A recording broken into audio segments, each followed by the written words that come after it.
Hello, hello, hello. How's it going, everyone? Man, Overdose Delusion gets me pumped. How's it going? 1 second here. Sib, good to see you. Corsair, Wexford, everyone. How's it going? Karate, Reuter, Alexandra, Colossal Fish, D Gamer, Eternal Pew. Welcome back, everyone. You ready for some good wall licking?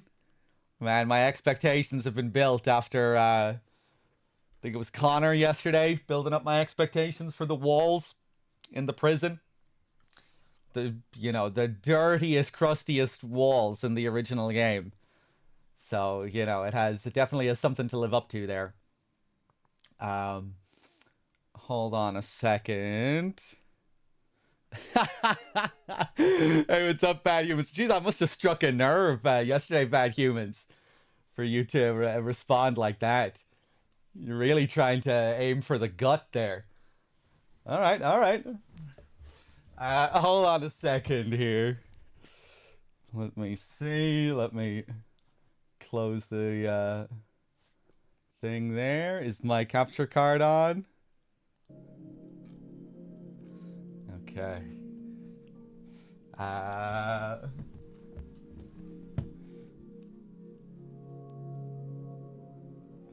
I listened to Eddie's vomiting on NG Plus for a while, and there's just no beating Dave Shopley. Yeah, I didn't get the same. I didn't stop and listen to it for as long. But I felt like, yeah, from what I heard, I think the original is probably a bit more dynamic. A bit more dynamic with its vomiting. I also felt James putting his hand down the toilet. I don't think the sounds were nearly as good as the original. Like the squelching and the suction and just how fucking nasty that sounds. I'm also not sure how I feel about them doing the kind of Silent Hill Homecoming thing where we have to keep pressing buttons when the character puts their hand into something. Like they do it to try and make it more immersive as if the player is doing it, but I don't know. I think it might have had a better effect when you were just watching the scene. Um, the moment where James feels the thing in the hole in the moth room as well. I feel like that was just better done in the original. Also, I don't think they really did the controller vibration thing. In the original, on the original hardware, you get a big bit of controller vibration when he gets shocked by what's in the hole, even though you don't get to see it. And maybe there was like a little bit of vibration in the remake, but yeah, I feel like some of those little moments were a bit more effective. Yeah, I think the breaking walls thing is okay for the most part. Like, again, you really don't want too much of that stuff. I feel like they still do a good job of making the environments feel the environments still feel very lived in while having these more gamey moments.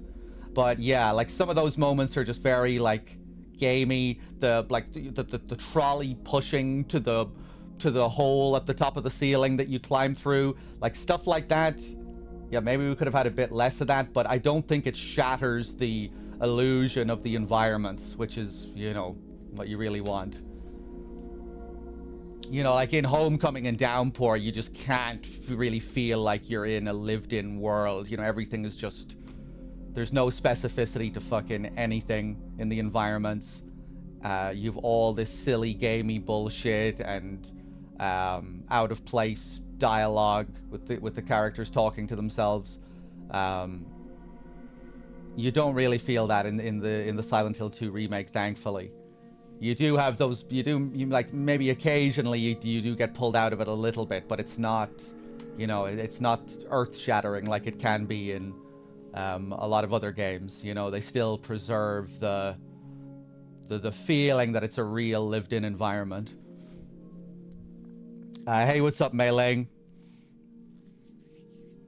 But yeah, man, I wish there was less of that. I wish there was no yellow tape on those fucking trolleys.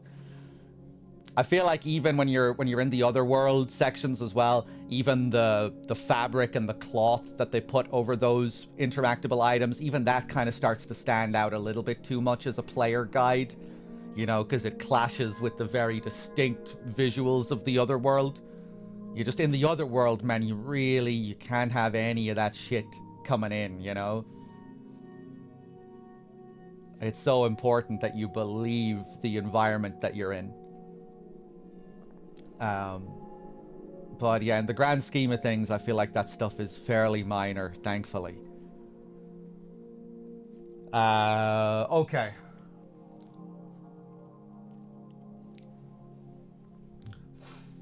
Some games, you know, can get away with that shit more than others. But in a game where the environments are of the utmost importance, you know, you really need it to feel real.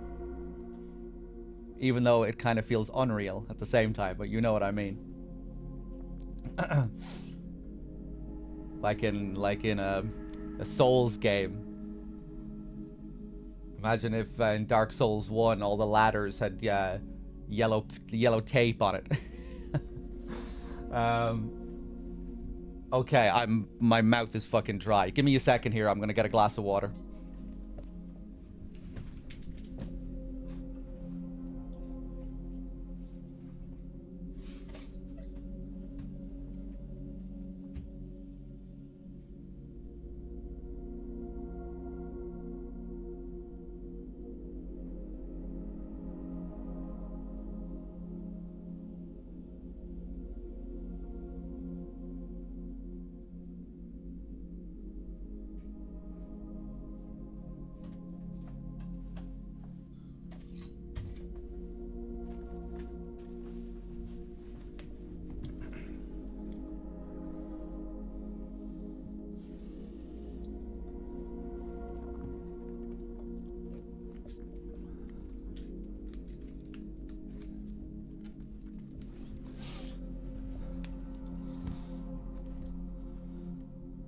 Oh boy. Continue where you left off. Southvale, Otherworld, 83%. Yeah, Nico, we have to characterize. We have to, not characterize. What was the word I was looking for? We have to categorize and do everything with games nowadays. We have to know the exact percentage. Analytics. Data. We need all the data. We need all the science behind our playthrough.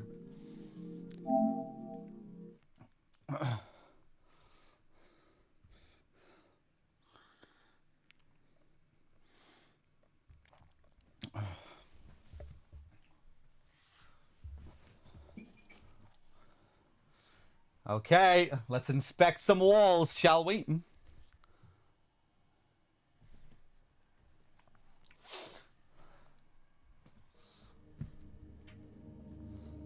We need to maximize performance. We need total efficiency, optimization. Okay. Let's continue here. Wow.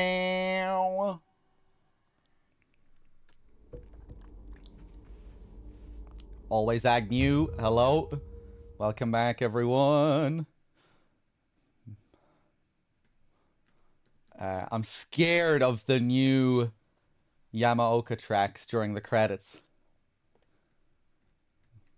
I'm scared of what they're gonna be like, because I think he redid all that music. I don't know. Don't say anything.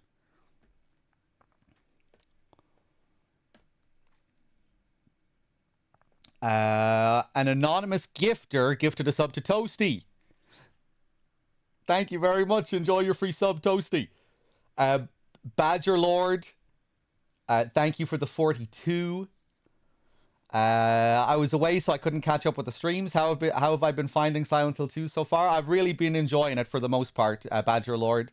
I'm not sure how I feel about this new take on the story overall yet, but as an experience, it's far surpassed any expectations I could have had. But yeah, I don't really feel like going on a whole spiel about all my thoughts, because I've done this so many times. It's kind of hard. I can't really reduce my thoughts to a satisfying soundbite either. So yeah, I'll just say I'm enjoying it, but I've like lots and lots of opinions and uh, things like that that I'm just not willing to go into right now. But yeah, it's been an enjoyable experience. Whoa, I don't remember this room. Where the hell am I?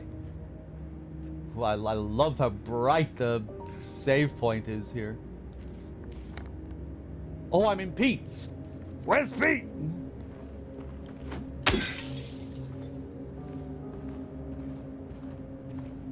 Okay.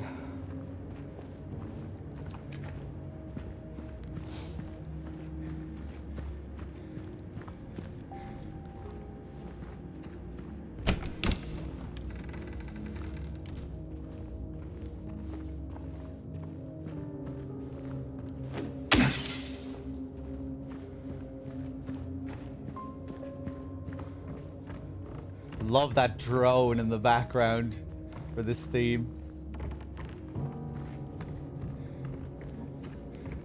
And this dissonant piano.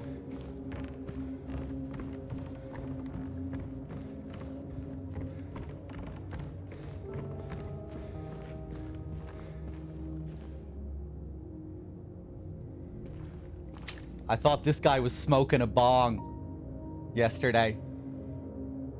But he's just holding a bowling trophy.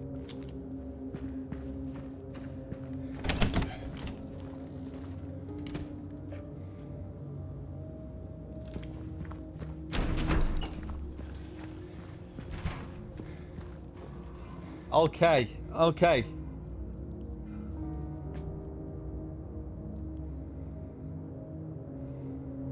I think I might need to do the jack thing again. Because I don't think I saved after I did that. I'm very intrigued by all this Octantis fuel stuff. I hope I hope some of the new NG Plus stuff is interesting.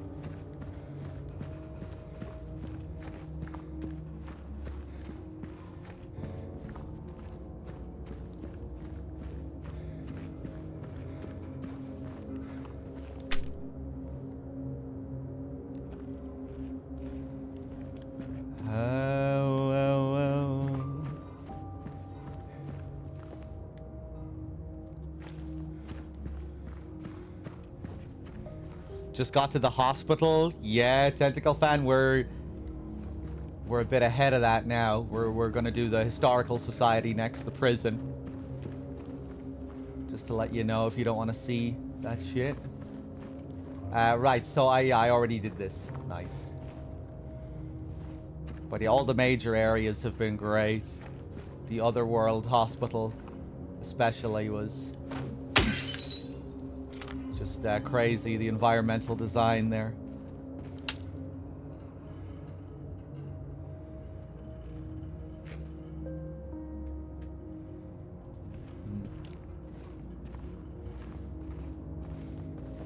Garage jack still not checked off, I know. Wonder why.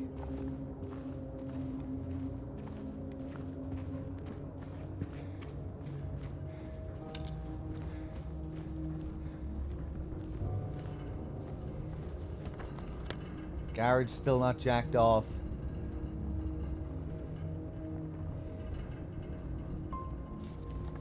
That subtle rattling coming from here.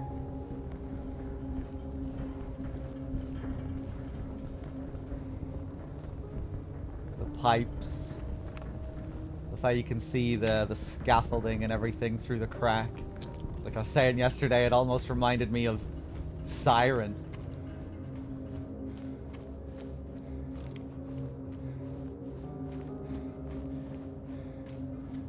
All the Shibito construction workers building their nest.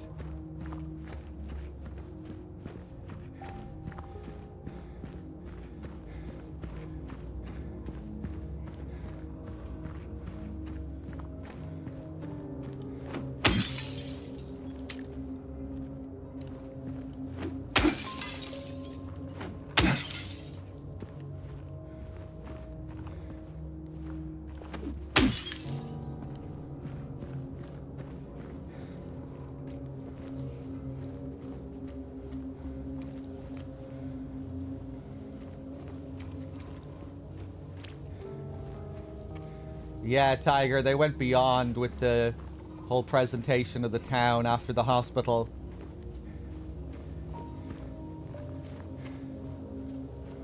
Very, very good. Ooh.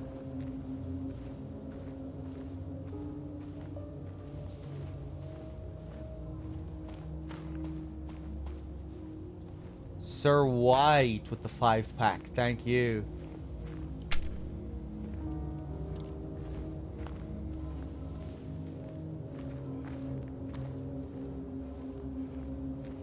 Just enjoying the trees here.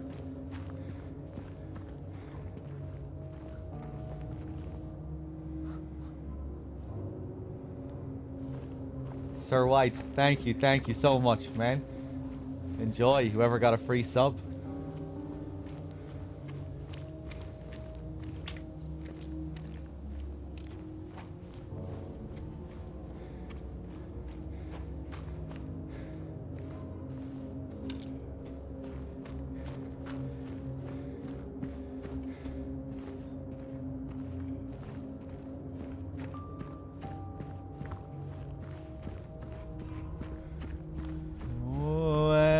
Oh, I'm all the way up at the top.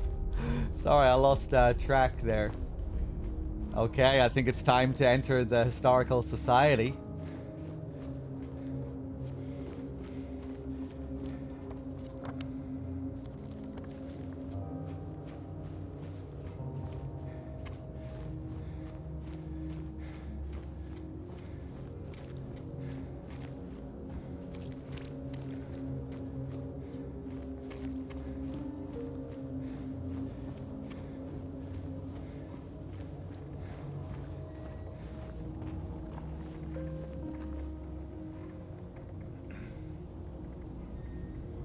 The lock there matching the design on the key.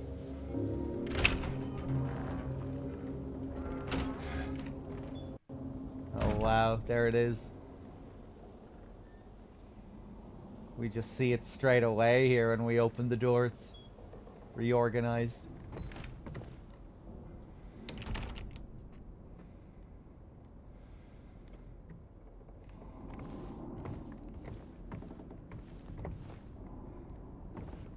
Oh, this feels like distinctly more modern compared to the original.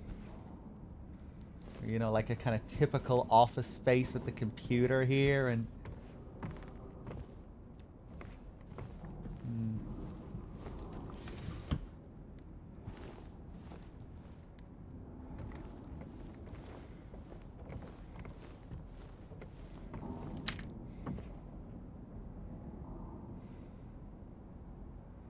Oh, that's interesting. It's like a map of the area here.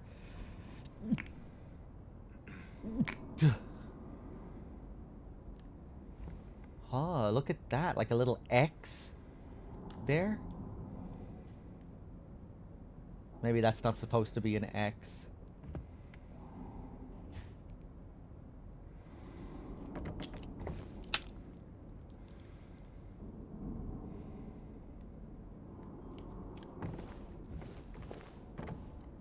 Bam, bam. Thanks for the blessings.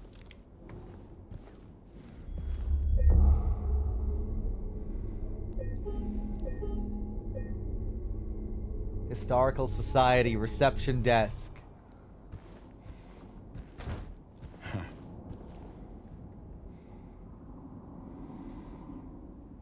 Nice carpet. A brief history of Toluca Lake. Charles Holloway. That's cool. Some unique little books here.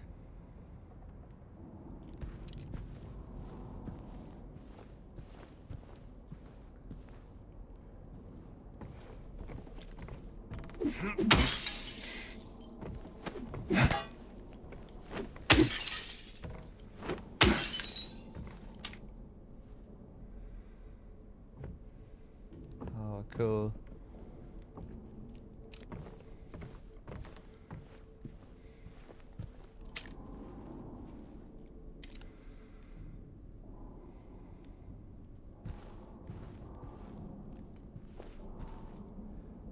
Oh, Wow, we actually get to see it. The little Baroness. The maiden voyage of 1916.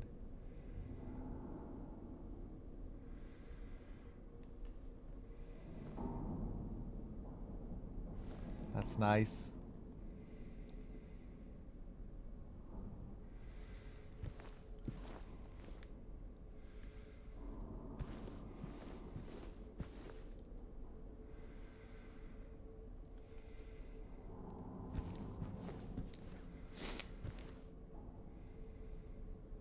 The Lady of the Light.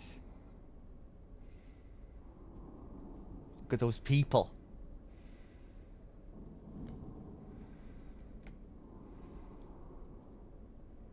The Lady of the Light. The unveiling of one of two statues commemorating the local folk tale.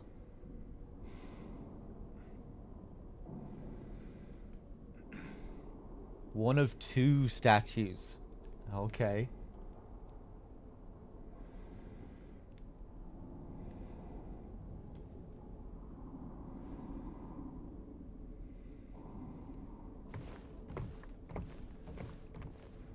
Oh, look at this.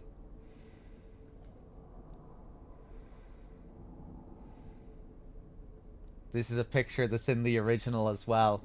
That it's just, you know, hung up on the wall in the Historical Society.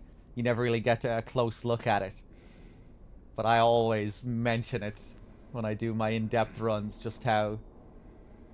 just the feel of it. I always say that it reminds me of the area where you fight Mary at the end of the game. Even though it doesn't really look like it, but just always made me think of that area. Something about it. Just a kind of a weird looking room, isn't it? The way the windows are placed. This big wall and these windows up at the top there.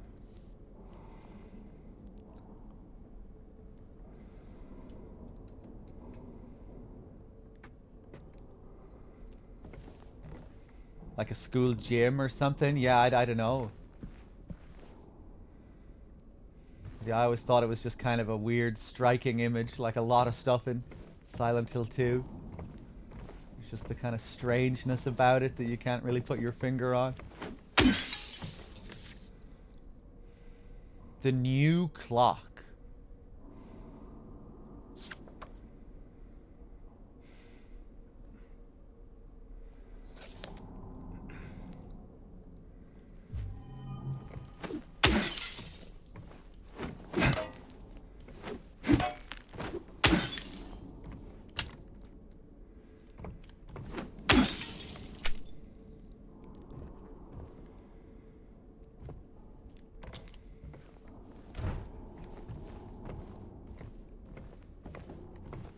The little Baroness.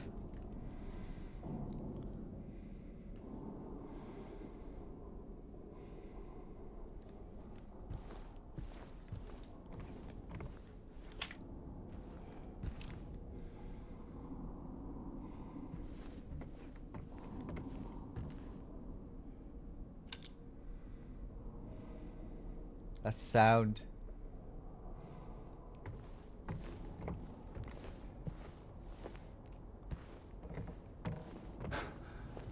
Hey, Safi.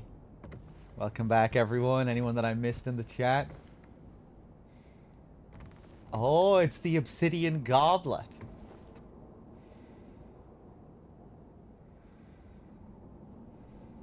Title unknown. Author unknown.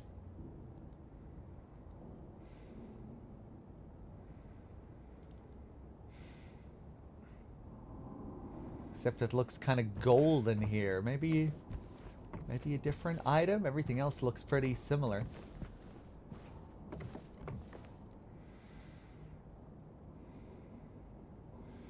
Waterfront landscape. Alan Smith. Date of birth and death unknown. A depiction of the local area.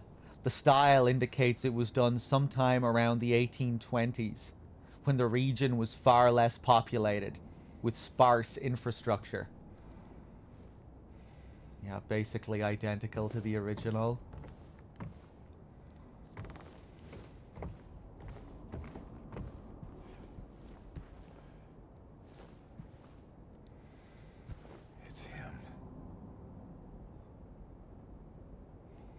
That was a little bit awkward because I was just moving over here. Misty day, remains of the judgment. Oh, nice.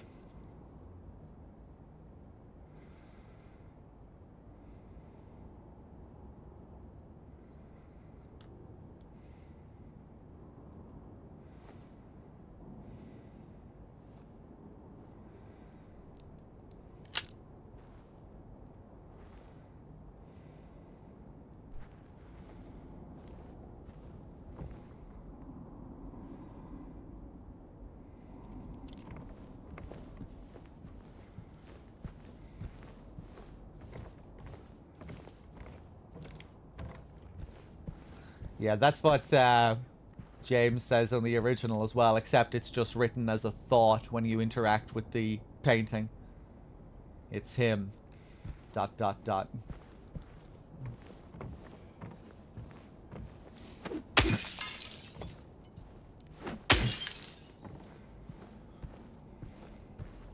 What's the reason we're in the Historical Society? Receiving a mysterious message urging us to go here.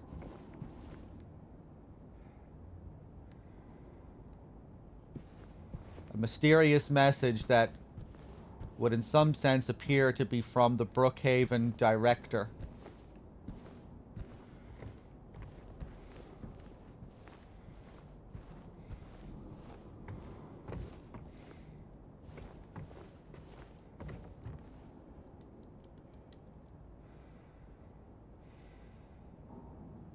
Wiltsey Coal Mine, established around 1850. It remained operational until the early 1900s. The mine played a key role in the revitalization of Silent Hill.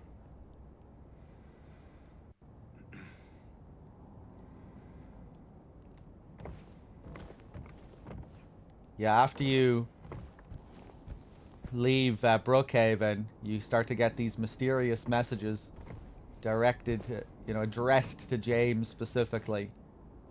Messages from the town, from like old spirits of the town, the old Brookhaven director, possibly.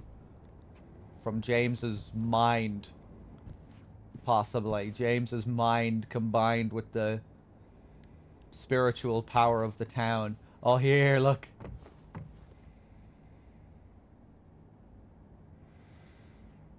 Name scratched over, illegible. Former director of Brookhaven Hospital.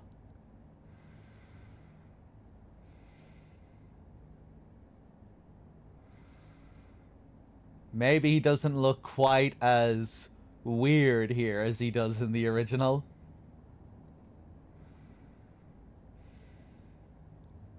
In the original, you get a little extra note when you interact with it. It says it looks like he was an important man in town, or something like that.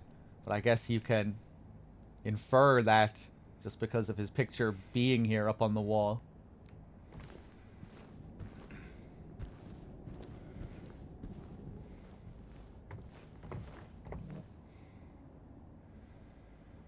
That's where we'll be going.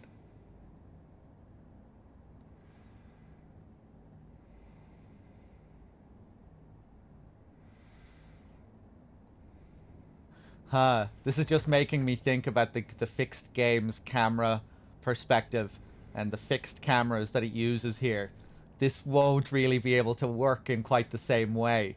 Because in the original, when you see this picture, you're seeing the perspective here, and then when you go there later, the camera recreates this perspective exactly when you get to that room.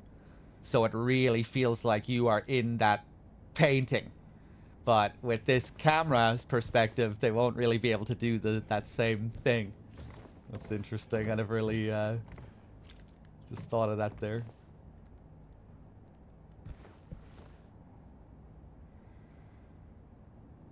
Who knows? Maybe they'll have a fixed camera for that room. Maybe we'll go full downpour. And we'll have to force walk through some of those areas. I highly doubt it. Hold on.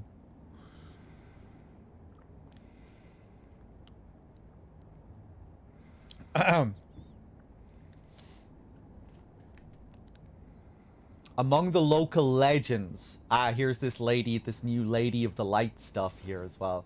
Among the local legends is that of the Lady of the Light. The story tells of a woman who was accused and found guilty of witchcraft. As punishment, she was taken to a small island out on the lake, a minuscule stretch of rocky soil, devoid of any food or shelter. There, she was to suffer a slow, excruciating death as her body succumbed to cold and hunger. However, unbeknownst to the rest of the townsfolk, there was a young man among them who, having gazed into the woman's eyes as bright and beautiful as a midsummer's moon, had vowed undying love for her. When she was convicted wrongly, as he believed, he swore that he would not let her suffer such cruel fate. While waiting for an opportunity to abscond with his beloved, every night he would sneak out and row across the lake, bringing her food and something to keep her warm. And every night the woman would stand there on the shore, holding a lit candle to help him find his way. But then one night, when the sky was exceptionally clear, devoid of even a wisp of cloud, the young man set out on his nightly escapade. As always, he would look out into the distance, looking for the light in the darkness that would lead him to his beloved. On that night, however, the moon shone so bright and so vibrant, stronger than any candle could. Seeing the light's reflection in the water, the young man was led astray. He rowed and rowed and rowed, following the reflected light, hoping against hope he could reach it. He did not care for his aching arms or the shortness of his breath, utterly mesmerized by the illusory light. When his boat tipped over, the man was so exhausted from rowing, so weakened were his arms, that he was not able to swim to shore. Thus he succumbed to a watery grave. Although left alone, the woman on the island never lost hope. She kept coming out at night and kept lighting the candle. The legend says that those looking for true love can still see the lady's light out on the lake, shining to bring her beloved home. While the story is clearly meant as a metaphor and a cautionary tale, it is to a certain extent rooted in reality, as the area has indeed seen its share of religious persecution, such as that of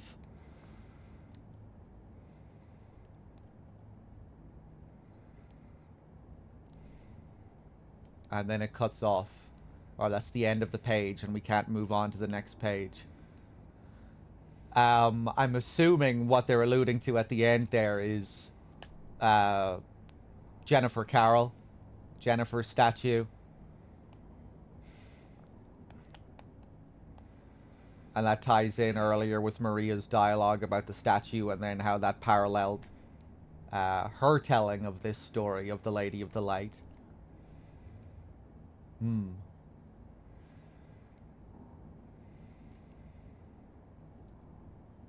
Not sure how I feel about them putting this long story here.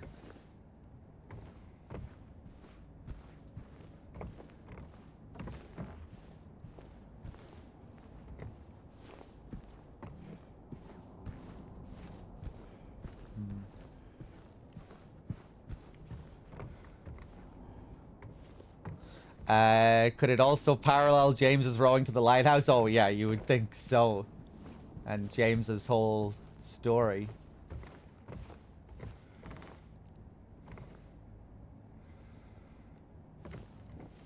Reading that probably makes James more likely to drown himself, another thing that might contribute to in water.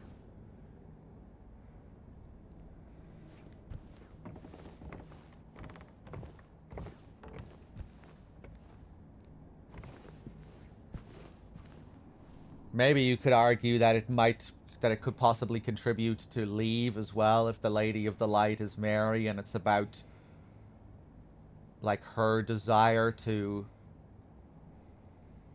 see James redeemed. I'm not sure.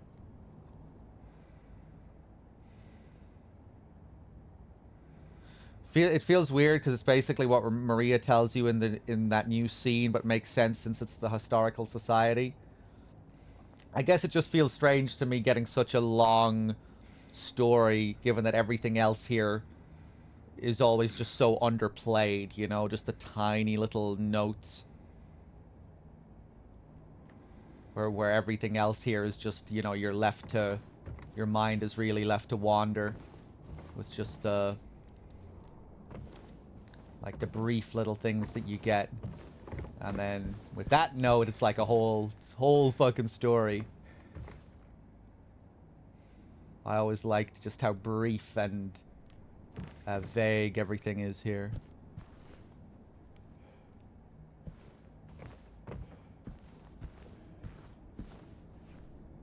This story and Maria's account contradict each other. Maria doesn't say anything about the moonlight being why she died. Maybe this ties in with both of the fact that there are two different statues.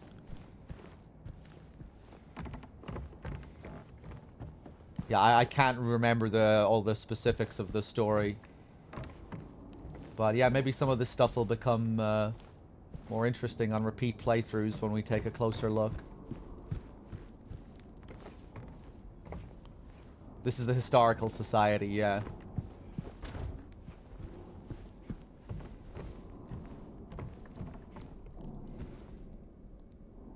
The unveiling of one of two statues commemorating the local folk tale.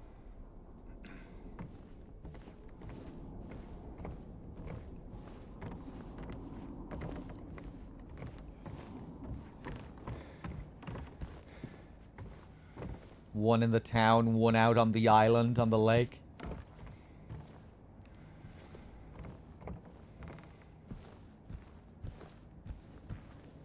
Okay, will we do it?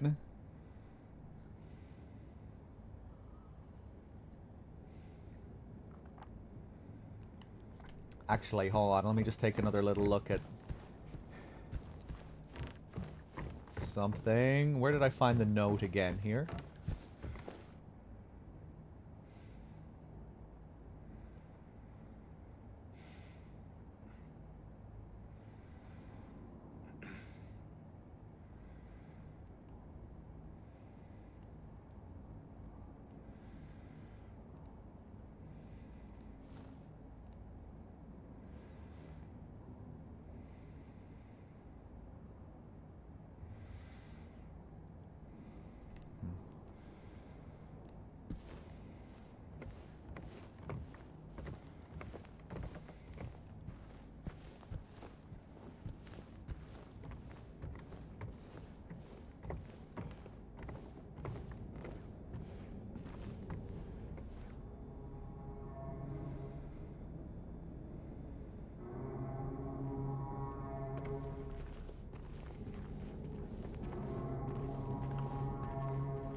We walk all the way.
I don't think they quite nailed that, really.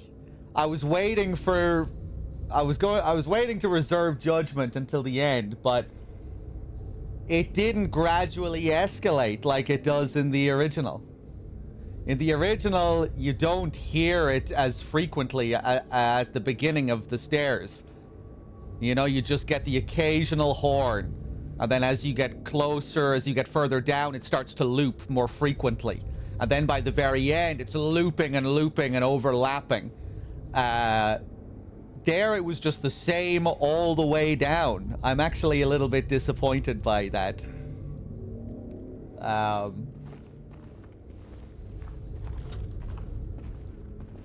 It was kind of like they just turned on the track and then the track played this, you know, on loop the whole way down.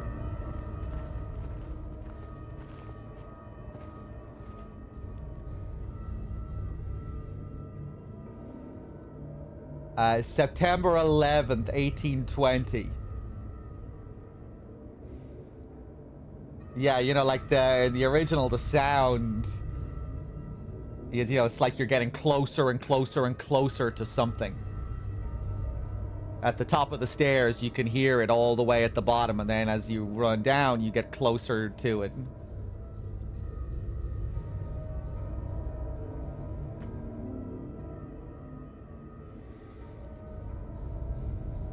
Yeah, this is the same. September 11th, 1820. Prisoner number C221.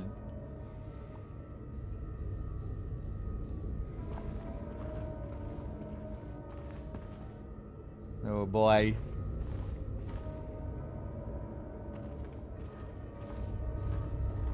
Walls are looking on point so far. Go on, James. Give it a little lick there. Give it a little lick.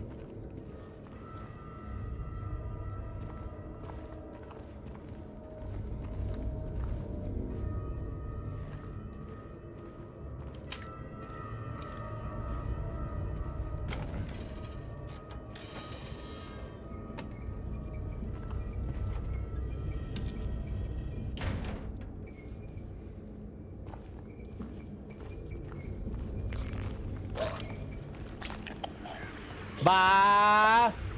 Okay.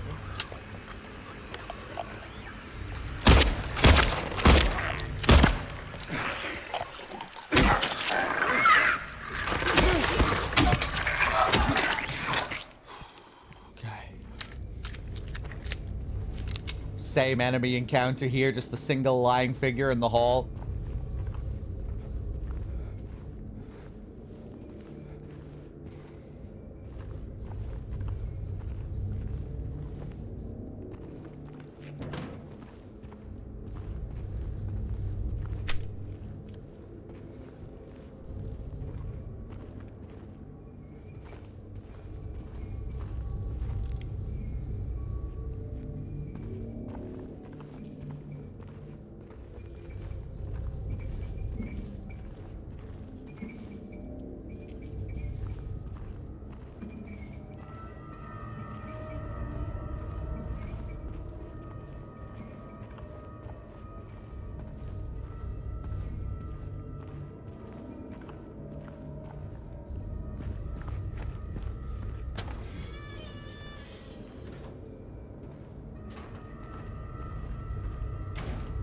The level design here is identical to the original. Oh here we go. Crimson and white banquet for the gods.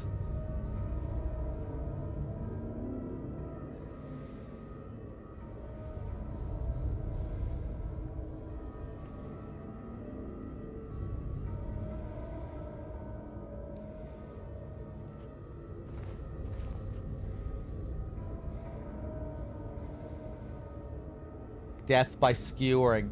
An execution at the prison. Death by skewering or strangling.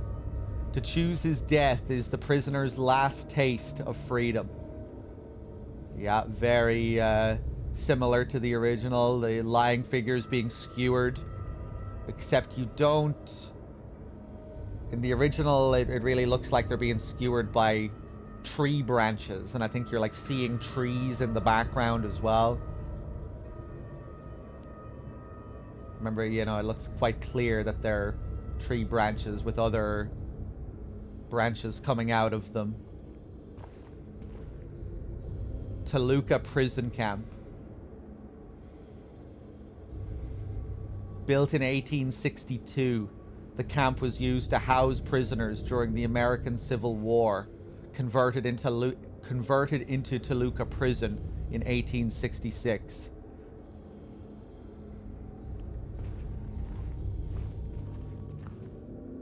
This looks very similar to the original as well. Showing the old executioners of the town. Pyramid Head being a manifestation of these old executioners. One of them with the triangular hood, the other one with the square hood. Looks just like that in the original too.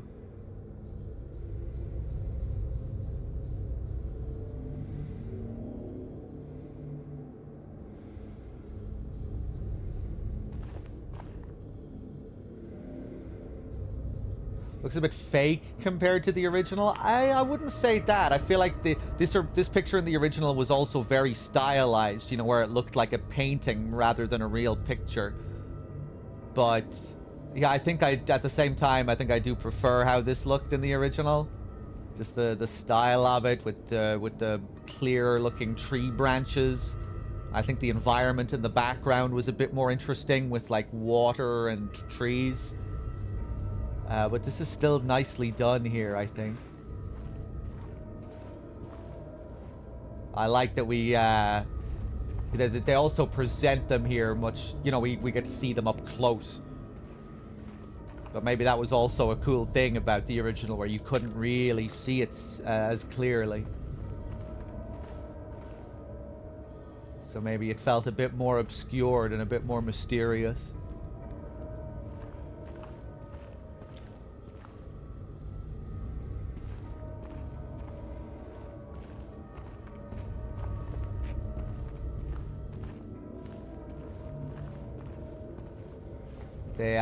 They nailed the aesthetic here. The environments.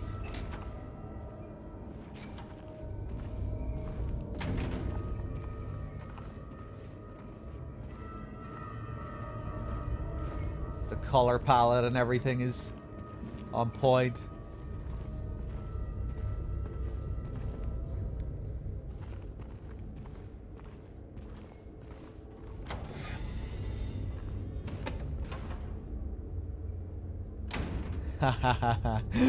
It begins. Here we go.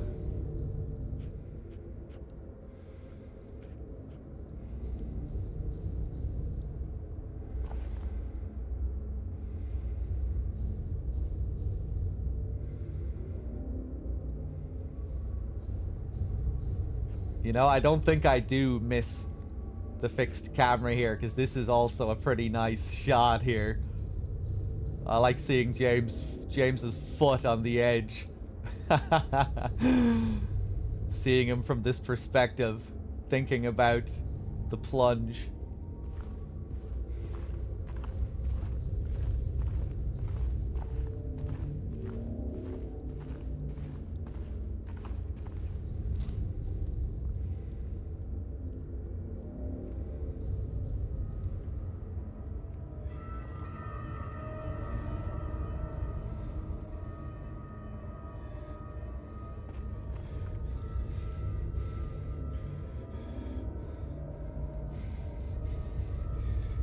Oh, is he gradually... He's gonna ease into it the first time?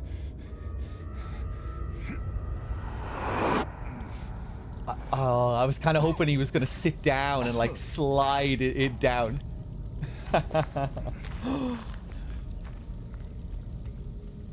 I wonder if he's gonna get more confident as it goes on. Oh, look where we are. Yeah, they're gonna make it too obvious with the, because this game already has hack through the wall mechanic, so it's just gonna fit with the mechanic that's already in the game. I mean, I guess that makes sense, you know, but except, oh wait, no, we have a few different ones, so not all of them is gonna lead to a path out of here. Yeah, no interaction with the wall. Yeah, again, this had to work in a whole different way, right? Because this game doesn't really have the same interaction system, I guess. You know, you get the thoughts from James here when you look at the wall in the original.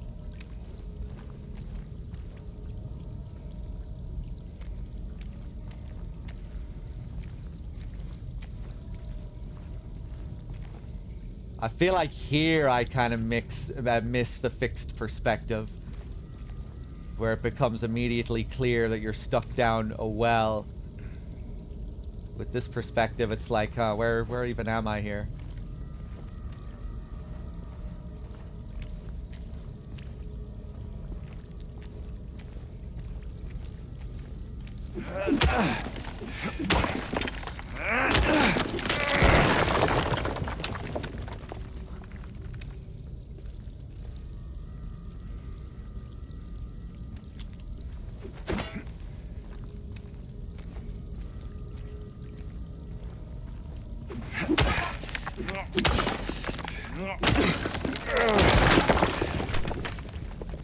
Still pretty claustrophobic, though.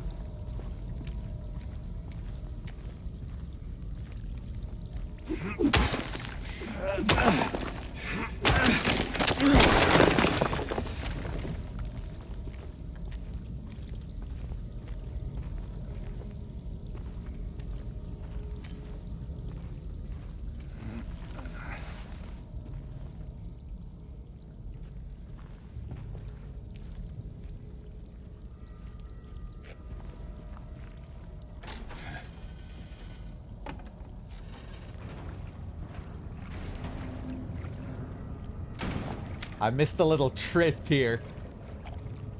In the original, when you walk out there, James trips into the water. Ooh.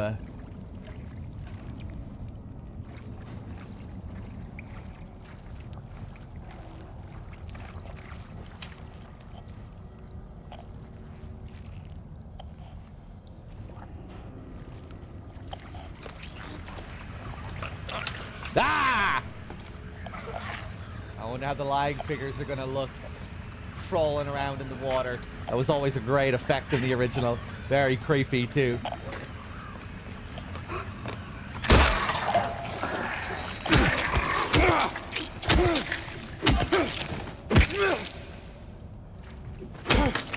I think I'd like it maybe a bit more splash action here.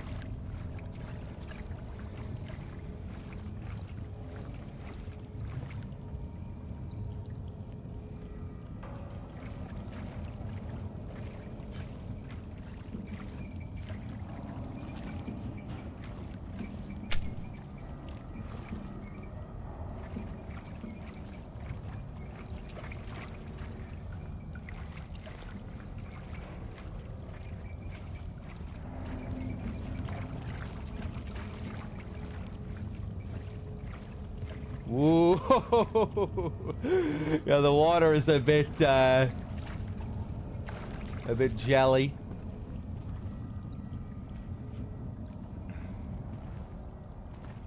Oh, what are they gonna do with the light puzzle? You know, we don't pick up the battery.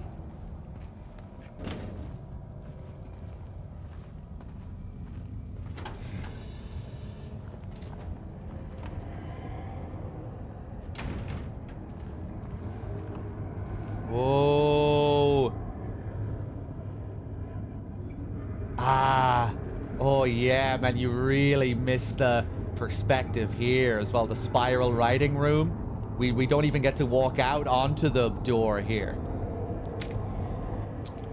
Oh. This doesn't really, yeah,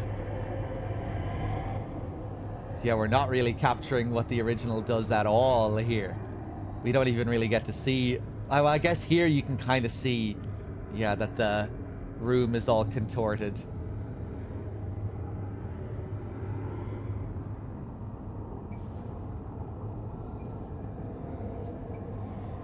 Huh. Yeah, environmentally, this might be the first area in the game where I really feel like I'm missing some of the camera perspective stuff from the original. Just because it was so integral, I guess, to how they portrayed this place.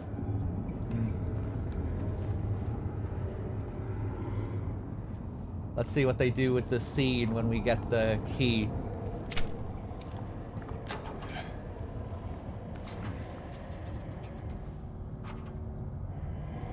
Oh boy.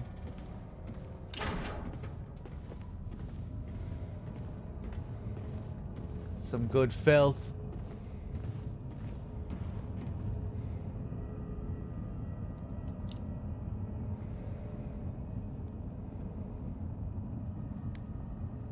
Spiral writing key. Yeah, with the swirly spiral keychain. Ah! Yeah, the light is just gonna flicker for a bit. That looks nice. Oh, the creepers are here too. Okay.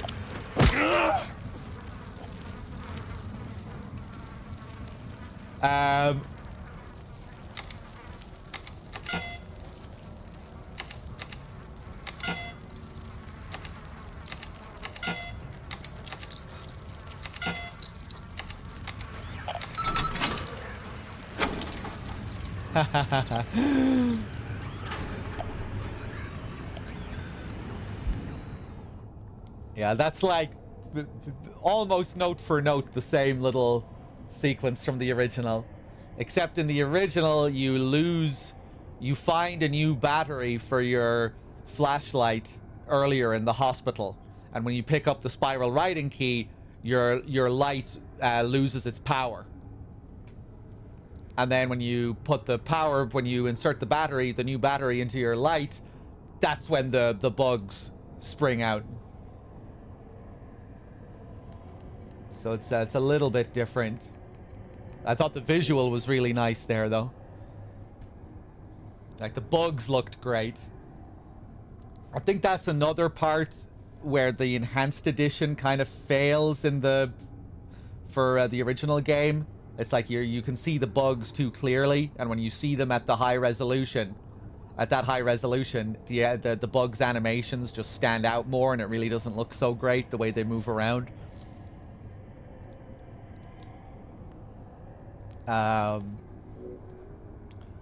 The cylinder is engraved with the text, "'Tis doubt which leadeth thee to purgatory."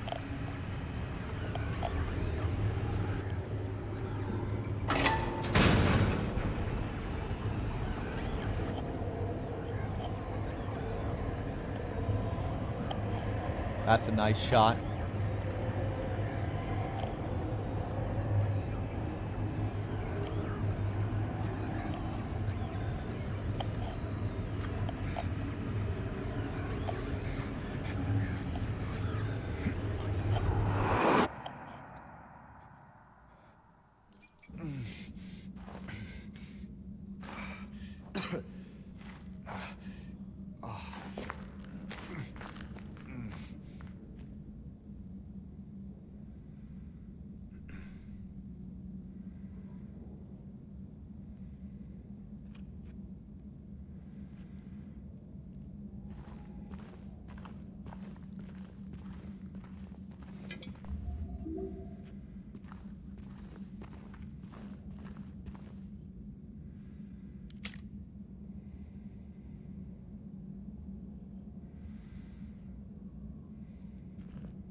One grits with lard. boiled meatloaf, beans, bread, and coffee.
Oh, it's the painting inside the painting.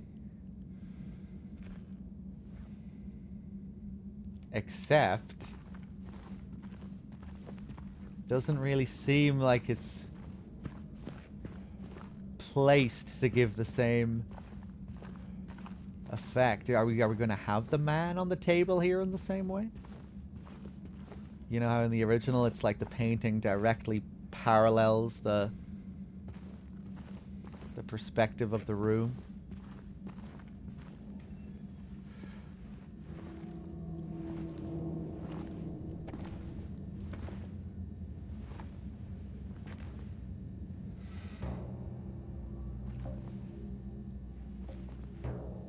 Ain't no big deal.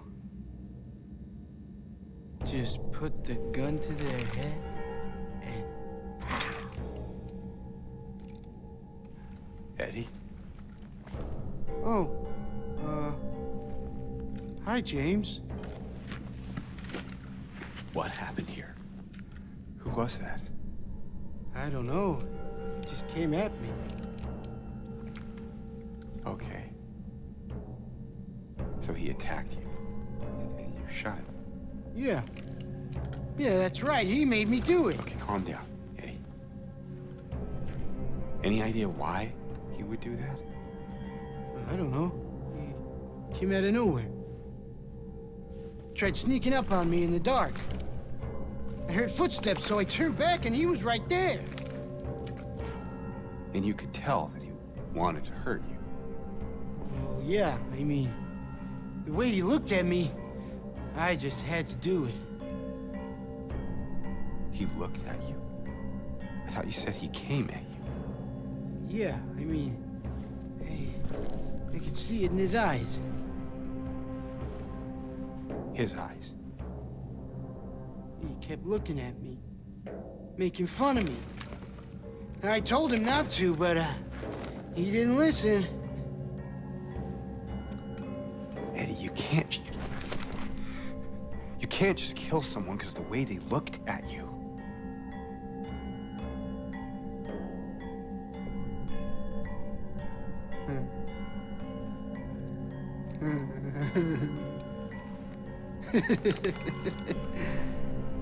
You should see your face, James. I was just joking. The guy was dead when I got here. I got you, didn't I? Well, anyway, I better get going. Wait. You're gonna go out there alone? Yeah.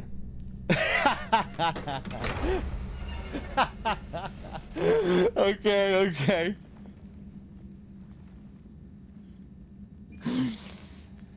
Right. I think I like the take on that scene. I wasn't expecting the shot from the trailer kind of fucked with me there because, you know, I thought that line was going to be said straight by Eddie, where he was just trying to highlight something phony within James when he said you should see the look on your face. But here now we see that it's also tying into what he says about his little joke, or that it's, you know, as if he got him, as if he tricked him with a joke. Kind of in line with original Eddie as well, you know, how he'll be about to admit to something, but then will refuse to go all the way, like he's too cowardly to say. But yeah, I think that was a pretty nice take on that scene.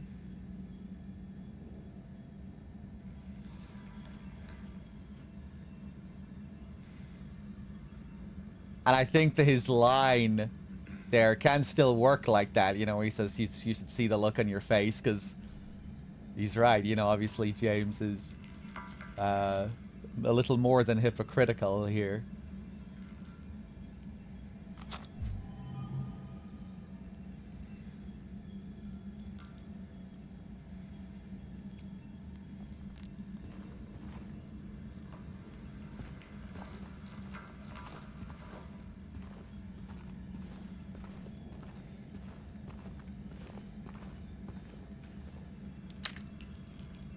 This is really looking like another James model here.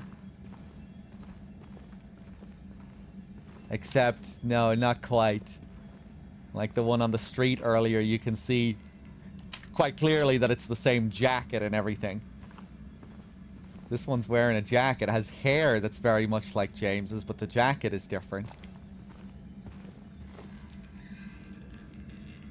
Luber nailed this part of the game, you think? I don't know, for me, like I was saying above, I feel like I'm really missing some of the camera perspective stuff that the original had here.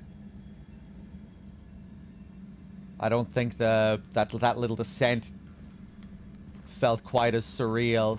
The sound design was really missing the specificity on the walk down to the prison. I think they kind of dropped the ball there. The way the spiral writing room feels in the original, I think, is just better. But yeah, I like that scene.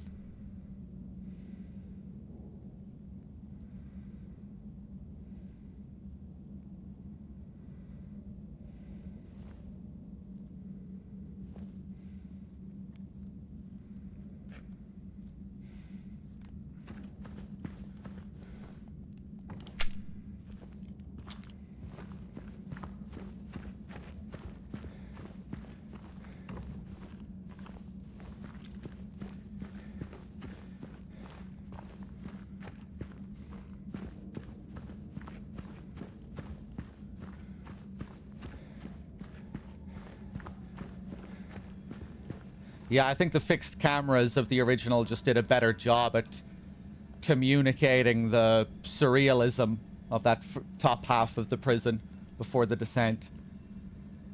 You know, they could really communicate how disorienting and unreal the environment was. Which they still were able to do with this camera perspective to a certain degree, but yeah, definitely missed some of the specifics of the original. And you know, the way that camera could make you feel more disorienting.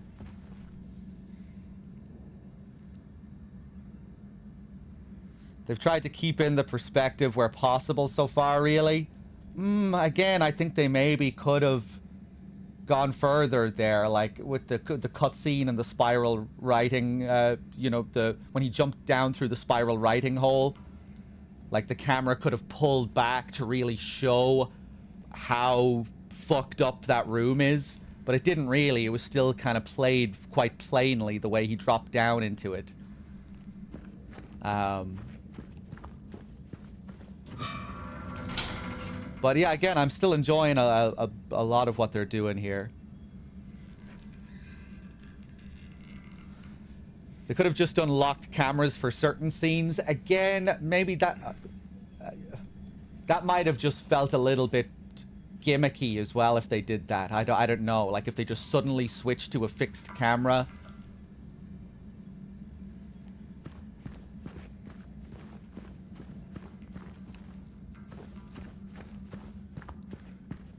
You know, you don't want it to feel gamey. You know, you don't want it to feel like, oh, they're doing it like they did in the original. You still need it to feel natural. So, yeah, I don't know. Even if they did try to mimic the camera perspectives there, would it have even worked? Would it have just clashed with the, you know, with the normal camera? I don't know. Maybe it would have felt a little bit too meta and like self-aware of the original. I don't know. Maybe it's kind of a hard thing for them to do. Maybe a hard thing for them to replicate with the new camera. Downpour did that. Downpour was fucking horrendous with how it did it. It was embarrassing.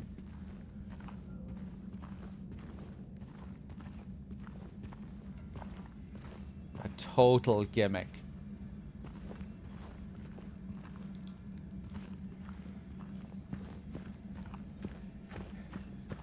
With Downpour, it just felt totally random. Here's a room that has fixed camera angles like the good old days. And we're going to force you to walk through them. Because when you're forced to walk, it's really immersive.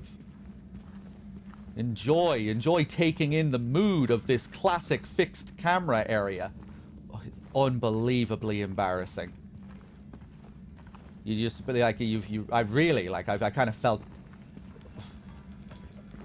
yeah, I felt embarrassed for the developers during those moments.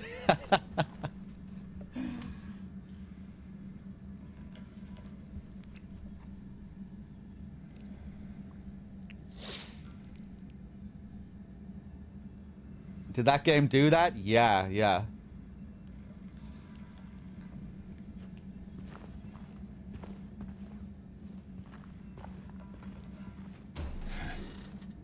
Downpour is dreadful, man. It's like, I think it has to easily be the worst of the post SH4 games, or you know, the main titles anyway.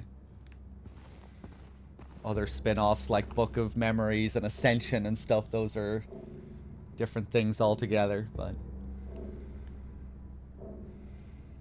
okay.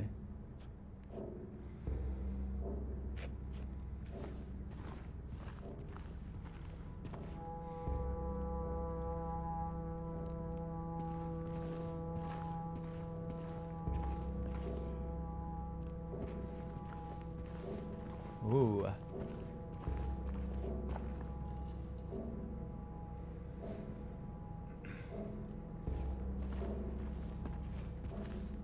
Downpour is the one with the red orb chase sequences, yes.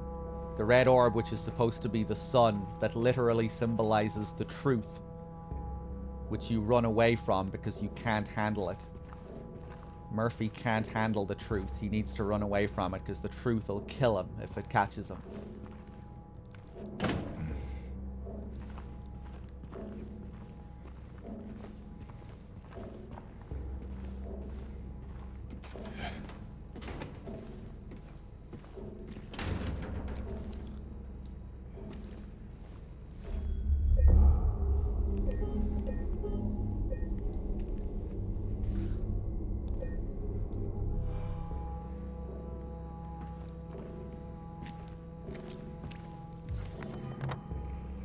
Toluca Prison, first floor, main section. Chapel. Yeah, this chapel area, this is new.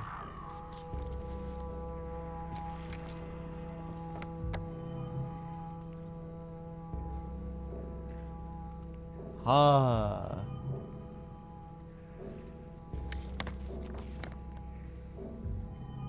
Toluca, first floor, serpent section. Oh boy. Okay, I was wondering, when I saw this, like, oh, maybe this is actually just going to mirror the original a bit more. It's maybe going to be a smaller section.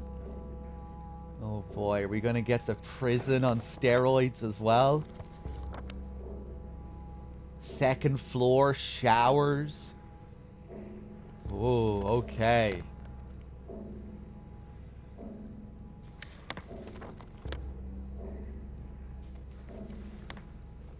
Wow, man, if we get like a super expanded prison here as well.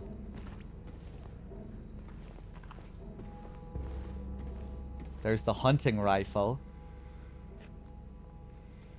Okay, now I'm starting to get a little bit more excited by what they're doing here with the prison. Like, maybe that's another thing that's kind of added to my slight disappointment of the previous area. The level design was note for note a copy of the original. Up until this point in the game, they've reworked major areas dramatically, like all the major areas. But that last section, the descent down to this part, you know, it was note for note the original, so I guess it's easier to miss those elements of the original as well, especially when the camera perspective was so integral to that part. But this is really exciting now, getting like a whole new prison. I guess, yeah, now it's becoming easier to take on its own terms as a big rework of the original.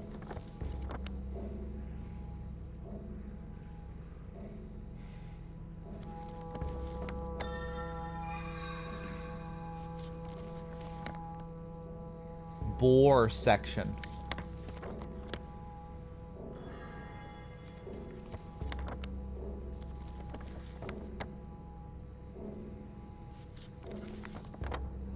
The different animals here, the serpent.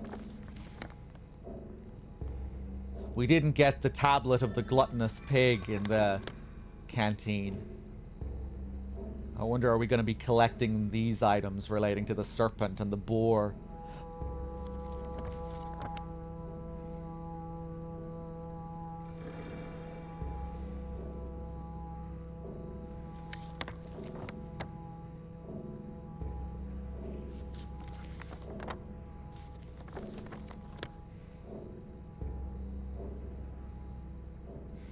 Bird there. Wow, okay. Let's get into it.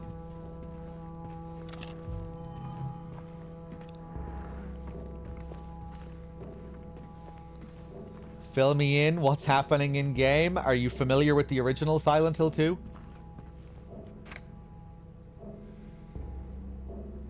They still haven't found him. Since he had the cabinet key, we should assume one of the prisoners got his hands on it. Get the spare from the visitor's checkpoint and secure the rifle before it falls into the wrong hands.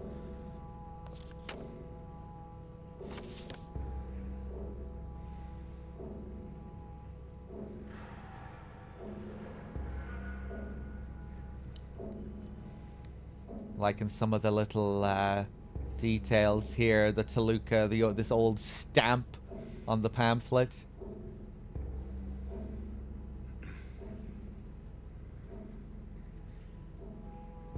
Looks like his signature as well there, or some like writing in pen that's obscured.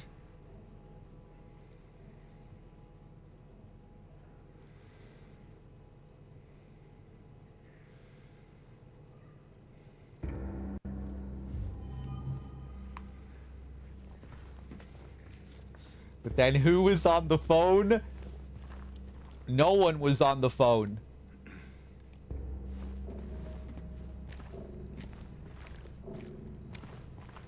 After the hospital, the spiritual power of the town is literally communicating with James.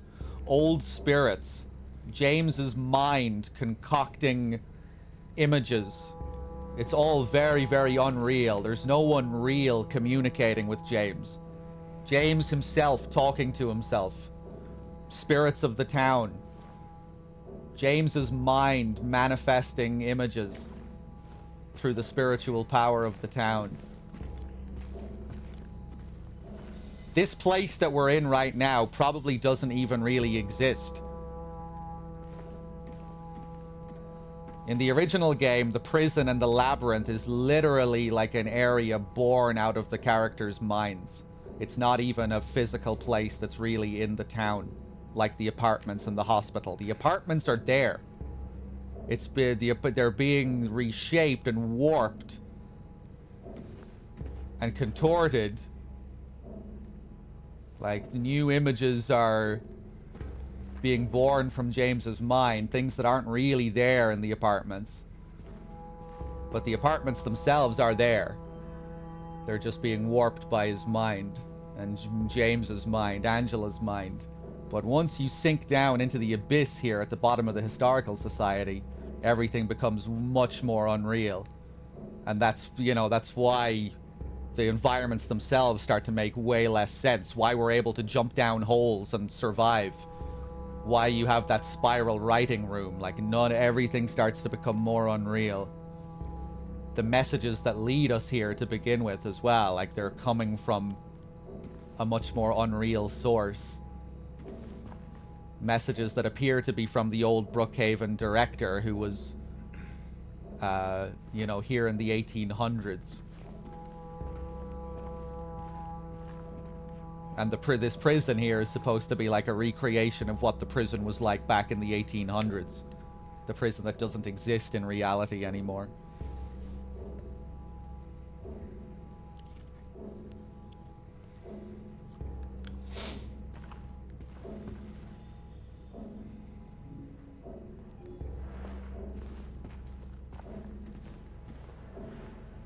Messages from the Unreal Engine.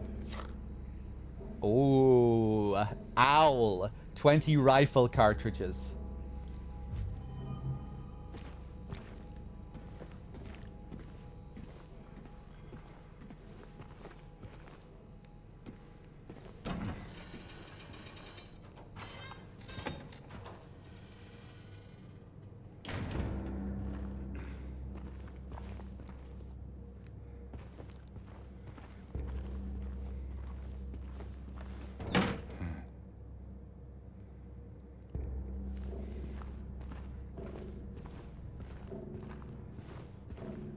Good walls. Good walls.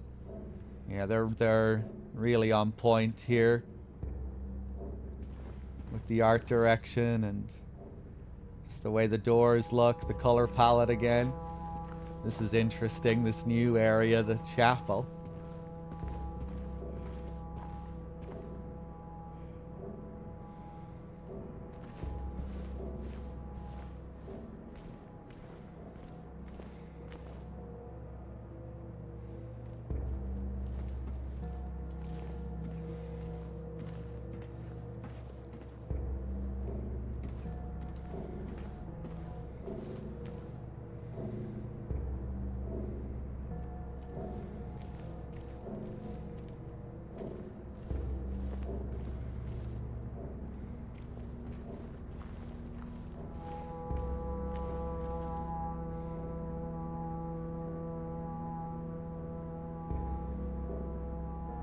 Okay, this is a cool new piece of art.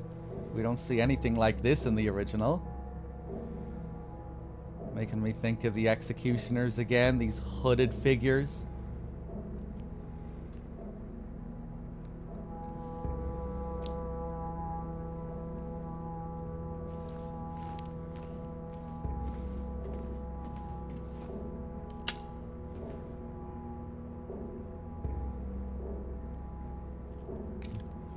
Oh boy. Right, we're in some kind of twisted confession booth here, are we?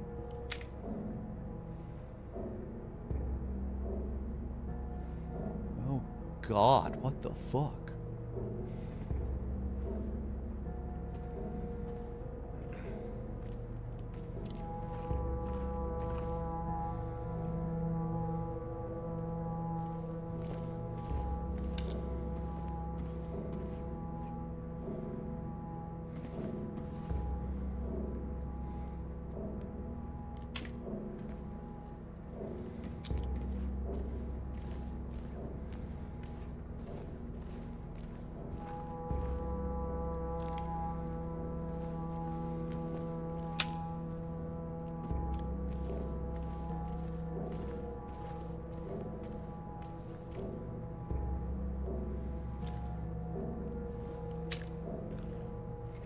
That's nice.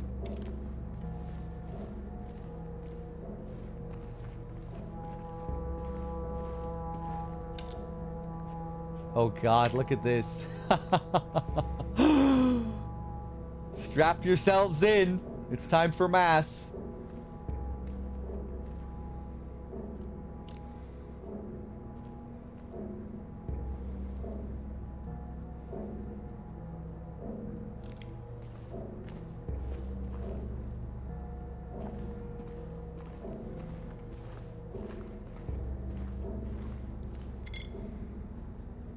The heaviest weight.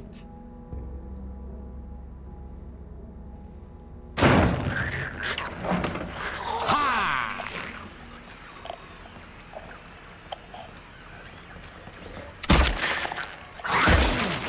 Oh, you bitch.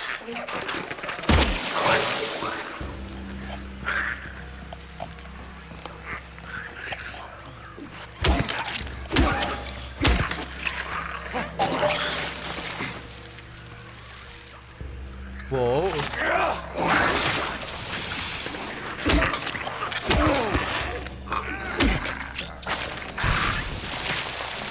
Made a mess of that lying figure.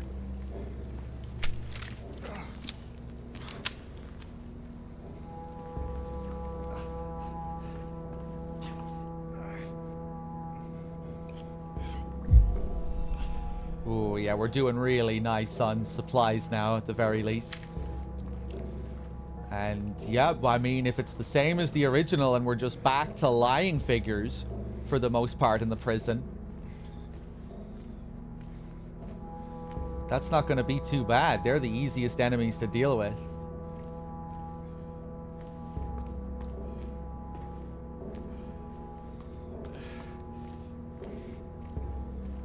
Pretty nice animation on the straitjacket guy. The enemy redesigns are fantastic.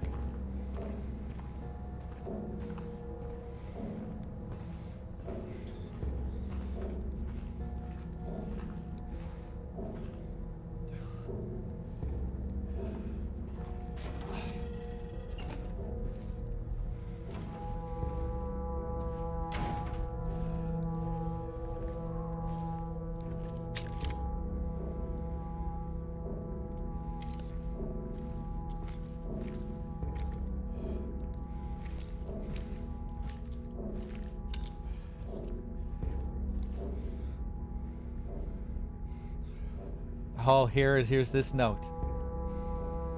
The prisoners do not feel remorse. In fact, they do not feel themselves to be sinful at all. Even the simplest of them will try to shield themselves from the Lord's gaze with what little words they know. And so they dream blissfully, the sinners that they are. For no matter how foul and loathsome one's existence may be, human nature abides. I've always loved this note in the original.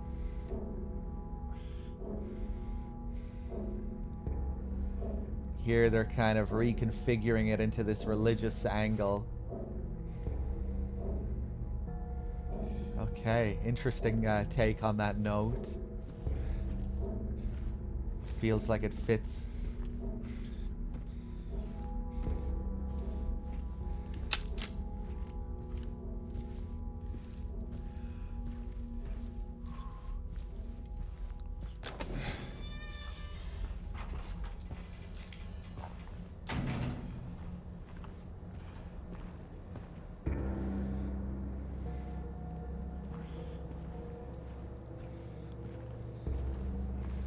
Was that covered up before?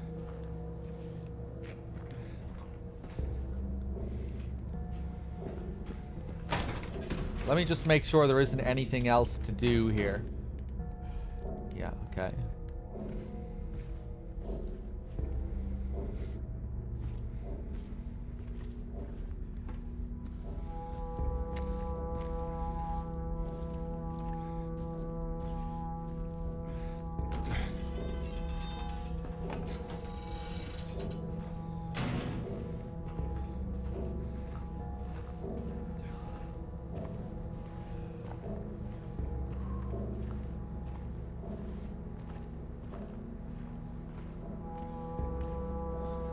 I'm not sure if I really need James to be religious for this to work exactly, Nostrum.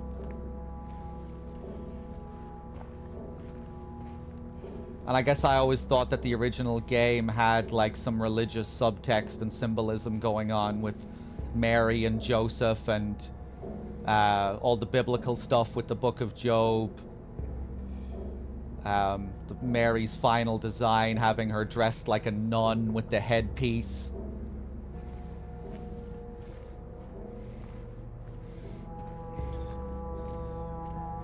You know, like the story as a whole kind of had this religious allegory to it. And the original game did have all this, did have a lot of talk about sin and sinners, religious imagery, religious paintings. I don't know, I don't think this feels out of place. Mary and Joseph came from Jack the Ripper lore. I mean, sure, but there was also... Am I off base for not thinking there could possibly also be another element to that?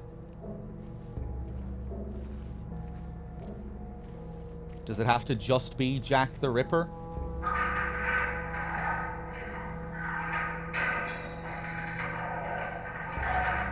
Why do we have all the Book of Job stuff? Why is Mary dressed like a nun?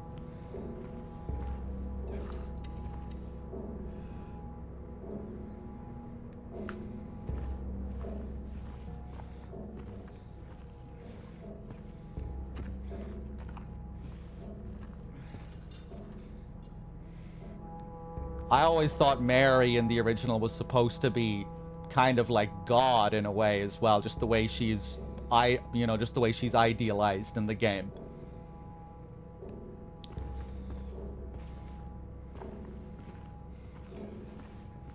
You know, like the pure innocent being, the thing that we're after for the whole game, the thing that's gonna make us right.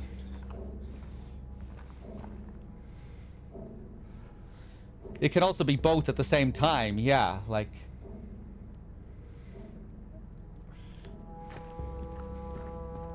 Yeah.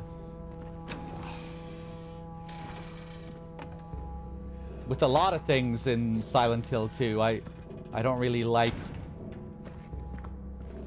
trying... Yeah, I don't really like trying to make a lot of things concrete in Silent Hill 2. Like, even when it comes to monster designs and things like that. We were talking about this before on Discord. That when you reduce something abstract to something concrete, it still doesn't really explain the thing, you know? Pyramid Head abusing mannequins in the room where you see him for the first time in the apartments. You know, Masahiro Ito explains that as Pyramid Head removing the monsters from James's mind. But is that really a satisfying answer to that? What about the way it's portrayed? Why does it look so sexual? Why does it have this big blue velvet parallel with James acting as a voyeur? What's with Pyramid Head's weird movements and contorted gestures?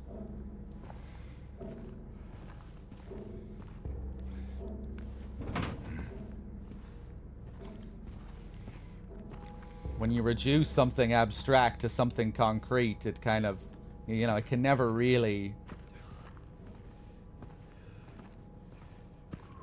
can never really feel like the thing.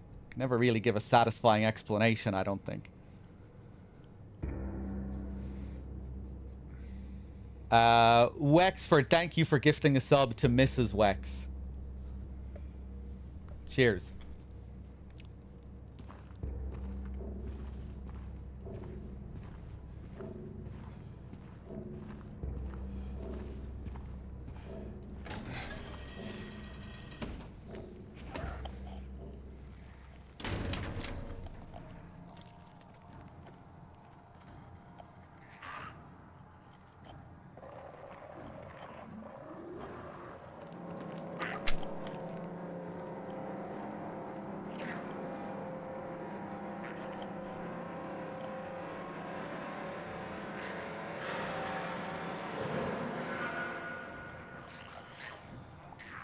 Right, bad humans. I think it is quite deliberately sexually suggestive as well. And then you have the scene in the original where you encounter Pyramid Head for the first time, the boss fight. Where he's bending the lying figure over and you're hearing orgasm sounds, and then it falls dead on the ground. I guess the way he leaves the monsters dead on the ground in that first apartment scene as well is interesting. Again, getting back to the whole sex and death theme, the two ideas intermingled.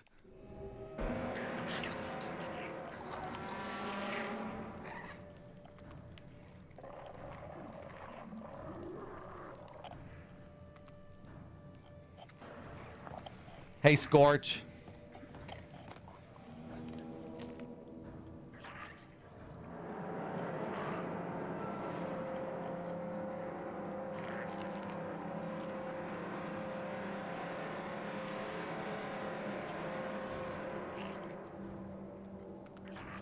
Right, Naz.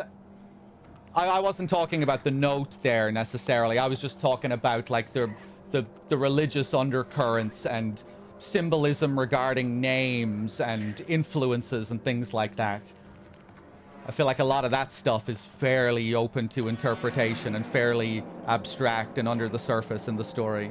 Like what you take from all of those elements.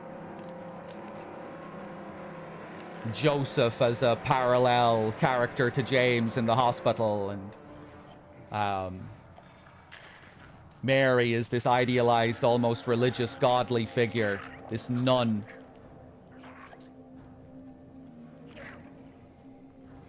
Also, I'm in the poultry section of the supermarket, so this conversation is very intriguing to the shoppers. Well, you're not letting them listen in on this fucking bullshit, are you, bad humans? Why are you playing this out loud for everyone to hear in the shop? You fucking lunatic. No one wants to hear this shit. Oh! Mannequins running up the walls.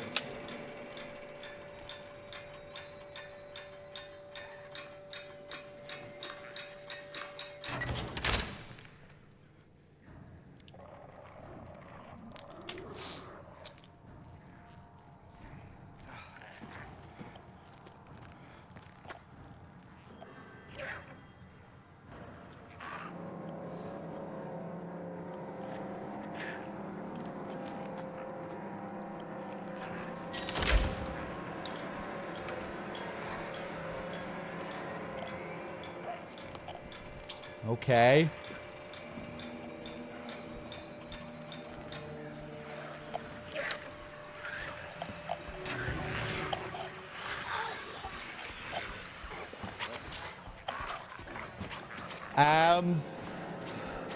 Right, maybe I'll just go down here and clear out these enemies first, and then we'll think about what to do with the switch.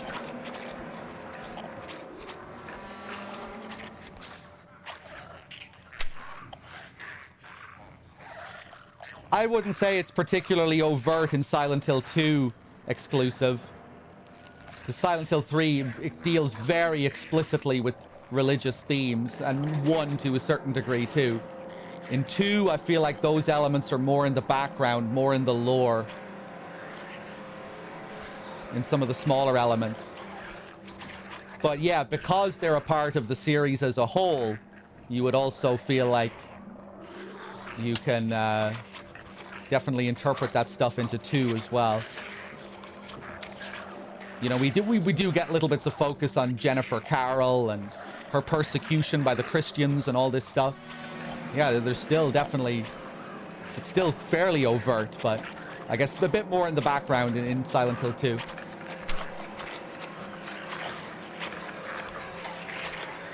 Or in the original, at least.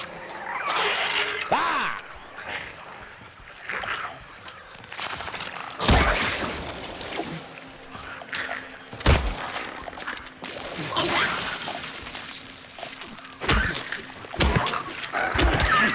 Fuck.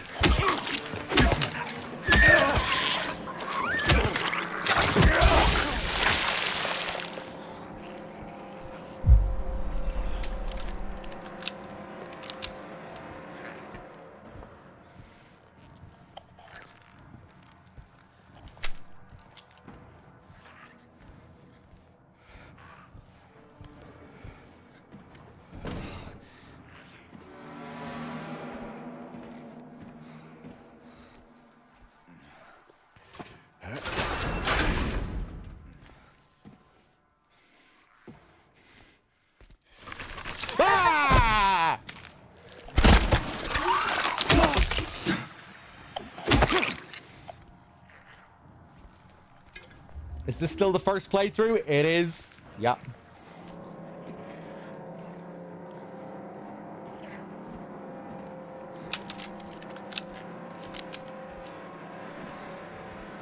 Man, they really did a great job making the enemies consistently scary.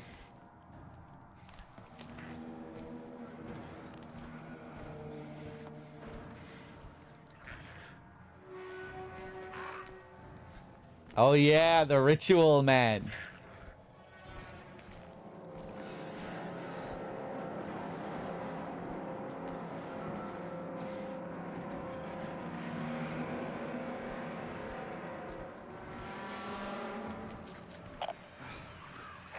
Definitely doesn't have the same aggression or oppressive atmosphere as the original prison so far.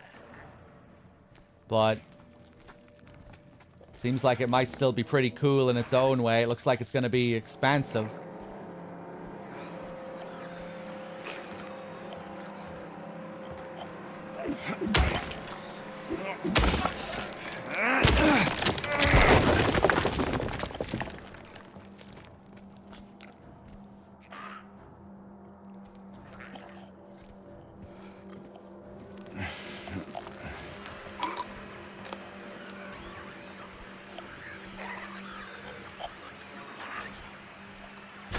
Haha, nice. We do have the locked up lying figures.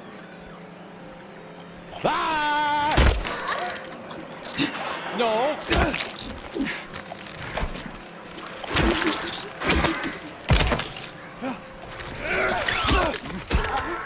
Just like fucking catch him in the middle of his jump there.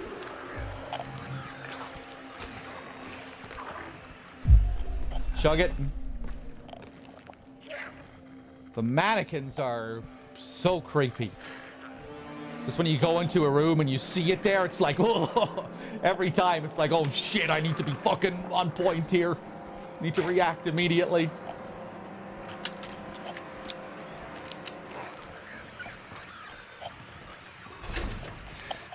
Yeah, I'm not sure if I knew that either, Nico, that you can just kind of stun them out of that before they start that attack.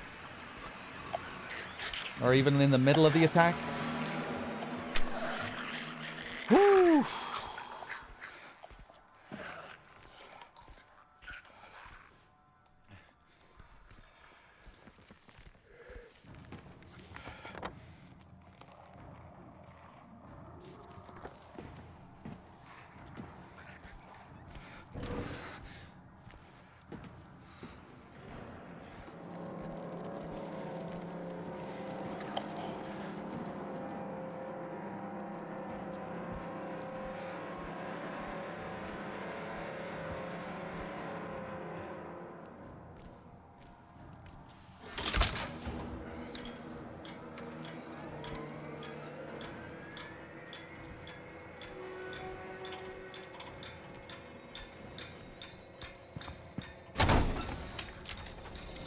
Oh god, it's the yard.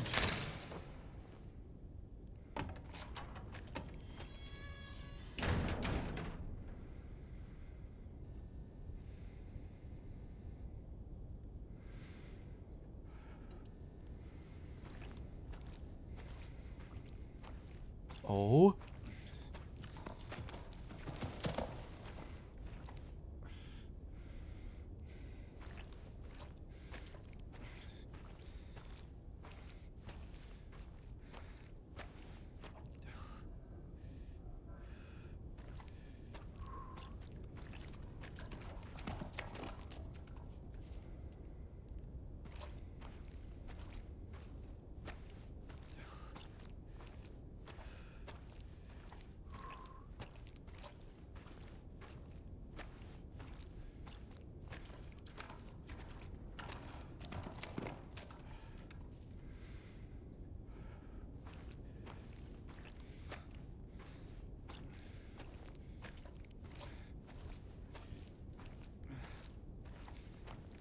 Ooh. Interesting.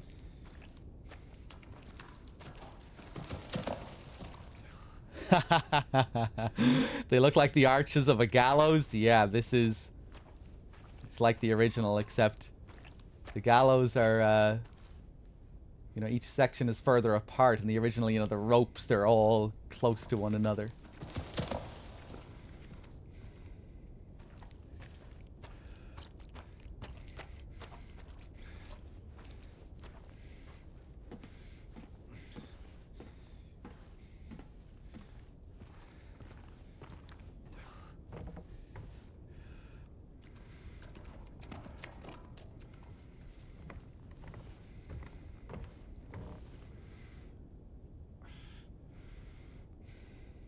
Pull ye but once on a rope's frayed end. Choose the one justified from among the damned. Seek out their tales, think upon each sin, or let blind fate choose. Let the judgment begin. This is, again, reminding me of what they do with the coin puzzle in this, and how at the end of the coin puzzle, it seemed to me that we were choosing who was judged.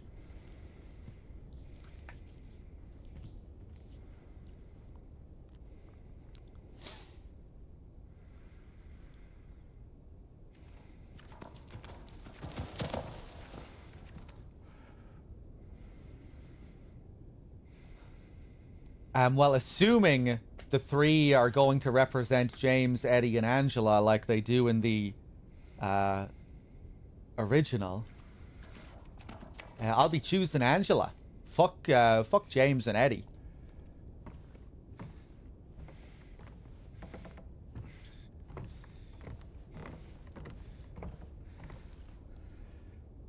Choose the one justified from among the damned. Yeah, Angela.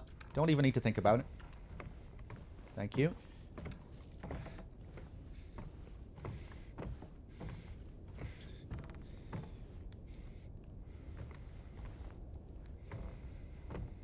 Sorry, James. Sorry, Eddie.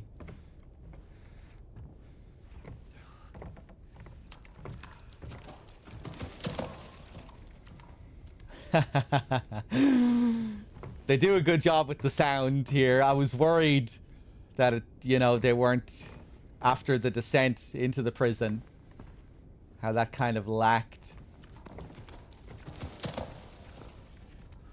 the dynamic nature of the original. This is good, it's further away 1 second, and the next time it sounds like it's right up close. Maybe not quite as good as it is in the original, but still effective.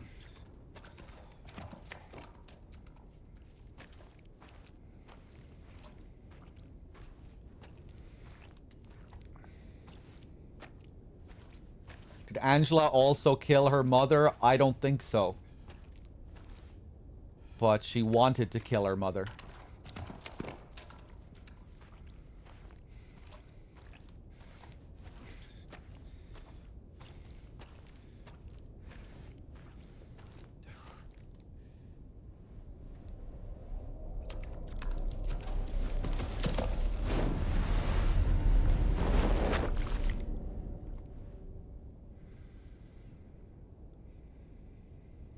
Ooh.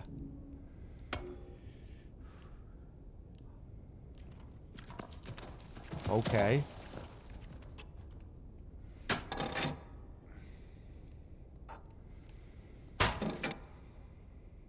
Interesting, okay.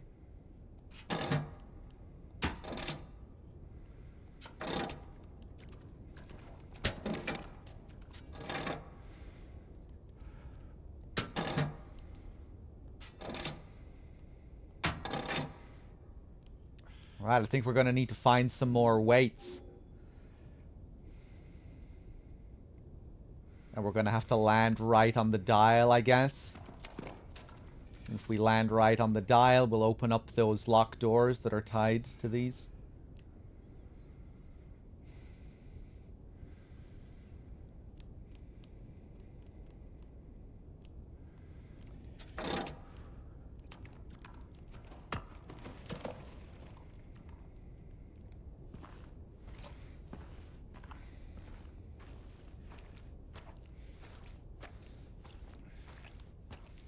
But yeah, I mean, getting back to the religious angle, like all the stuff with Pyramid Head in this is reflecting on the old history of the town and the old religious persecutions of the town, the old executioners, all of this stuff.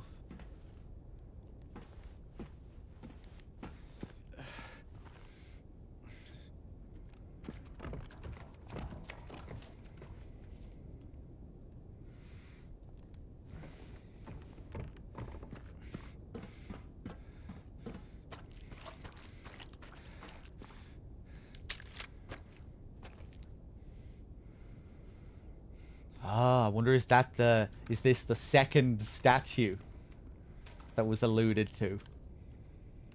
Hmm.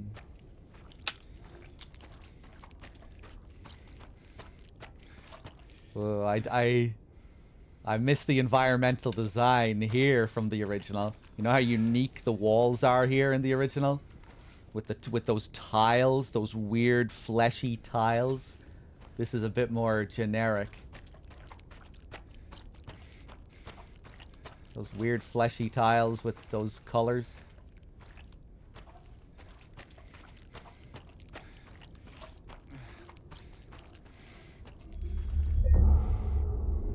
Okay, let's save.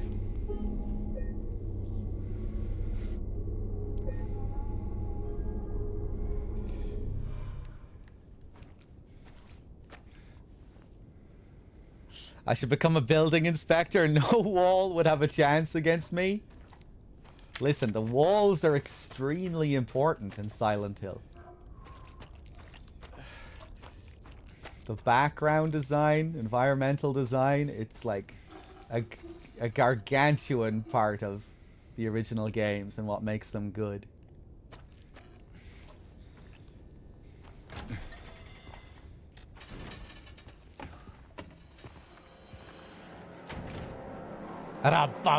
Bum.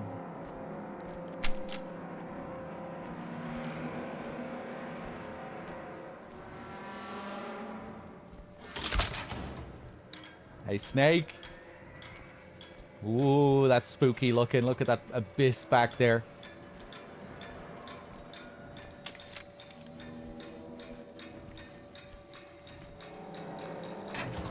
Ah!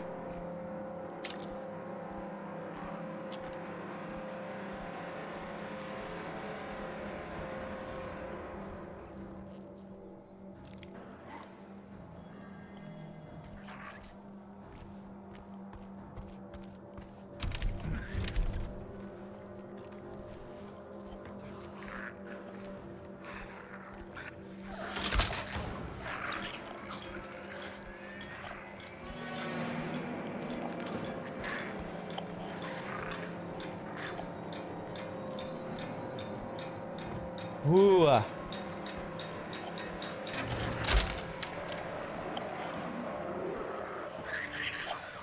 Definitely feeling the anxiety here.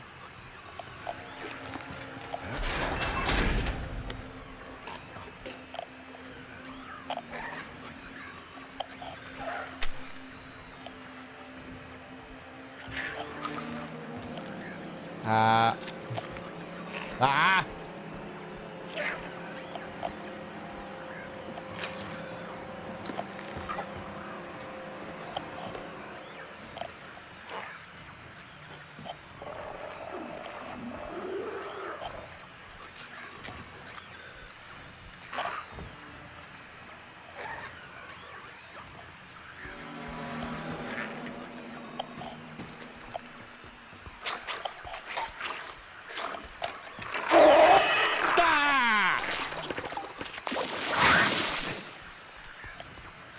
No. No, you're not allowed to do that.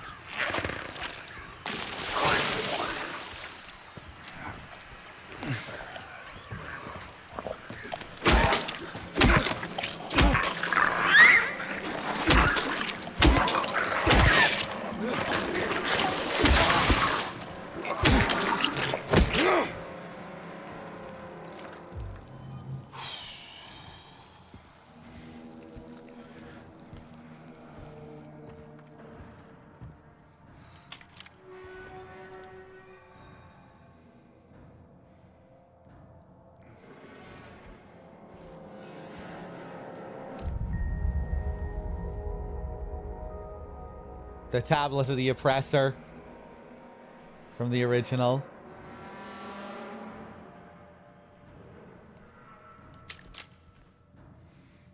And after you pick it up in the cell here, in the original, you literally have to oppress your way out of the door. Out of the cell. Highlighting James as representing that particular tablet.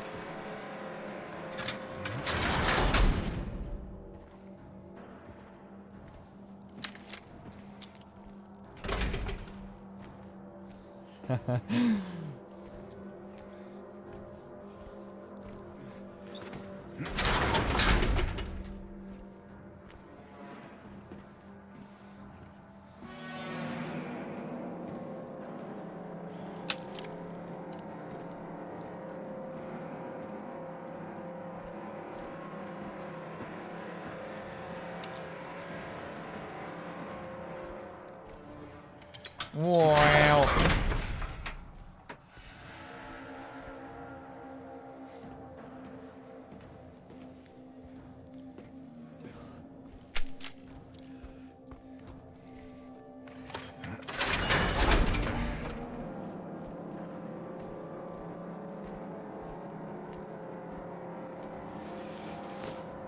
Oh, man.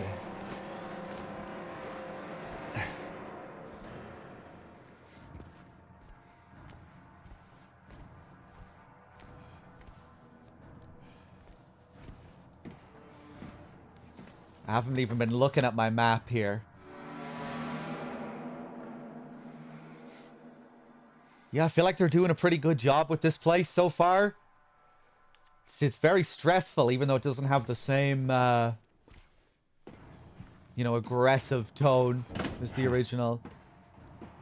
The atmosphere here in the original is amazing. Just the sound, the bump, bump, bump, bump, bump, bump, bump, bump, bump, bump, bump, bump of the bars, the clanking, the sound of the lying figures, the dripping sound from the pipes.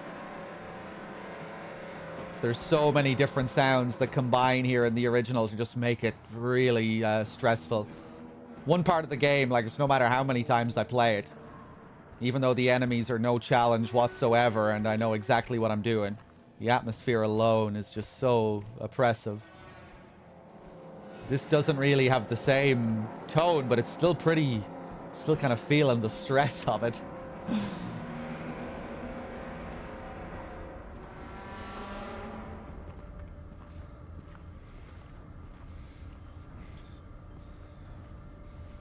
And I guess in this, you always get a lot more tension from the enemies compared to the original.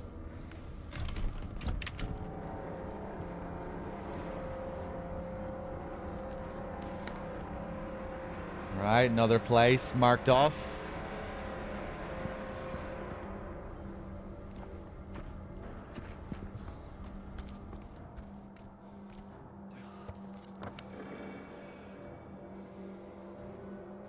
Yeah, no ritual guy yet.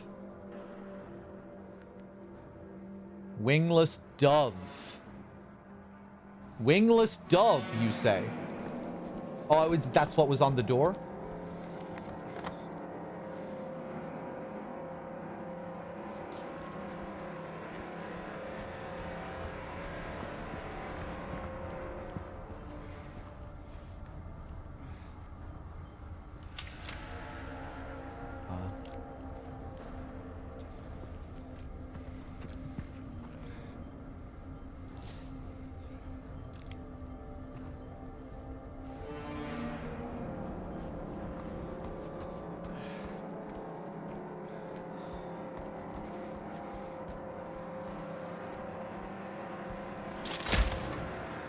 What the hell is this even doing for me here? Turning on the lights. Oh. Is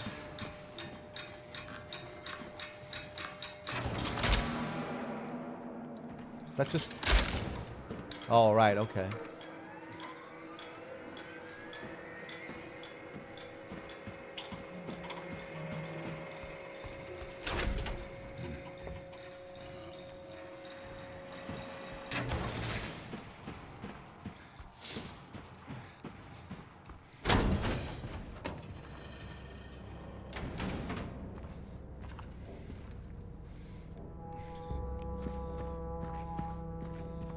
I really hope every game ever gets remade and we just stop making new games. Why don't we just keep remaking every game? You know, and then by the time we've remade most of these games, we'll be a few generations ahead, and then we can start remaking them again. We'll need the next upgrade by that point. Because that's what you really need to do. To great pieces of art, especially. All art needs to be upgraded and optimized. Especially if we're going to merge with machines in the future and AI and all this stuff. You know, we need to start thinking about art scientifically. We need to perfect it. We need to upgrade it. We need to run the analytics.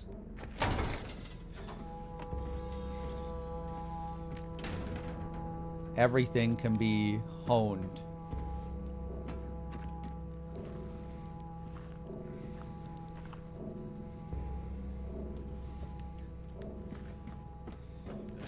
Let's save again.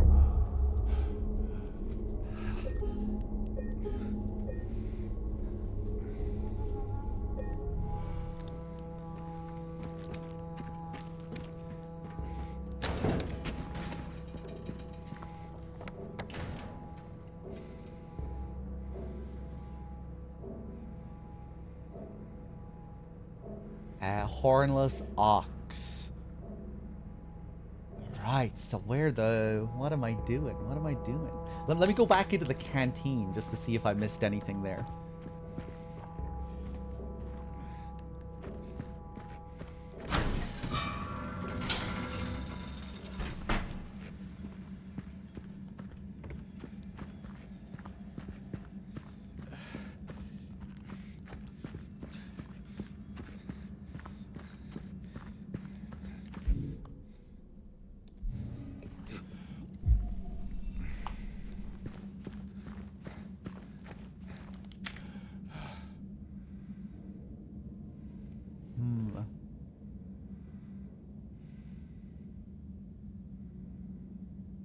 Yeah, I guess here they're not even really trying to do the same thing with the painting. That actually makes me feel a lot better about this. Before I was just like, oh, have they just kind of fucking botched this thing? Did they not understand what this was? But no, it's not even like you don't have the painting at the back of the room anymore. I guess it still is kind of a bit weird, you know. Wouldn't it make more sense if the painting was there so it reflected the body that was there? I mean, I guess it still mirrors what's going on in the room, but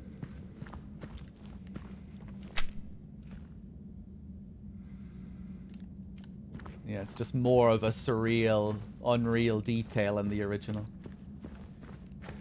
I guess it still is.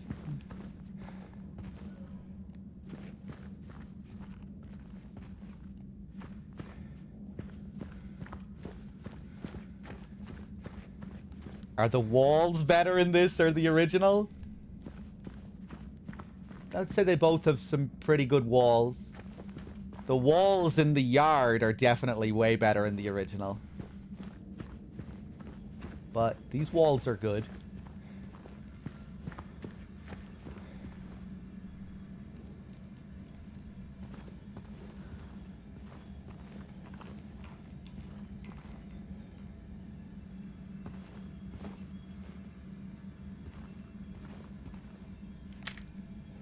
Ooh, I like how you can see the face there.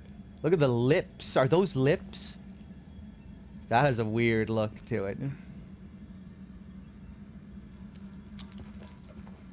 Yeah, the body here is very different to the original.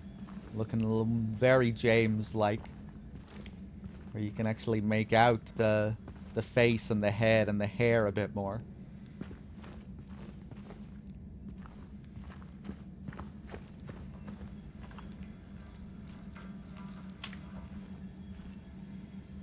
Nice, I just heard the fan.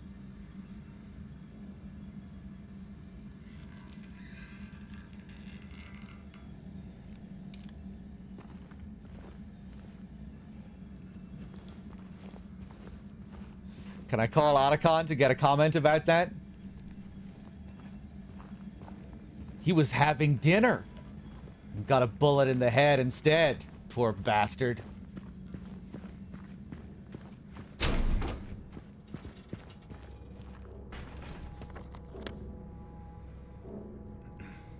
The big MGS2 heads should know that one. Alright, let's see. Did I pick up any keys? No, we still have no key items. They still haven't found him since he had the cabinet key. We should assume one of the prisoners got his hands on it. Get the spare from the witness checkpoint and secure the rifle before it falls into the wrong hands.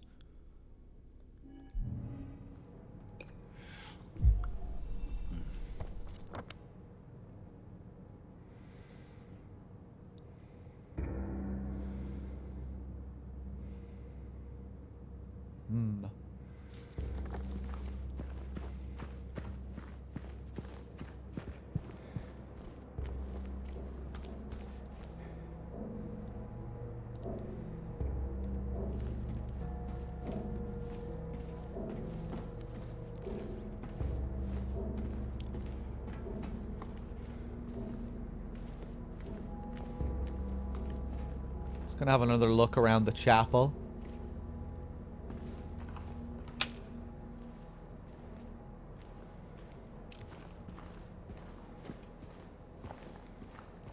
Make sure I checked everything here. I'm perfectly happy just walking around and taking in the environments again, too.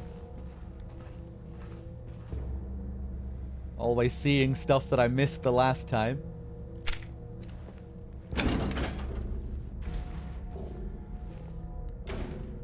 Well,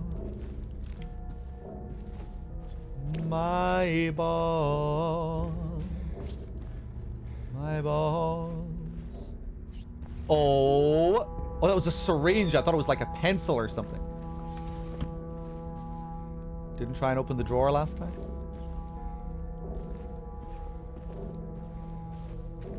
My balls.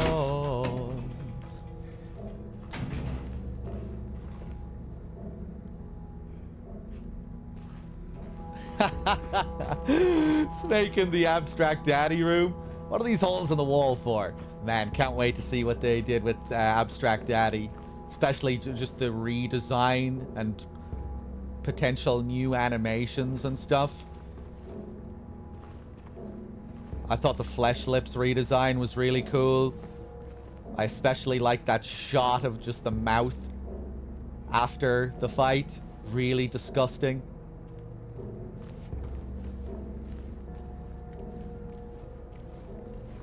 The mandarins as well. The sexual element of all the monsters has just been ramped up with these redesigns too.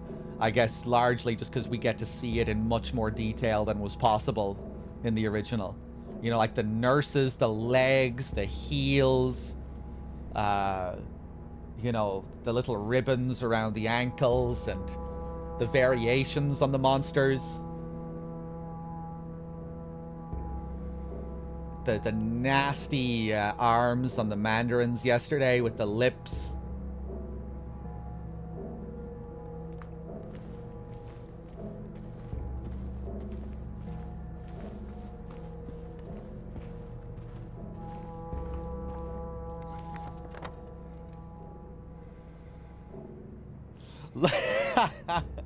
Looks like I'm today's pick, Angela. You go up ahead.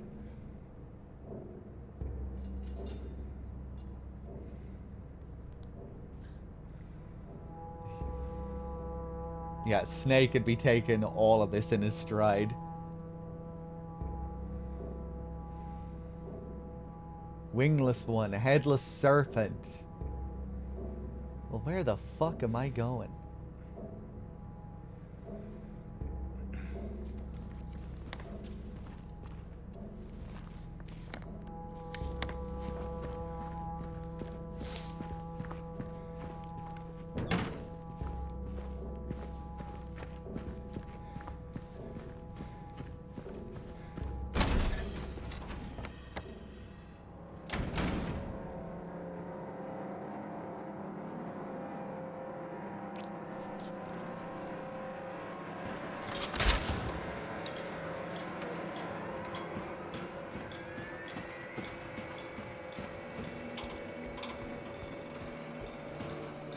What is this doing for me? Is it opening a...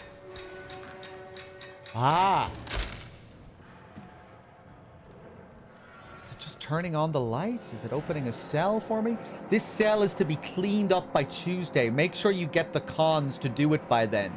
The previous tenant has been moved to death row as per the warden's order.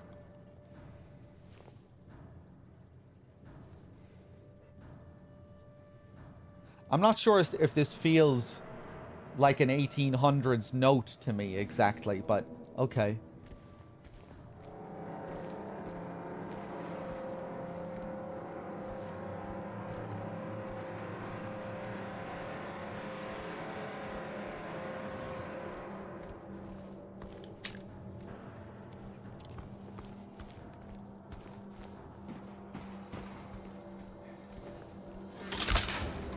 It's because it's not real. It's all from James's mind anyway. Not everything needs to feel like an 1800s note. We can excuse anything.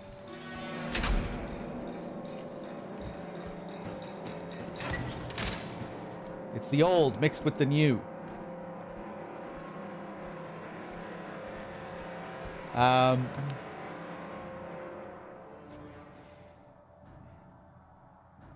Ooh, what's that little place to the side up there?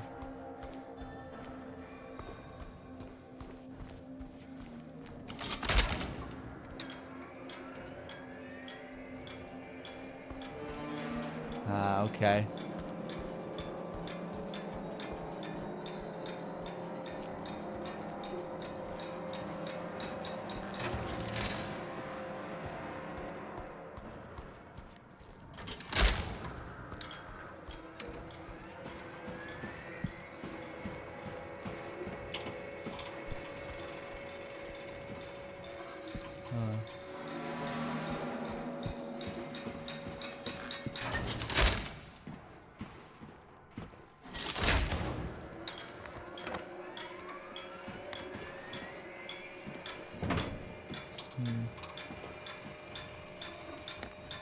I'm not sure if I'm in the mood for being stuck right now, so I might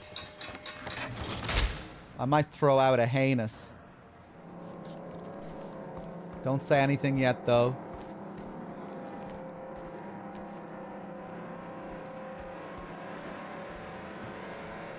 Oh. No, nothing to push here.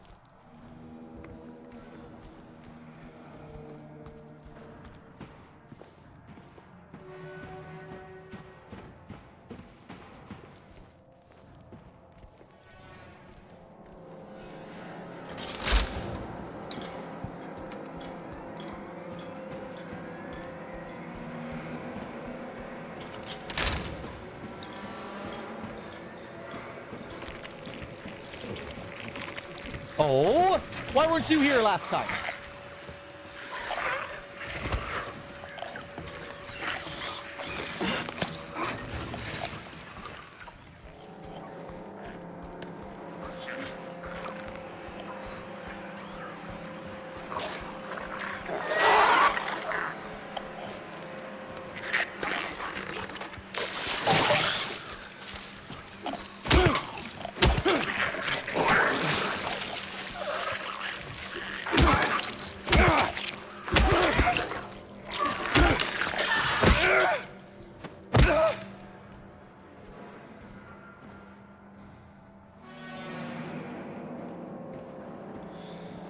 Be sick if the truth randomly came out of a cell. Hopefully we'll see the truth at some point. Little callback.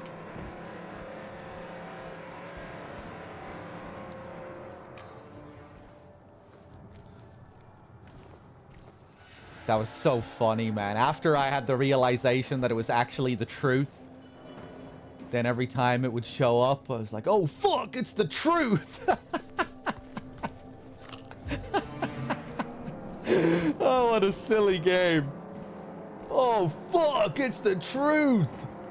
Run. Do I still like the combat? Yeah.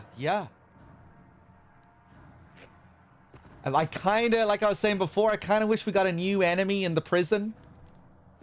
Because that was always a little criticism I had of the original game, how after the hospital, you didn't really get any new enemy types that were, like, tied to thematically to the new areas. What about, like, unique prisoner-themed enemies here?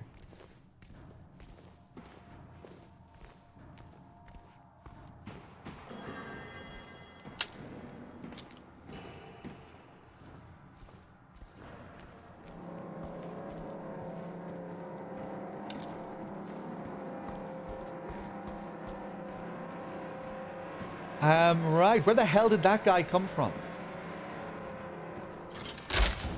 What is the fucking purpose of this? It doesn't open cells?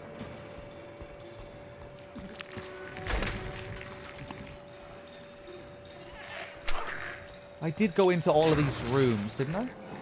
Oh, what is another? Oh, maybe... Wait, what?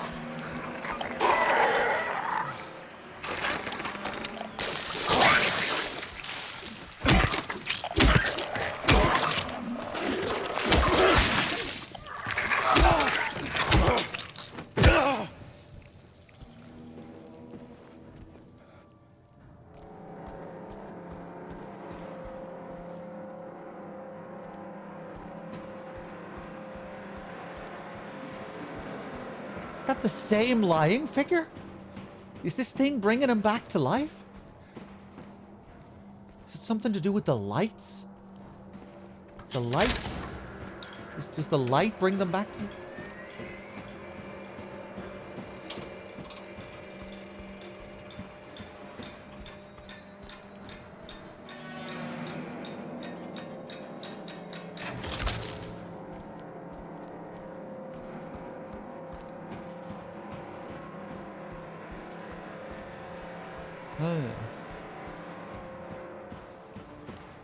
Wow.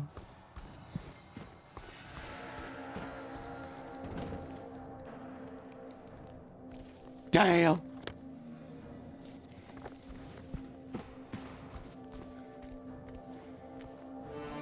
Can't go through any walls here or anything.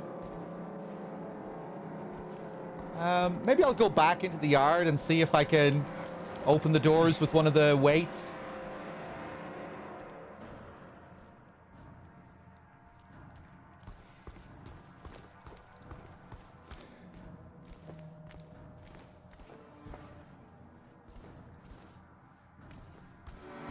Well...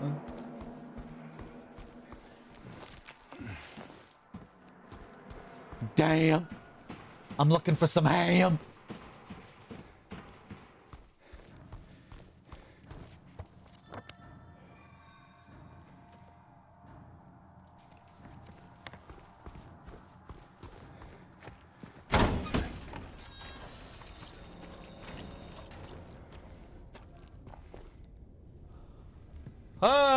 Okay,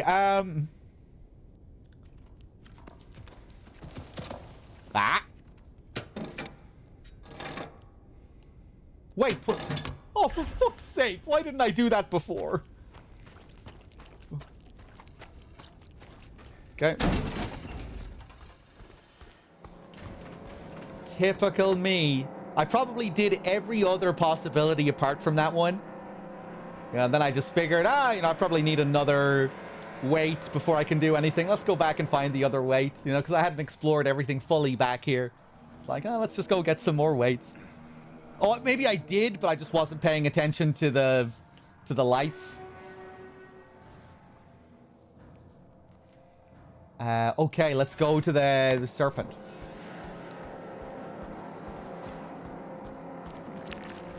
What the hell? This one revives. All right, have fun.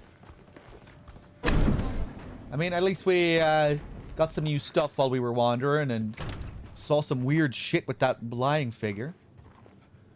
Salad Guts, I am enjoying the game so far, yeah. Miraculously. Ooh.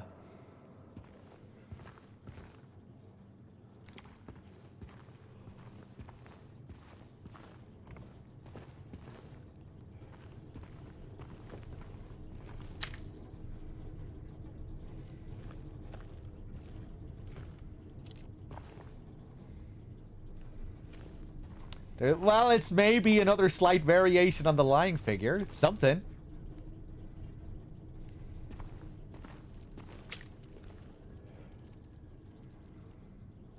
That's a pretty cool image.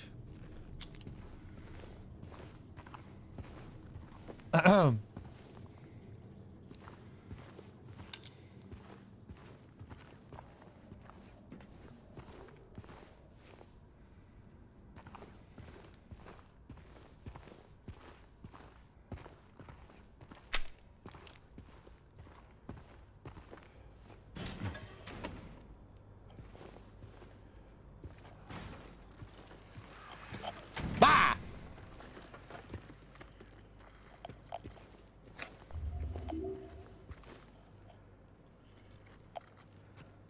The little crackling breath thing on the radio it works so well in this, I think. I wonder did they take a page out of PT's book for that. Feels very PT.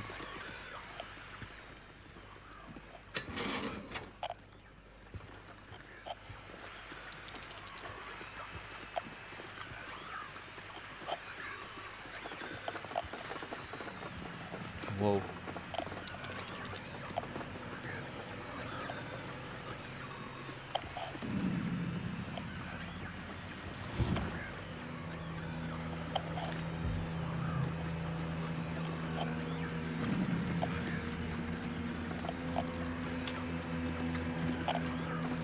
Jesus, okay.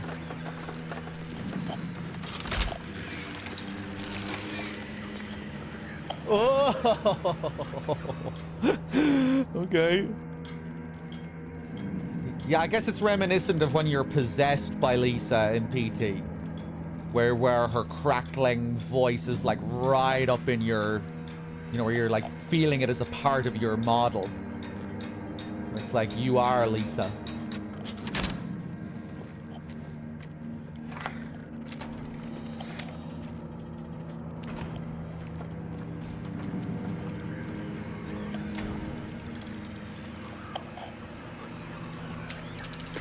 Ah! Ah!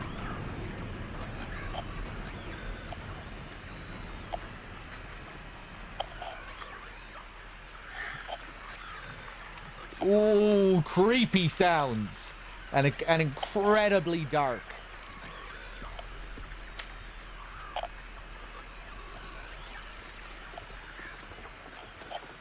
Oh!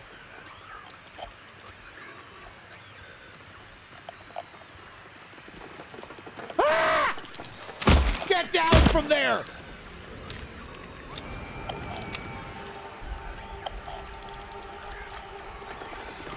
Oh!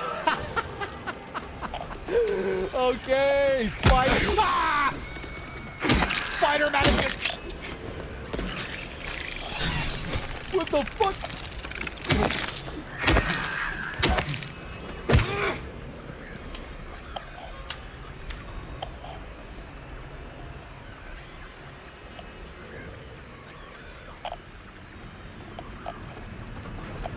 Ah!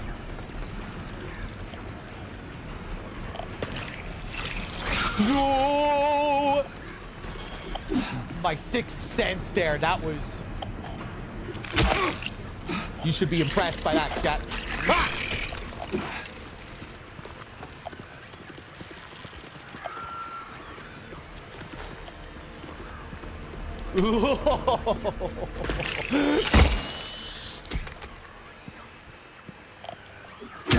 Okay.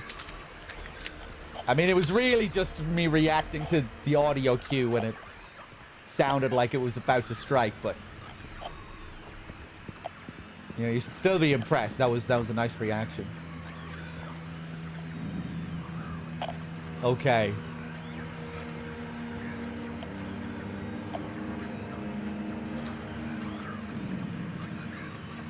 Family photo.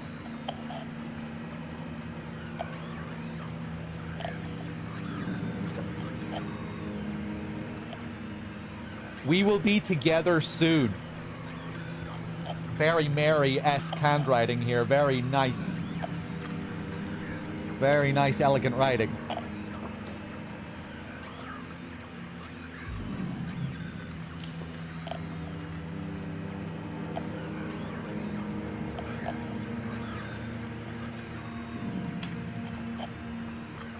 Woo!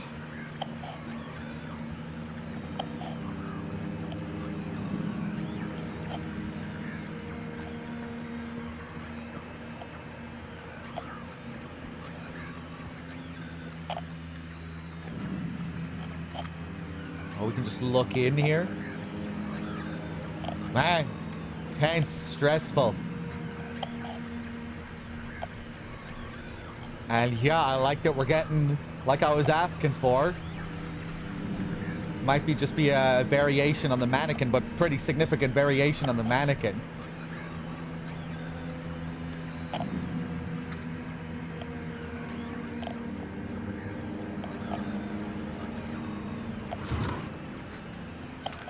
Creepy.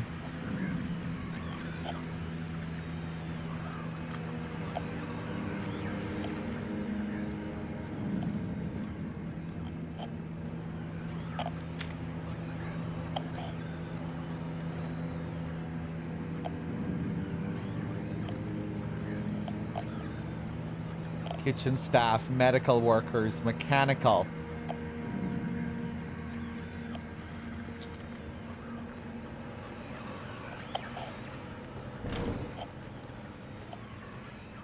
Do I really need to use this for anything?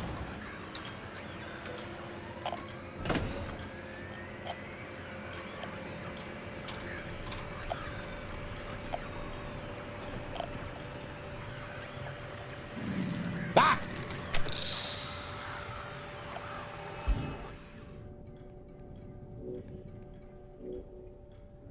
I think we should... Oh yeah, look at the handgun ammo.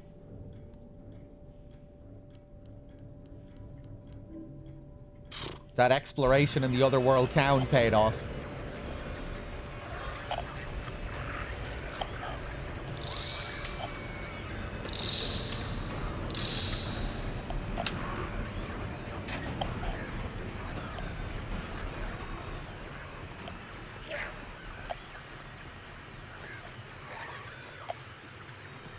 Can we expect MGS Delta 2? Of course.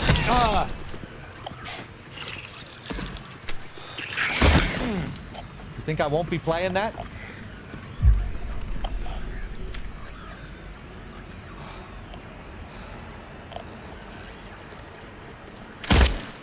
Fuck off.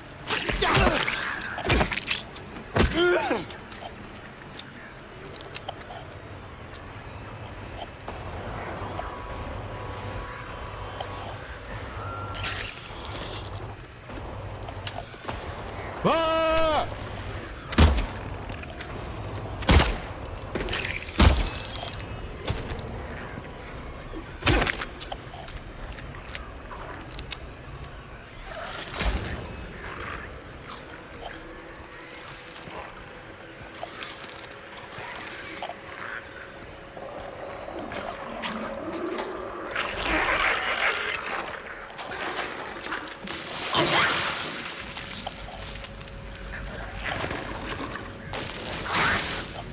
Nasty.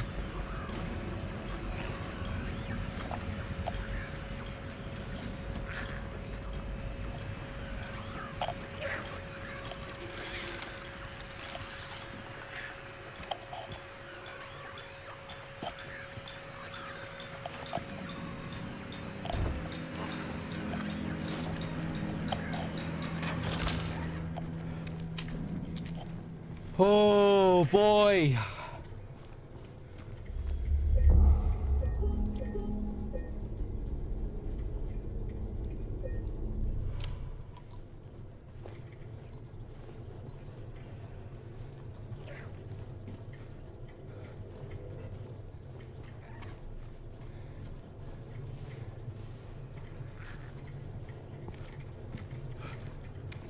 Oh, wow. Look at the detail in this room. Just this shot here. Good walls. Very good walls.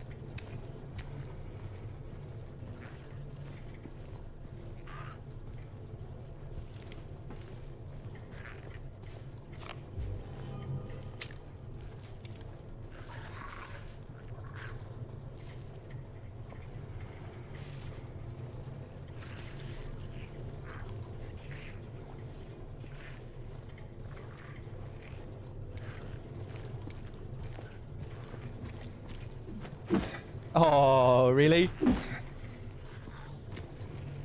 Guess that's thick glass.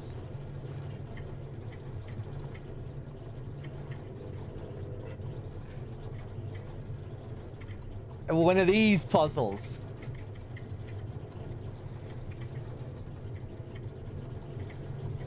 Safety instructions. Power transfer levels. Green. Maintenance level. Used to test before each use. Yellow. Optimal level. Maintain for safe operation. Red. Danger level. Do not operate. Can result in power spike and system overload.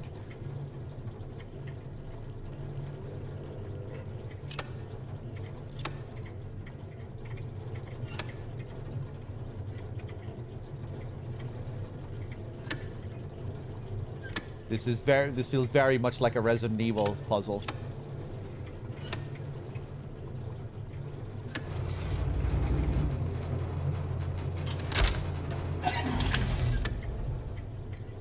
Oh.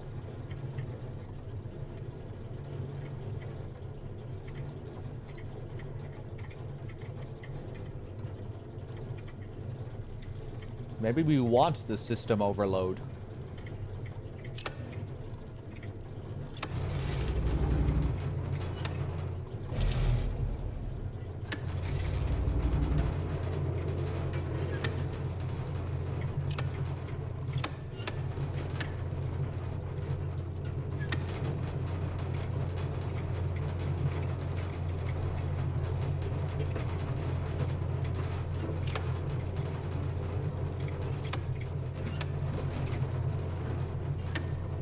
Oh.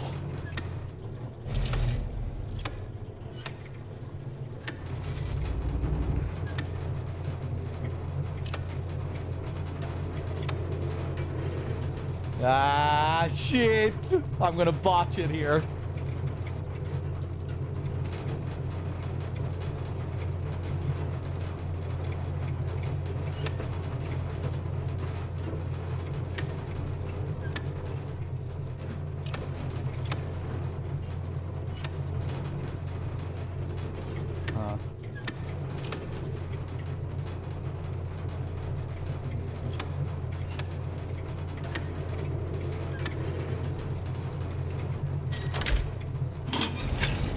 Ah, damn, okay.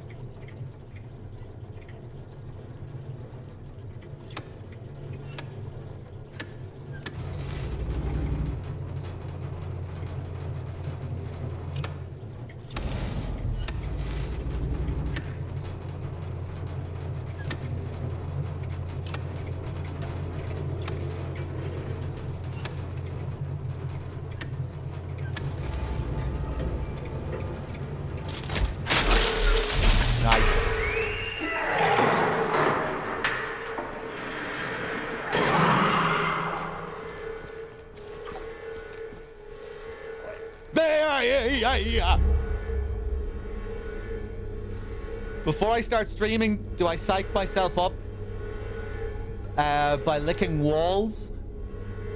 If I'm playing a very industrial game, yeah, you know, so it gets me in the mood. So for a game like this, you know, I was out on the street looking for all the dirty walls I could find. I really had to find some good ones for this.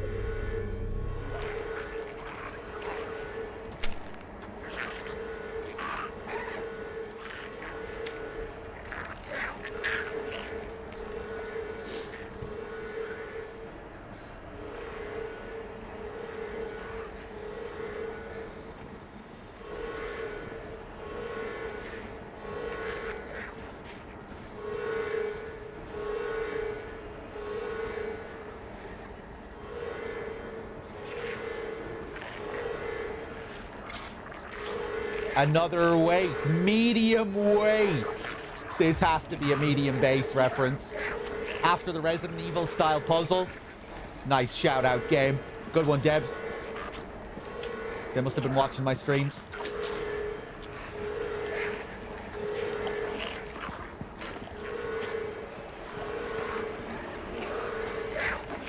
Ah! Ah!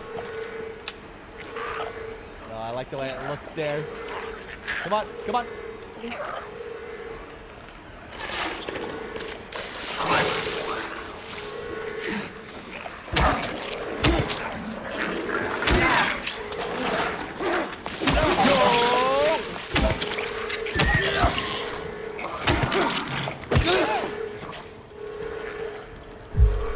Chug it.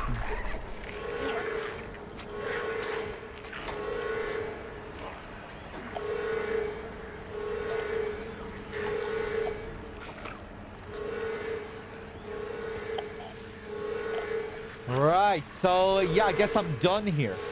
Oh. Ah! Look at that mannequin running off in the distance. Hello?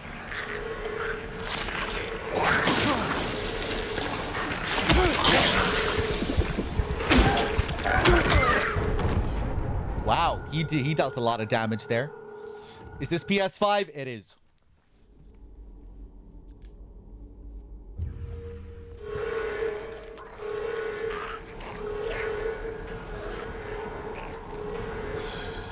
Okay.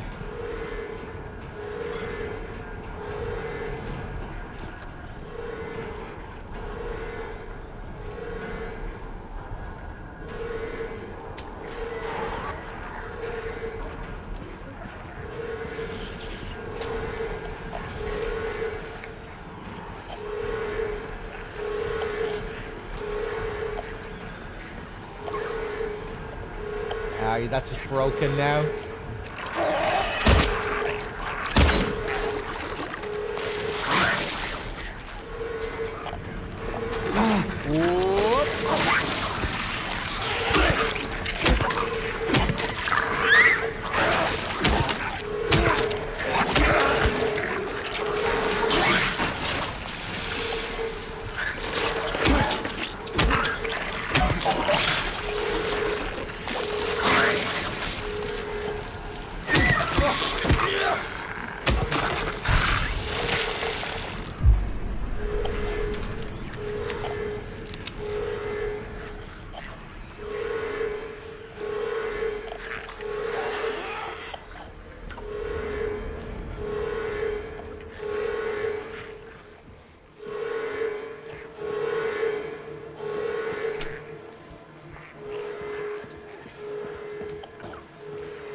Ay.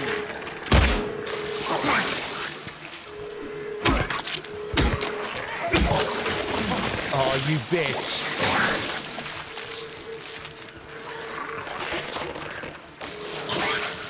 Yeah, come on out. Come on out.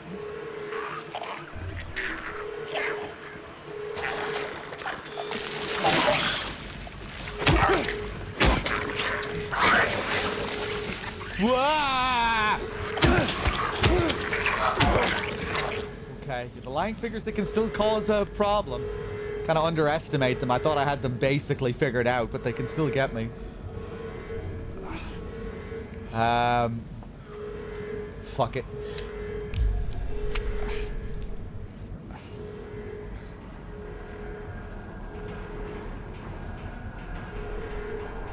There's a classic clank. Oh, it just kind of makes me miss how aggressive it is in the original, though. Fucking blasting through your eardrums.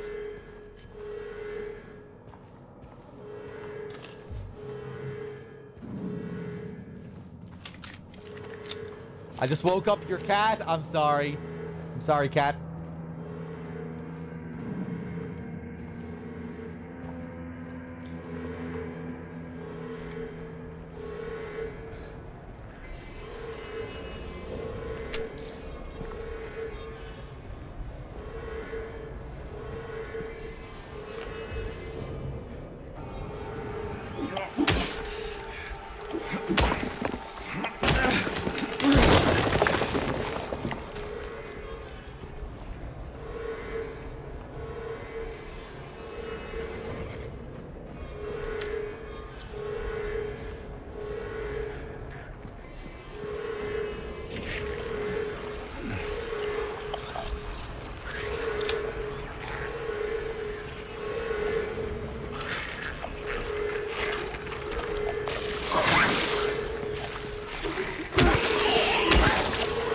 There's another one. Oh, nurses are back! I guess we're in the medical ward or something. Ah! Whoa, that's not good. Hold on.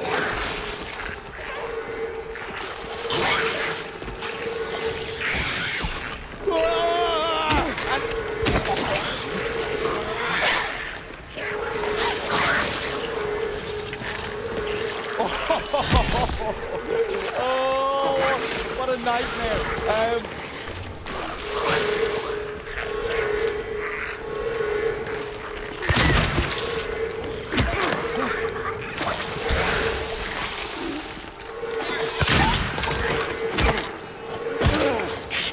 Okay.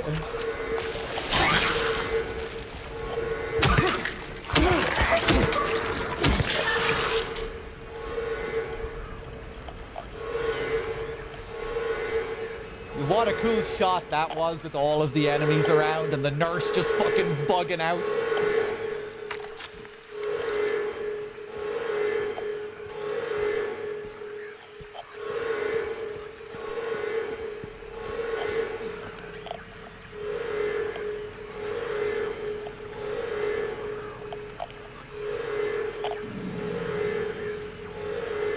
Okay, where the hell am I going?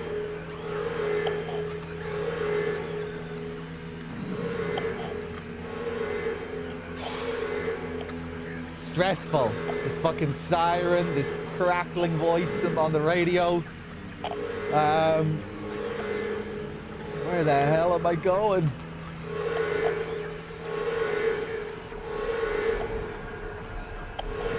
Which way did I came through there?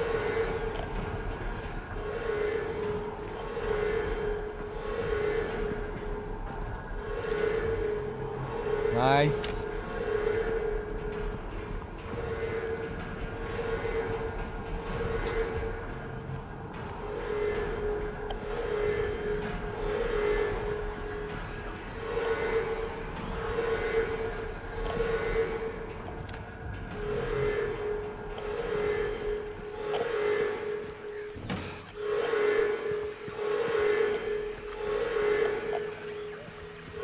Okay.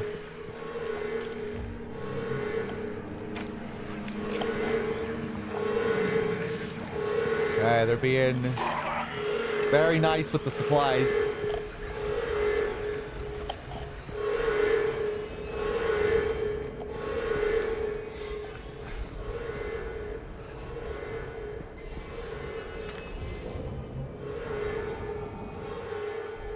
Loads of supplies.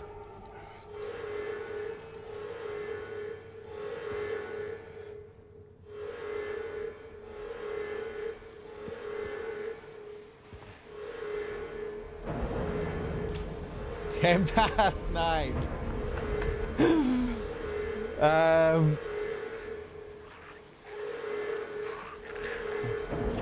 Note to medical staff. During last night's execution, the prisoner assumed to have been disabled.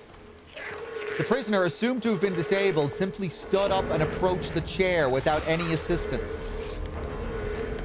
From now on, take utmost care when reviewing the prisoner's medical history. Guards need to be made aware how capable the prisoners are in order to avoid any incidents.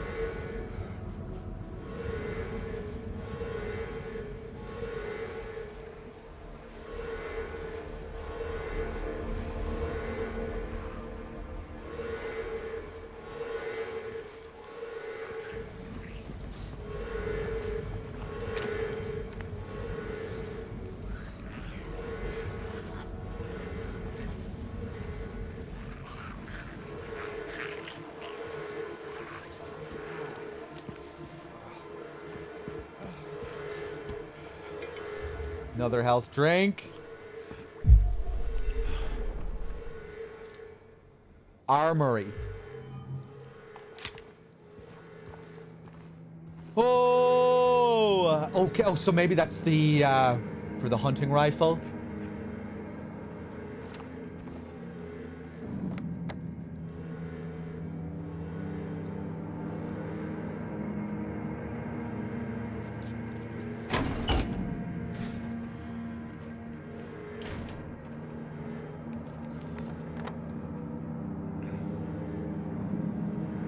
Whew, okay.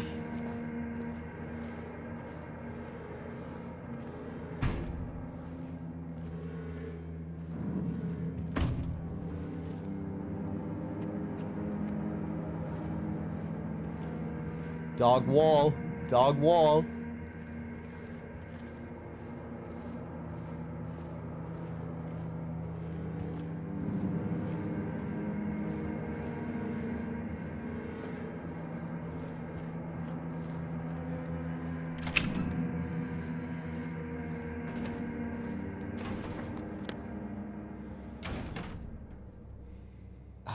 Right. Oh, and this just looped us back around. Okay.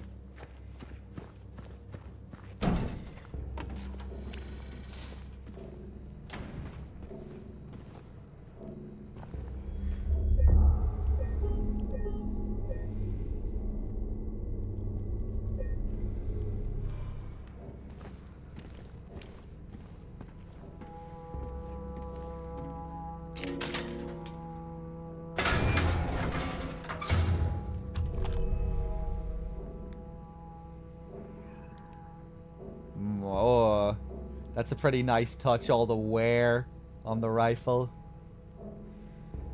The markings, the scratchings.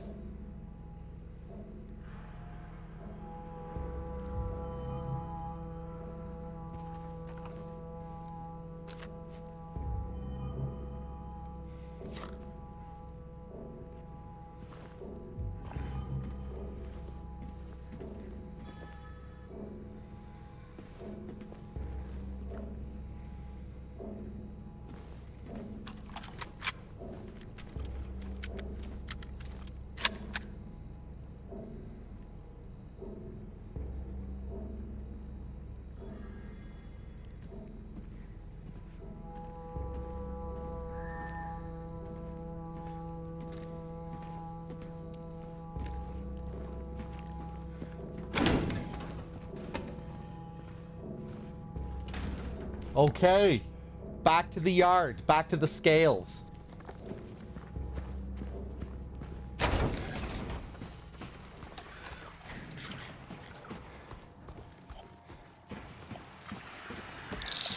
Oh, we have mannequins here now too. Okay.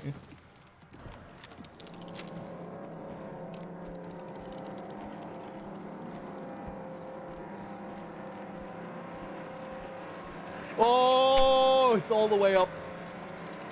Oh, it's going up even further where you can barely even see it. That's nice. Didn't even realize how far up these cells go. Look at this. Okay, cool visual. Ah! Oh. Genuinely wearing on me, this area, just the stress of it.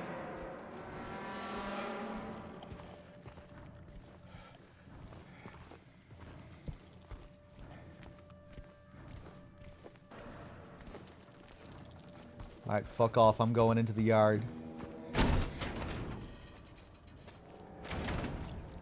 Come on, Bloober. You have to do the big horse boss at the end of this. Big over-the-top horse boss. James Sunderland. Big three-headed horse. Like something out of God of War.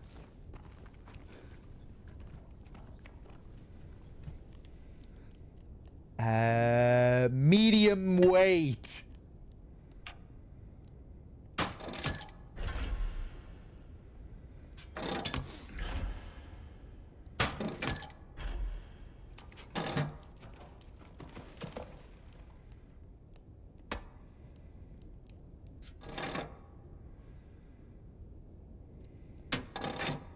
Oh!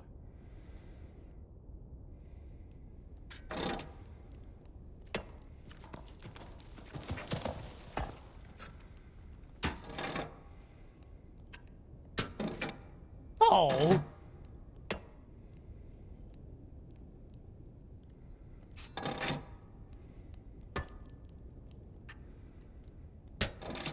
Oh!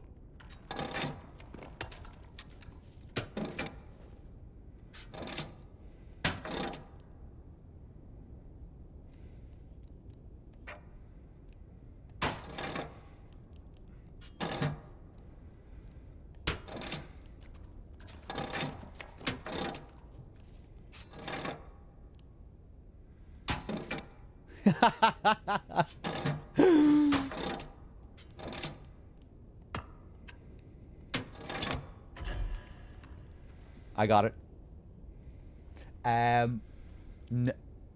Nightick with the tier 1. Thank you.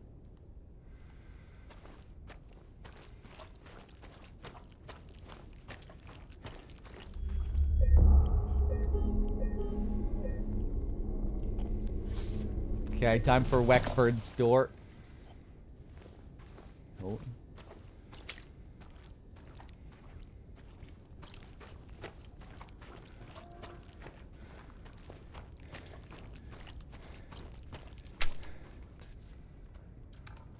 They really dropped the ball on the walls here, have to say. Those unique tiles from the original. There's no intention of recreating that. Not even gonna try. Alright, I'll be writing that in my review.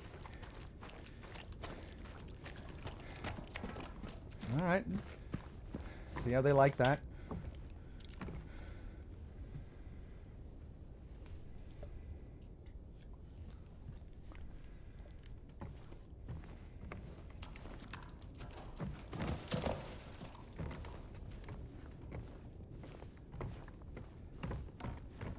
Oh, so we actually have room for 6 bodies here.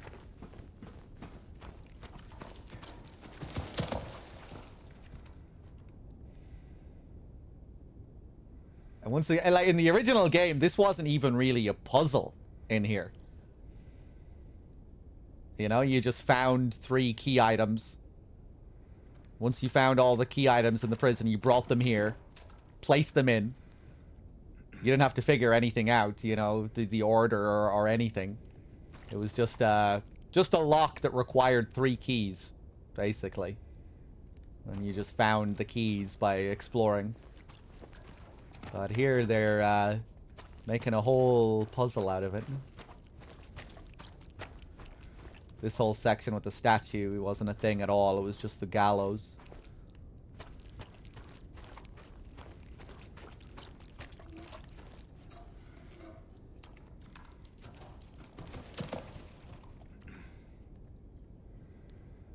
Okay.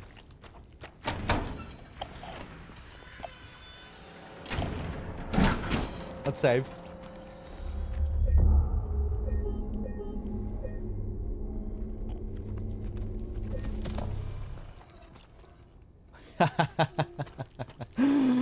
Yeah, good job with the sounds here, too. That's a shame they didn't do the gradual build on the descent. The stairs. With the sound. Alright, time for the boar. I just saved while I'm doing it again.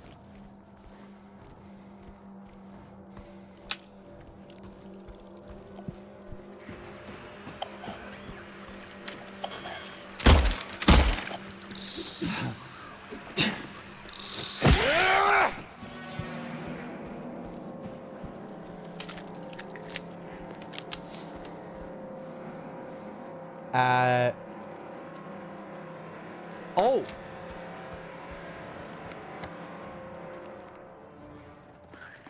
Oh, I guess it's the ox.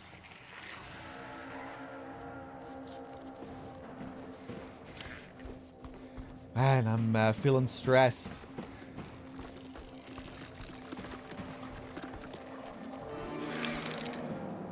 Fuck off.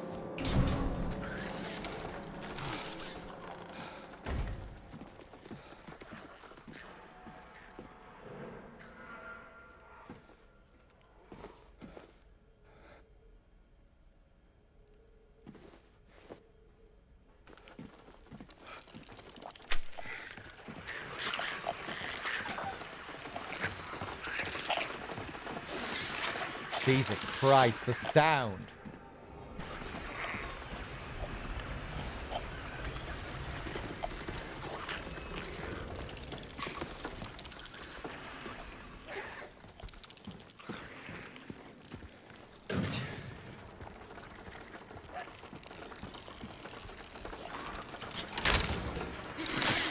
Hello.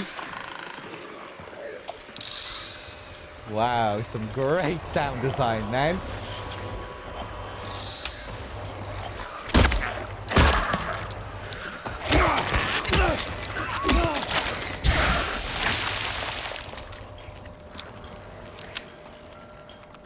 Whew.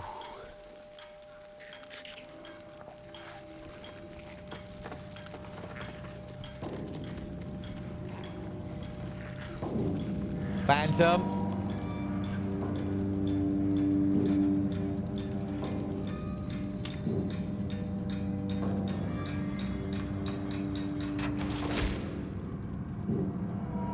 Even that, just waiting for that to reset, it's like stressful. It's bad to take when they're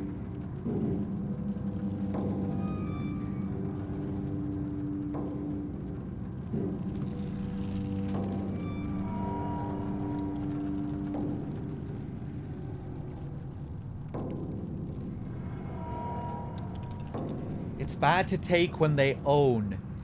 They said they own. The other can't take. When one does own, but I cannot own, should the warden take? No, he shouldn't own. I will own. Again, I will take. Okay, I like this.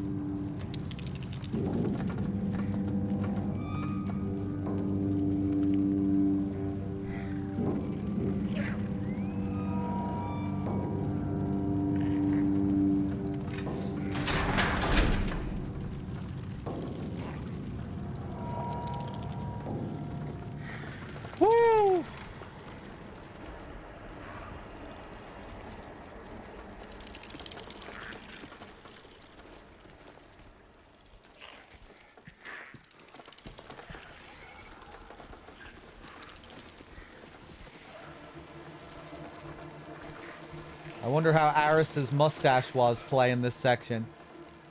Was he keeping it in check?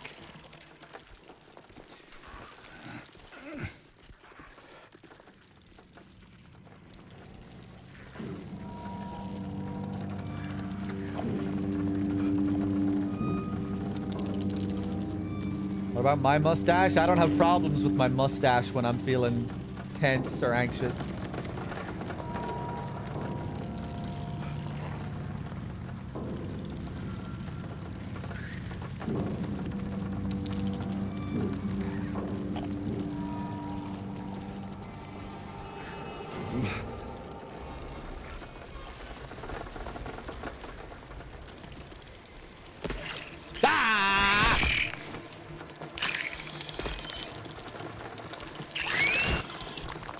Jesus.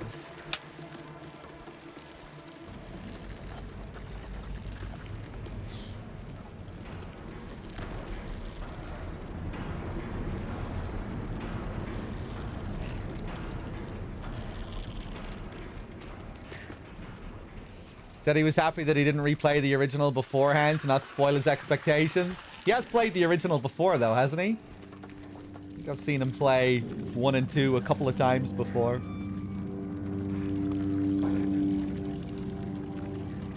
I used to watch his streams quite a bit back in the day. I haven't really watched any in a good while. But I saw he was playing this. I'm assuming he's enjoying it.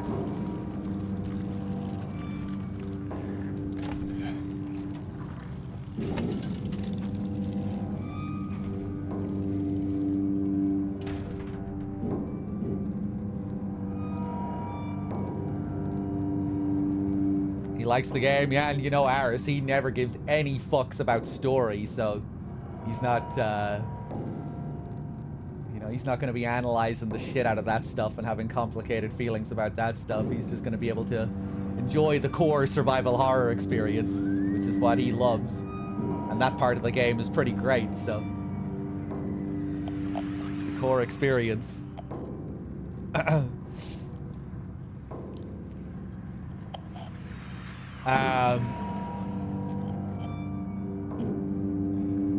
yeah, I figured he'd have no qualms about this game.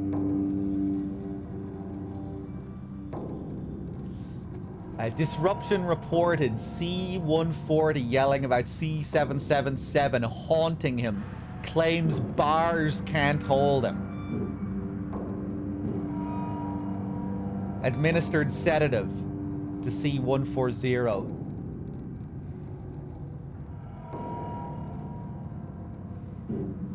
Noon lockup.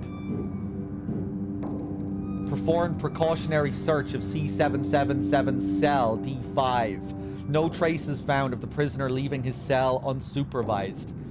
Recommend further psychiatric evaluation of C-140.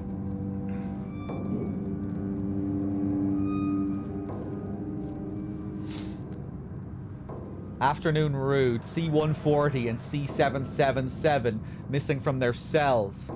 Alarm raised. Search in effect. Update. Bathroom door barred from inside. Efforts made to get them open. We don't hear anything from the other side. Evening lockup. Now, let me just scan through some of this again.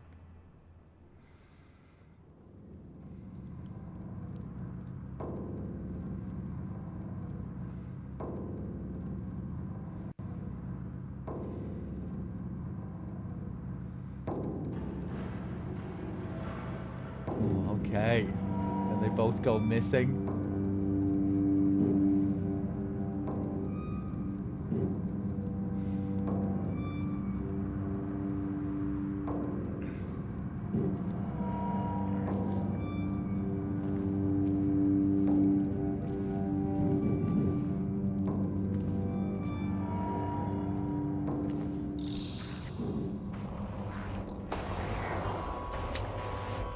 Take it easy.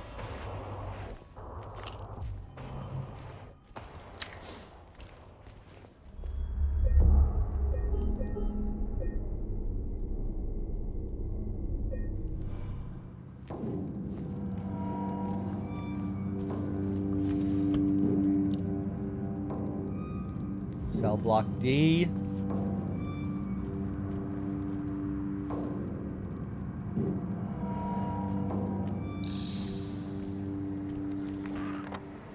Okay, okay.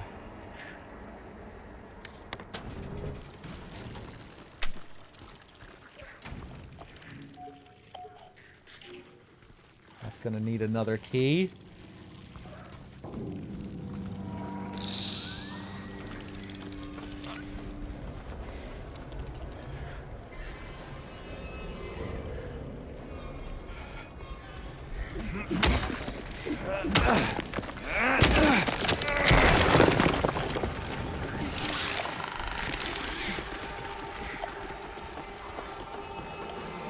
Jesus fucking Christ, the sounds, man.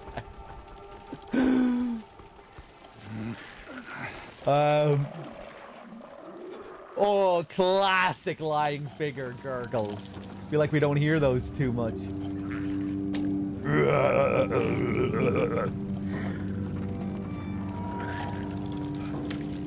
These all syringes. Yeah.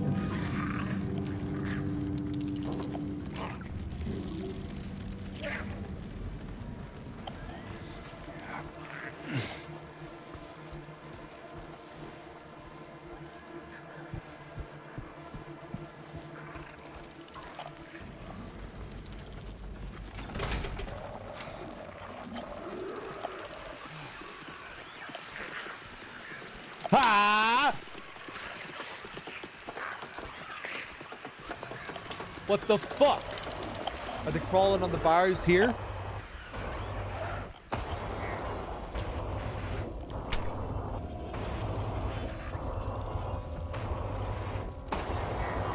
Whew.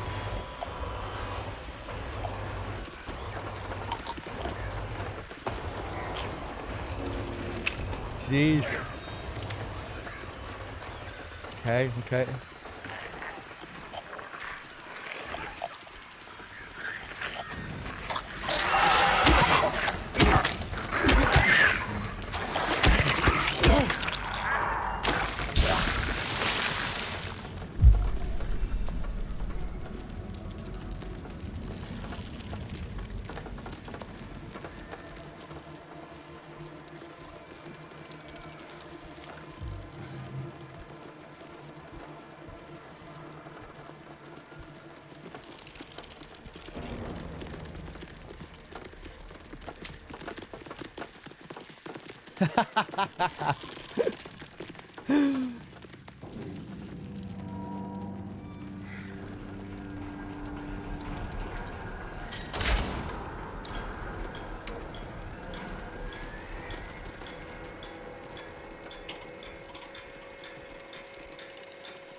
Woo!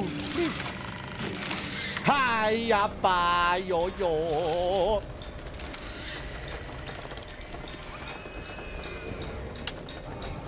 That.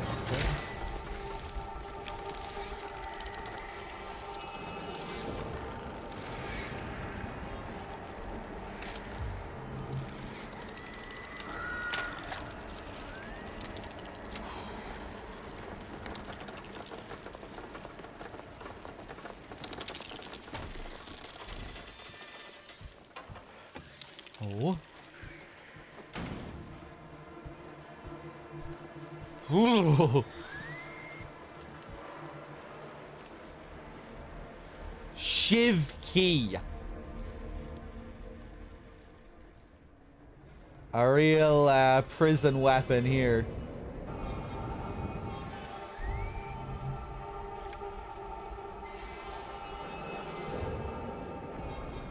Ooh, man, these sounds. Genuinely unnerving stuff here. Very good. Shame you didn't find it. Shouldn't you know this place better than I do? Now it's too late. I'm going for a walk. Clever boy. Here's your reward. We could both use a bath.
I like how we're getting like more and more aggressive with the sound, the clanking coming in a bit more present. The original sounds, elements coming into it more and more. The dripping becoming more present.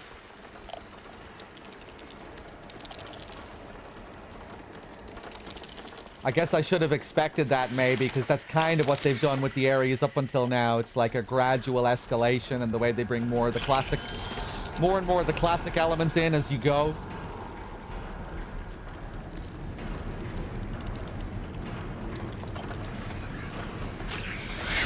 Ah! Are you here? How did you get in?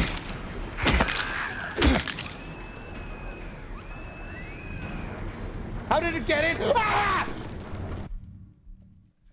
I thought my fucking steel pipe was a mannequin leg.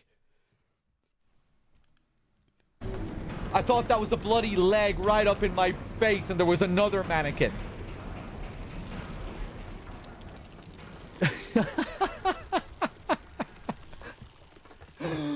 Oh, Christ. How the fuck did it get in here? How the hell did that mannequin get in here?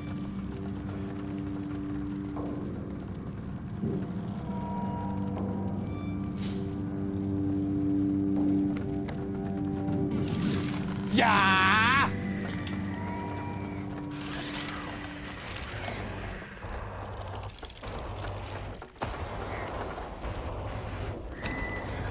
Man, good shit. Okay, Hi-yo-aye. Yeah!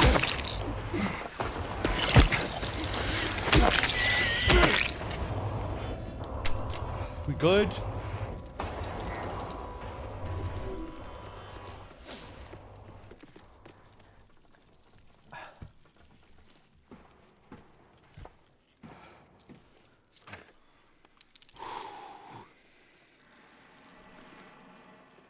Saw someone walking around past lights out. Again, whichever one of you that was, do I need to remind you that you must never leave your post without prior clearance? Next time I catch you, I'm reporting you to the warden. Catch me if you can! Okay, we're getting it. This seems to be like a recurring thing, getting responses on the back of the messages.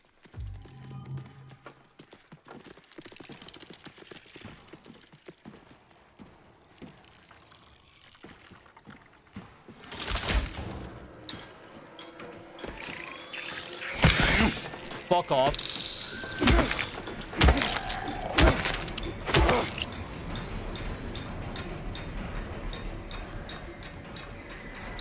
Okay. Are we good? Are we good?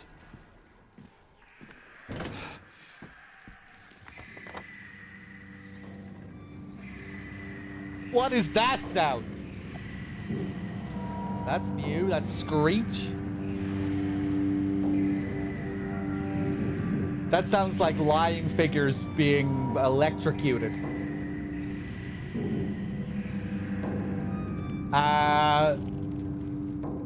Right. It seems like there was a door back all the way back there. I didn't check the stairs from up here. Whew. Okay.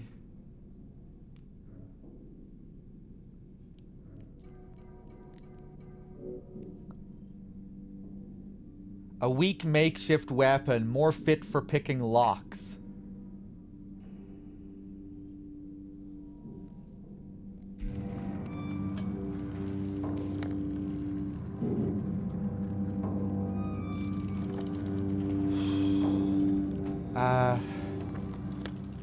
Okay, I thought maybe this was a door up here.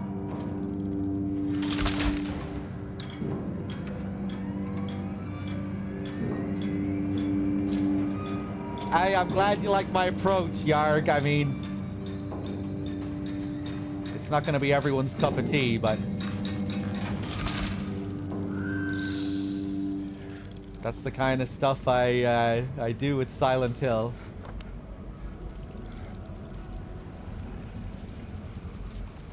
It's all about the little details. Yeah, yo, ah, yeah, yo, ah, oh.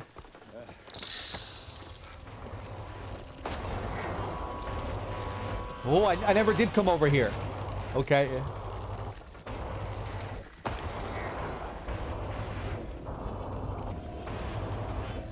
Yeah, man.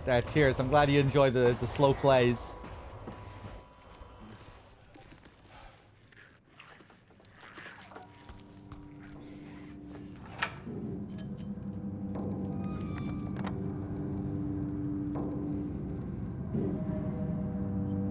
Right.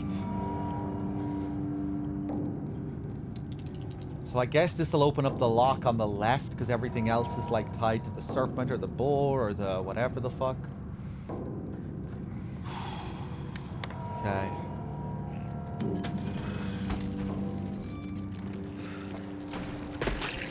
Yay-yo-ay-ay.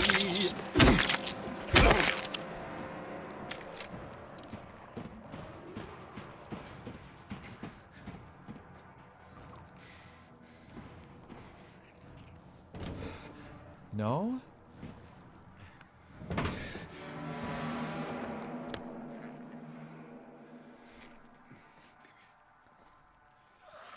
What the fuck am I gonna do with this?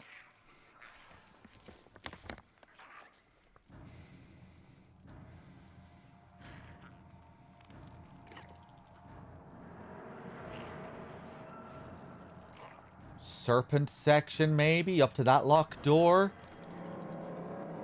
I don't remember finding any unique lock that would require something like this.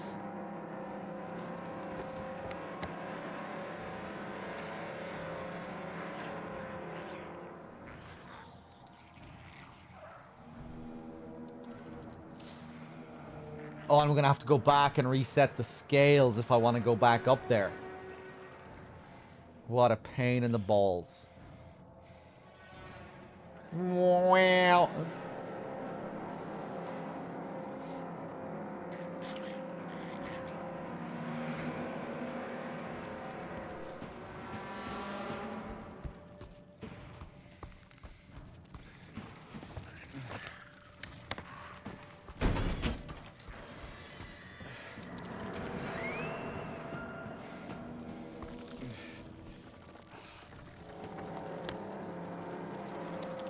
Weird that they don't highlight the door here. Bit of an error there that we don't get any arrow through the door. Oh yeah, let's go back to the toilets here. The note probably implied where I was supposed to go. Oh yeah, when they asked, should we go for a bath? Changing room, showers, that's, yeah.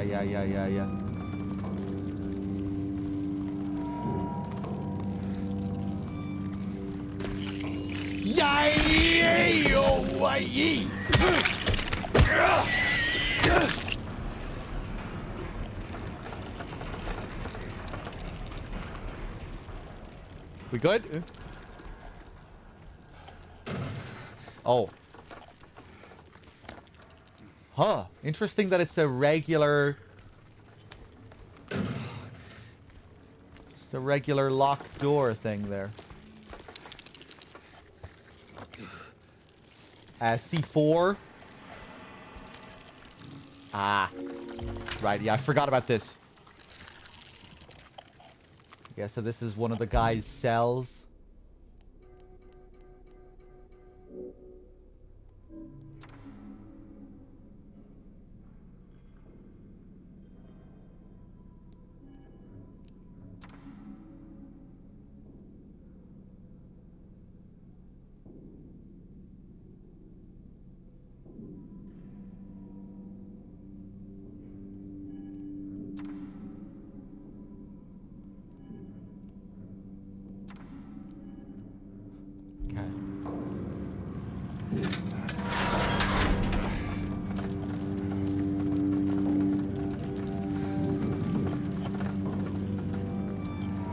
Oh.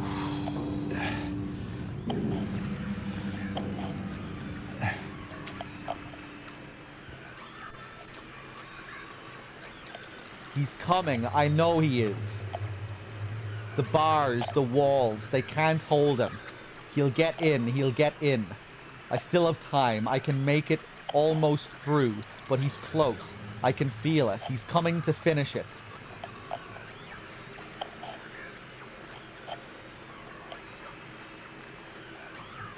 Let him come.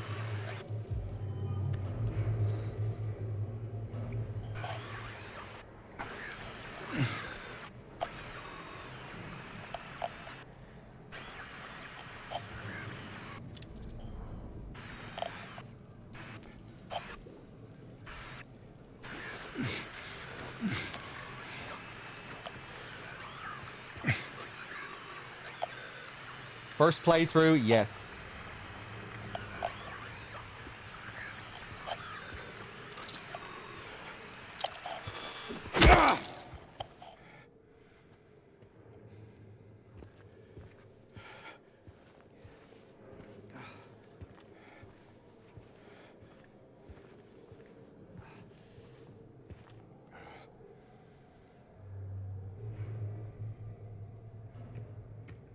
Dog wall.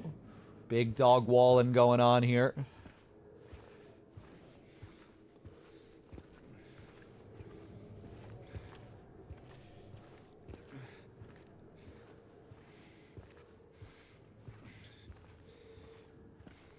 Repulsion and attraction. Simultaneous.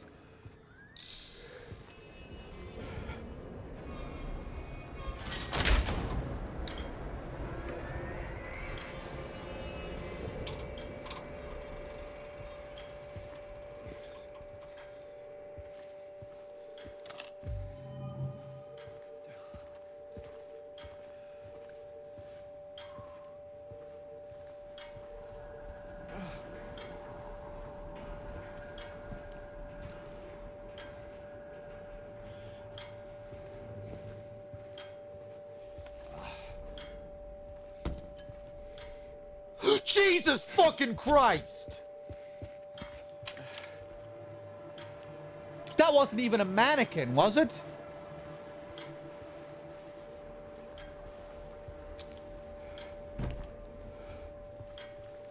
Jesus Christ. Amazing. Was that even the same one that I went into?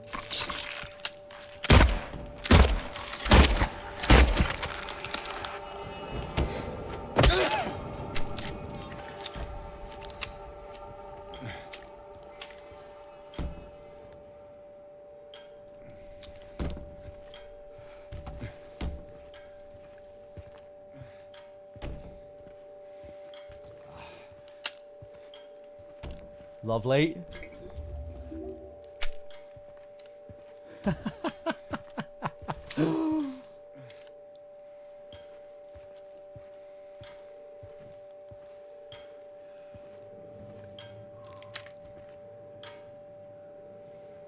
Why is this one so slow? That's kind of unnerving. Is something different gonna happen?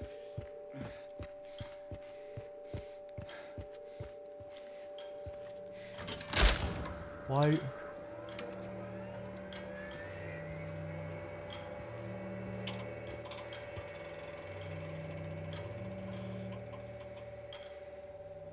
Why is there a dead nurse here?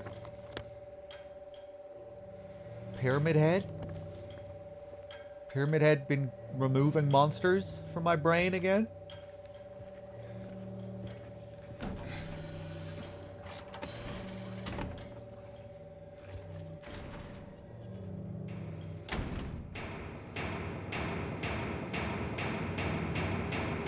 Oh, yes.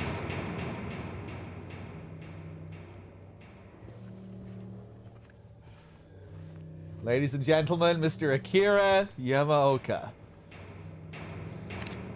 Bang, bang, bang, bang.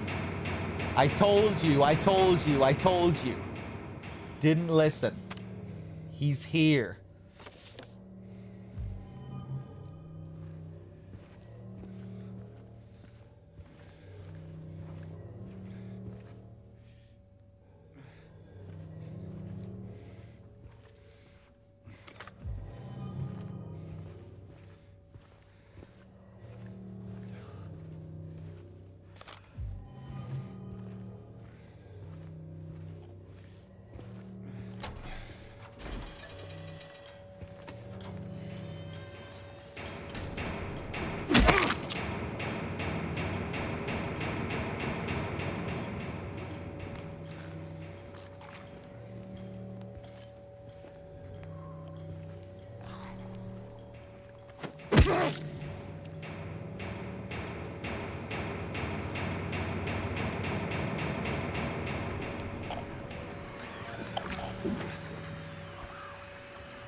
Oh boy.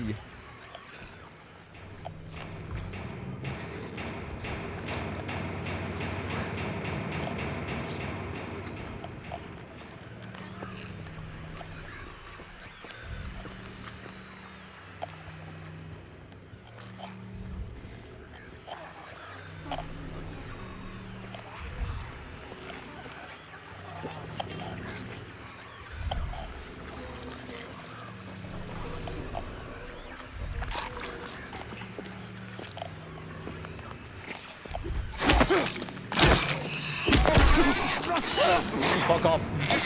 Should have just used the shotgun. Oh, I'm missing. I'm dead. I just didn't take that encounter seriously at all. Paid the price. I don't know what the fuck I was doing there. Didn't treat that nurse with any respect. Okay, I'm back here. Nice. Not too bad. I'm ready for the mannequin this time. That was really creepy.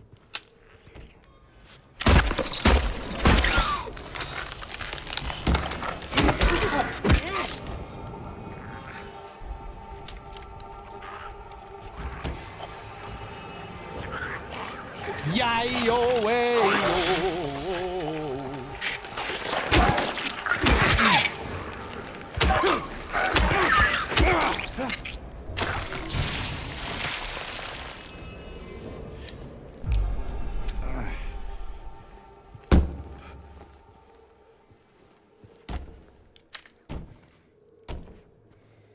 Actually, there's just a dead one in there. Pyramid Head killed that one.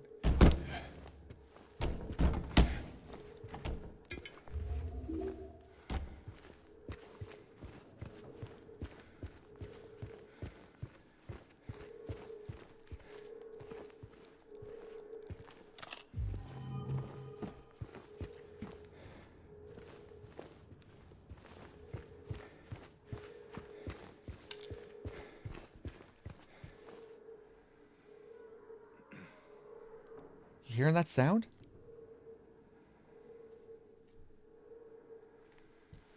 I thought the siren was, thought I was getting, like, controller vibration with the siren as well for a second, but I don't think I was. Like, I thought it was very slight.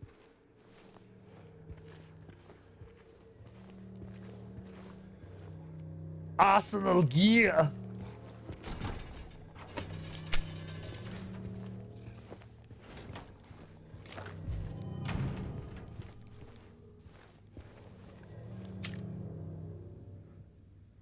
I don't remember this mannequin, don't remember these legs sticking through the wall.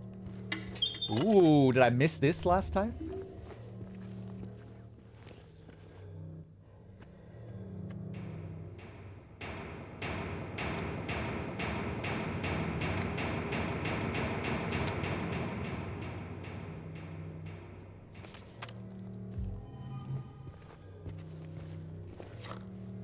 Maybe a bit on the nose here with the Pyramid Head implications.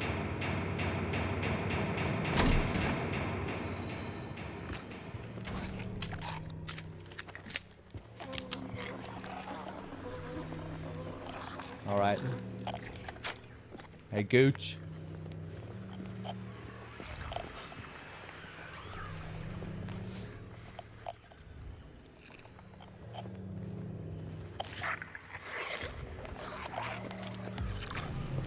Is it Pyramid Head they're referring to here? I would say so. With the dead monsters. That's Pyramid Head's job. All these other monsters that are dead that we haven't killed.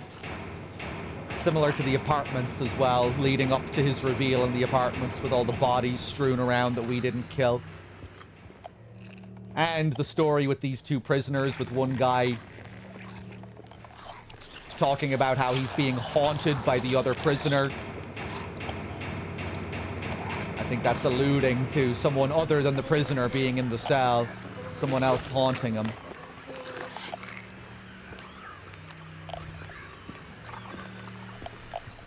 Yeah, no, I don't think it's the two prisoners.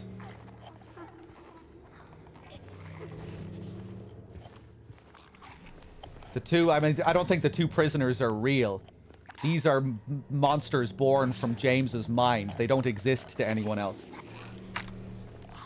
I think the prisoners are supposed to be a parallel story standing in for James and the person that's coming after James. James and Pyramid Head.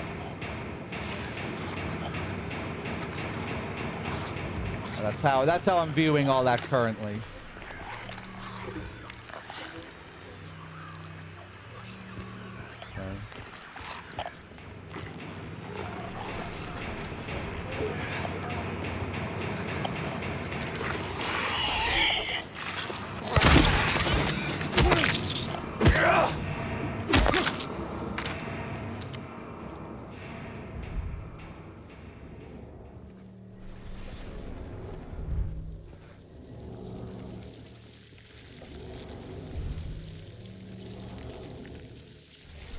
Another hole.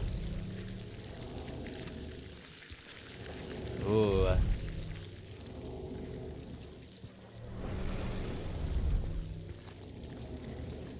Very clean wall up there. Very clean fan in general. I don't know if that seems right. All a little bit too clean for these parts. Oh.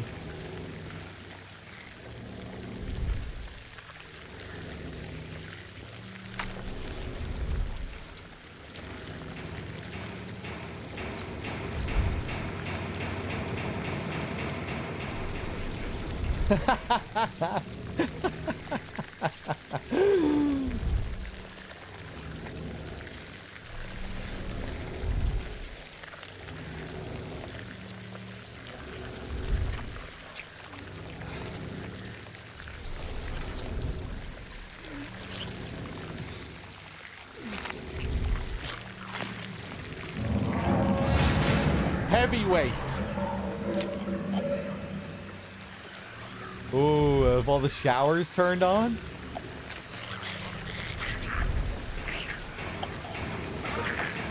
Ooh.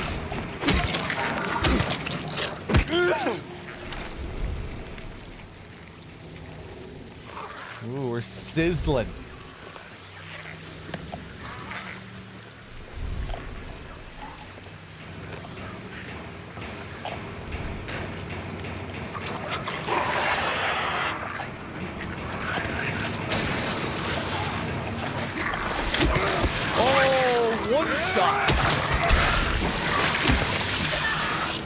They both only took one shot. Weird, okay. Whoa!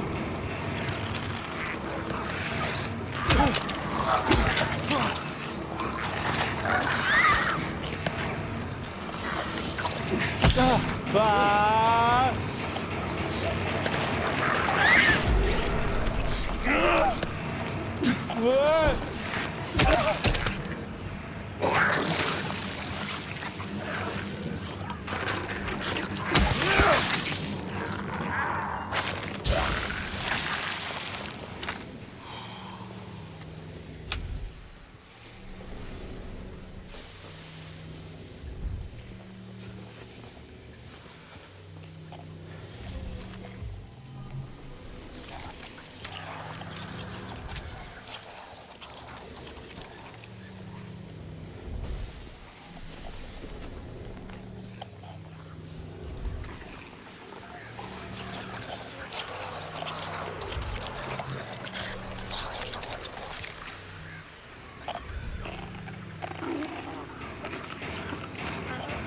Yes, the fucking loud clanks. I'm really glad they brought those in. Give me the fucking aggression. Smother me in a wall of noise. We're getting the fucking proper prison vibes now. Whoop.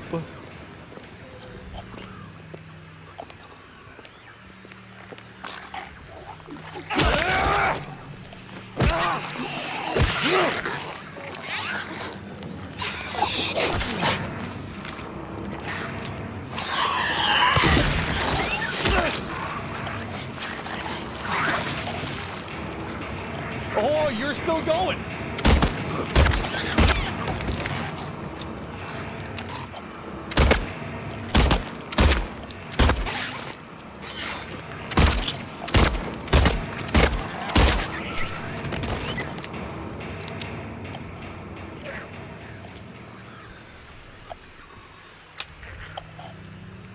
I feel like I'm probably wasting my time here.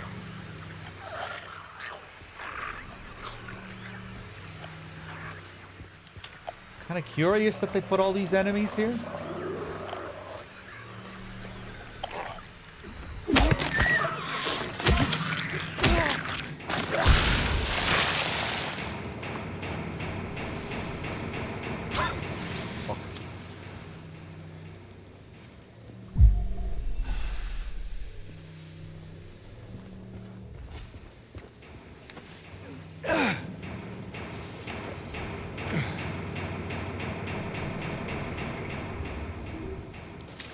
ba-doop.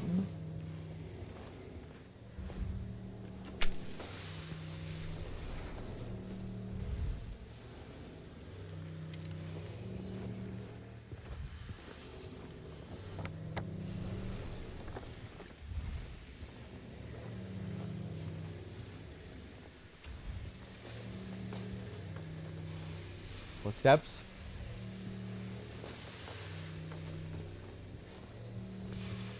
It's almost certain the big guy would be here. I think we'll get an appearance from him eventually here. I'm like 90% sure these are supposed to be allusions to Pyramid Head with the notes and the dead monsters.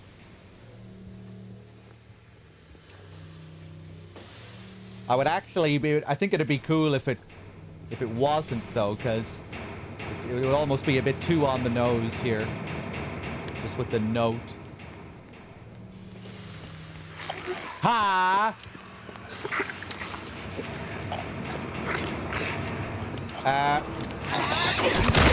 Fuck.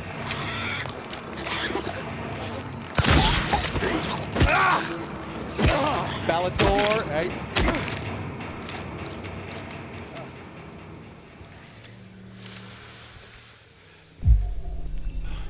Chug it.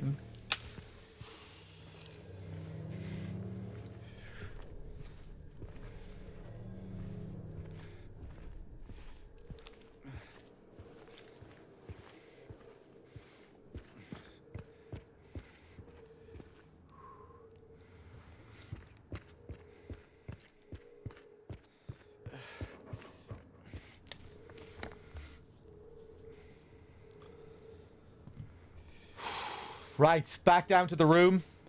Let's place down some new weights. Open up the next door.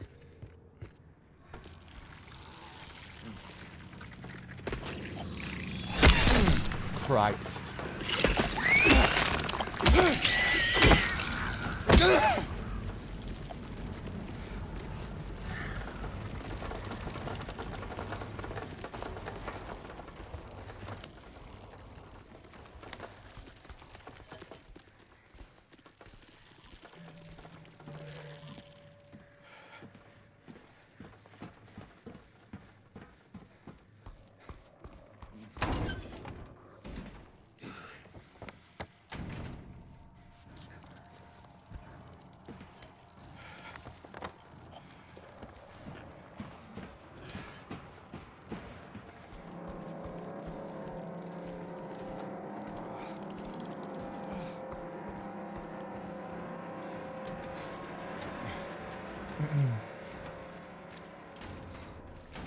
Okay, let's save.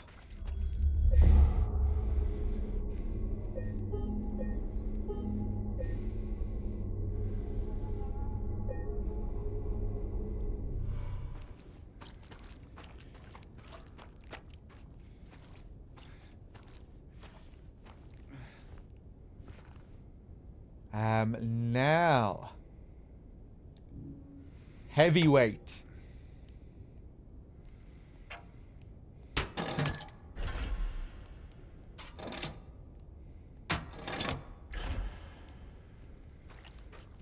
That didn't take long.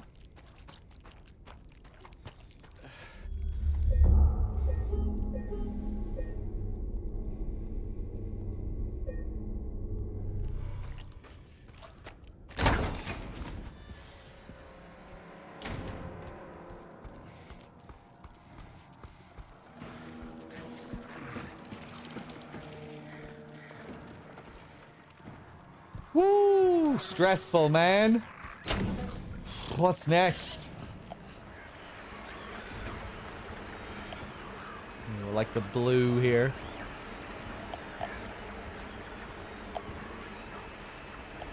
Are we gonna get the little Baroness note soon, I wonder?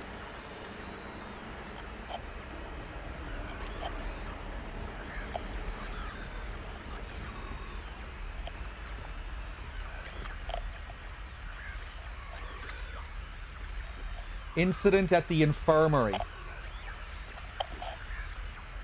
D-183 assaulted medical staff. Attempted to steal medication. Situation under control.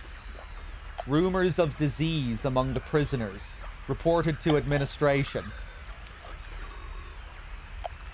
E130 had a coughing fit. Reported to medical staff.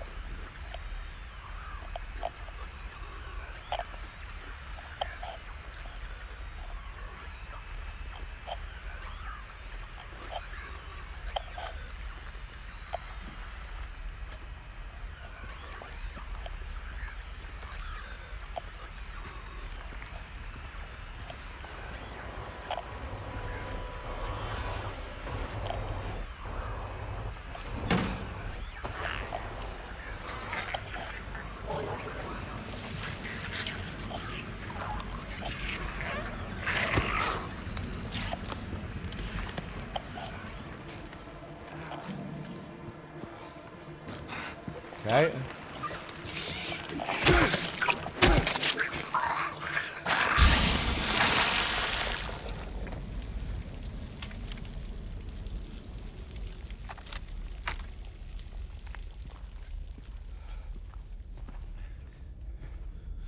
Sirwan, I feel like it was a lot shorter in the original. The prison? Oh, absolutely, yeah. All of the major areas in this game feel considerably larger than in the original.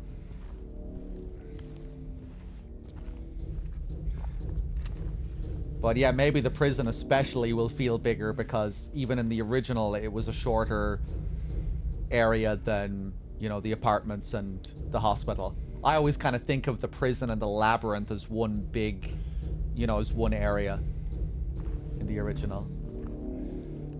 You know, historical society, prison, labyrinth. Each of them being, you know, a little bit shorter and more linear than what came before.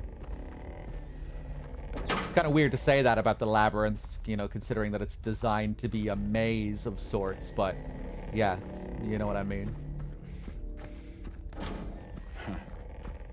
Just a relatively small area, small maze in the grand scheme of things. Ooh. Lots of Twitch streamers going to give up on the game for being too long? Oh, I doubt it. You need to remember, I'm also playing it at a extremely slow pace compared to how most people are going to be playing it. I'm stopping to smell the roses in like every single room. I'm going at a snail's pace. Walking through areas most of the time. Like, some, you know, some gamers operate on a different level. They come into this room and they'll just be running instantly. What can I find? What can I pick up? What can I find? What can I pick up? What's interactable? What? Whoops.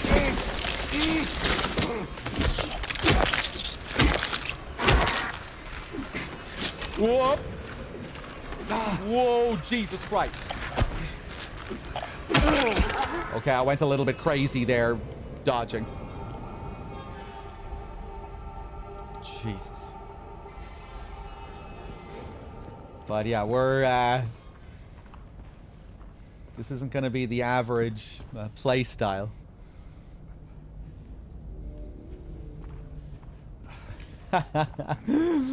Yeah, trying to switch up my play style there threw me off with that enemy.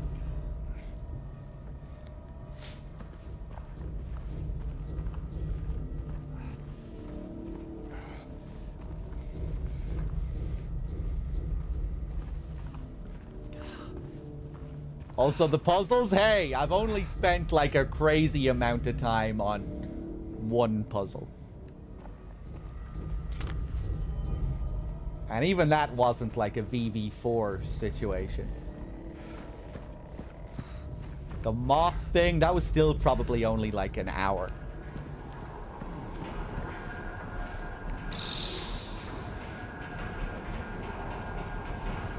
And that was a freak incident, too. I had the whole fucking puzzle figured out. For some reason, my brain just decided that the crescent moon was actually the number of the eyes instead.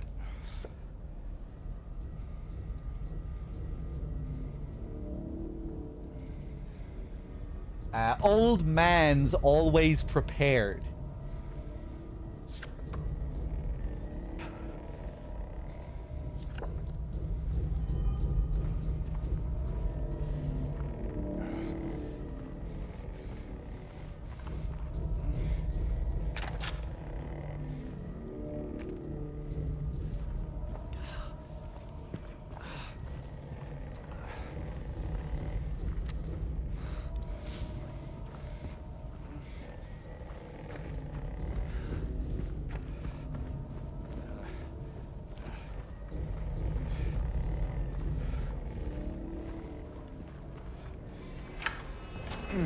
Okay.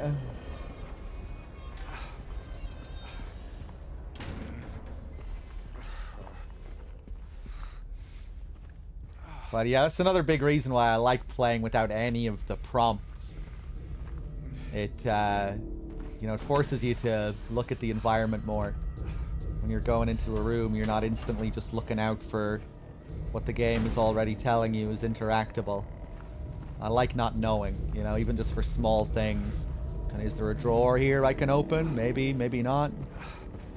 Kind of forces you to look around a bit more. Even if it does cause some problems at times.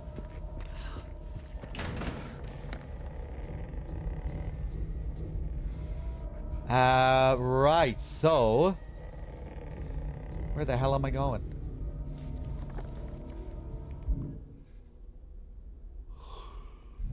Oh, man.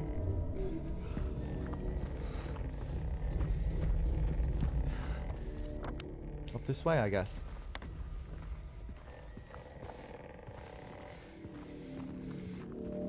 Oh, that's some classic Silent Hill 2 red there. That shade. Ooh.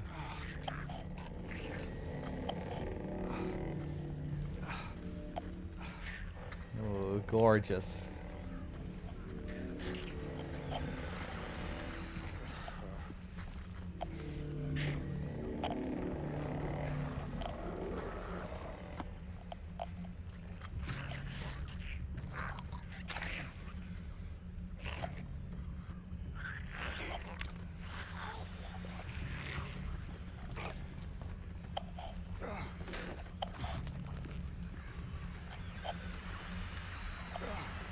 Oh, visiting rooms.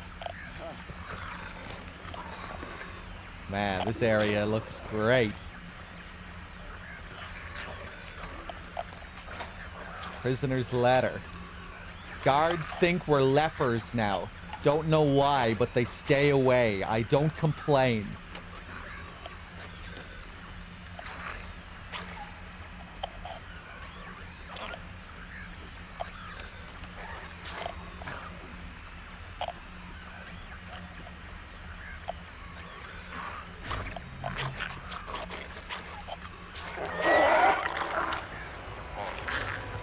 Hello there.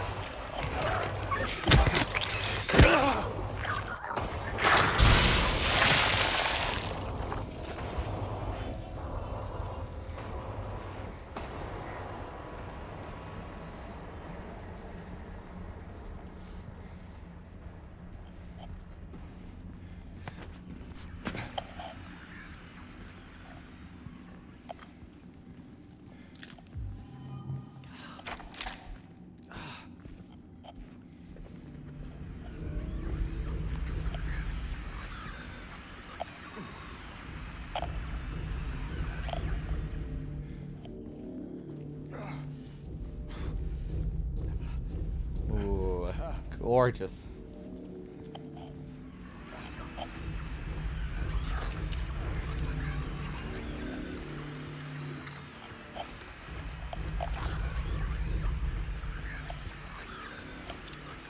Is it okay to discuss things that I've finished already?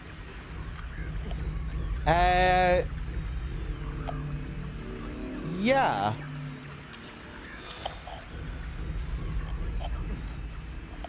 I guess it's not, as long as you're not like tying it to interpretations that are, you know, things that you've seen later on in the game. I don't really know. I don't really know. But yeah, I guess so.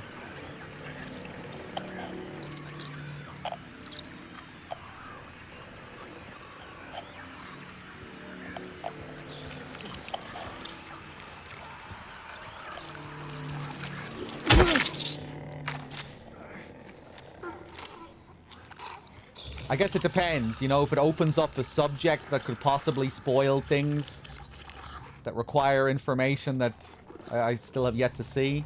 I don't know.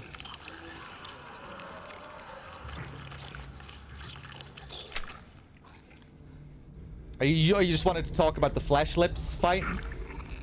Oh yeah, stuff like that is fine.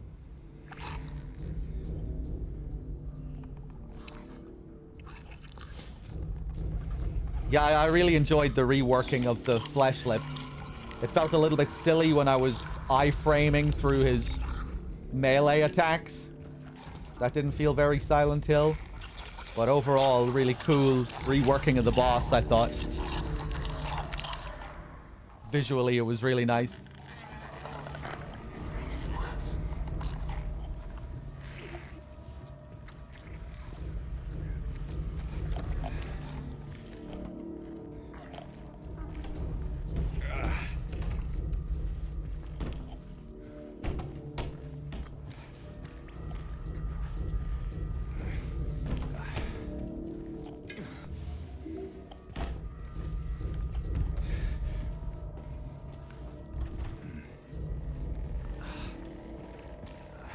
Oh, man. You're not gonna fool me, game.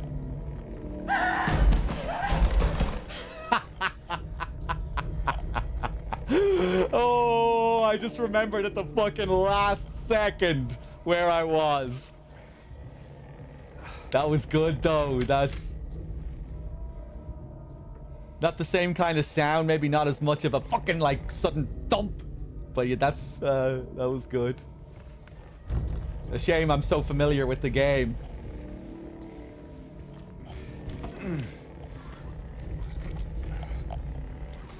Did it catch you, Nico? Were you ready for it? Did it catch anyone else? You know, I wish I didn't fucking remember, man. Ah, fucking brain. Fuck you, brain. Why did you have to remember?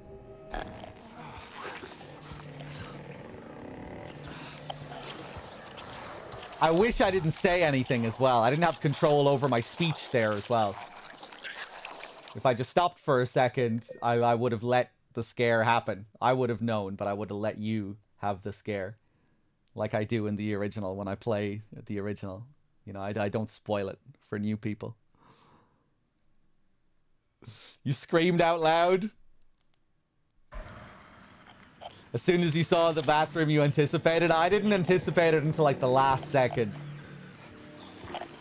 Oh, save in the bathroom here as well.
Reap what you sow.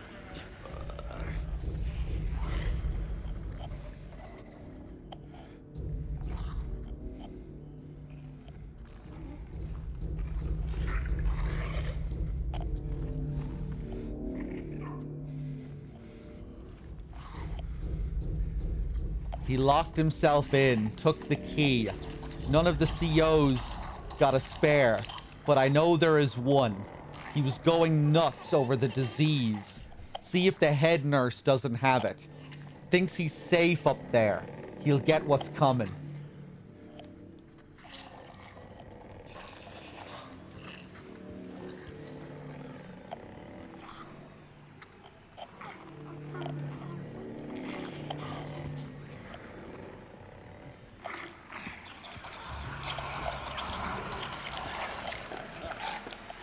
Another nurse watching the TV in here.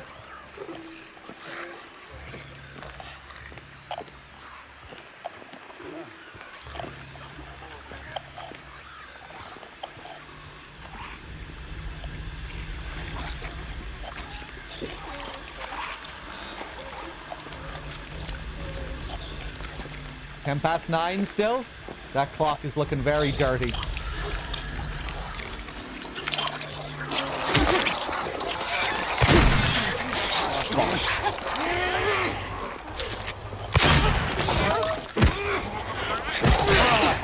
Fuck off.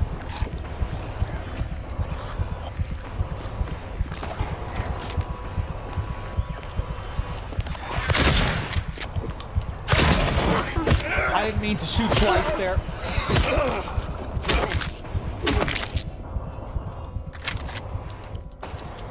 But we have way more supplies now.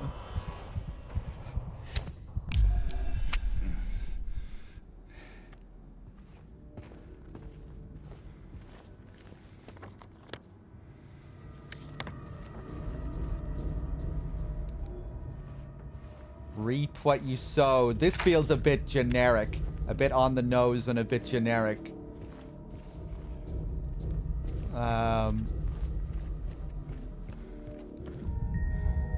Oh, look what we have.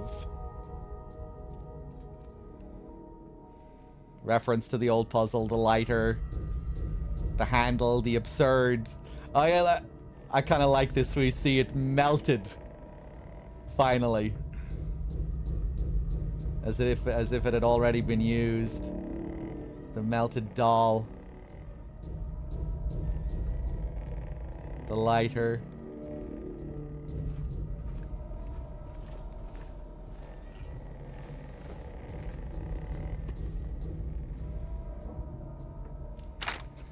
That shit was dumb? What do you mean, the original? I liked it. In the original, I thought it was suitably absurd and unreal. Kind of like, you know, using the hair combined with the bent needle to get a key. I kind of like the absurdity of it. But yeah, I guess I can see why people also might think it is just a bit too silly.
Oh yeah, I saw that, the Sunny Silent Hill mod.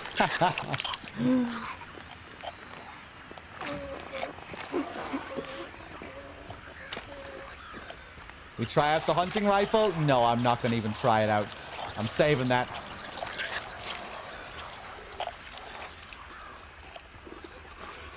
We haven't been getting loads of ammo for that. We're saving that for bosses.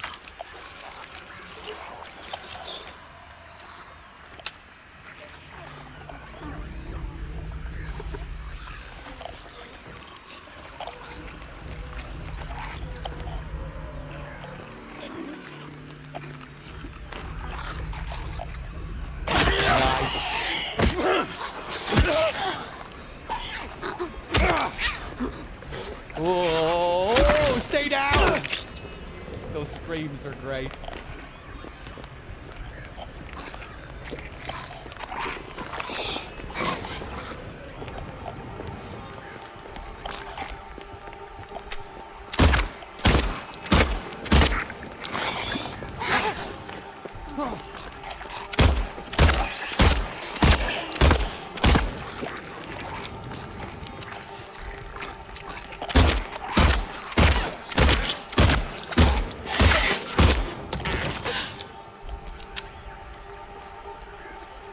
Whew.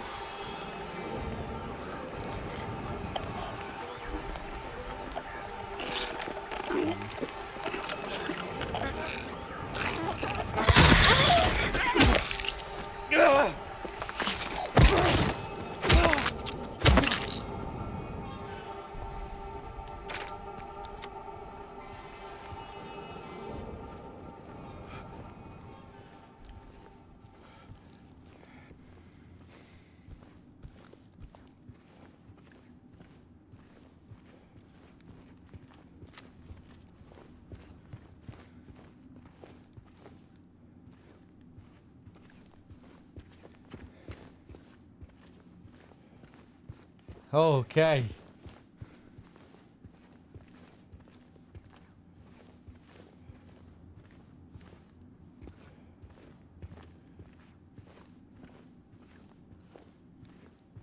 Man, state of this.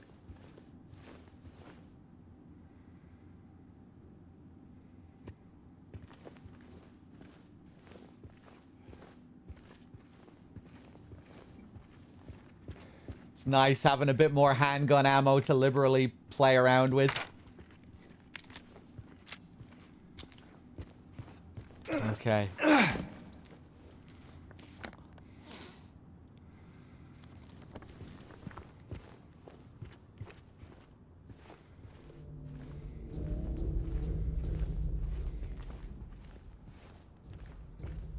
Snake, thank you for gifting a sub to X2404.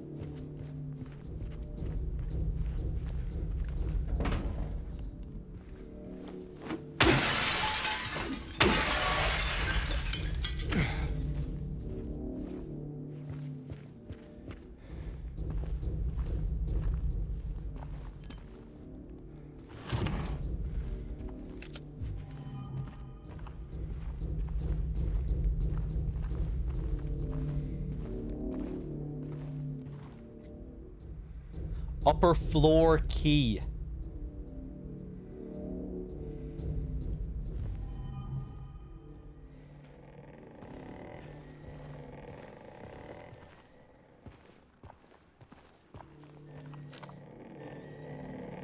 Repeat examination report. Conclusions. None of the examined show any clinical sign or symptom of a life-threatening illness, contagious or otherwise. The recommended endurance tests were also performed. The results have been submitted directly to the warden as per his specifications. Why are we doing this?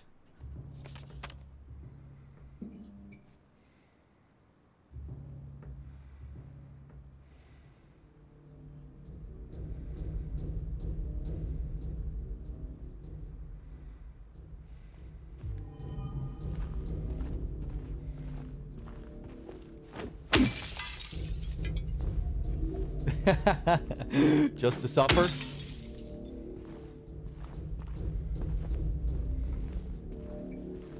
The little spoon here is making me think of the unique spoon items you find in the original, or you know, the soups, or the little spoon beside the guy who's dead on the table at the start.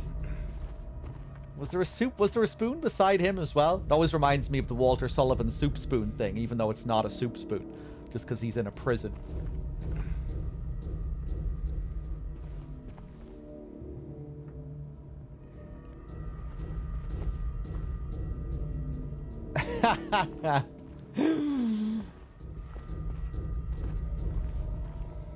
That emote. I feel like Raguchi would suit that emote well.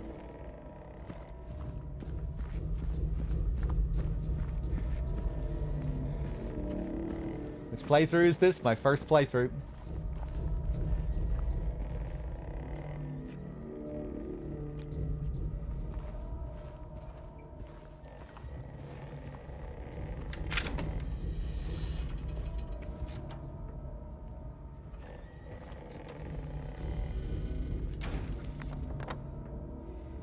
Okay. Okay.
Oh, we're up above the chapel. Nice.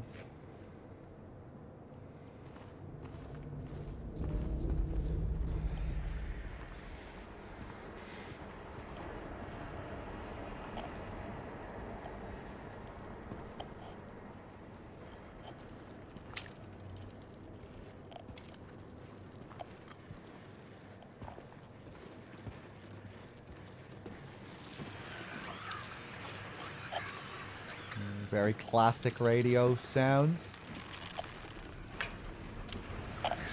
Hello there.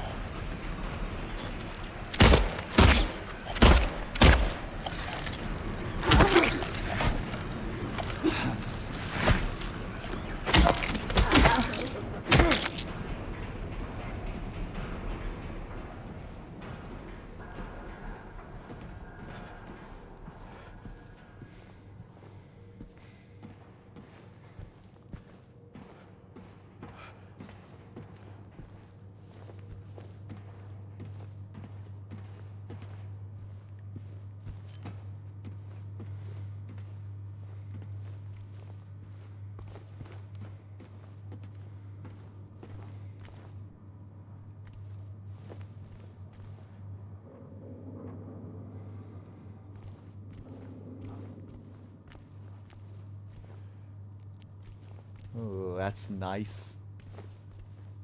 Nice color.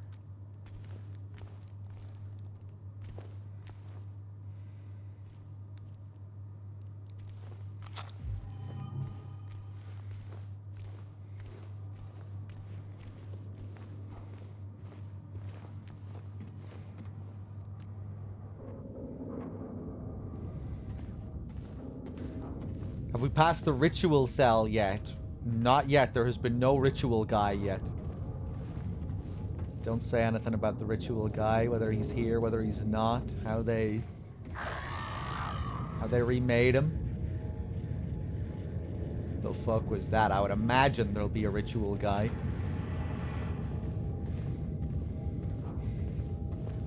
Ooh, that sound.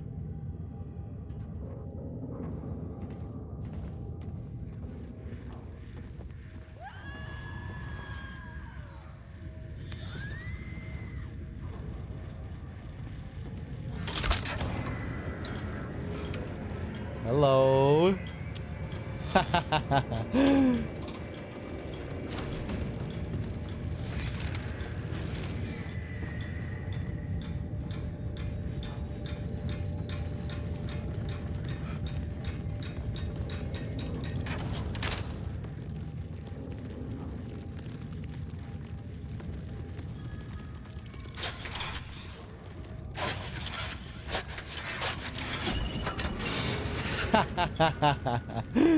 Lightweight. You're a lightweight, James. That's why you're sick.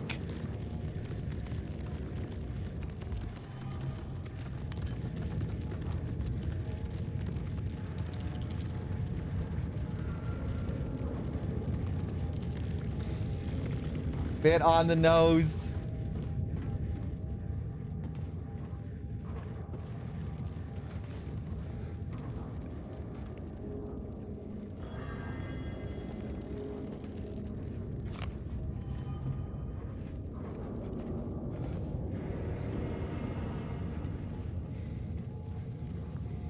Bit too blueberry for me, maybe.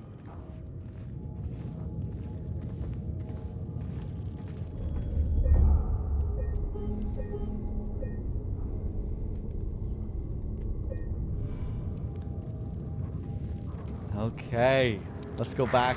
Yeah! Let's go back with our weight.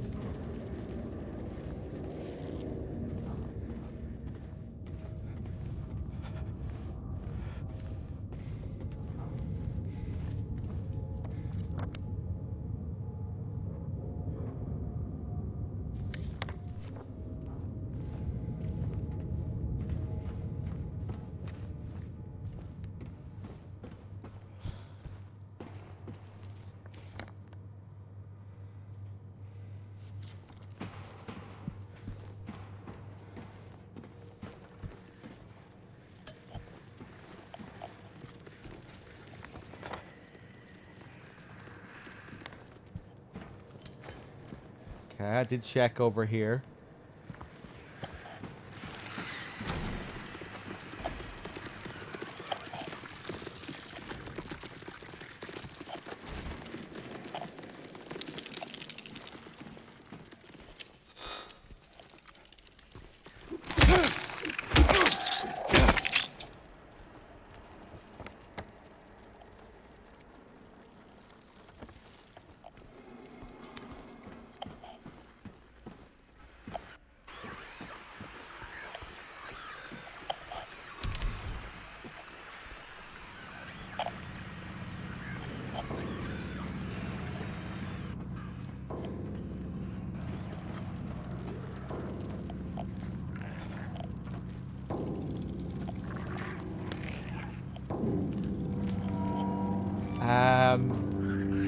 Okay, I guess I'll go to the stairs on this other side here. Ha!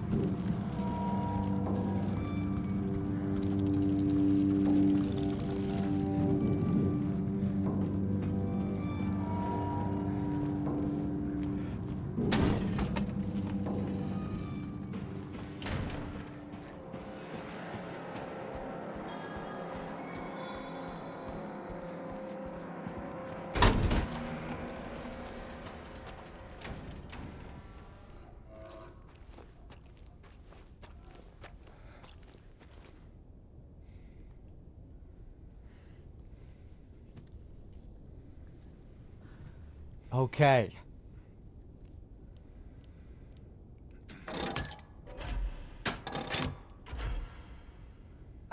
All that's left is the bird, I think.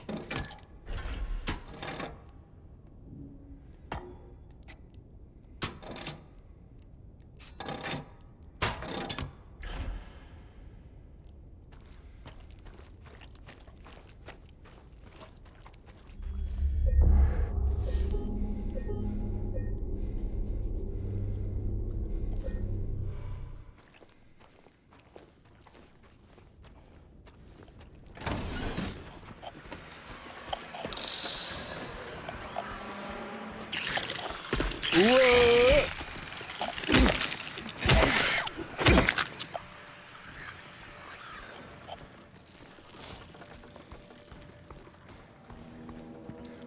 About a bird, bird, bird. Bird is a word. About a bird, bird, bird. Bird is a word. About a bird.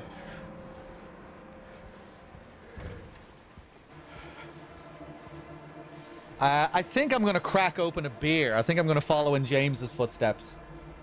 Just to, you know, ease the pain. Just to make life a little bit easier. Hold on a second.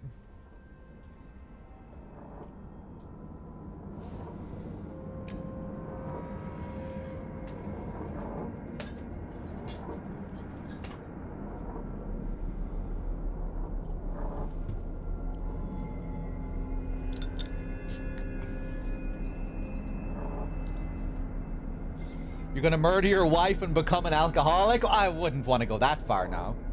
But I might become an alcoholic.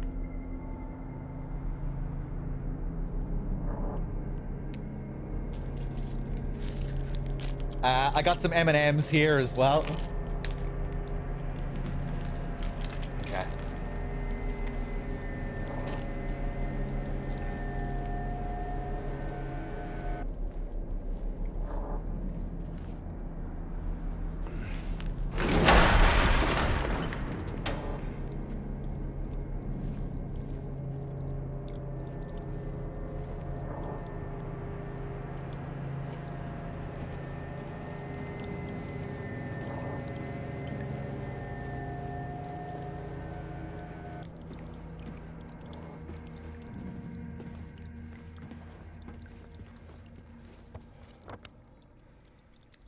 Prison basement.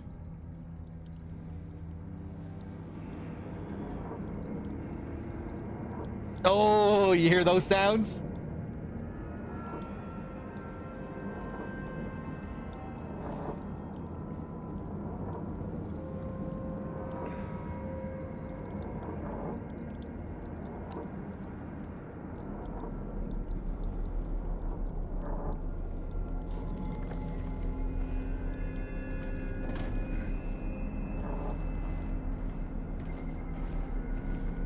Classic sounds there.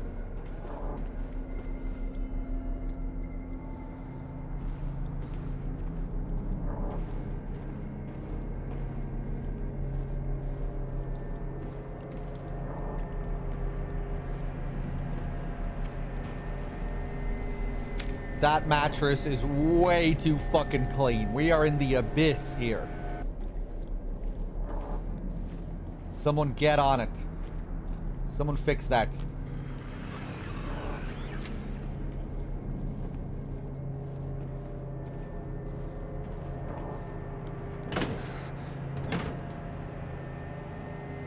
Starting to feel a bit Silent Hill 4 here.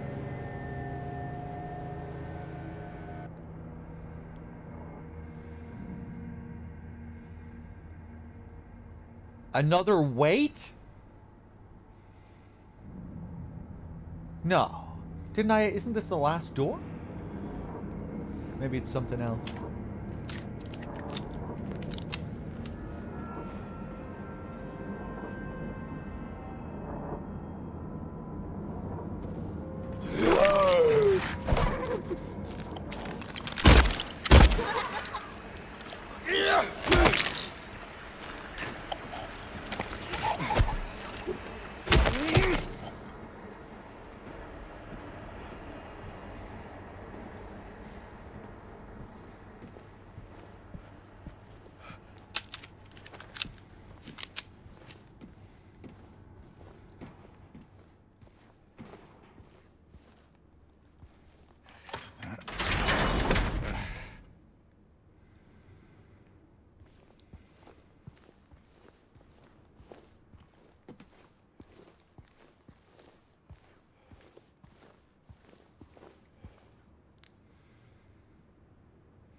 Ooh.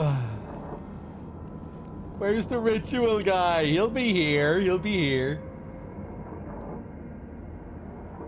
Come on, Debs. Your clean ribbons are really standing out here.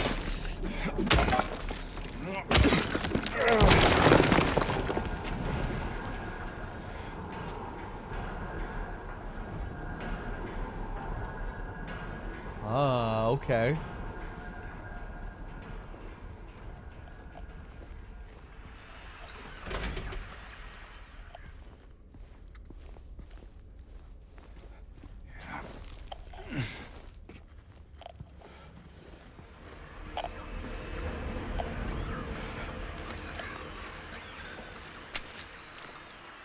What?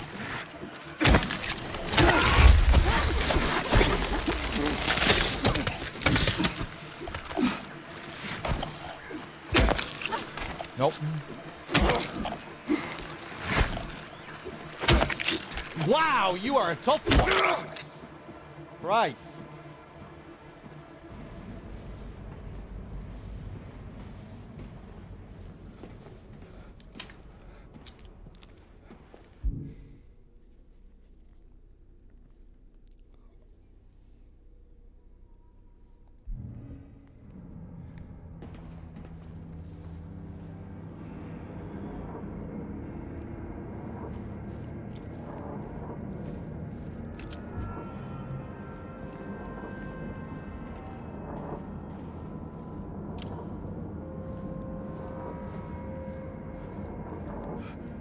Ha!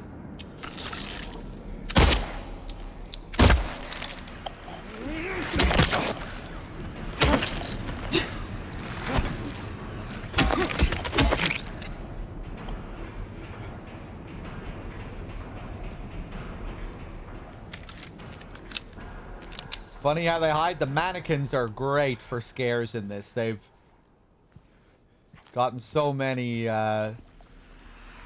frights out of me. You get the new spider ones in the prison too.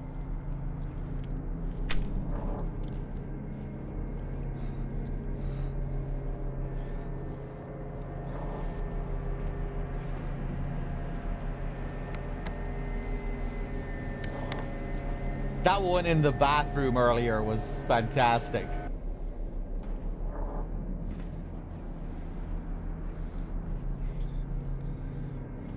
That one really made me scream. Jesus.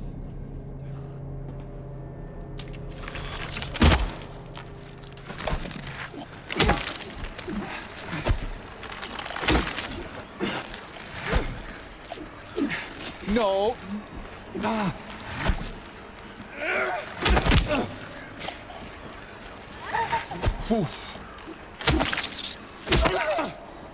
Christ.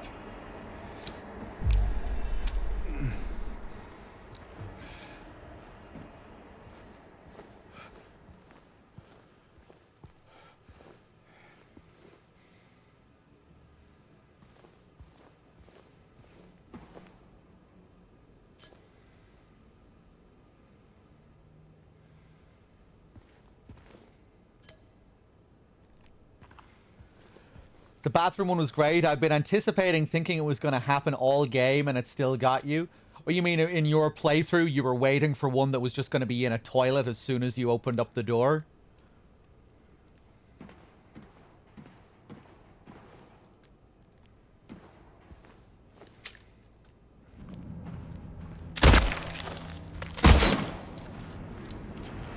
Getting a lot of them in this one area.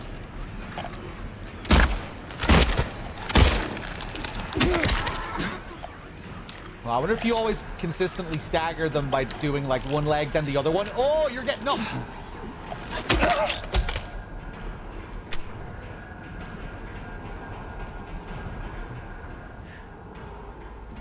I hear him.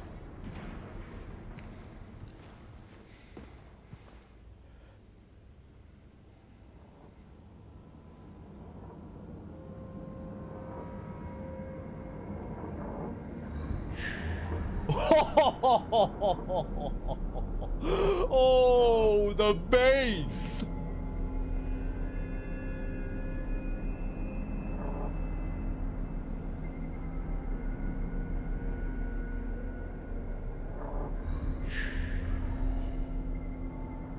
It sounds like the exact same sound from the original. Just edited.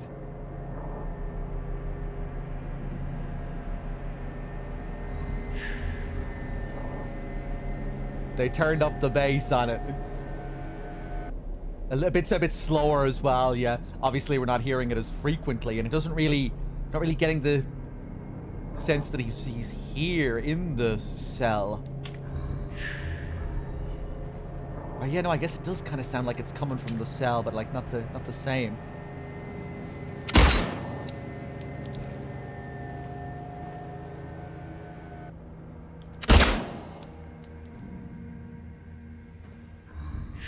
If you're not familiar with Silent Hill 2, in the original game, there's a guy that shouts ritual like this in one of the cells, except he's invisible. You can't see him, but you can still shoot him and kill him. And he makes very unique sounds. So that's why I'm shooting the air here, to see if there's actually an invisible guy here.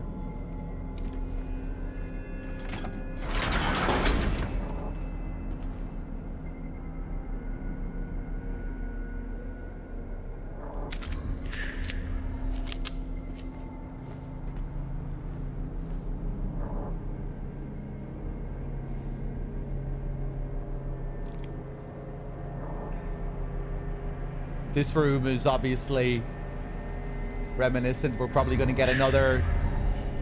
Jesus, that one was loud. Probably going to get a little memory homage thing here. Oh no?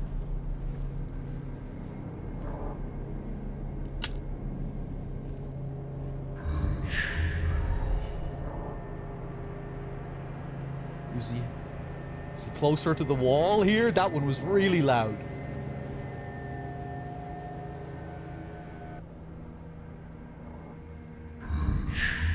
Jesus!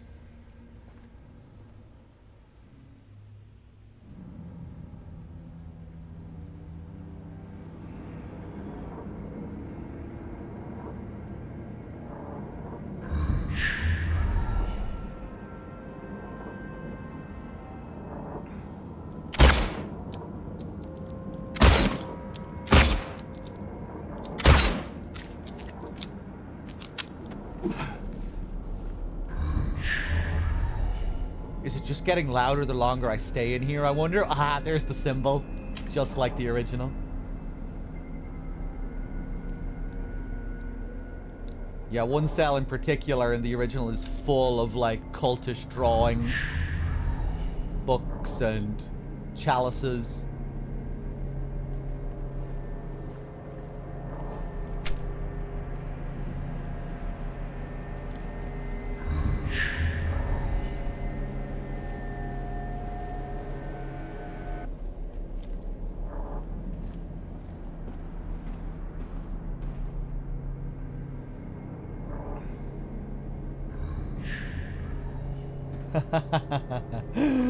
Okay.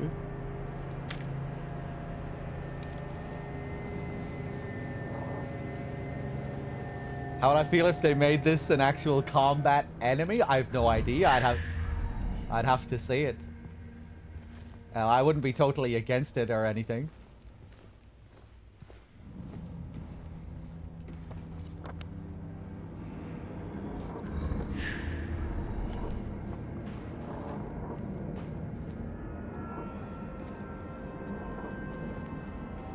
I think it would probably be a bit more effective if it was maybe more like the original, where we could just shoot an invisible guy and that was it, and just kind of have that stand as its own very strange thing. But maybe some new twist on it could be cool as well. I mean, if this is it, if this is all we get, I mean, that's also a pretty cool moment.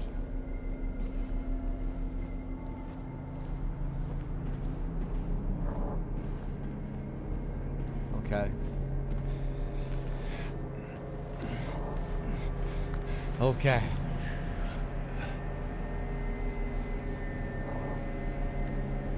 I'd imagine that's gonna be it.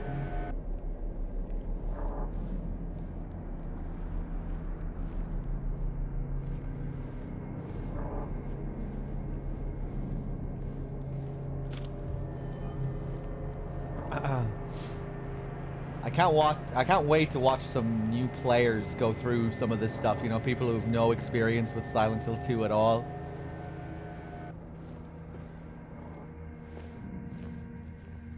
Just to get the, like, totally pure reactions from people who haven't experienced any of this ever in any form.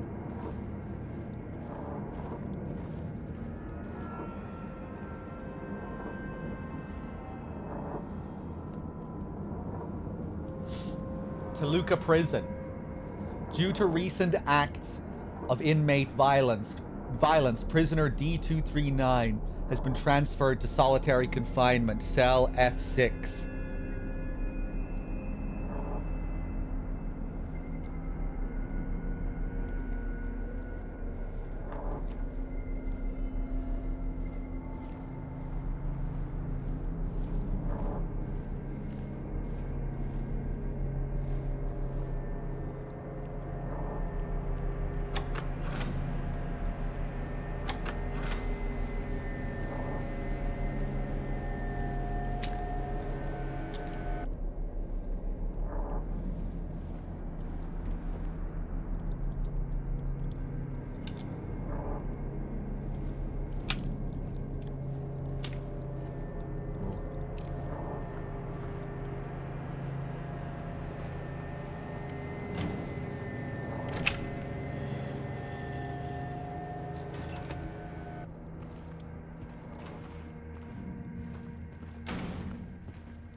Oh, look what it is.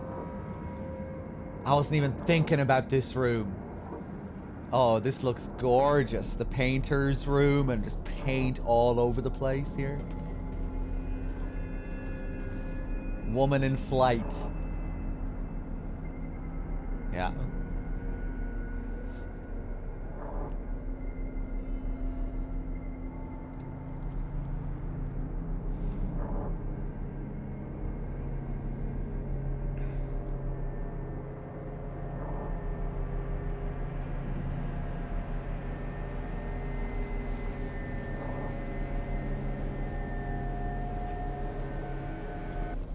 436 people at a recital. Did I remember the number? Yeah.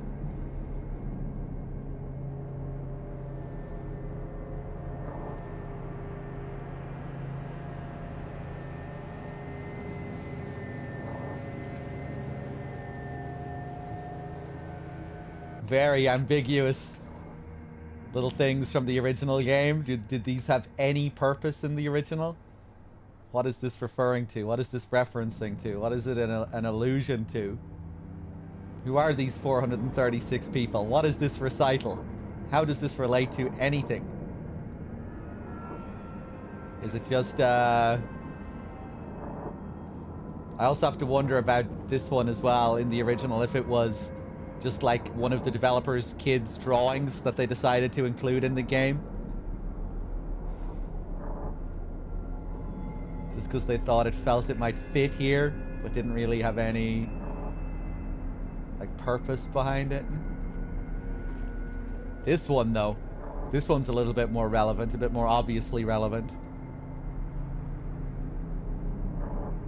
Oh, and I guess this might also be giving us a little hint for how they're going to redesign the hotel. Because I feel like this looks a bit different. This entrance. Burning Man. In the original, this is a depiction of the Lakeview Hotel, the final area of the game. So that is probably what this is too here. Except it's the redesigned Remake hotel.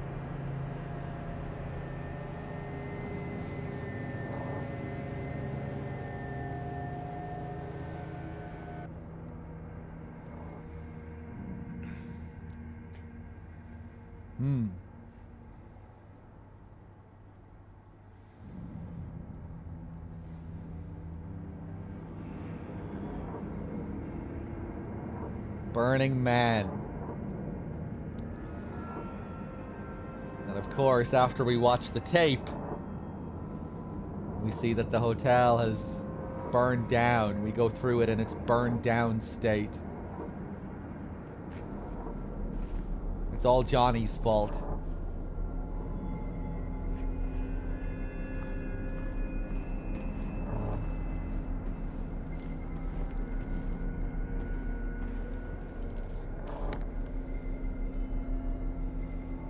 I never did check F14.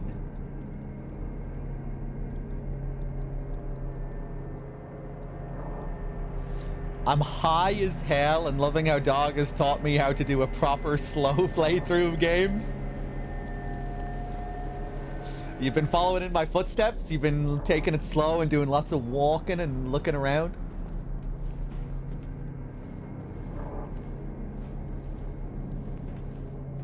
Yeah, I mean, in the classic games, you know, specific environmental detail is like one of my favorite things about those classic Silent Hill games. The amount of specific, unique detail in the environment, the unique sounds, contextual sounds that might play in one spot. So I'm really just following kind of how I always play classic Silent Hill. I guess in classic Silent Hill, I don't get to look around as much with the camera. But yeah, I mean, taking in the environments is just an absolutely massive part of those games for me. The background design, the unique environmental design.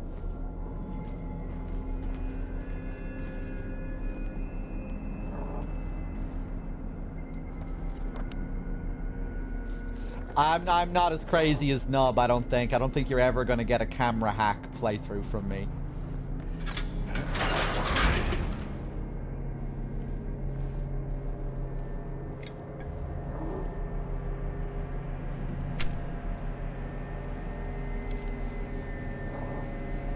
Okay, nice.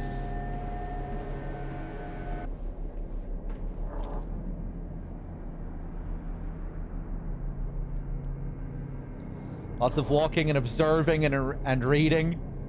Not just this game, but newer ones.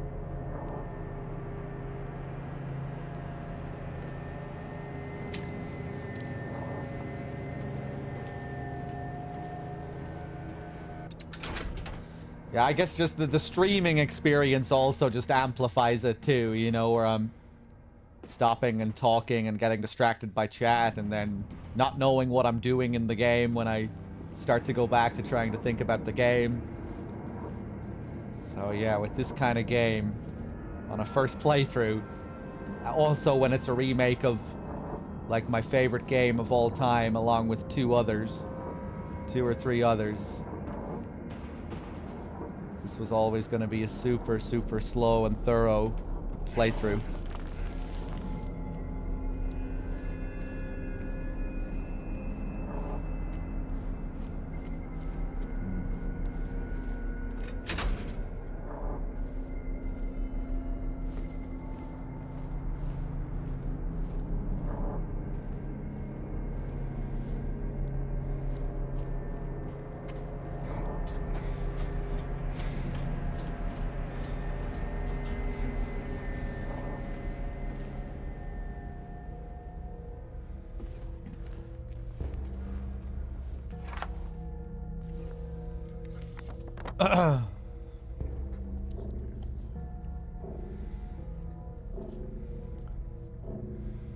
Right, so yeah, this just goes back up.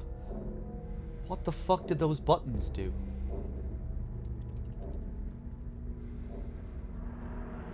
Unique sound here. Ha!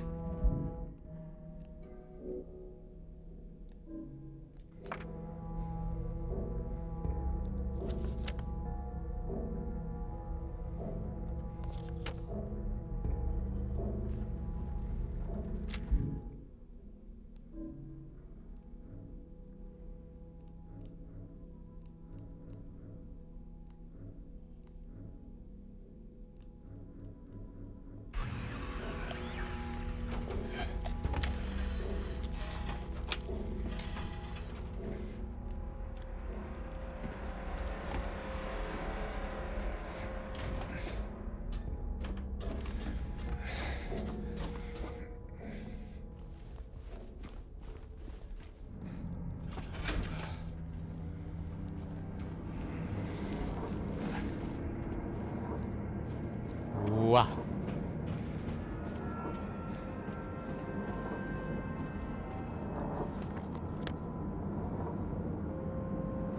Yeah, the whole thing about F6. Oh. Ooh, was I not able to... Ah. We good? Another weight? Another fucking weight. The lightest weight. Oh.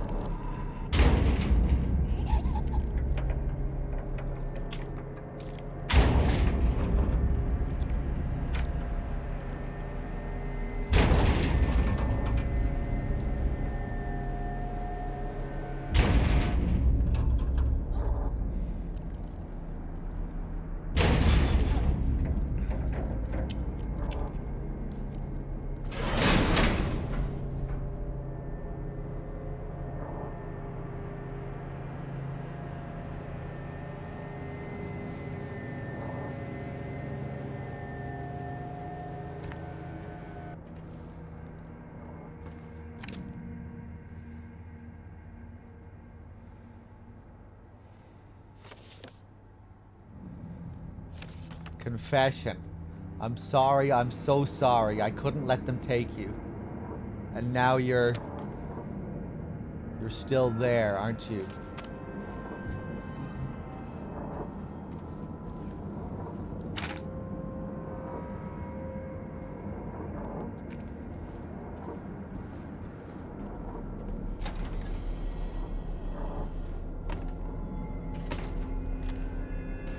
Okay.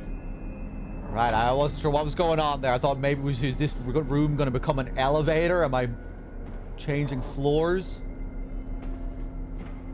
Okay. Let's go back up with our lightest weight. I'm not sure what the fuck we have to do with this lightest weight, because I thought we checked everywhere.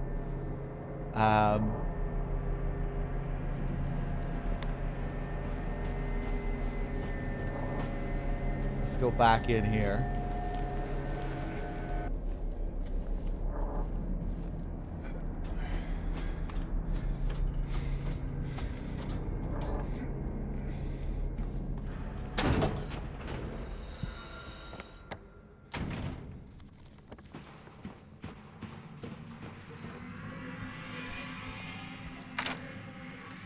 Ha!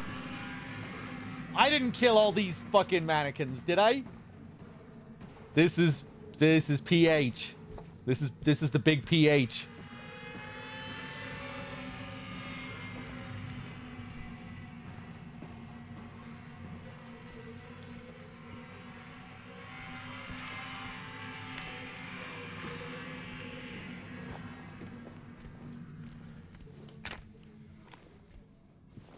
That was nicely done, I thought, because we did kill a good few enemies around here, right? But not that many. I like that I was kind of unsure there. What the fuck?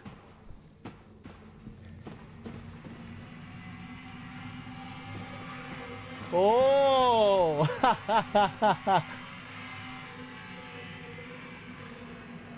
Is one of the sounds tied to that?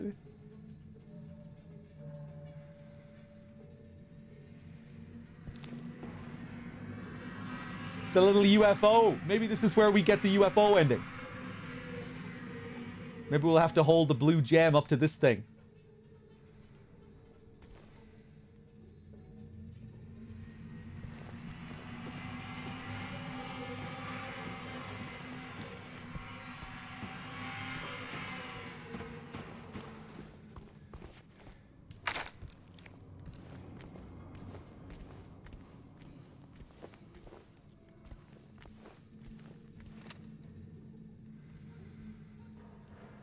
Okay. Hold on.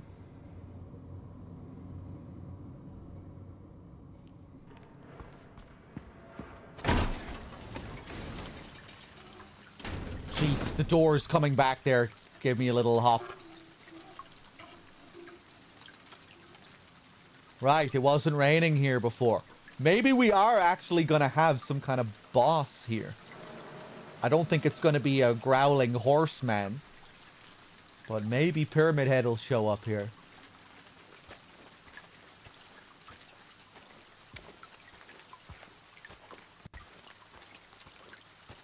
In the original, I don't think we were even outside here. I think it was totally covered up.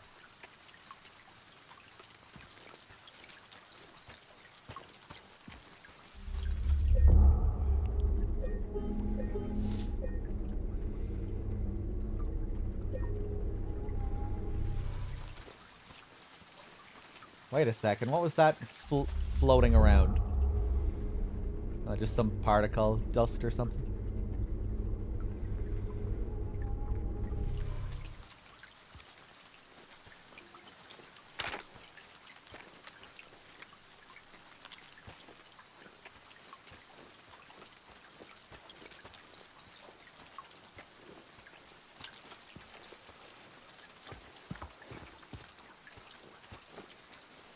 Oh, this is all a lot brighter here.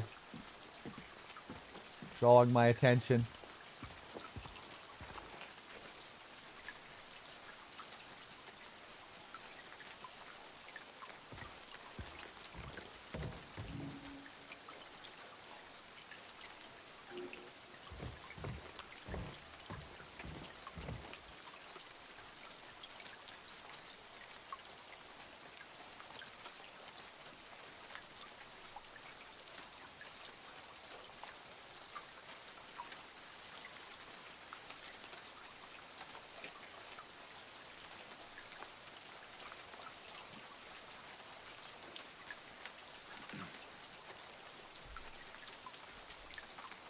Monty with the 61, thank you.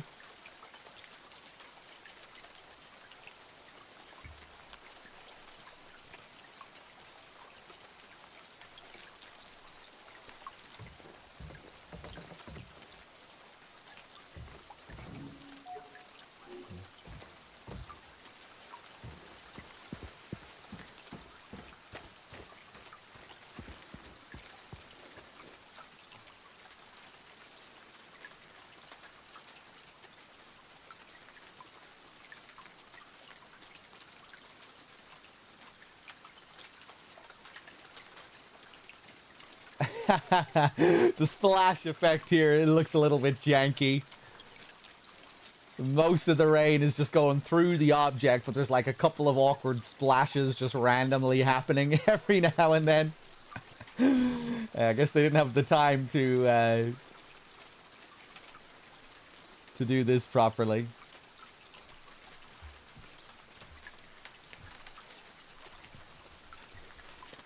Hold on.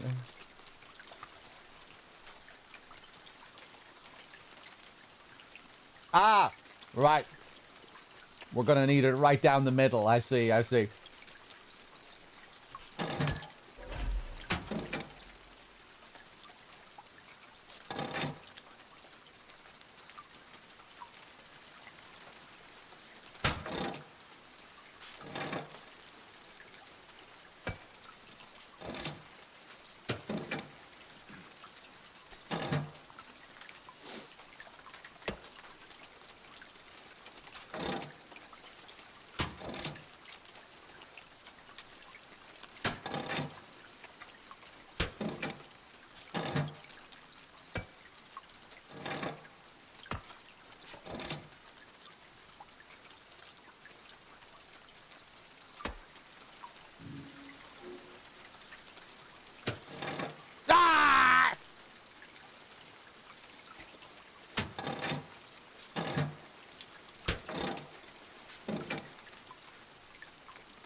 I'm taking them all off. I'm taking them all off.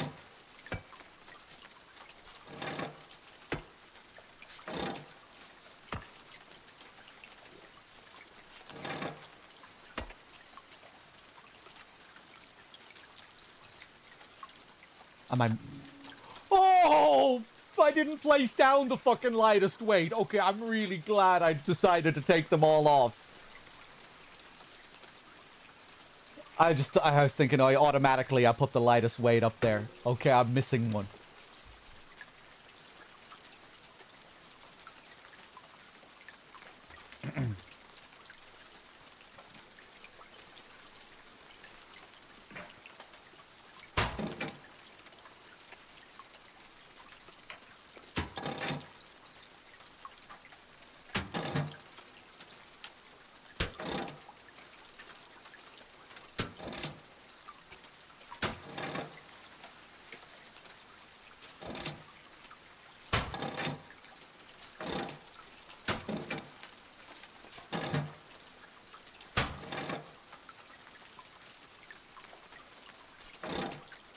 That one over there.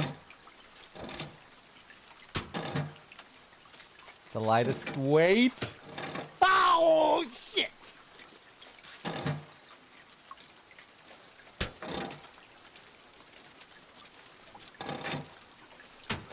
Put that over there. Those two.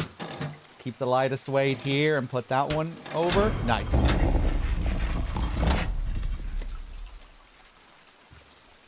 Execution lever. Let's go back and save.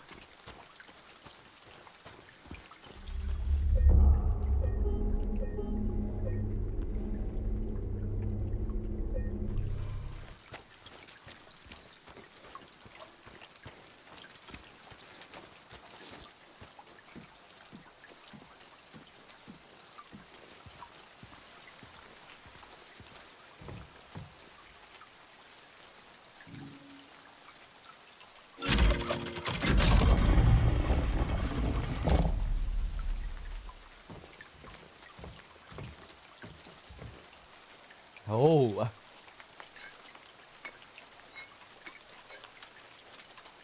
Oh. You're not gonna let me read it?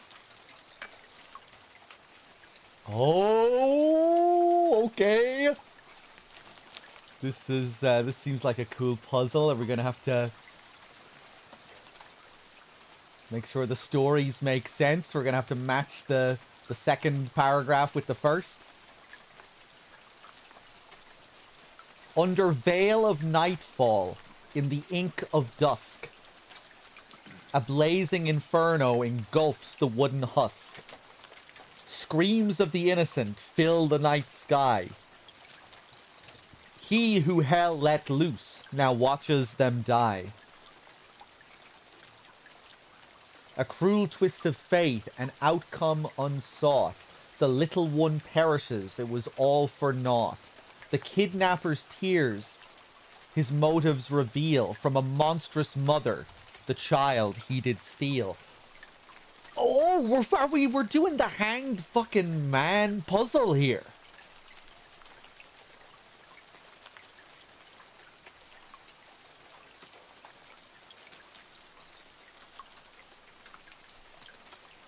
Ah. In the original, obviously, you do that in the labyrinth. But this is very much feeling like the hanged man puzzle.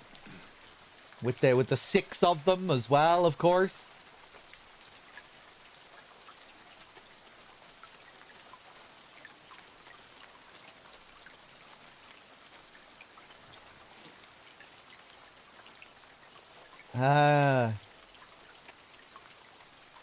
I guess we'll probably just get some kind of homage to the original puzzle. I was kind of hoping to see them redo the... like, remake the visuals of that puzzle. Just how cool and surreal it is. You know, the body's just hanging in the air, missing the ropes that you find in the other room, the 2 parallel rooms. But this is still really cool. And it's, you know, gameplay-wise, it seems like a totally reworked puzzle. I'm not going to be able to use my knowledge of the original to really help me here. Okay.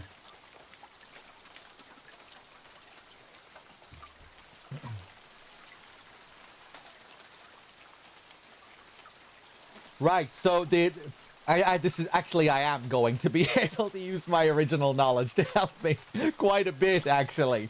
Because it does seem to be the exact same concept, right? The first paragraph is talking about the arsonist, so we're going to have to find the bottom paragraph relating to the arsonist.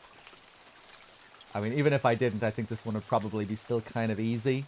Although maybe there's something I don't understand about what they want here.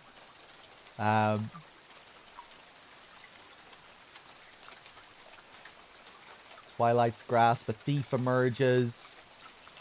With her senses failing, she looks, mouth agape. In clandestine steps, darkness as his guide. In shadows cast, the hunter lies in wait, his violent intent cloaked in a veil of fate. An enigma unfolds, motives undefined. As the prey approaches, their fates intertwine.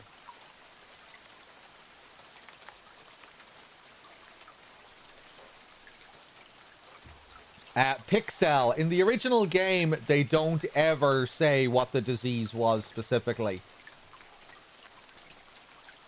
And I don't think they really give much of a suggestion as to what it was.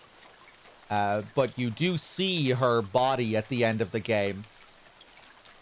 And her skin, like, it destroyed her physical appearance.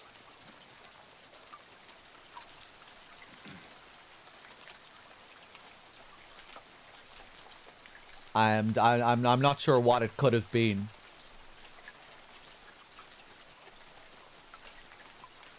But yeah, her skin is all like peeled and flaky and rotten looking.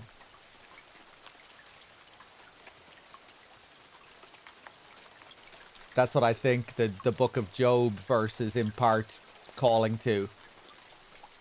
I stand here like a garment, like some rotten thing, like a garment that's moth-eaten. I think that's part of the moth symbolism as well.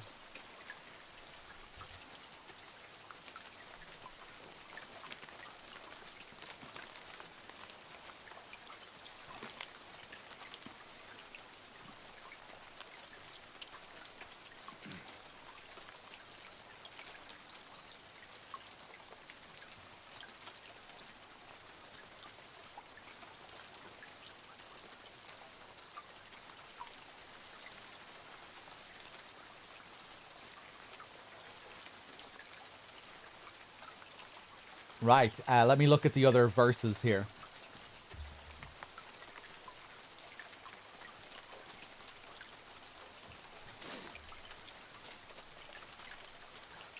His avarice driving every cunning theft. No conscience stirs, no remorse is left. Not a hunger's pang, nor a desperate need, but a heart consumed with relentless greed. The victim's eyes wide with terror and fright, the attacker's nature now comes into light. Vicious is his cause and marred with dark pride, a show of brute strength for all to abide. 'Twas a twisted fate that forced the man's hand, a son at mother's mercy, his life in hell he'd spend. Forsooth! Not all killings are ones of ill will, for the choice was clear, 'twas either her or him.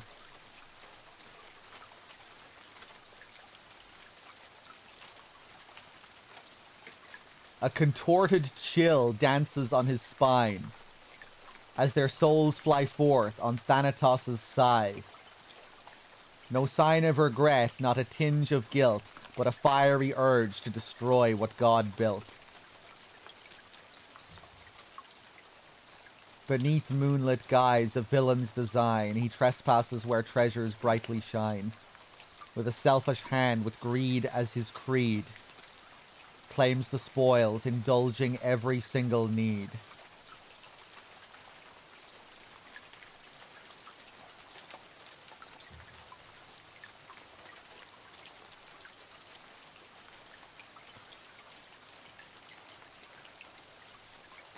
Okay, what is this one? In twilight's grasp a thief emerges sly.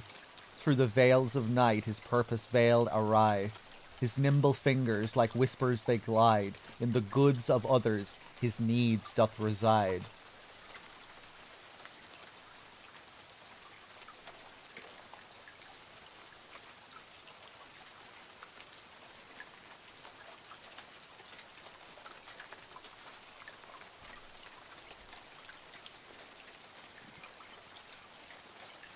I don't think the writing here really matches the riddles of the original game.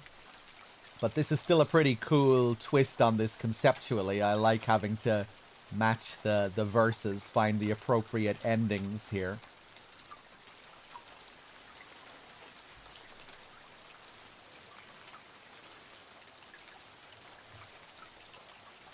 I wouldn't say that's Sir White, but yeah, the original ones are written very well. But at the same time, I'm glad we didn't just get note for note the same thing. You know, this is still a really nice twist on the puzzle. I like how it's reworked into the prison here.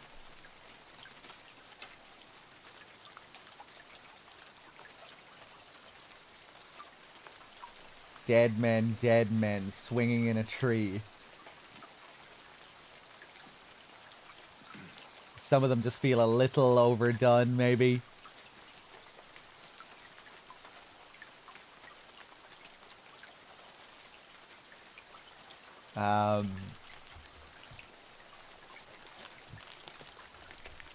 I thought the writing for the coin puzzle was really nice.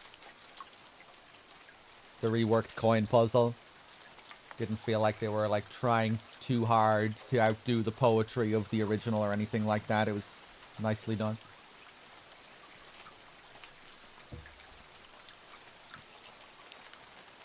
New coin puzzle is superior to the original. Yeah, I might agree with you. I probably would agree with you.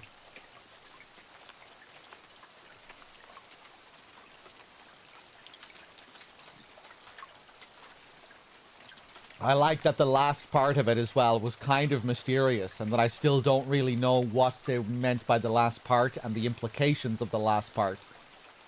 Stuff like that, always really good for a Silent Hill game.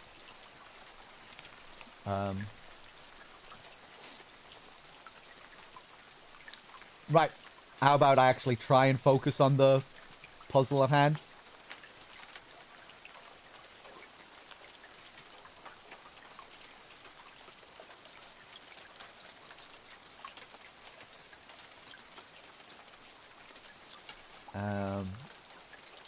I might start to appreciate some of these a little bit more. You know, as we try and figure out the little parallels between the verses. Twilight's grasp. Keep emerges sly. Through the veils of night, his purpose veiled. Awry.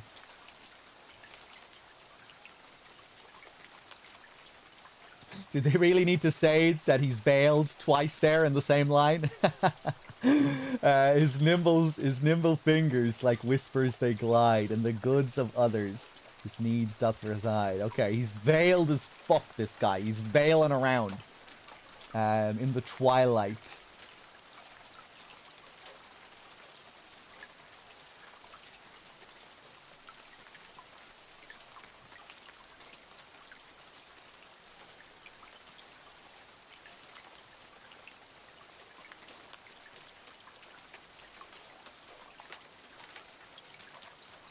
Well, that seems to fit with the thief.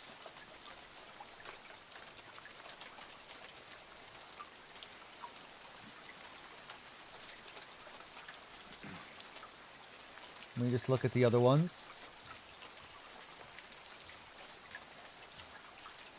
Nah, it's gonna be like killing. Contorted chill dances on his spine. Nah.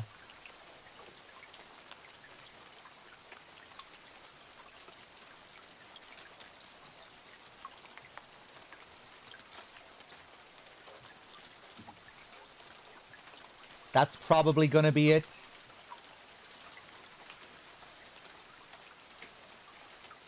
With greed as his creed.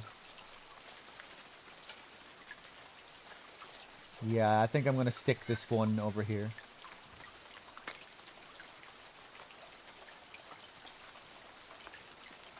In a shroud of twilight, a tale doth unfold.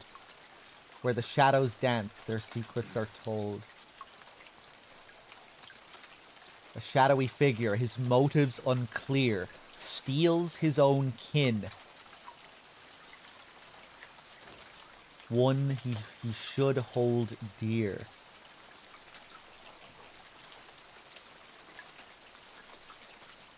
Dog, do they have to rhyme as well? You're not allowed to ask me any questions about what this should do. Nico, take him out back, will you? Put him up against the wall. Yarg, thank you for gifting a sub to Sir White. Enjoy it while you can, Sir White.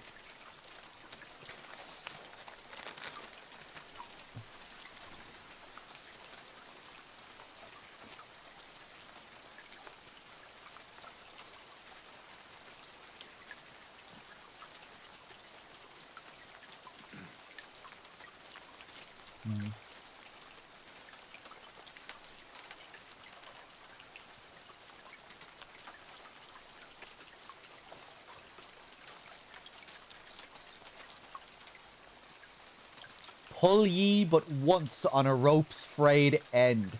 Choose the one justified from among the damned. Seek out their tales, think upon each sin, or let blind fate choose. Let the judgment begin.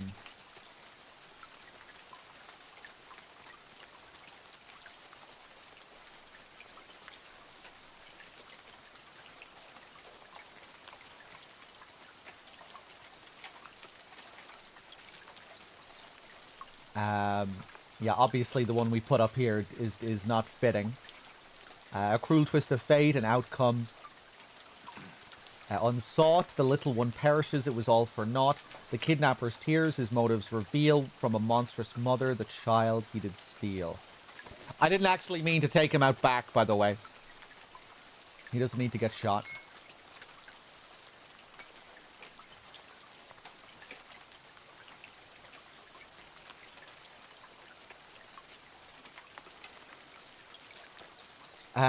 Yeah, this one seems like it might revolve around a kidnapper. In a shroud of twilight, a tale doth unfold. Where the shadows dance, their secrets are told. A shadowy figure, his motives unclear, steals his own kin. One he should hold dear. A cruel twist of fate, an outcome unsought. The little one perishes. It was all for naught.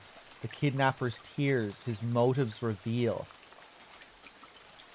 From a monstrous mother, the child he did steal. Right. That's why it was also his own kin.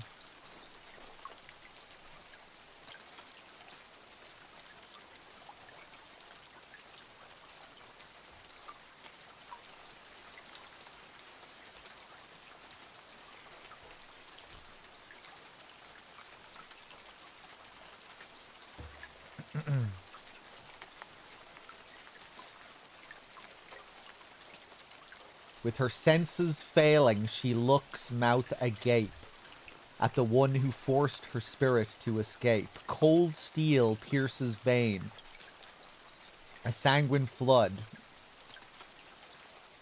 gazing back at her, her own flesh and blood.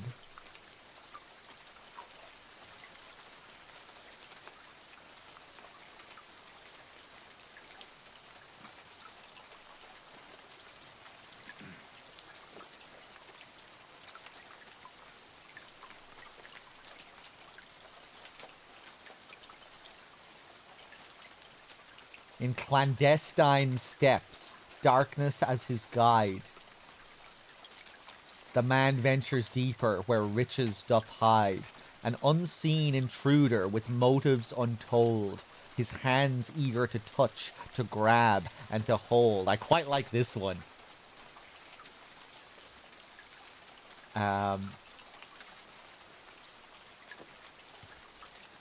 His avarice driving every cunning theft. No conscience stirs, no remorse is left. Not a hunger's pang nor a desperate need, but a heart consumed with relentless greed. Yeah, that's gonna be this guy.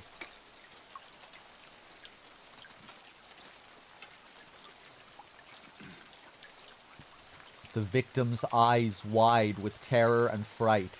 The attacker's nature now comes into light. Vicious is his cause and marred with dark pride, a show of brute strength for all to abide.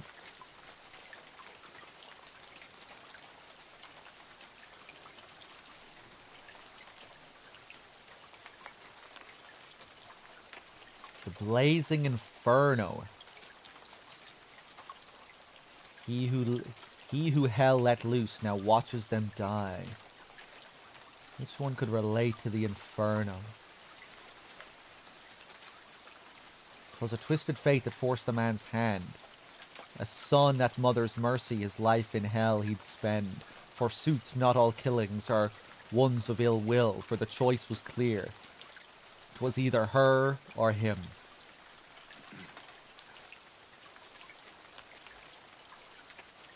Ah, obvious this one. Fiery urge. God, I hope they have extra riddle mode. Nobody say anything. We need more of a challenge out of this. Come on, we can't just be... This is hard riddle. This one is too easy. Still takes a bit of time to go through and read them all, but... You know, it's nice. We get immersed into it nicely, but... Come on, we need that extra riddle mode. We need a real, brain melter. Mind melter.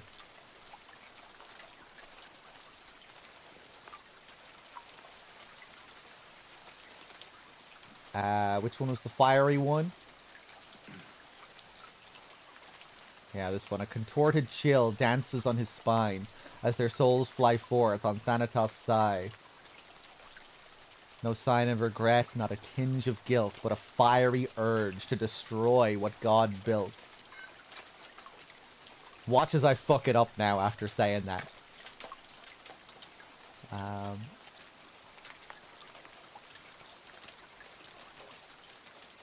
With her senses failing, she looks mouth agape at the one who forced her spirit to escape. Cold steel pierces vein, a sanguine flood, gazing back at her, her own flesh and blood.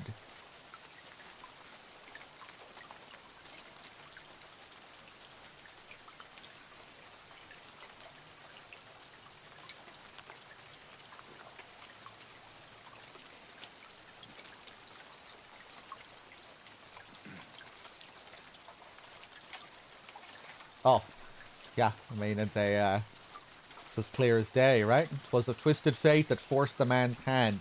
A son at mother's mercy, his life in hell he'd spend. Forsooth, not all killings are ones of ill will, but the choice was clear. 'Twas either her or him.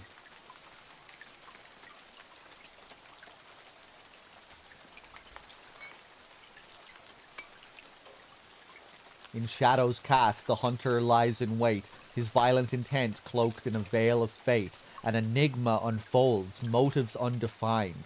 As the prey approaches, their fates intertwined.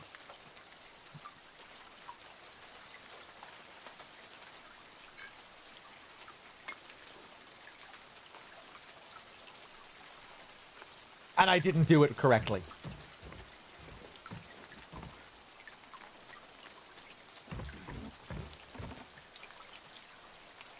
I was a little bit unsure about this last one.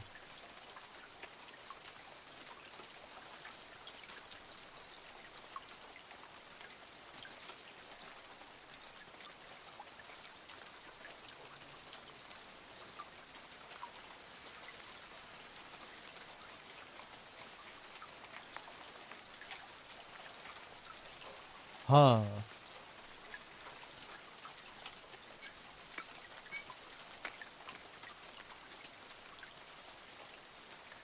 Or maybe it's still... No, maybe nothing happens. Maybe that is right, and it's just... And now we have to figure out the rest of it? I'm going back to save. I think maybe that was correct.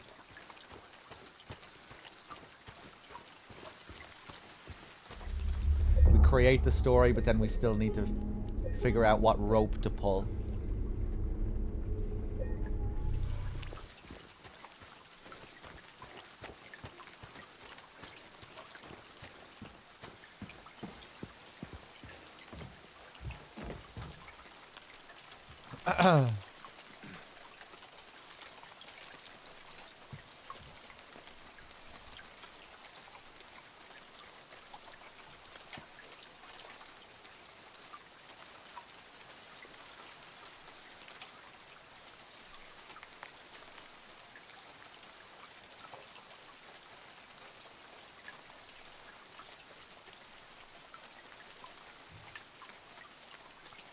Pull ye but once on a rope's frayed end.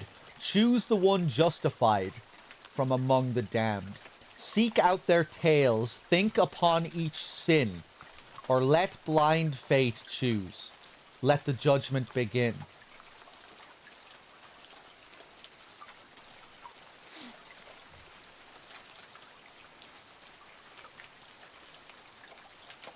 So, it's almost implying that it doesn't really matter which one I pull, potentially.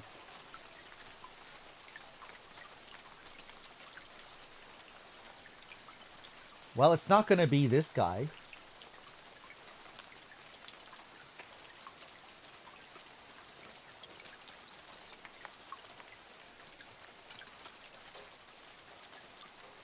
This has to be, right?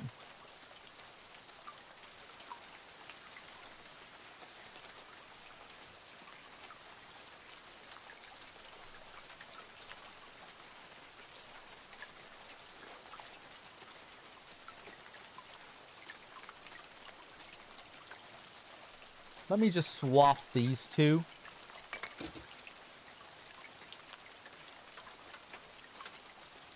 Oh. That one just seemed the most sinister. That was right. Ah, so this was the correct one for the clandestine guy. We had the two different types of thief.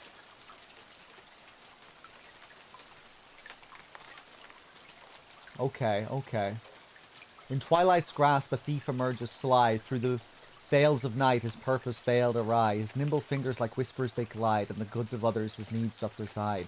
His avarice driving every cunning theft. No conscience stirs, no remorse is left. Not a hunger's pang, nor a desperate need, but a heart consumed with relentless greed. In clandestine steps, darkness as his guide. The man ventures deeper where riches doth hide, an unseen intruder with motives untold, his hands eager to touch, to grab and to hold. Beneath moonlit guise, a villain's design, he trespasses where treasures brightly shine. With a selfish hand, with greed as his creed, claims the spoils, indulging every single need. I feel like that would have been better without without the single.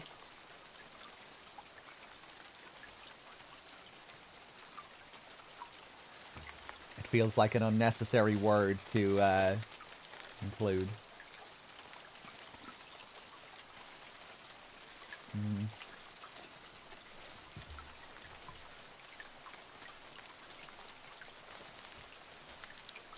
Okay, so I'm getting the sense that this is really the puzzle. Putting these pieces together, and now I don't think it matters which one we pull. Based off this. Or let blind fate choose. And this is making me think of the coin and my theory about the final phase of the coin. This is all going to relate to what they're doing with the endings in this. This is all going to factor into that stuff, I would say. It doesn't matter which one we pull now. We've solved the puzzle, and now we get to choose. We really get to choose which one is the... We get to decide which one is the innocent one. Or the one who is most justified, in our opinion. A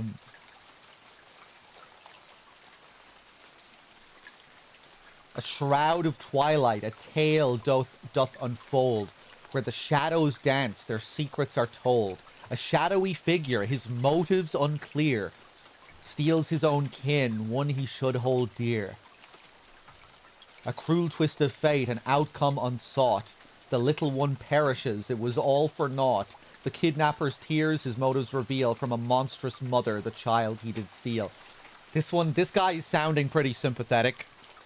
Maybe more sympathetic than the others.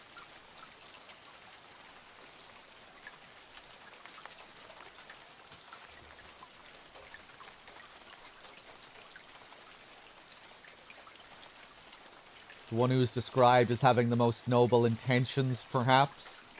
But, you know, maybe the writer is just giving these other guys a bit of a bad rap.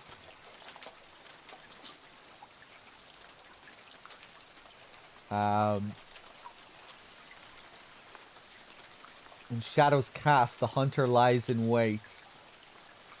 His violent intent cloaked in a veil of fate. An enigma unfolds, motives undefined. As the prey approaches, their fates intertwined. The victim's eyes wide with terror and fright. The attacker's nature now comes into light. Vicious is his cause and marred with dark pride. A show of brute strength for all to abide.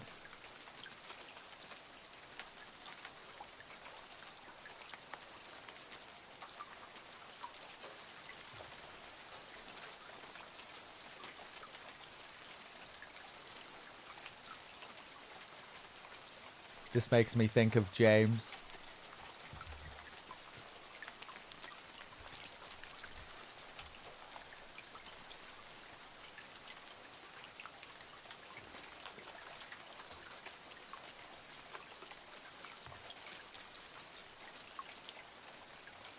Definitely not going to be this guy. Definitely not going to be this guy. Yeah, I think I'm going to have some sympathy here for the kidnapper. Seems like the most obvious one.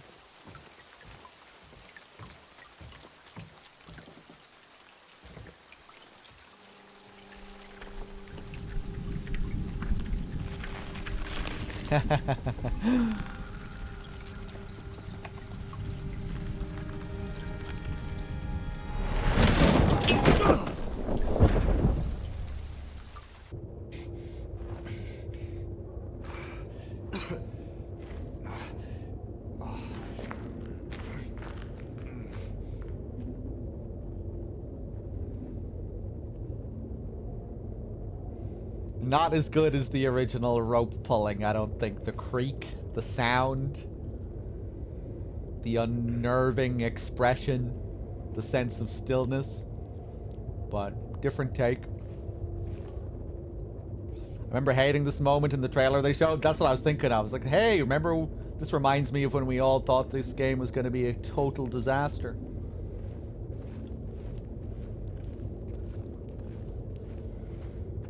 Which one did I pull? The kidnapper.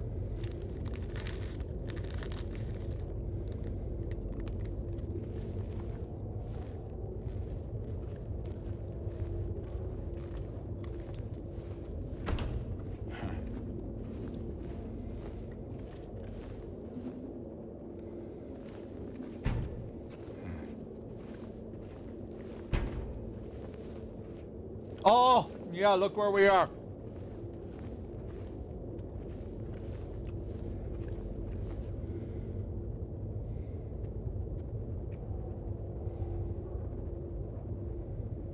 Yeah, when it comes to these in-between prison sections and the holds, I just don't think they can top the surrealism of the original.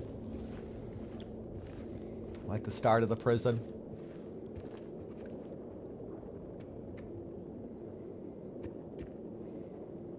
This is cool though, nailing the visuals.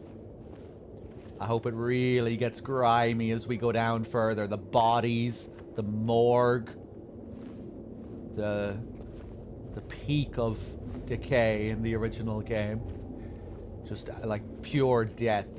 Environments of just pure death where you can almost smell it.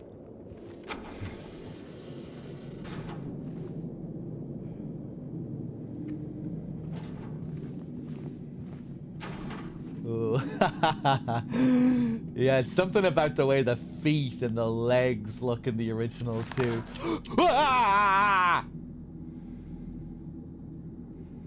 Jesus.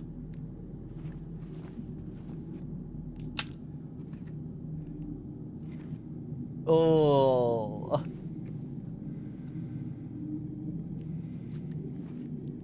You like that, Pew?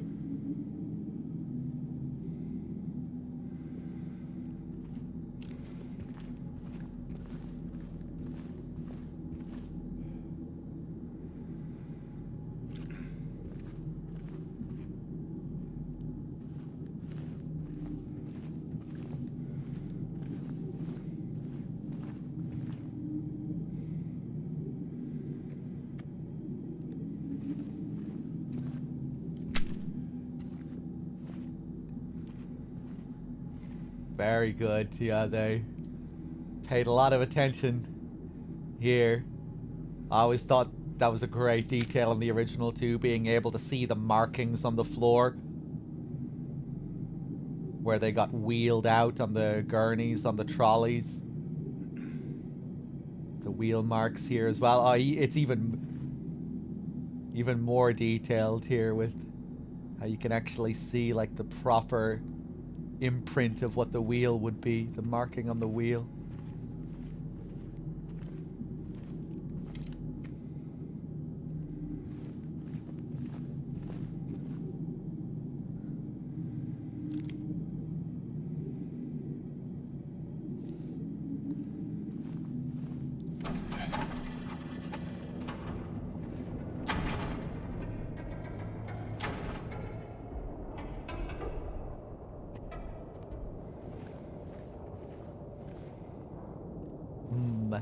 This room doesn't quite live up to the original. In the original, you have this big slab of crusty blood on the wall in front of you here. Just with how they've, you know, really replicated the previous room. I was expecting the blood here. Still pretty gross, though.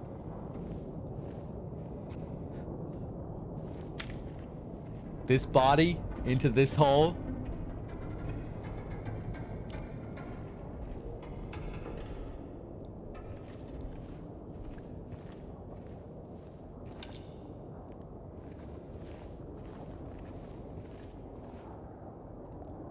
I'm really glad they haven't put too many of James's thoughts into dialogue, though.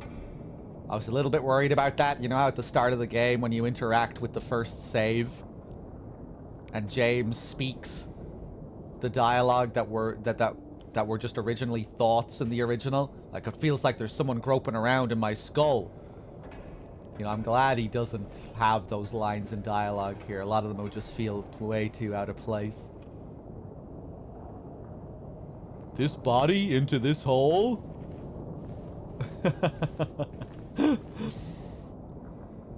It's okay when you're actually just seeing it as text and it's like you're reading thoughts.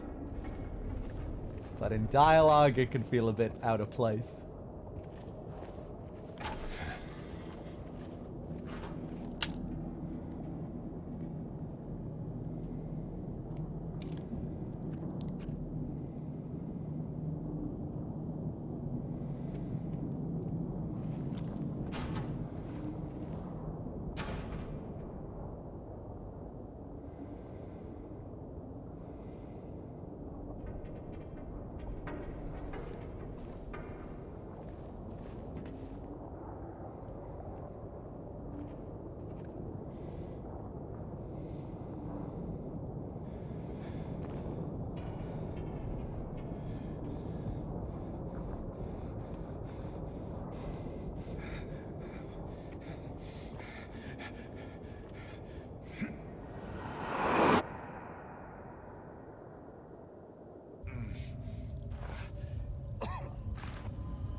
Oh, nice.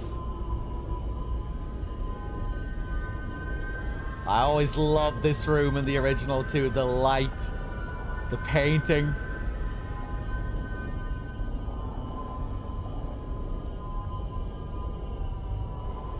These little indicators of this place somehow being like a normal room. Where's the electrician?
The lift feels a bit smaller here.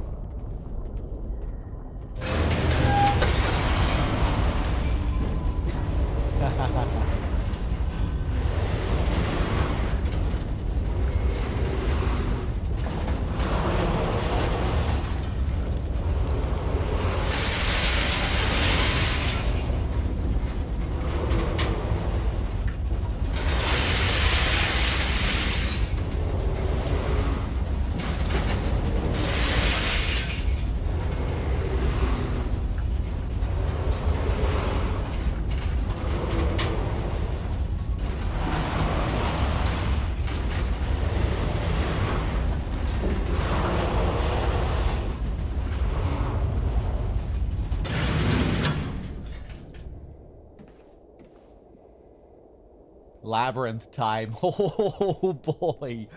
Ooh, I'm excited to see what they've done with this place. In terms of the map, is it going to manifest out of nothing? Like in the original, is he just going to pull out a map that he never found anywhere? What are they going to do with the map? I hope that's it. He just has the map. And that it draws itself as we go through. That was a bit more dramatic than in the original, the sparks. I think maybe I prefer the more understated original where you're just kind of left to descend. But yeah, good sound. Oh, this looks gorgeous.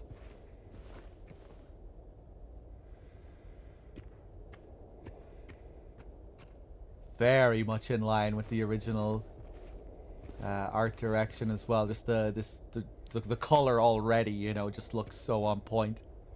Even though this is the very first room of it. This kind of creamy brown. It's always very striking. Okay.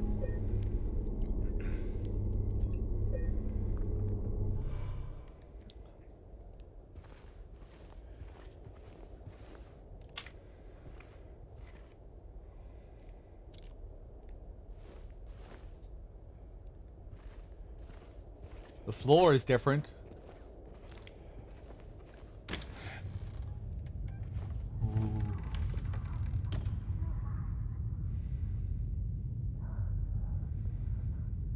Oh, wow, this looks gorgeous.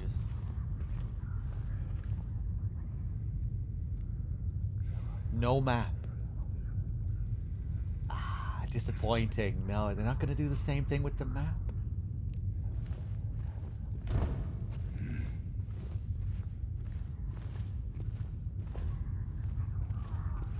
In the original game, the map just manifests here out of nothing.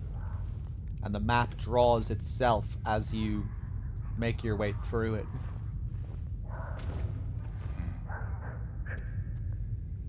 Guess we'll see.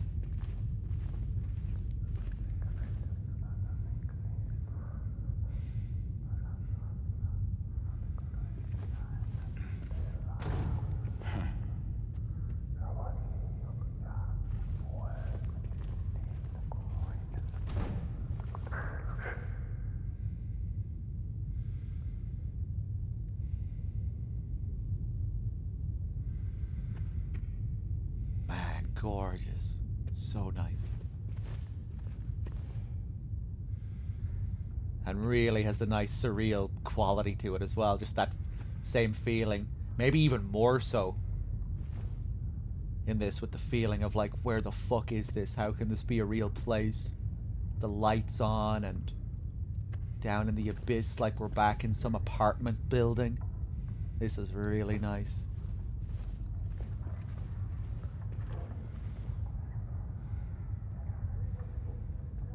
Still no map, James? No?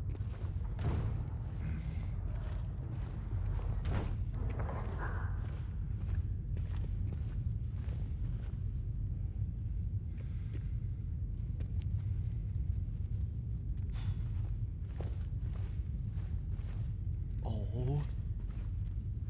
Oh. Damn, are we gonna have Angela already? We're gonna have Abstract Daddy already? Oh, I hope this isn't all we get from the labyrinth. This is just so nice.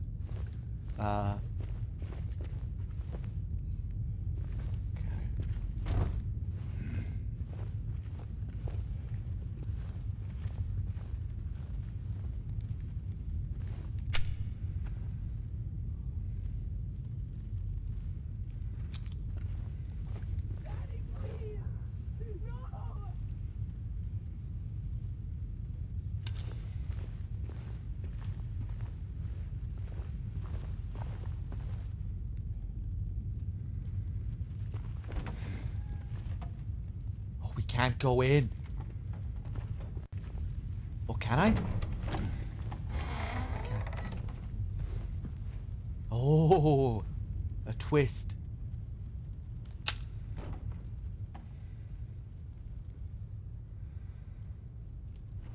Okay, of course I was getting ready for the Angela scene to trigger here. Oh, are they actually trying to mirror the apartments from earlier, showing this place more as if it was Angela's house?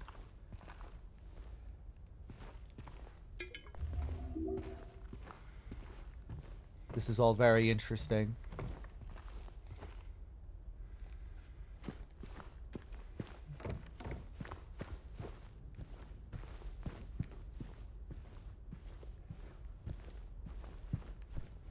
She's probably going to be in here. No? Still no map.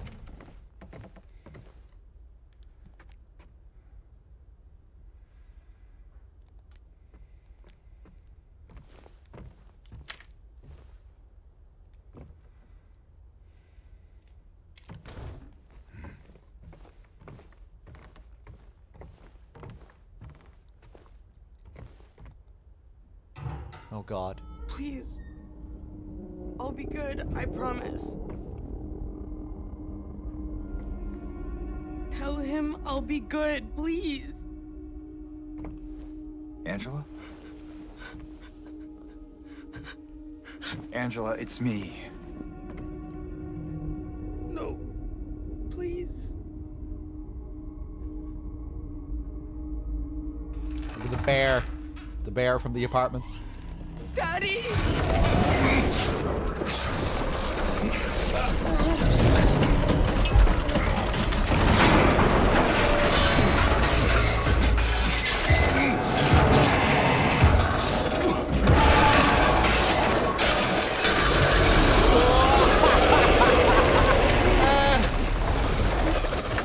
Run!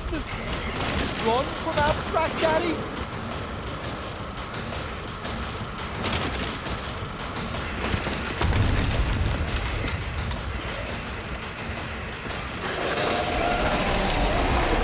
Oh!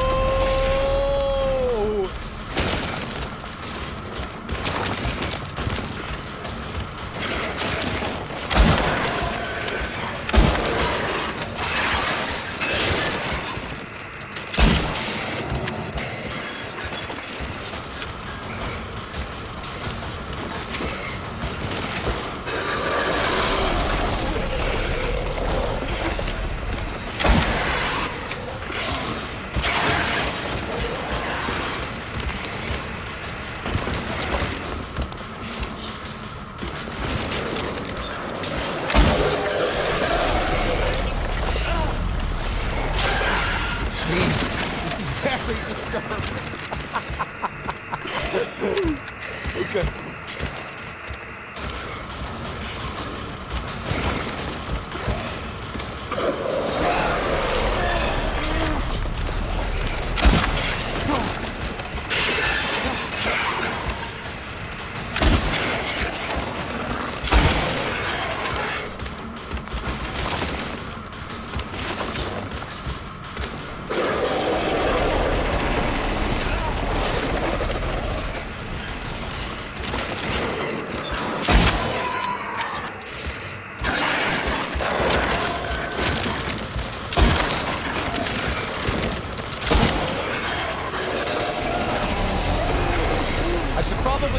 For the other side of it.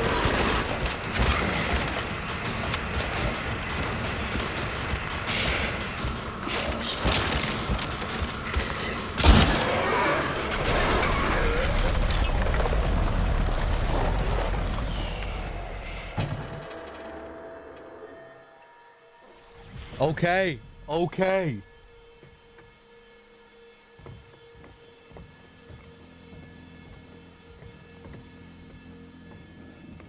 Well, it's gone. It disappeared. Again, quite simple mechanically, it would seem. Even compared to the flesh lips, you know, which got a big mechanical upgrade with phases and... Ah! Like all sorts of different attacks and things going on with it. But I love the way it looked. The whole build up to it. The differences between the original.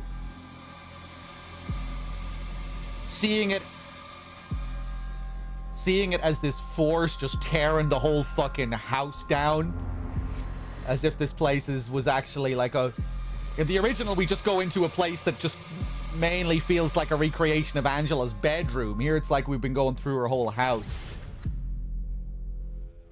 I thought the scene worked very well. Just like... Oof.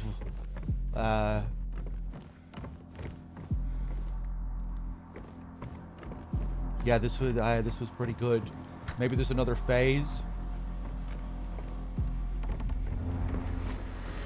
I don't think I have many rifle rounds left.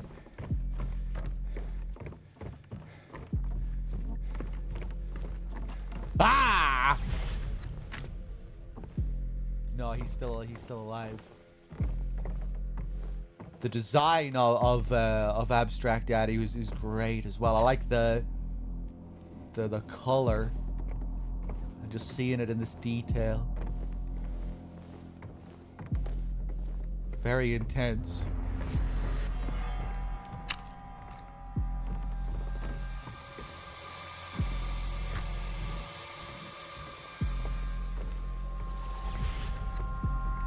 Jesus.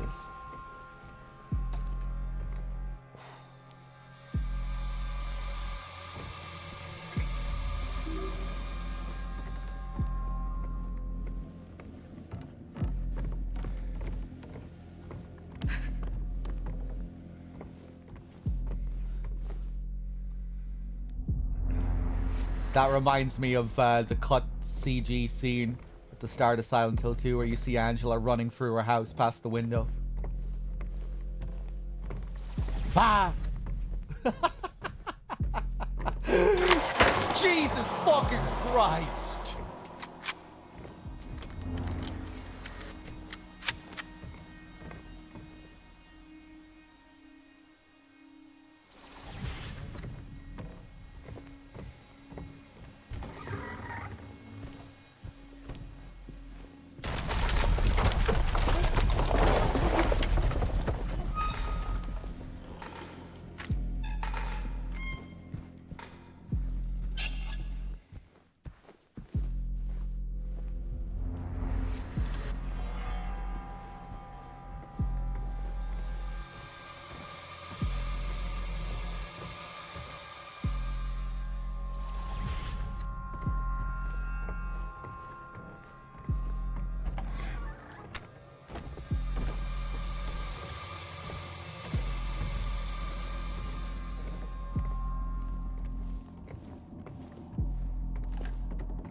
I want to go in and help you, Angela, but what's over here? I'm still selfish. I'm sorry.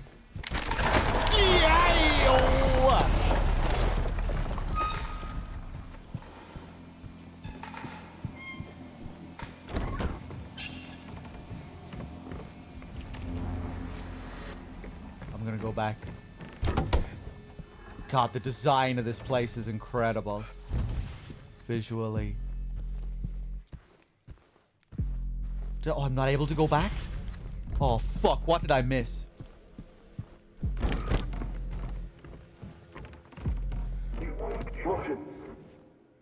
Whoa. What you sick? Care of you. All this shit. Am I really gonna... What I did? What you mean?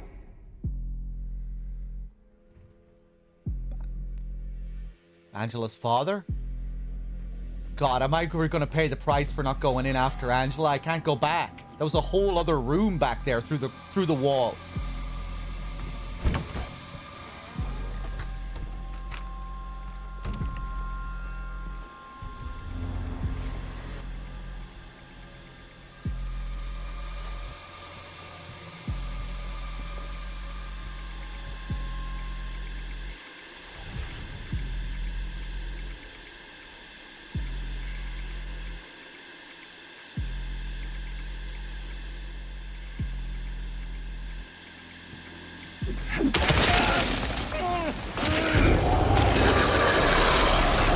Jesus.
Jesus.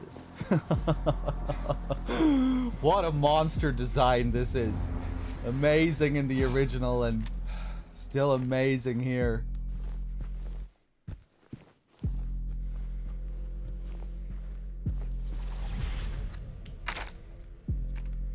Doesn't really feel like the appropriate word to use though, because it's so disturbing. The implications of what it is. Jesus Christ.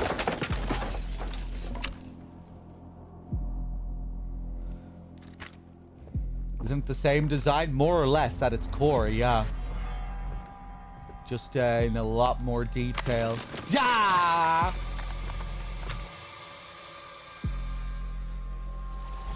The way it's colored and shaded feels different. Obviously, we get more movements out of it. The way it's animated.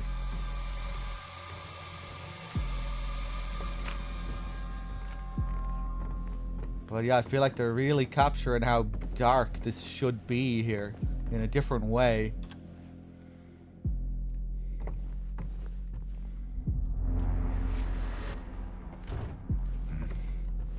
Jesus. Still no map. I'm fucking tearing this house down.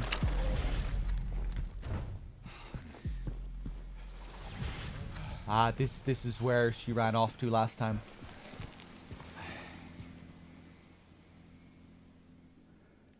The bear from the apartments.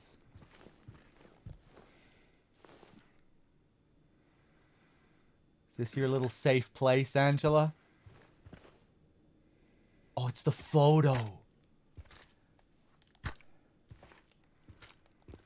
Oh. Nice. I actually like that I can't pick it up. That's it. The family photograph. Angela and her mother torn from the father and brother.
very light. Thank you.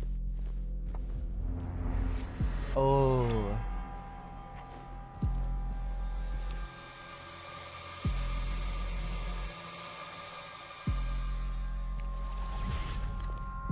Are they even gonna do the room with the holes?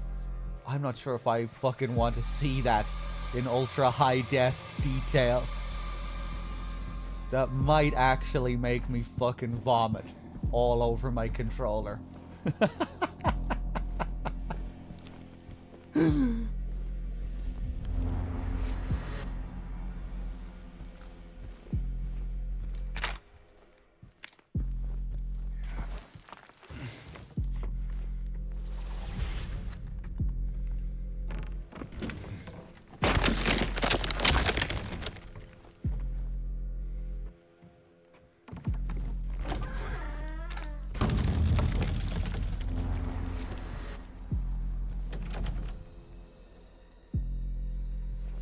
Oh, I like this sort of gradual move from the wallpaper to this flesh.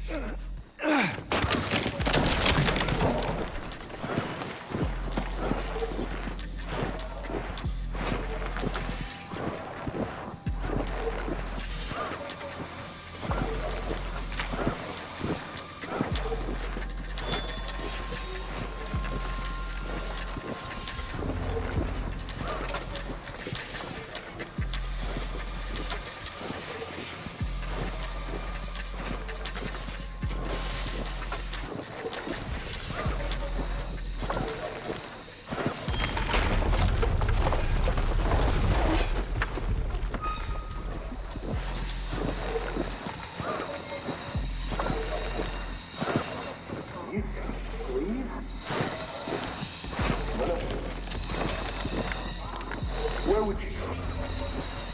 Nothing. No one. Stairs. Best for you. What you want.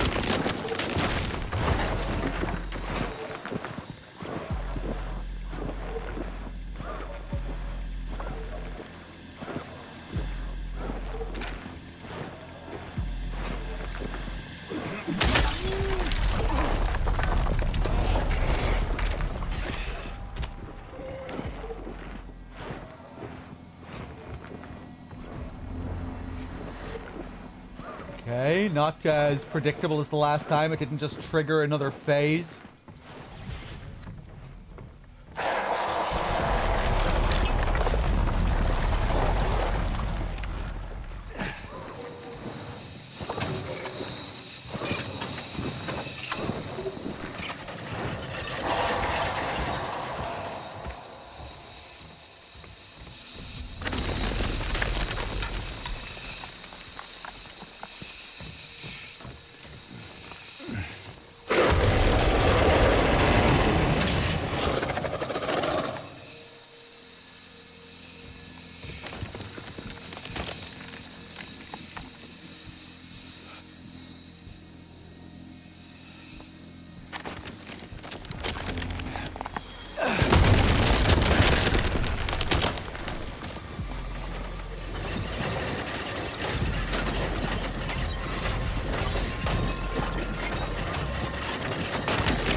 Oh God.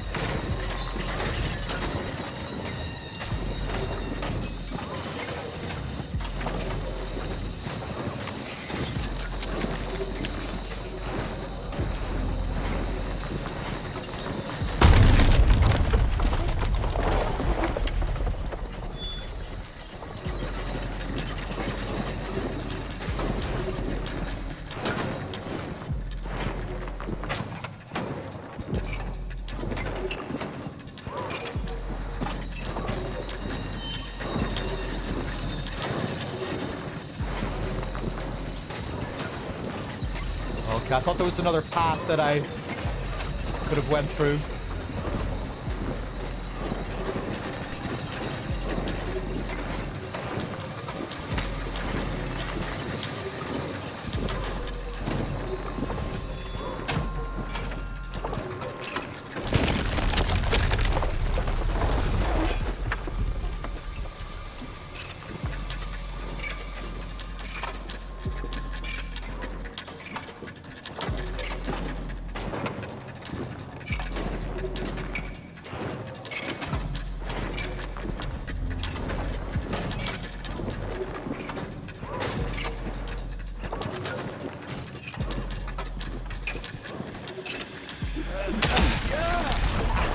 final phase? No?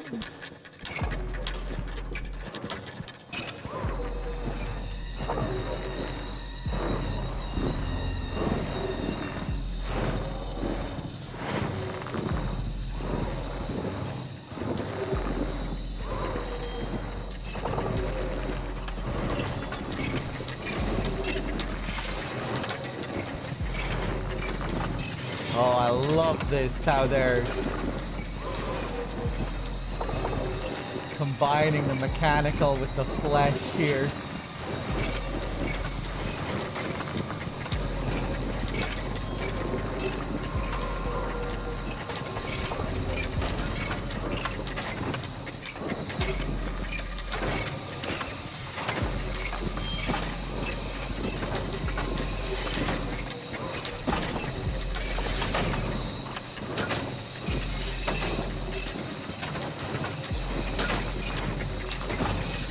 Oh, nice.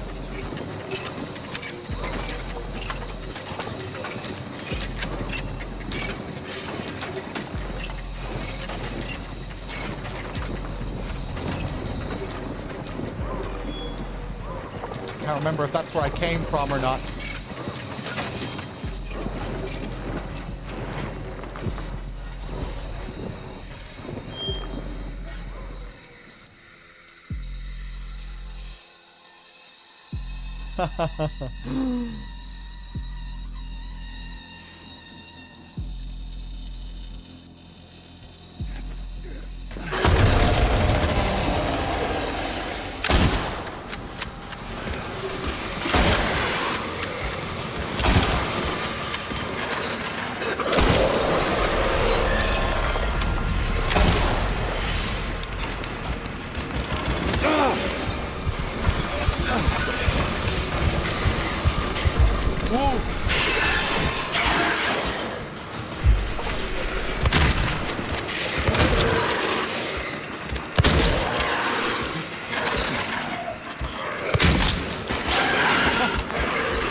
I'm out of ammo. I'm out of ammo.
Angela.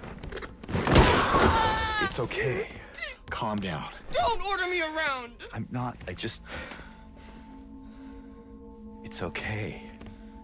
It's over. Don't even try. Try what? Like you don't know.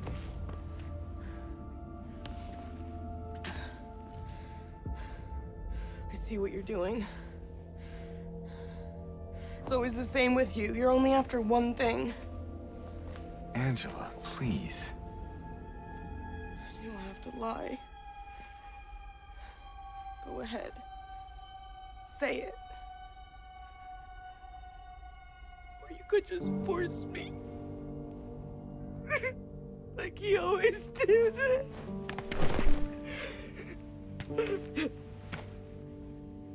You disgusting pig. I hate you. I hate you.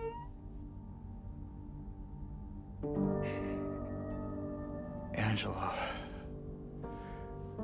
I don't know who you think I am, but I don't want to hurt you. I just want to get my Mary back.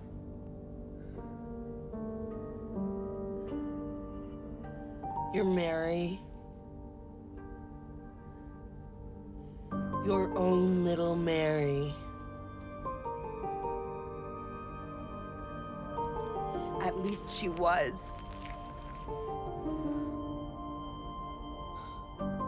For a while. What? Admit it.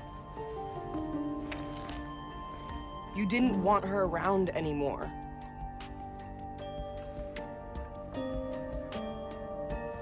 No. You probably found someone else. No!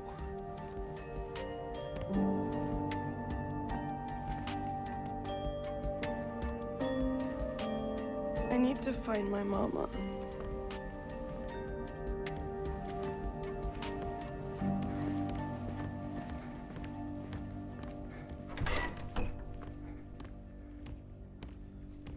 Okay. I never. You can see James's eyes getting way more tired looking now. That purple shade around his eyes. Okay. That sequence was really well done, I thought. The scene when the music kicked in at first, I thought, ooh, maybe overdoing this a little bit. But I found myself really affected by Angela's breakdown during that scene. I thought maybe at the end, the tone of it was like maybe a little bit too heightened, maybe a little too overdramatic at the very end. But I think overall that sequence worked unbelievably well. Better than and like in a whole new way that I couldn't have even imagined. The setup, like everything building up to it, the new labyrinth, just how totally immersed I was in the new labyrinth to begin with. And then seeing that it was like a whole recreation of the Orozco house. The intensity of the mood when you were being chased around by Abstract Daddy. At one point I thought, oh, maybe are they dragging this out a bit too much with the multiple phases? But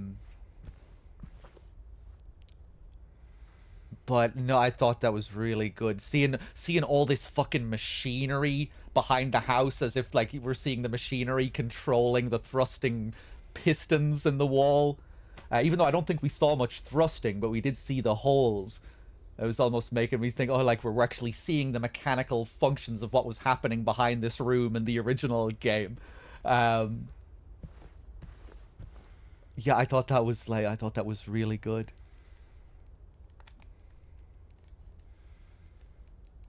Angela was bad. You still just didn't care in any way for this version of Angela, Nostrum? I disagree. I've felt a lot of fucking pain for Angela there. I felt a lot of sympathy for Angela. I was immersed in the scene there. Yeah, I don't know. I was totally buying into this version of Angela during that. I thought maybe they overdid the tone a little bit at the end with the music, maybe a little over dramatic at the very end.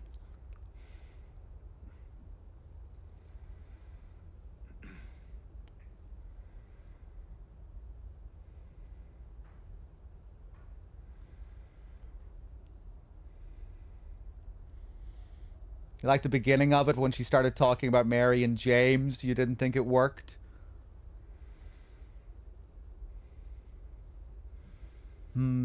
Yeah, maybe I do prefer the way that's written in the original when she starts calling out James. I know what you're up to. It's always the same. You're only after one thing. You probably didn't want her around anymore. Or it sounds maybe more like she's kind of... I guess it feels like less that she knows outright in the original. Where here she's like speaking very like matter of fact as if she knows. I don't know. I maybe I had some like little issues with the scene overall, but like in the grand scheme of things, I thought that worked really well.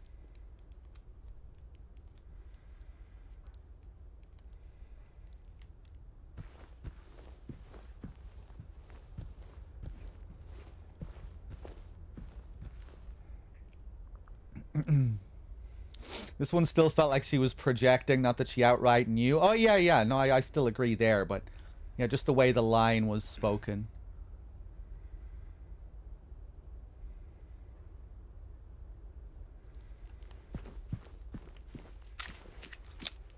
But yeah, I don't know, like over the course of this game, I've had this recurring issue where it's really hard for me to like just digest the new performances. Like where I'm in this kind of hyper aware state, expecting everything to be like the original, and it's like it's kind of hard for me to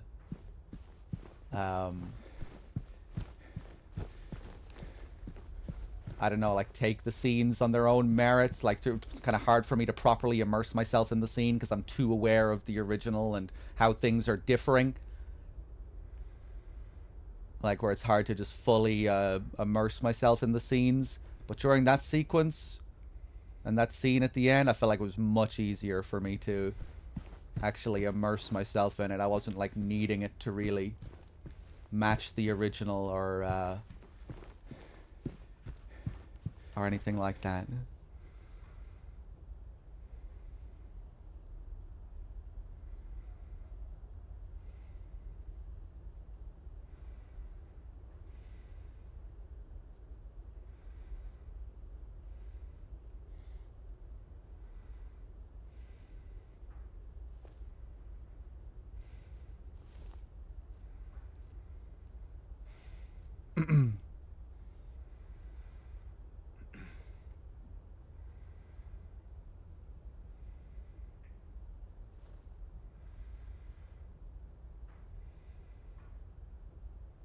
Okay, let's keep going.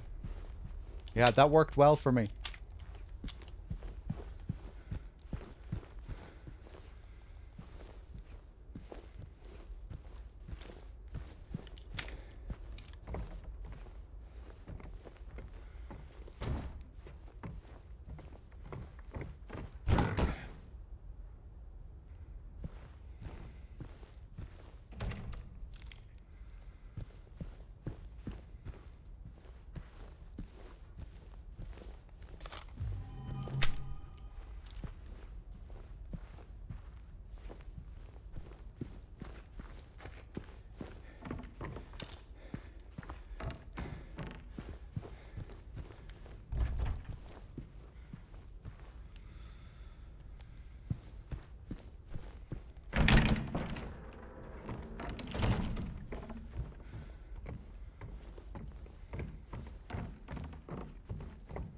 Okay, where the fuck am I even gonna go now? Down this hall, I guess. Man, even the visuals here, they just fucking nail the darkness.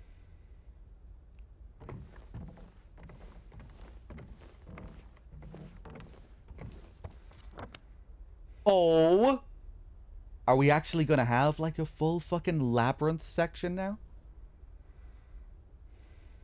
James just pulled that out, by the way. I didn't try and open a map there. He just pulled it out. So they did do what I wanted them to do here.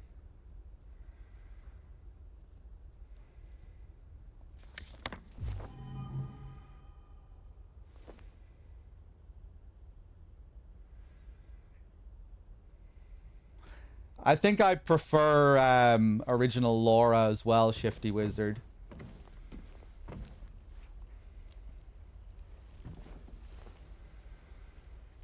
But yeah, I don't know, when I see people talk about how Maria and Angela are just like completely terrible, I just, I can't agree.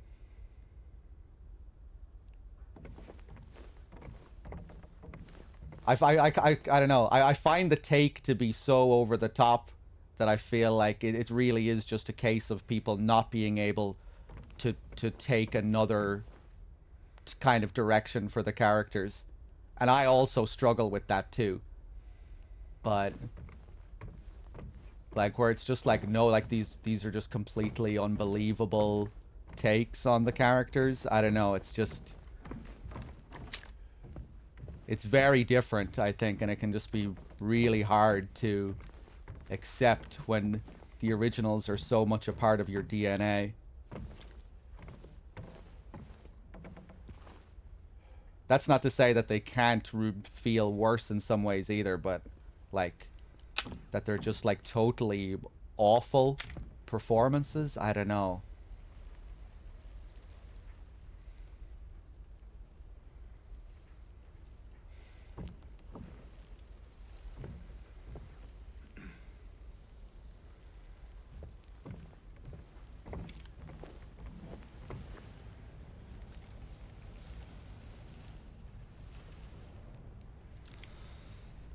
It's just Angela Nas? Yeah, I don't know.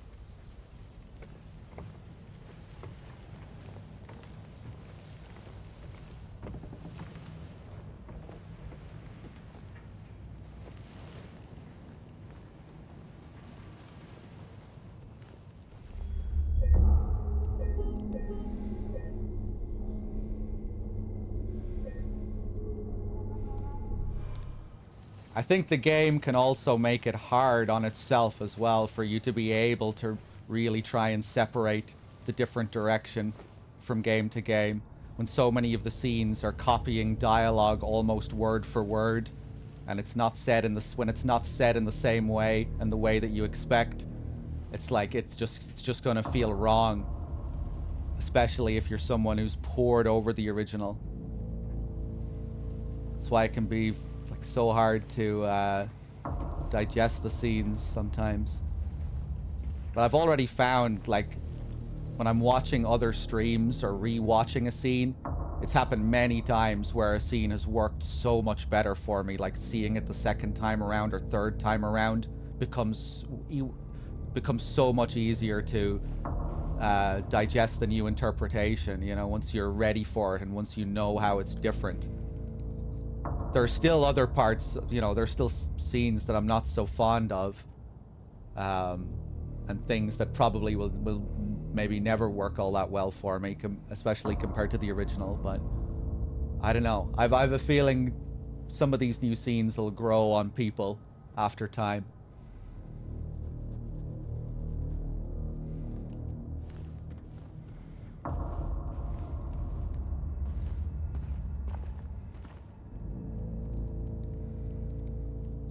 How did I feel about the completely new scenes like Angela in the park that wasn't in the original?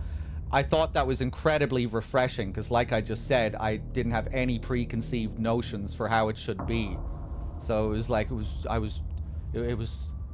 I breathed a sigh of relief because it was finally a scene that I was able to just take on its own fucking terms, without any expectations for how lines should sound.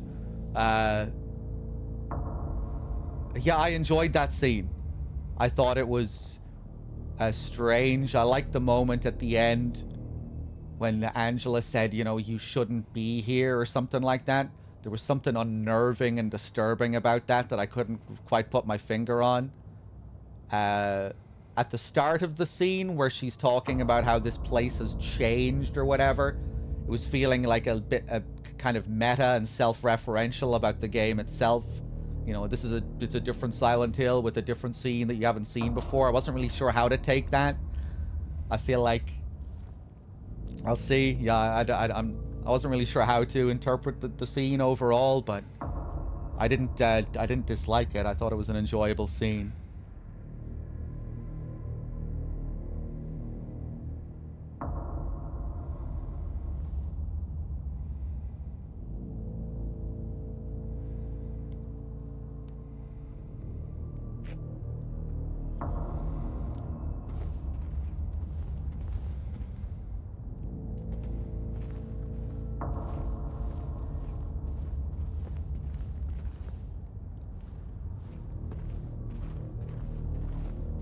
But yeah, I guess I do agree in some sense, like, about the performances being more, like, over the top, or not over the top, but just that the original game had this very raw, rough, amateur kind of art house approach, I guess you could say, to the VA, and maybe to the game overall. Maybe you wouldn't say amateur to the game overall, but you know, to the VA.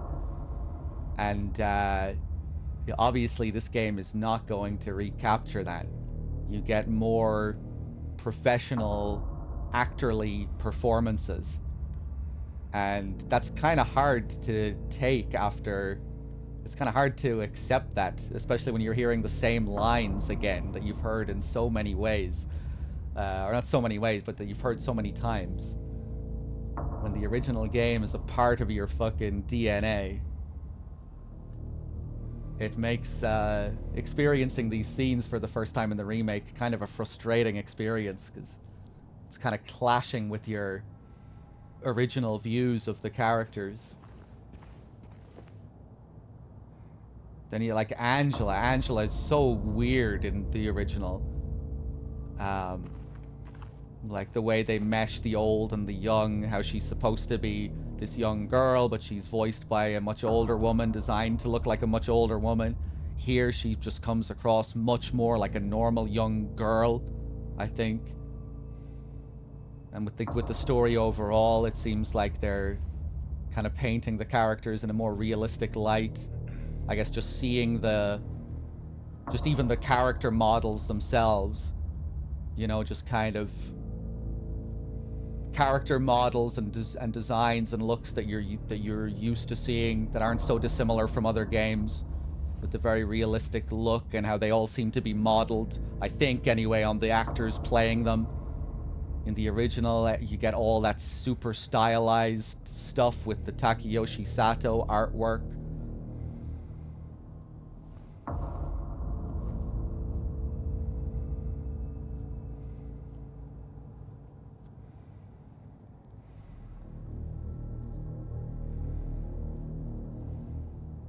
It's yeah, it's very different.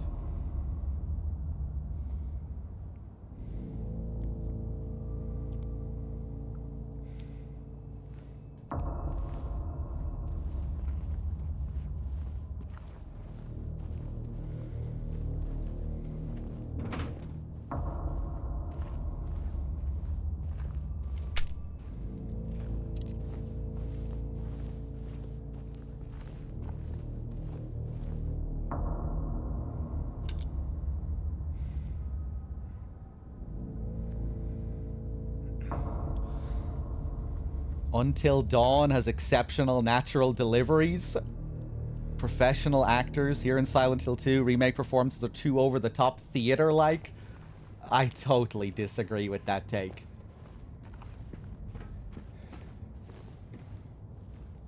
You think this game, if this game had Until Dawn type naturalism, it would be good? It would work so much better? No, it's that kind of naturalism in this that I really don't think there's all that. I really don't think there's much that's different between this kind of approach and the Until Dawn approach, as far as like professional actorly delivery. It's both would feel incredibly jarring if you're comparing it to the original. I don't feel that at all.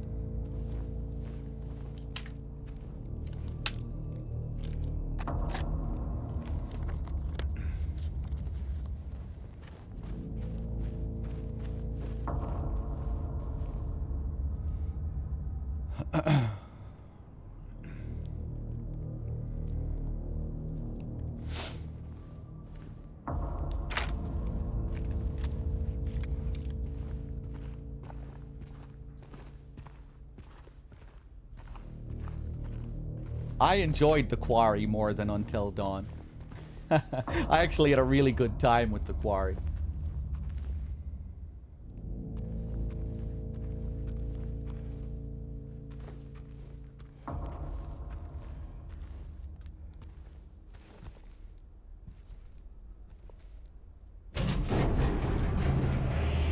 Oh boy.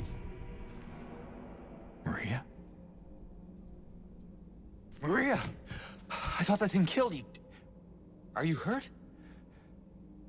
Not at all, silly. But the thing... It stabbed you. There was blood everywhere. Stabbed me? What do you mean? It chased us to the elevator and then... James. What are you talking about? Just before. Don't you remember? James? Honey? Did something happen to you? After we got separated in that long hallway? Are you confusing me with someone else? You were always so forgetful. Remember that time in the hotel? Maria? You said you took everything. But you forgot that videotape we made. I wonder if it's still there. How do you know about that? Aren't you Maria? I'm not your Mary.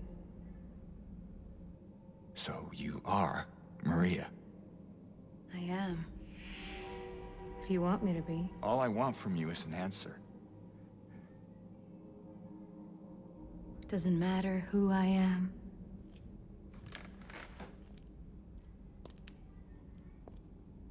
I am here for you, James. See? I'm real. Don't you want to touch me?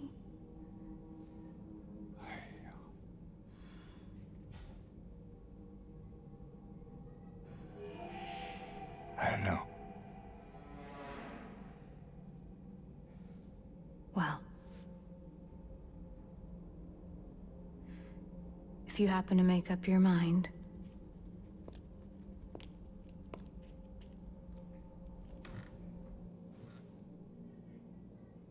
I'll be waiting.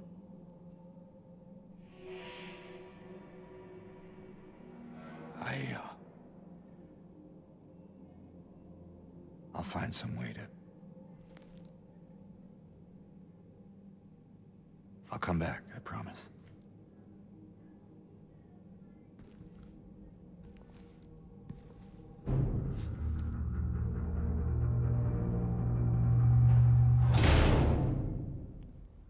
That worked better for me than I thought it was going to.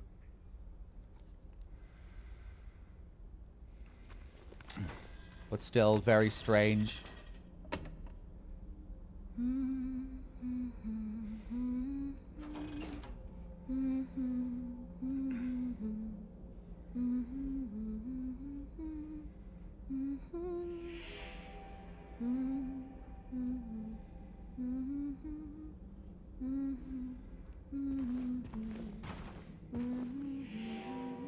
I feel like I might be enjoying James a bit more now that has all this wear on his face. I feel like those little moments of stillness where you're just looking at his expression and thinking about what he must be thinking. I feel like that's starting to work a bit better for me now.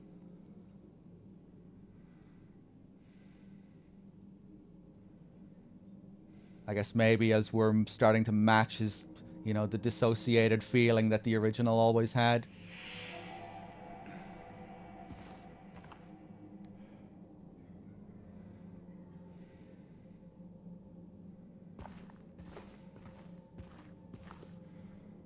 What ending am I going for? Nothing really. I mean, I hope I get leave. I've been trying to avoid in water stuff. So I guess I'm kind of aiming for leave, but I'm happy with whatever I get.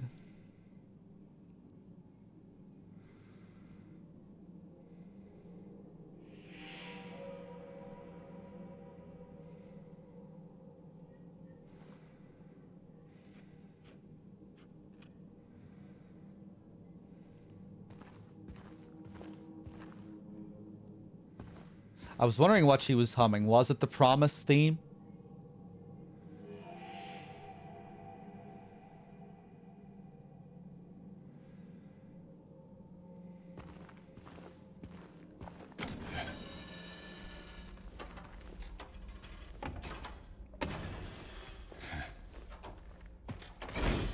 But yeah, I remember when I first saw these shots in the trailers, I was thinking, oh man, not sure how I feel with, you know, just how the original Maria would very jarringly shift between various aspects of Mary. I don't think anything will be able to top that scene of, you know, in the original. But, or, you know, I don't think I'll ever feel that this will be able to match that. The way she, you know, the sinister way she'll switch on an instant from caring and loving to that more sinister, dark Maria side.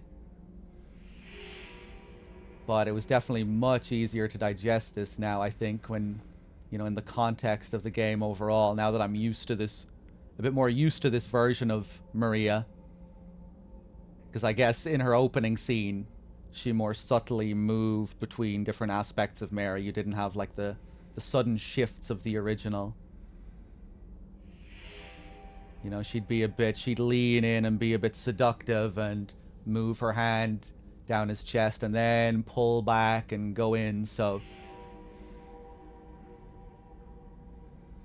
I feel like that aspect of her doesn't really bother me like it did when I first saw the trailer. Because she still does have all those multiple sides of Maria. It's just, yeah, you don't get the sudden shifts really like you did with the original.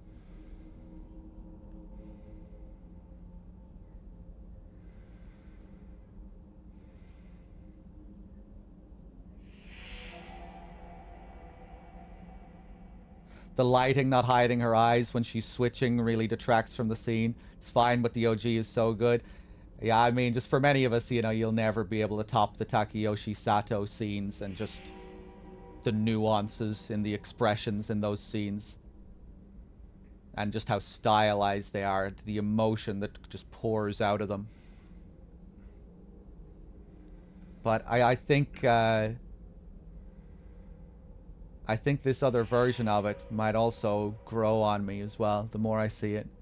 Because I don't think this new direction is lacking nuance either, or, you know, don't think it's, I think it's still kind of interesting in its own way.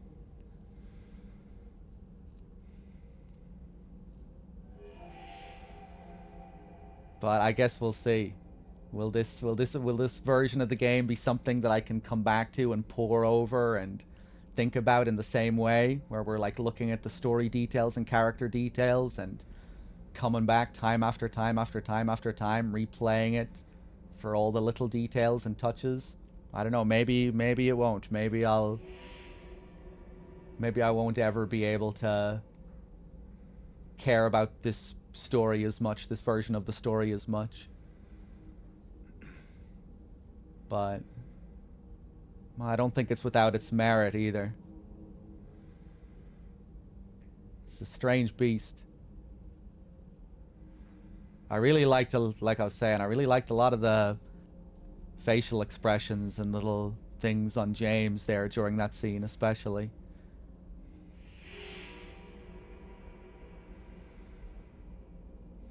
I guess I think Guy C, can actually be a bit rough in that scene in the original.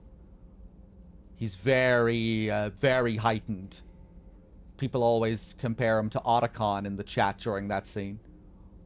Something stabbed you! There was blood everywhere!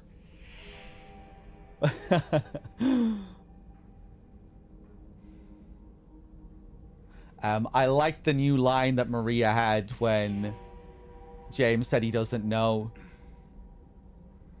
Well, you know, let me know when you find out, or something like that, Maria said. You know, when after he says, "What, don't you want to touch me?" or something. I don't know. Well, let me know when you do. That was nicely provocative, I thought.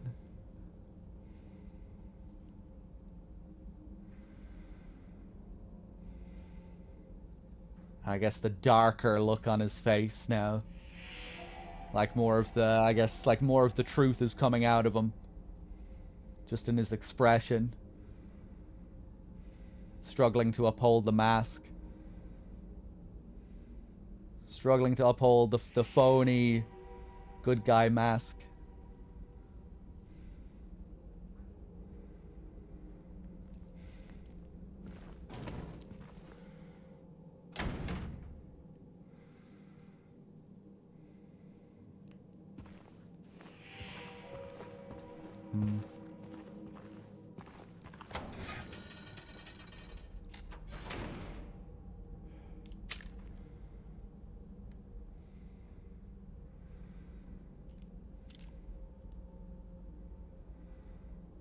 Okay.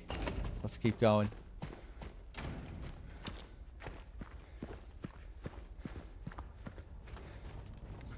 Oh, look where we are. So I guess I didn't even...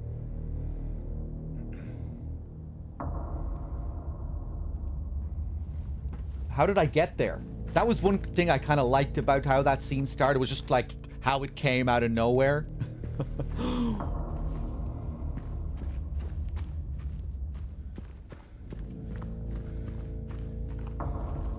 Another slightly hot take I have when it comes to the original Silent Hill 2. I think it was a really bad idea to show the cell scene in trailers and montages before playing the game.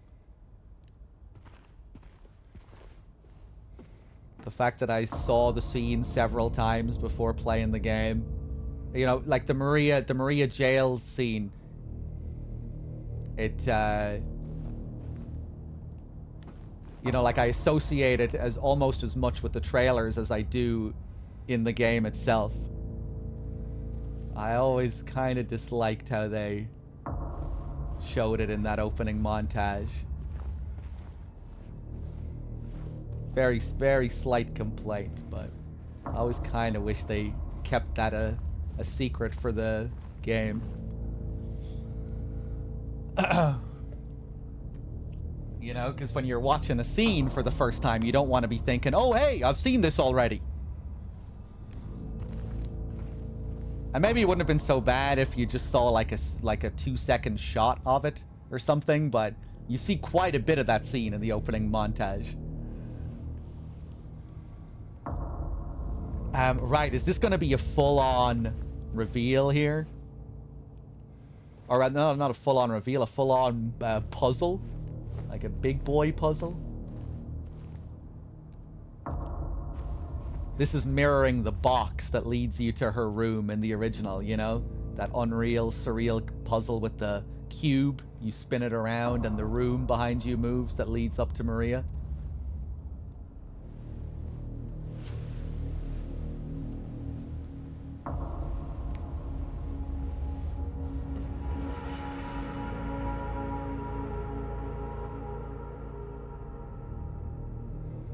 Okay, interesting. I wonder what this is gonna do. Whoa! Okay. Nice. Okay, so it's the same kind of deal.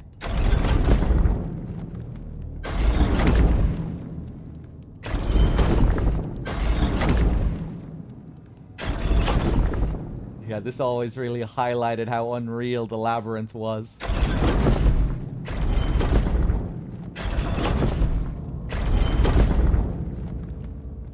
That's something, maybe. Or maybe I'm gonna have to go through from up there.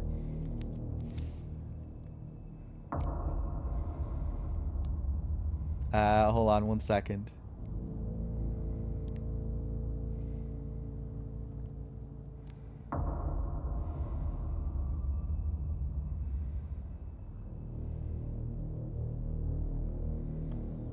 So I'm just scrolling up, seeing what people are saying.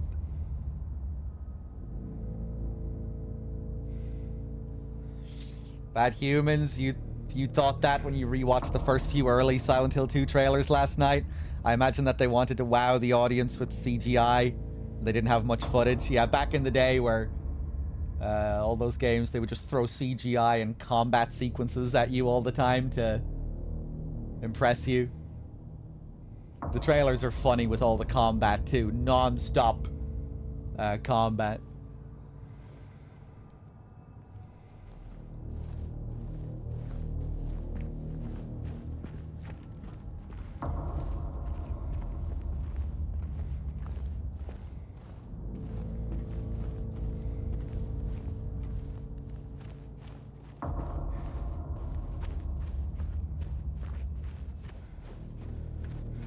Okay, let's save.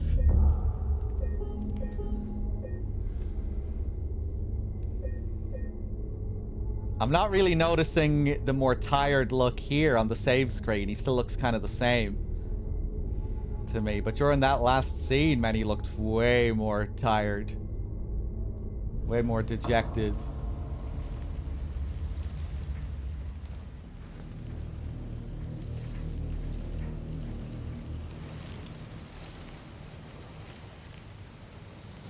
Oh.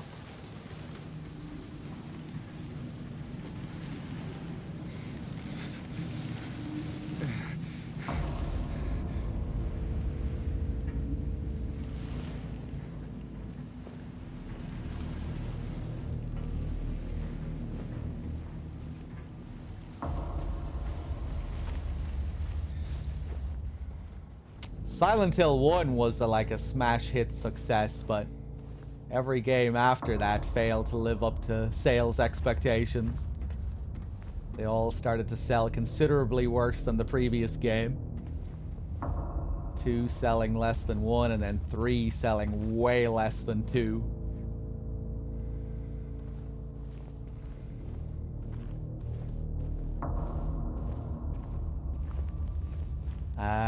Right. So what the hell am I gonna do with this?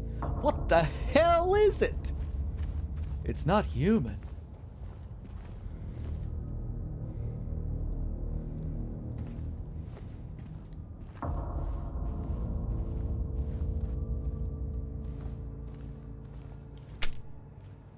Oh, so we have these symbols.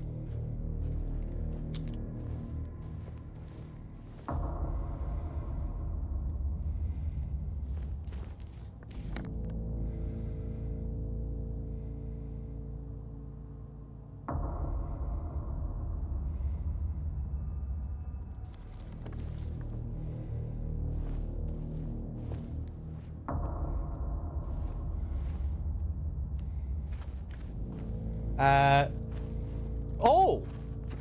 I can't interact with it. Oh! I can. Weird. Kind of weird that I have to... Whoa, that's a bit of a mind fuck. Oh, wait, no, never mind. I was being stupid.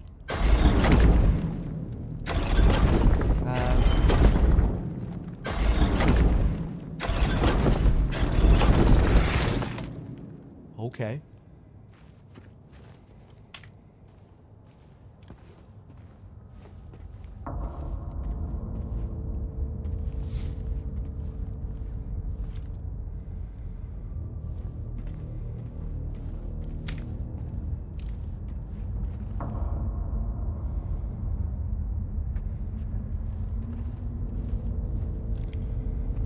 Have I fought Eddie yet? No.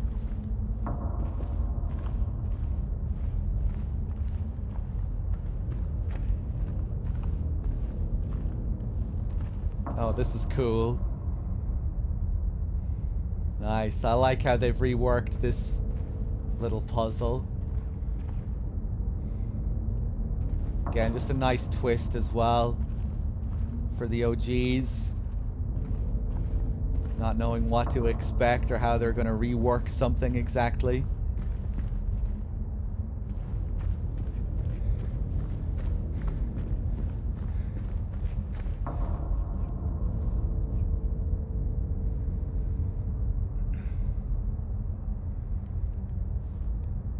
I have no idea how well this game performed. I mean, it seems like it's getting a pretty good reaction overall from people.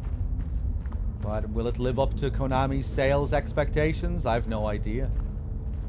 I have no idea what they have in store after this. Not a clue.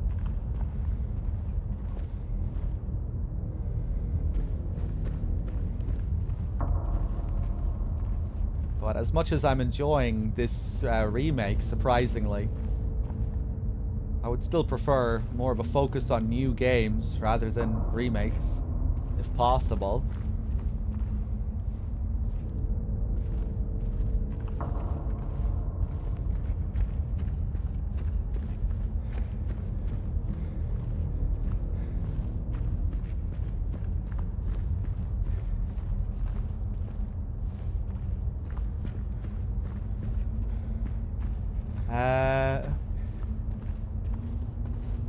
Whoa, this is kind of fucking with me occasionally. Like shit like that, I'm like, whoa.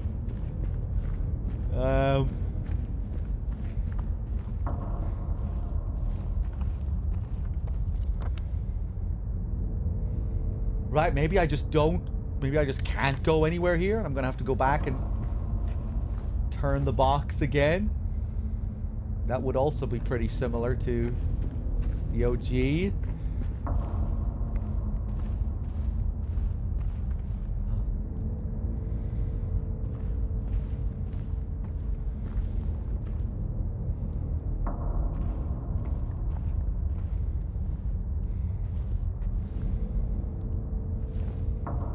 Oh my god. I think I'm stuck. Yeah, now we're really tripping out in the sequence. Oh no, I'm good.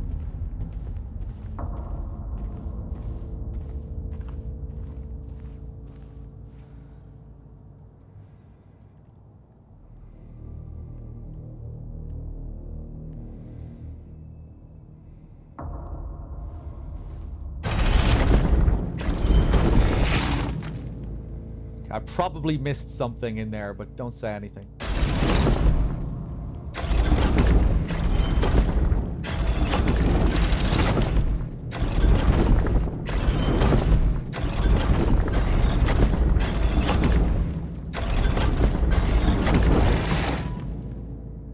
Is that the way it was before? I think it was, right?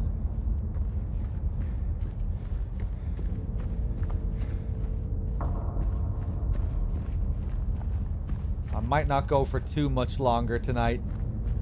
Chat, I'm a little bit tired. Been playing for 7 hours.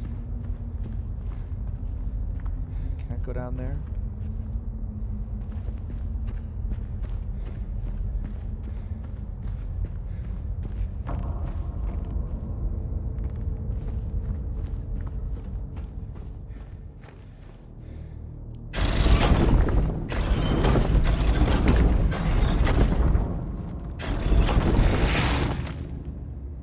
That's different, right? It wasn't the triangle.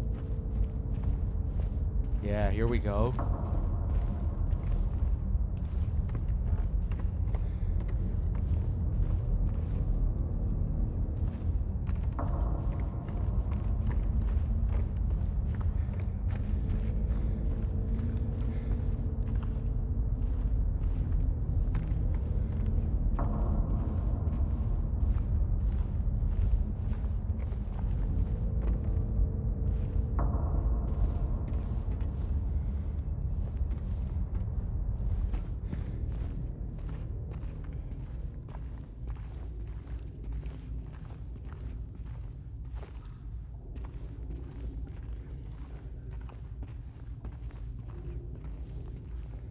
They do a really good job with a lot of these dark halls. Just like the extreme darkness, like really gives you those same feelings as in the original.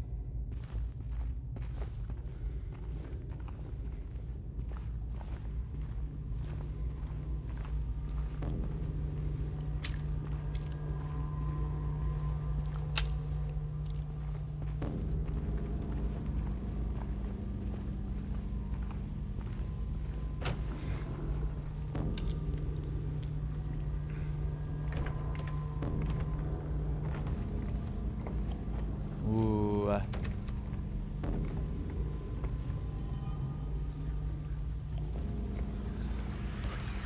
Back in more labyrinth-looking areas.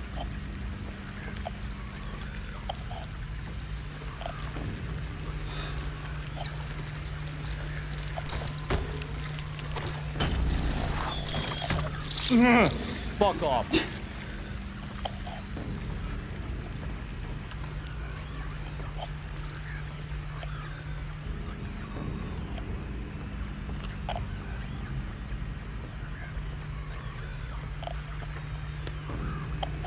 Yeah, the map is drawing as we move. Rotten area map.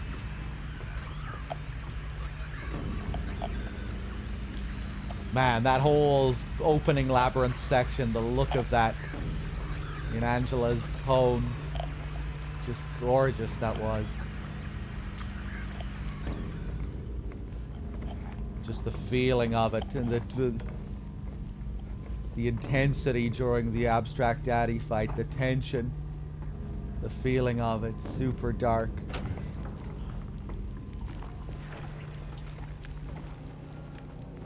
Ooh.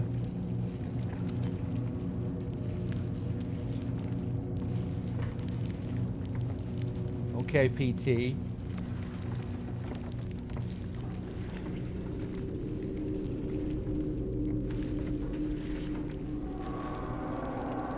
I don't think I've ever had a Silent Hill nightmare. Thankfully. Or even a Silent Hill dream. I don't think I've ever had a Silent Hill dream. I've had a few other dreams. Or a few other gaming dreams. I had a dream once where I thought I was playing Hitman and killing a target in Hitman.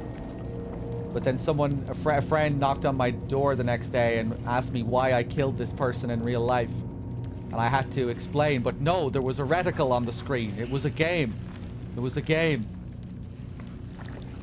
And then extreme panic washed over me as I tried to understand if I killed this guy in reality or in a game. Then I woke up with relief. That was my most memorable video game dream.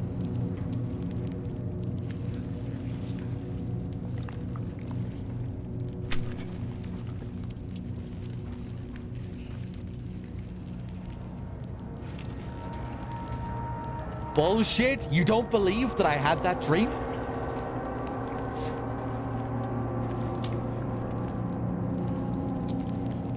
No, you don't? That is straight up a dream that I had. Why don't you believe me? Have you never had a video game dream before?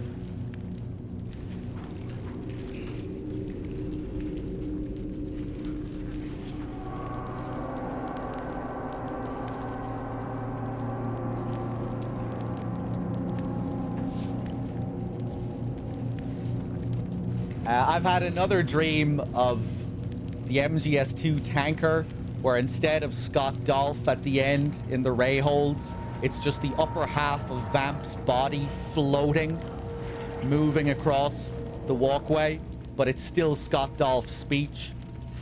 I've had another MGS2 dream where it's the Federal Hall ending codec conversation. But instead of the Foxhound beret, the Colonel is wearing like a World War II era Nazi helmet. And he was speaking loads of new dialogue that he never spoke in the original game.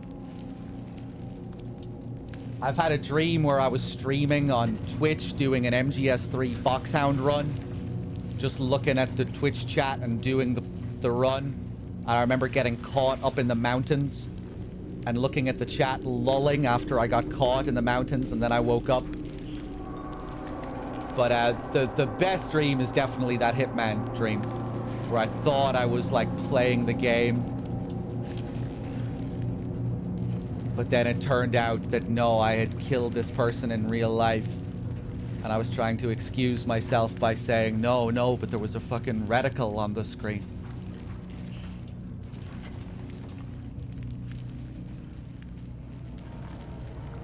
The Foxhound rank dream, that was the most boring. That felt like just the most normal of the dreams, where there wasn't really much that was surreal about it. It just felt like a standard recreation of a Twitch streaming experience.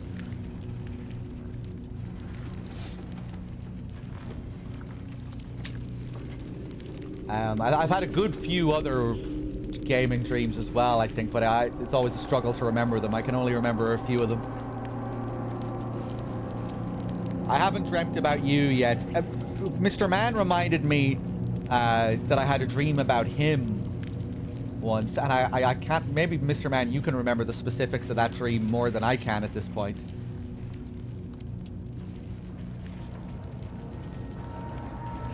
I remember it was kind of funny the way you looked in the dream. That, like, you didn't have long hair, even though I knew you had long hair or something like that. DRK dreamt of you surveilling him, bad humans.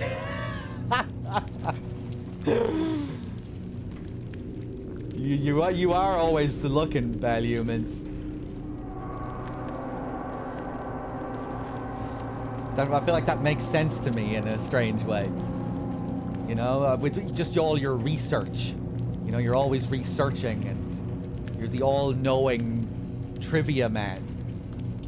You know, you better hide because Bad Humans is out there. He's gathering information on you. He remembers everything. That does kind of make sense in a weird way. Short hair and a small beard or something. I can't remember, Mr. Man. Please don't say that.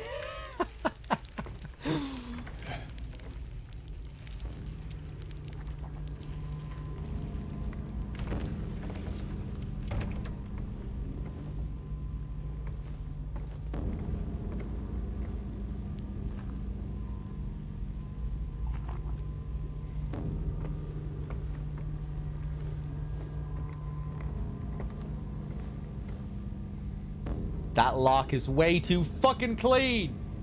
It's glowing in the dark. Fucking bloober assholes. Gonna be writing that in my review.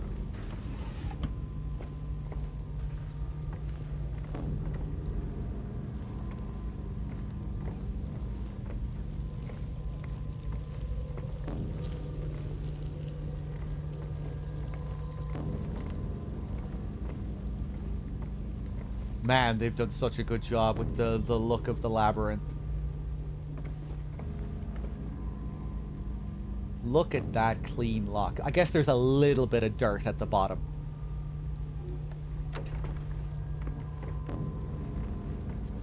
Alright, at least there's a little bit of dirt.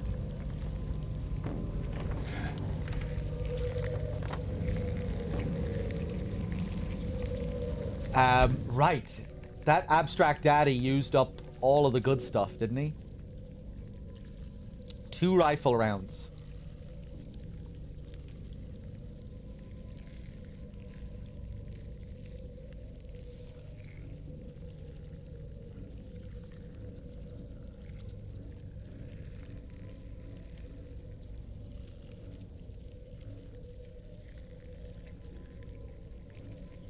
Still loads of handgun ammo.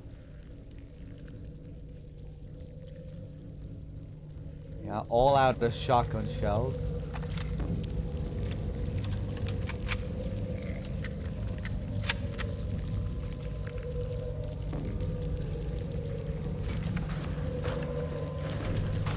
Made man with the 4 months, thank you.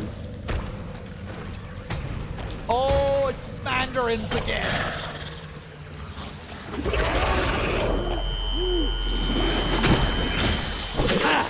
Ah, shit. Maybe I'm gonna have to shoot these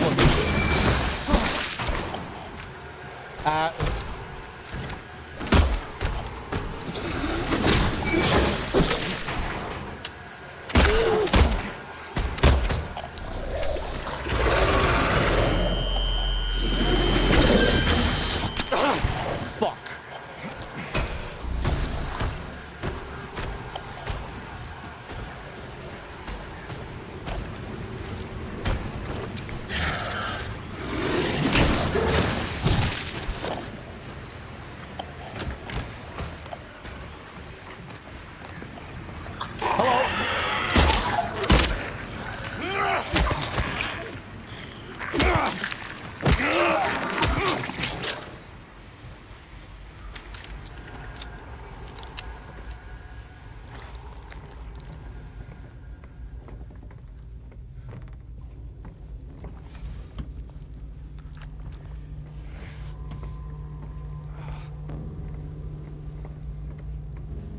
Oh god.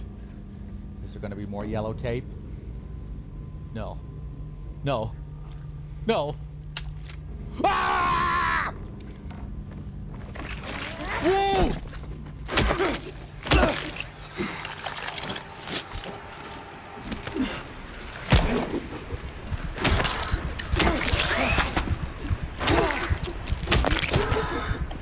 Here here it's actually not as bad because there's more yellow and green in the color palette. But it's still an unforgivable sin.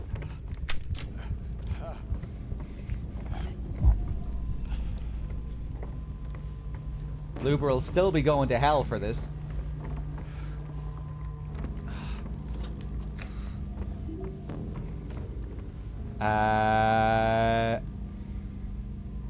How am I looking? I think I'm still pretty low, yeah. Chug it.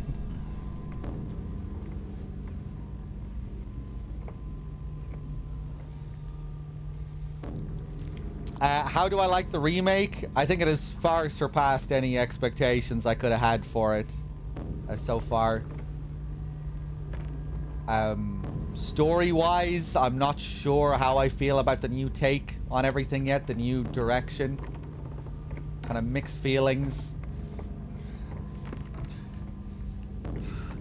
It's just, yeah, it can be kind of jarring when you're so familiar with the original. But yeah, overall, it's been a very good experience.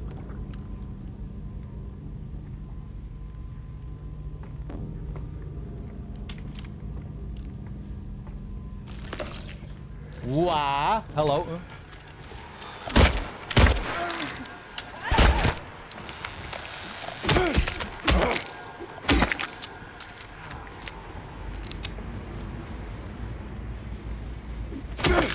No, James.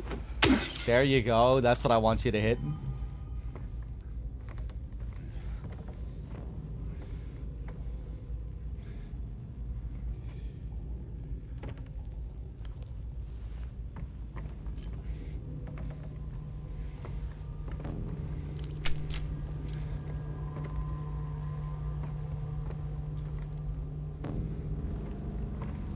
Man, this place looks great.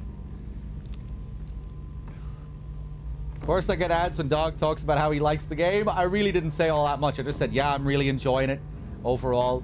I'm not sure how I feel about some of the cutscenes and character stuff and just the different takes on the characters. Can be kind of hard to get used to. You know, I'm not sure if I'll enjoy this tone as much as the original, but overall as a game, it's been yeah, it's far surpassed any expectations I could have had.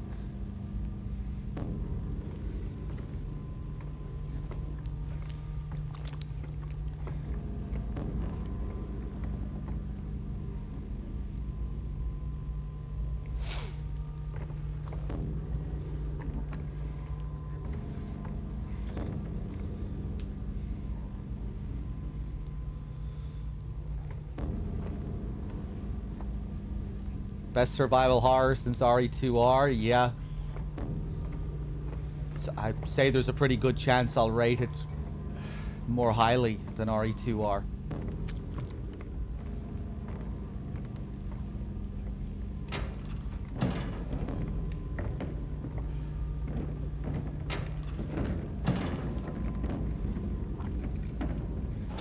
But, you know, I generally, I care about Silent Hill more than Resident Evil, but I do love those classic Resident Evils.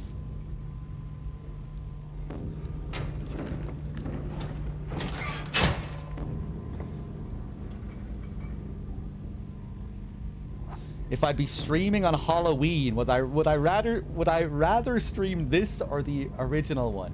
I mean, I don't think there's really much of a chance this will ever be able to replace the original. For me, you know, the original is like my favorite fucking game of all time, next to a couple of others like MGS2 and Bloodborne, and that's too unbelievable. That's just not gonna happen. This will always, I think, feel like too much of a tribute and something that's mimicking something else. You know, Silent Hill 2 will always feel like the real Silent Hill 2 to me. But this is still really, really good. And I'd imagine that this will be something that I'll come back to and replay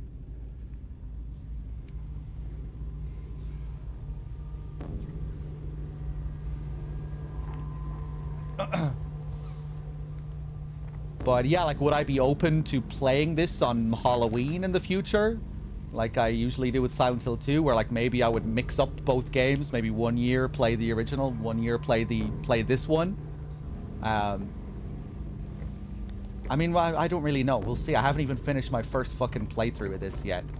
And it'll take me a good while, I think, before I really, really know how I feel about this game. And especially the new take on the story and the scenes, because I really feel like I'm going to have to see these scenes and story sequences a few times over before I really know how to feel about them.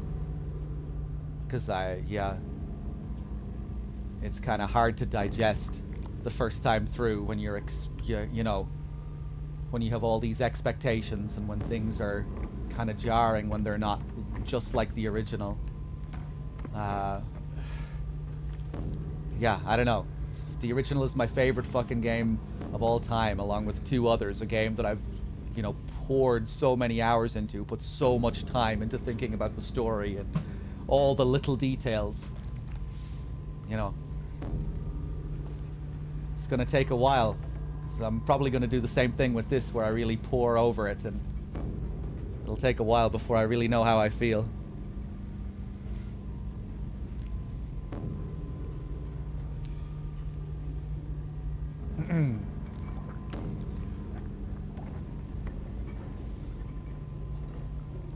Do I think aliens will react to this game when they discover it in an archaeological dig in 10,000 years? Hopefully they'd be more interested in the original.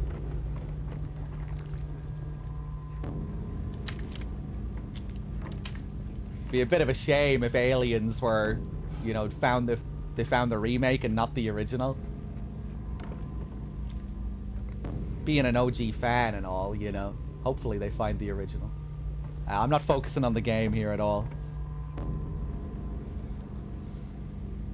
I think comparing it hinders enjoyment a lot. It's bound to happen with every remake. Yeah, I mean, it's just impossible not to, you know, just like when you, especially when the scenes copy the original word for word in many cases, or with like slight differences. The original is a part of you. There's nothing you can do about that. You can't erase the original from your mind when you're looking at the new scenes.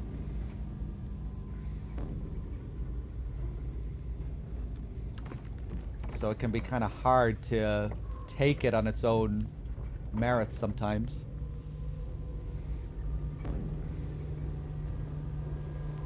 But I think that'll become a lot easier as we replay.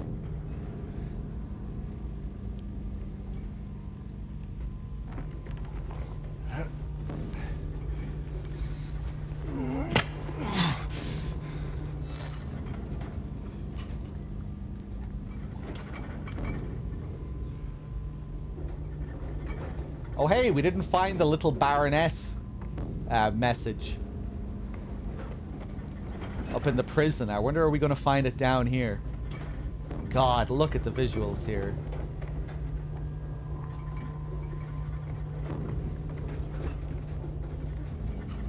They do a lot more here to really make the labyrinth feel like another apartment building,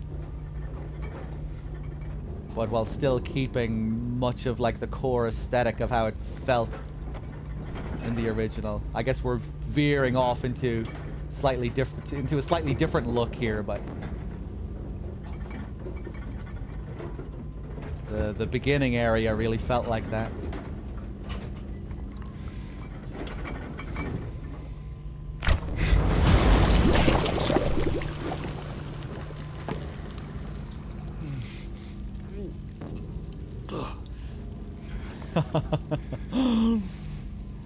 Lovely.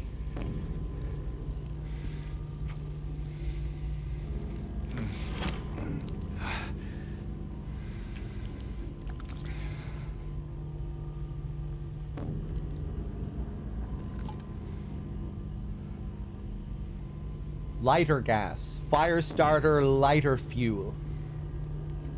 Oh, interesting. What are we going to be setting on fire? Can't wait to see what they do with the hotel and the burned down version of the hotel.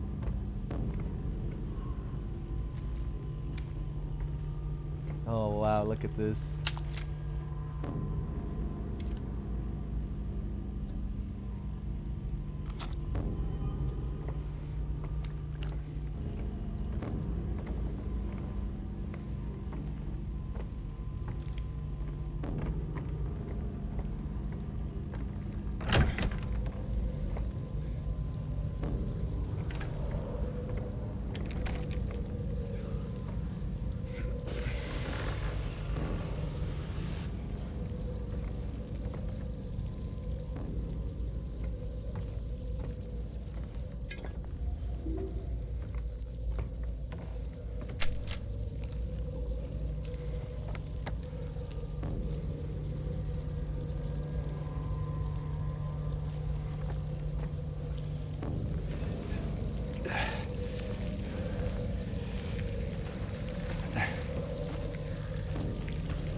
Ooh, more of them?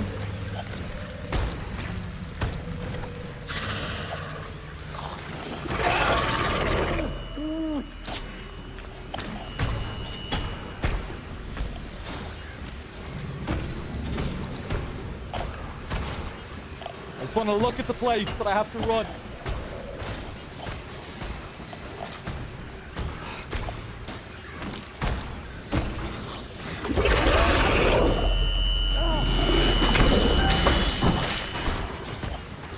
Where the hell am I going?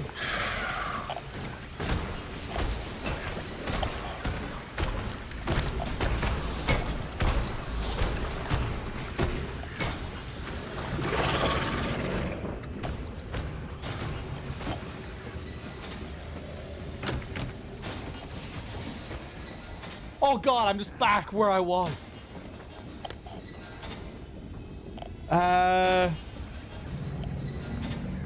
Did I find a key? I guess I did. Oh, lighter gas. Which I need to combine. I need to combine it with 2 other items.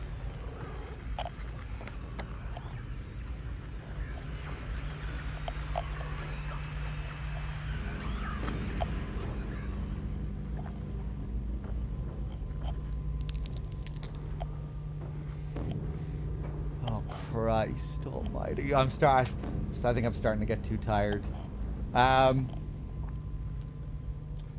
Right, I think I've kind of covered everything I can cover here. Back to the suspended cage. See if we can open up a path that leads somewhere else.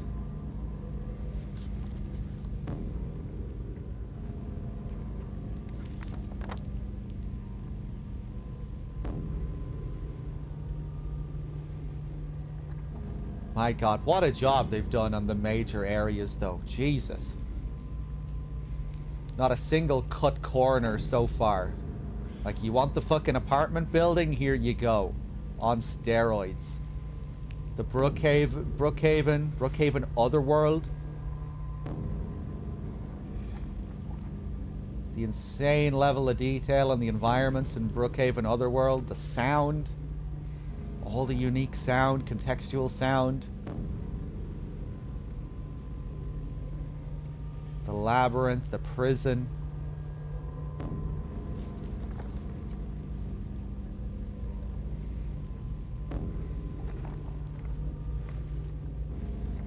I think this might be my favorite area visually so far.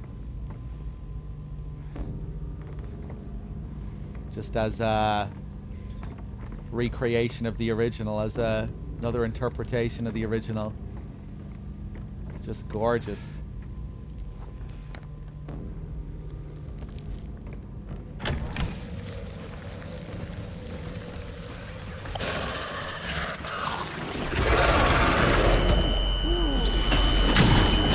Fuck off.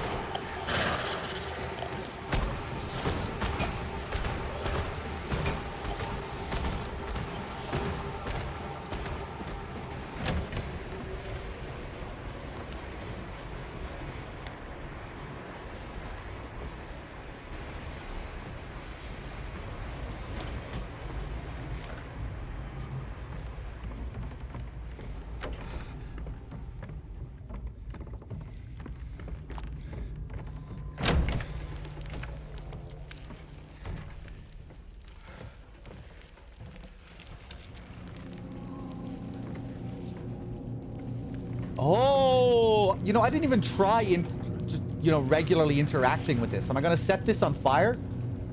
I can go up to this and press X. No? Okay, I'm not setting this on fire. Let's save again.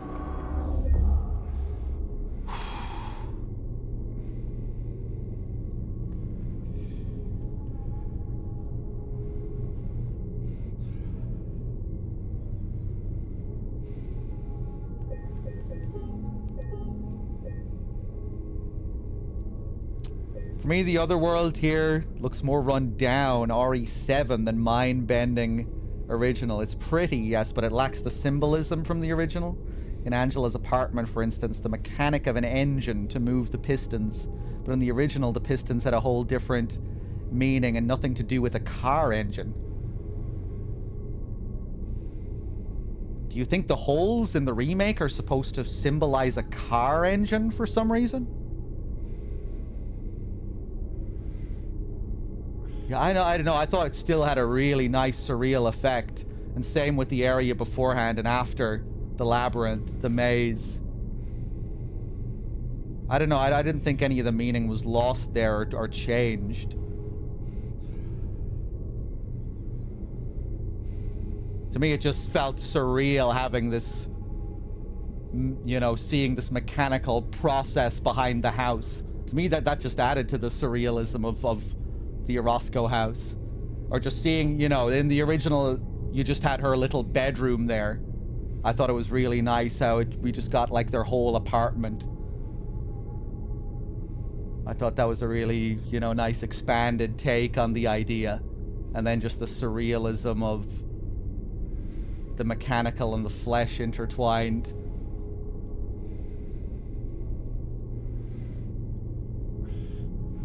As if there was a, you know, a mechanical process behind all of this. I mean, you know, I'm not really taking any of that literally.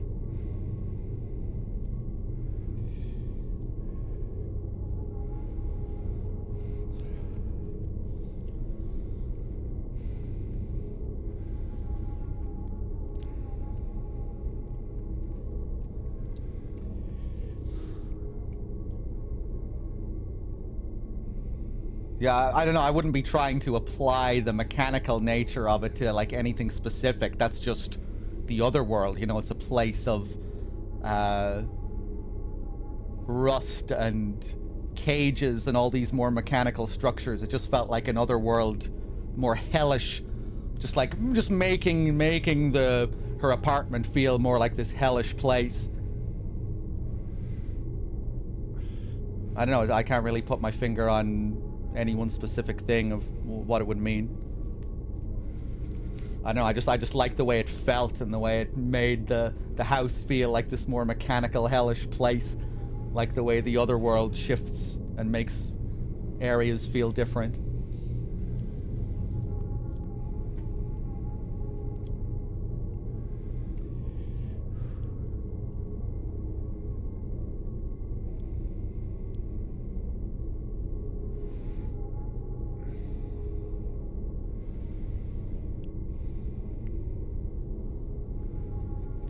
Angela's dad made her watch Top Gear and she hates Top Gear.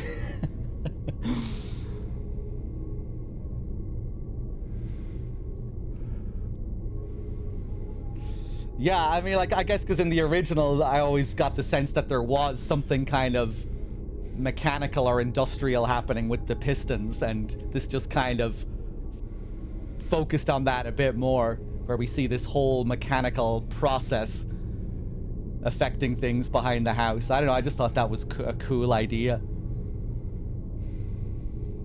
And just cool that we actually got to go through her whole house and not just a little bedroom. And just the feeling of Abstract Daddy tearing through the whole building. I thought that had a great effect.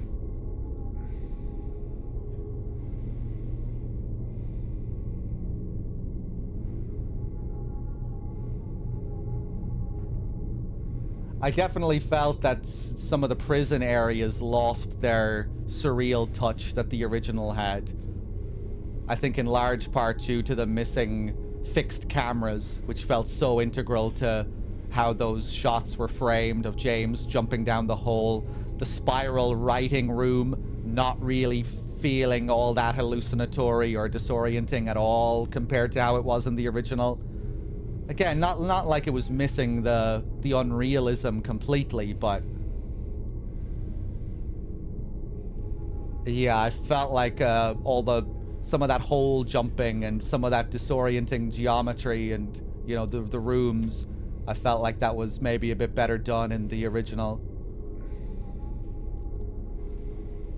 But oh man, I really enjoyed really loving everything they've done with the labyrinth so far.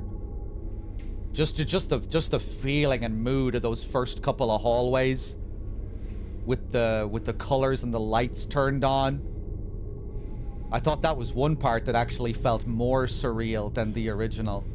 Seeing like you're sinking all the way down into the abyss. You know, kind of like that one room, you know, I think it's the last hole you jump down and you see that there's a light up on the ceiling that's somehow magically working, and a sink to the side and a painting on the wall, even though this whole place makes no sense.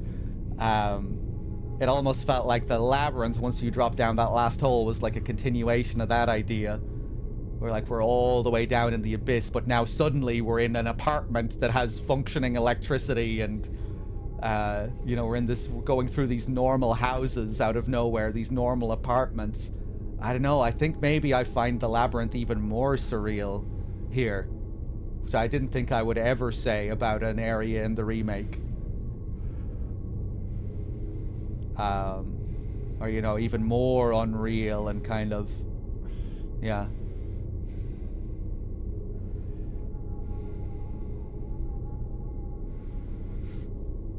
Yeah, I was really taken with the look of that place.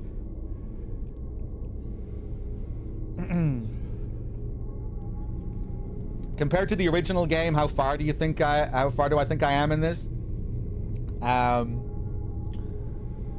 We're in the back end of the game.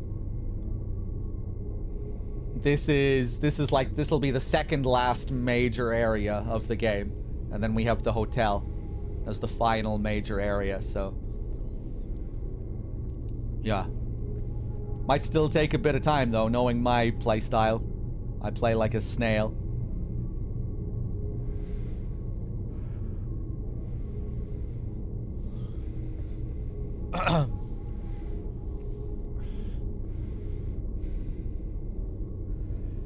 But yeah, like the symbolism lost in Angela's room, I don't think so.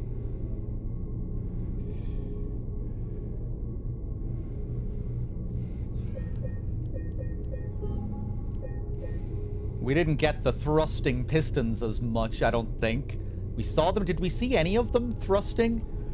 But, like, they still definitely portrayed what that house meant to her. With Abstract Daddy fucking rampaging around and the wallpapers becoming flesh and all the visuals that we got. I liked the little closet area and a really cool way to include the photograph. You know, the ripped photograph with her father and brother separated from her and her mother. Reusing the teddy bear from the apartments as well that was beside her room. I thought that was a nice little touch.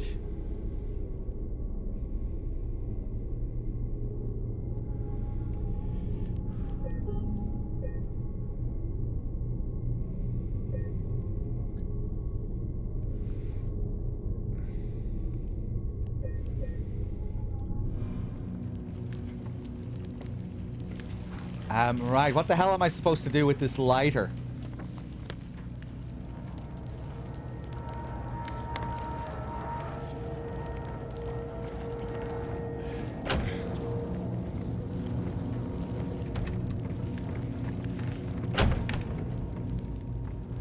Oh, did I not?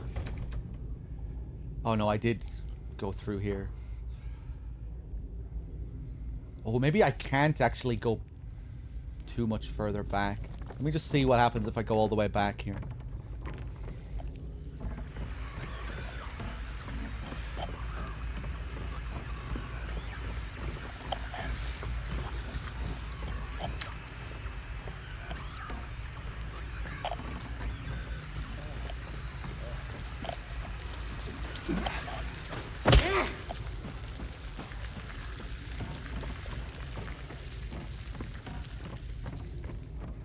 Yeah, this is just gonna be blocked off, right? Right.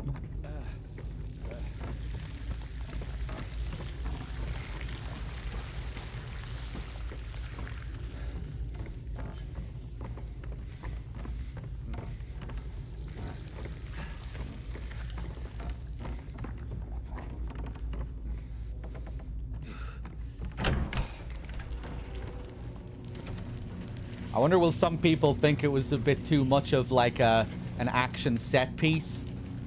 Because it was, in a weird way, you know, it was like a big action scene. Big action boss set piece.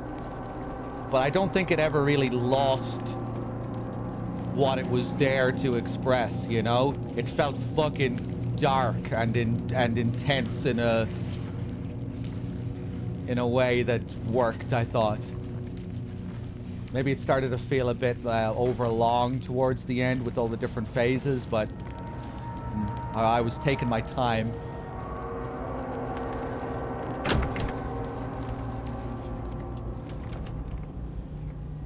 And yeah, I like the feeling of him just raging around the house.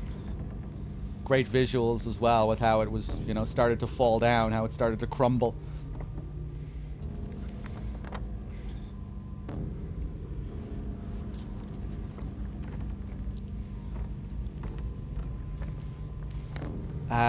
Right, man. I guess we're gonna go back to this set of halls. What the hell am I gonna do with this? With this gas?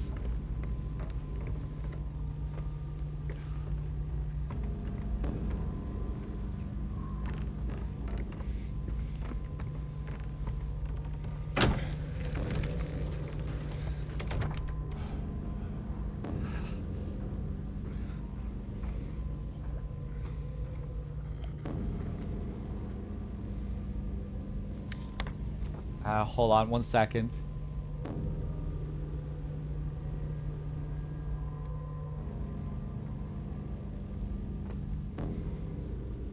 Yeah, I think maybe both iterations of the scene might work well for different reasons.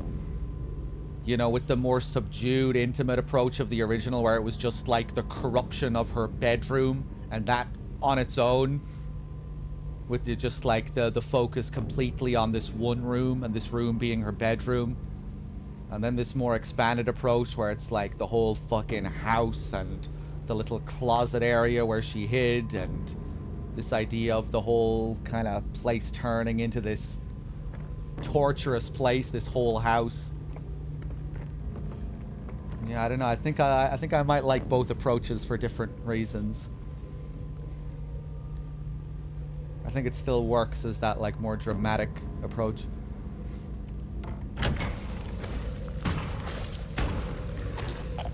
Also think that Abstract Daddy looked burned. The flesh was red. Yeah, it had this kind of interesting reddy hue.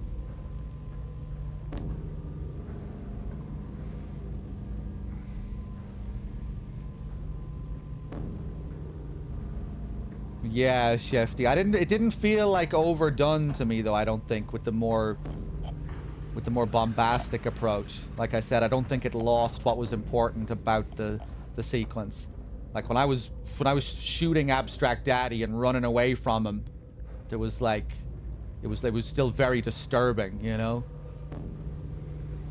That creature, the visuals of that creature, man, carries a lot of weight. Ito mentioned the red on Twitter yesterday. Really? What he said that he what did he say about it? Again, having the man himself working on these visuals again and these monster designs, that went a long way. And just overall with the game, I would imagine, with what he said about trying to make sure that the team preserved the core.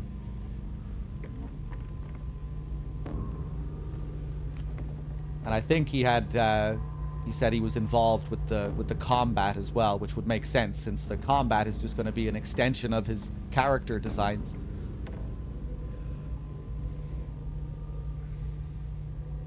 The reddish surface of the Silent Hill 2 remake Abstract Daddy symbolizes something because that creature is different from other creatures in Silent Hill 2 remake. Okay. Yeah, what's really interesting about the Abstract Daddy to me is that it becomes James's monster. And I think Angela's story with her father is supposed to parallel James and Mary. And you know, a big part of James and Angela's relationship is James in the potential role of like a father figure. You know, James in most of his scenes with Angela takes the role of Angela's father and this potential male threat, you know, that she's continuously fearful of. So in some twisted way, I look at Abstract Daddy as representing the abuse of Angela at the hands of her father, but also James and Mary with this larger figure on top and smothering this weaker, frail figure. Yeah, I think there's like all sorts of mixed up things going on with Abstract Daddy. You have Angela and James's relationship, Angela and her father, James and Mary, with all these parallels going on.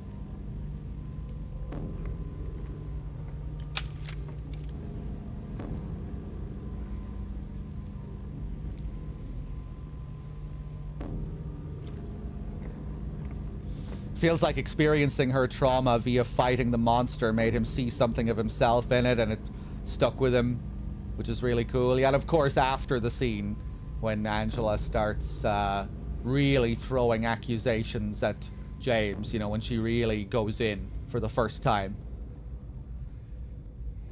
straight up accusing James of being a man who's just like her father. He's only after one thing.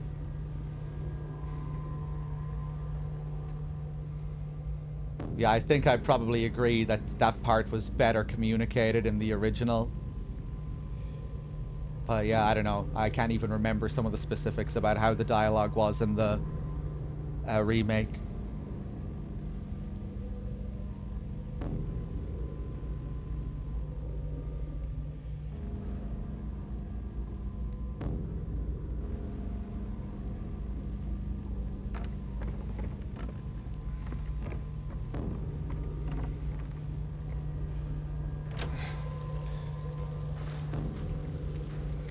Yeah, he really liked it, Bad Humans. Yeah, I mean, like, as far as creating a terrifying gameplay encounter, it goes well beyond the original. Every fucking encounter is basically the same in the original Silent Hill 2. You shoot the thing 3 or 4 times and it dies.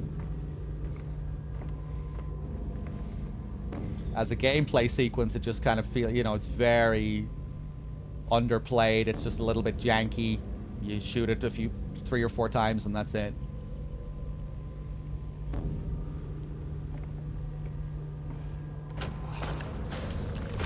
Alright, where the hell am I going?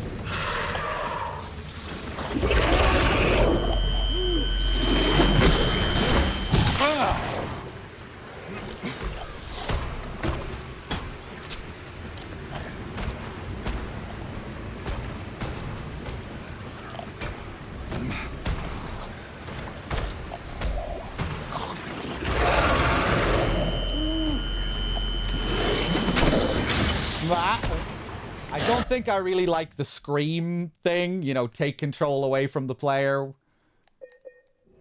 That was another thing I liked about that Abstract Daddy sequence. When the walls were falling down and these big things were happening, it didn't take control away from you. I hate when games do that. It just feels so forced. You know, like they're trying to give you this feeling that there's some kind of threat or you're in danger, but you know you're not really because of you don't have any control anymore over the game. I like that I felt like I was in control while all that shit was going on in that sequence. Thankfully, this, I think, is the only point in this game that has done something like this, you know, where This big scream takes control away. Or maybe, I think, did it happen once in the Flesh Lips fight? Or I think maybe I was watching Dave do it and I saw it scream during that fight. I wonder why it didn't scream during my one.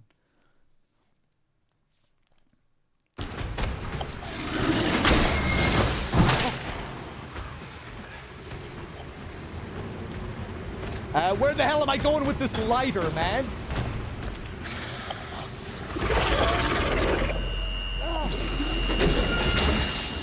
Whoop.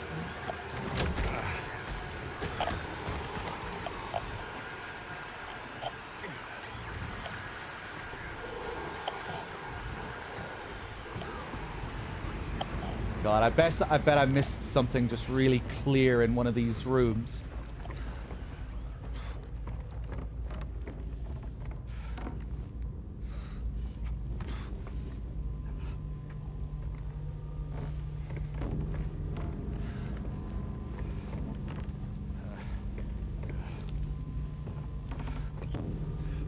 Get it into you.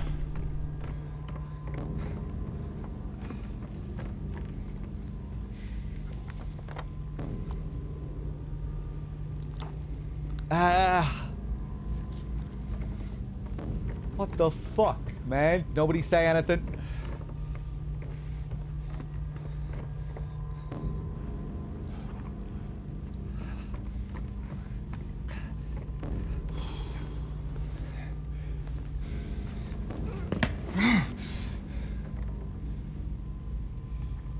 Oh God, did I not look at this?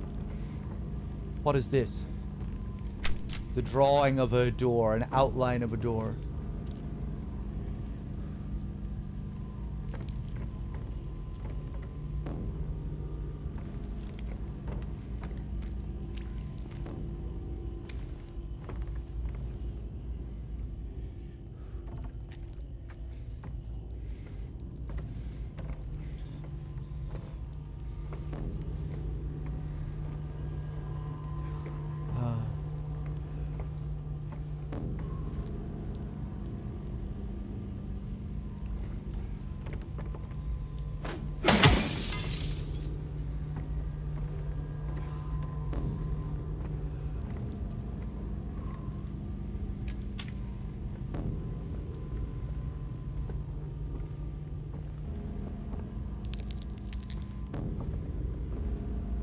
Jesus.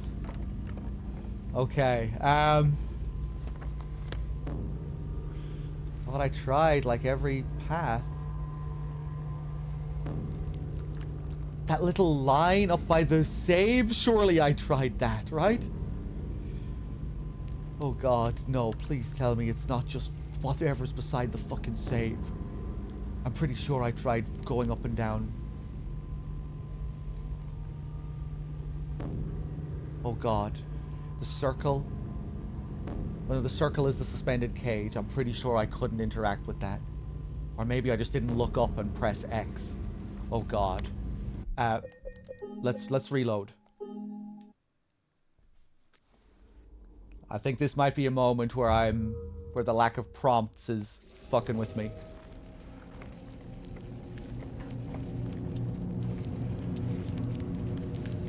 No, we don't burn this.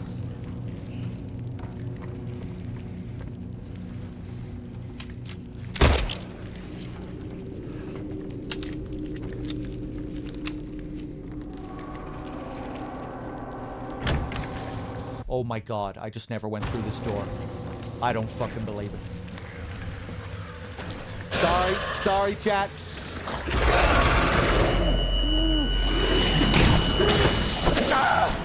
Thank you so much for keeping it in your pants at times like this. I know, driving you crazy. Running around like a headless chicken.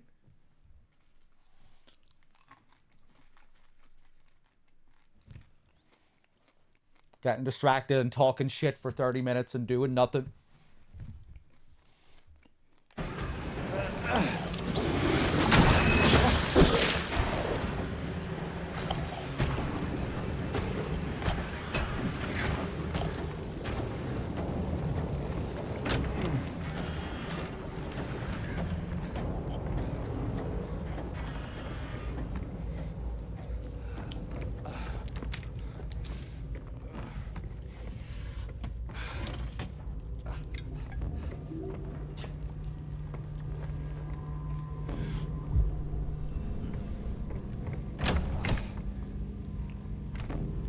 Jesus Christ.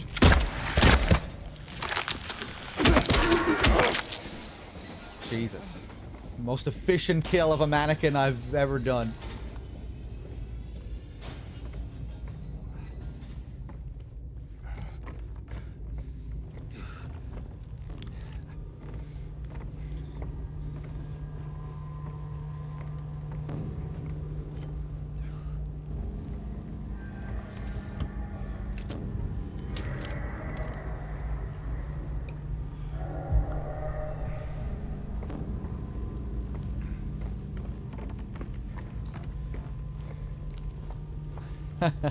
I've already been on it, Cody.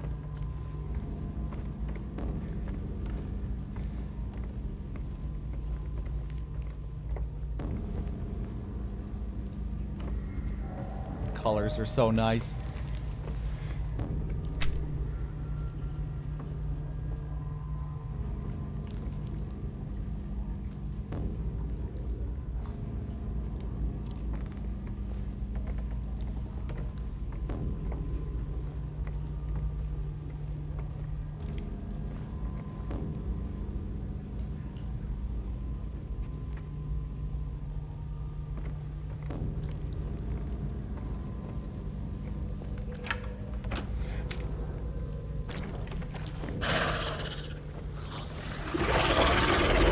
Back out here.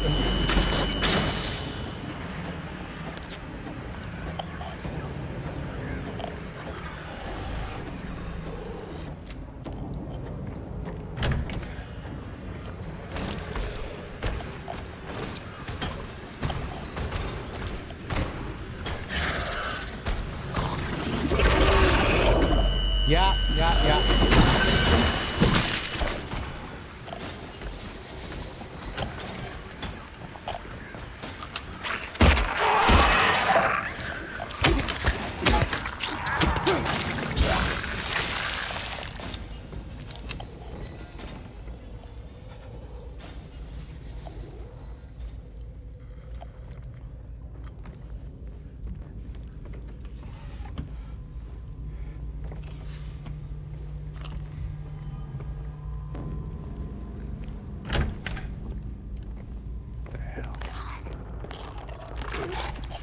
What are you looking at, James?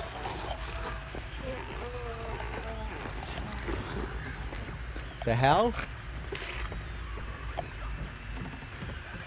Does this stand out as particularly unusual to you, James?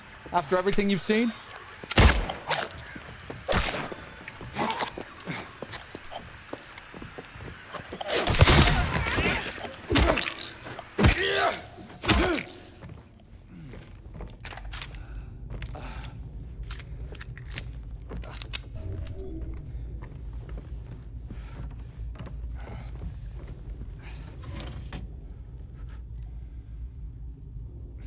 It's, you know, it's not often he has little lines like that. Why this?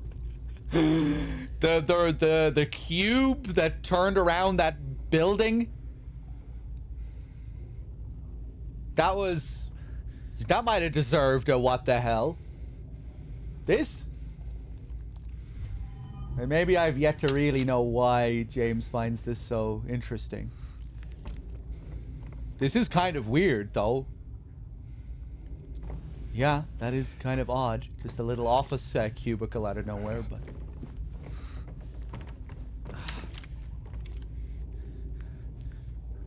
Maybe because this is so normal. It's just very plain.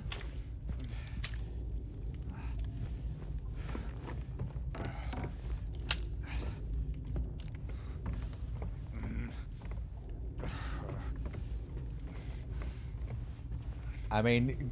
Going down into the abyss and then suddenly walking into Angela's house, that was also quite normal. That we were suddenly back in a normal looking apartment. Let's see. Iron key found in the depths.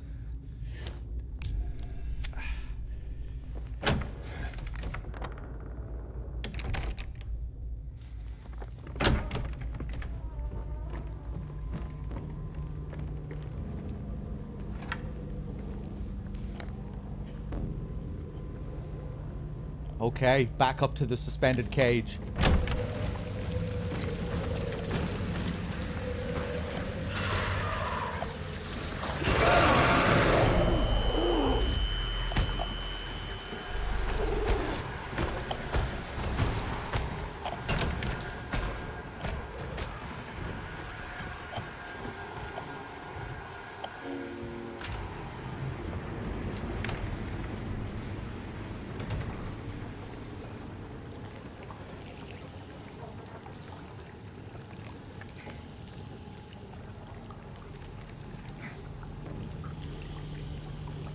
You're not gonna burn yourself here, James? That's bubbling a bit. Oh, God. Okay, I thought he was gonna do it anyway. I thought we were gonna fucking burn his hand. Okay.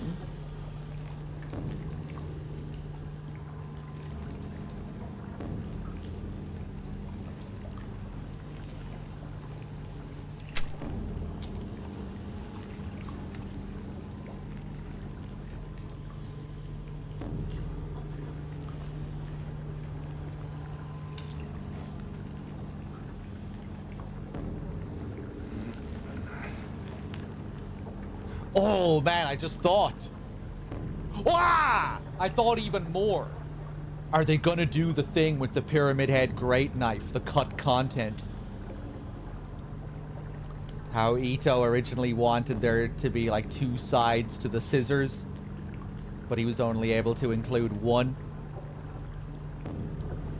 Pyramid Head's Great Knife is 1/2 of a scissor blade. And you can see if you look at it, it has a little hole at the top where the pin would go through to connect to another blade. And originally, the idea was that you would, like, Pyramid Head would get 1/2 and then you would find the other half. And there'd be like this visual distinction to show that these are like 2 sides of the same coin. But in the end, you just, when you get the Great Knife, it's just Pyramid Head's standard Great Knife, and that's the only Great Knife that you get. And then you never see Pyramid Head with any other Great Knife after that point, so it just kind of feels like you took his Great Knife and there's only 1/2. I'm not sure exactly what the original idea was, but yeah, there was going to be something more with there being 2 sides of that Great Knife. But as it was in the original, we just saw the one side. And we find that room down here in the labyrinth in the original, so I'm wondering if we're going to see that. Maybe because we're starting to see more like bathroom tiles and stuff that you actually see in that room. Man, these abyssal hallways look so good.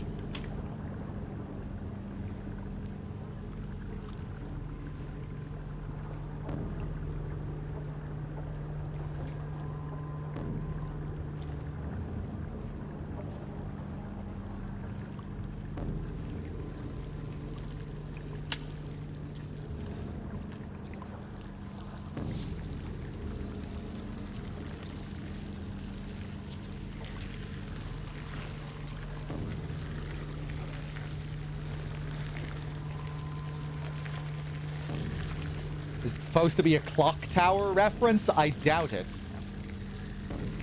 I think it might be supposed to tie in with the idea of Pyramid Head being like a surgeon in some sense, the medical gloves that he has. The fact that you find the Great Knife in a room full of surgical scissors, medical scissors. You know, as some like doctor here to help James in some twisted way. Something like that. I'm not sure exactly. Of course, it then reminds me of Valtiel in Silent Hill 3, and Valtiel also being a kind of doctor of sorts, or like a medical monster there to assist with the birth of the baby.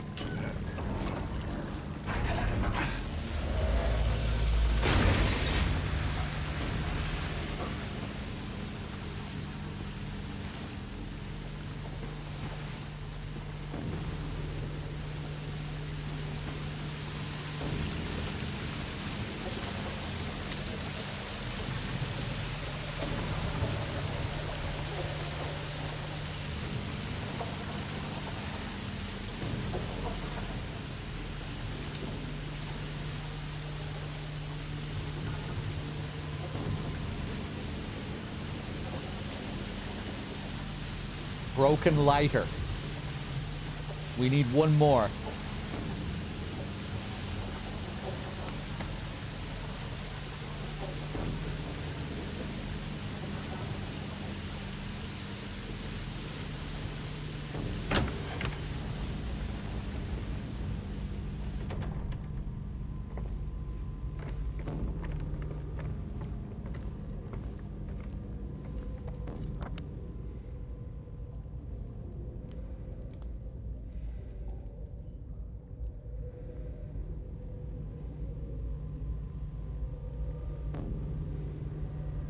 Really, Calamiro? I always thought he was wearing surgical gloves.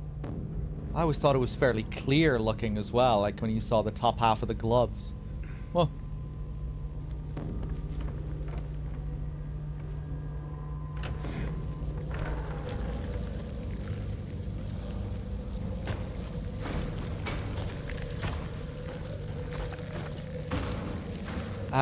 Right, so where the hell am I going now?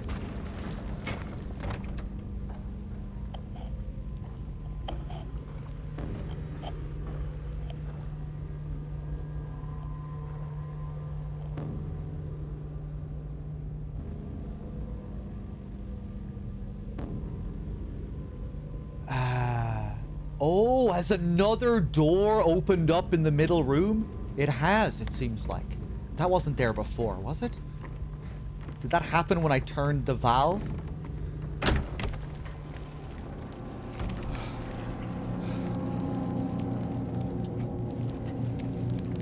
Yeah, it did. Hold on one second. Billy, I don't think I thanked you earlier for your 50 months. Thank you, Argon, with the 5-pack as well earlier. I don't think I thanked you either, Argon. Cheers, everyone.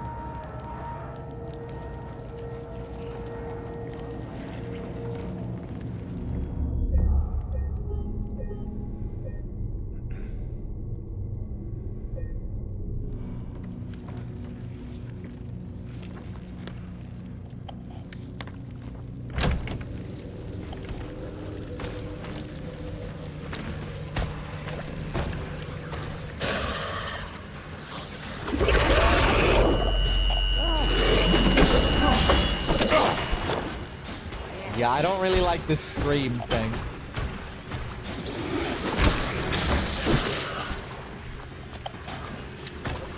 Didn't mean to use that. I thought my health was worse than it was.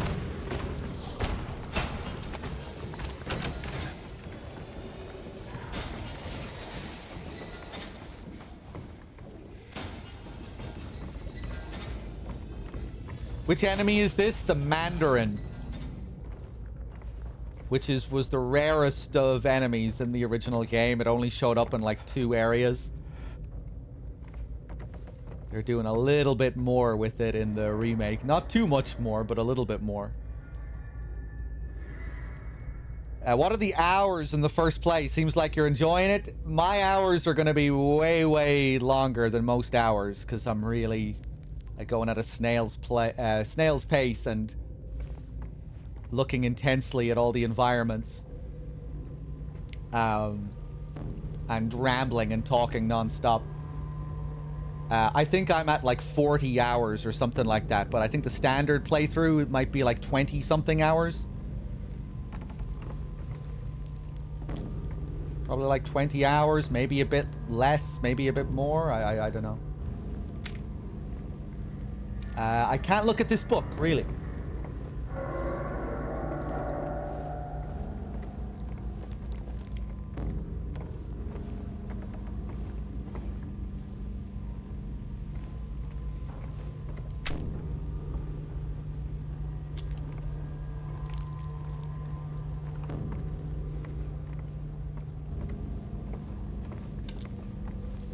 No, I think yesterday's stream was 5.5 hours. Yesterday's one was the shortest. Where am I here?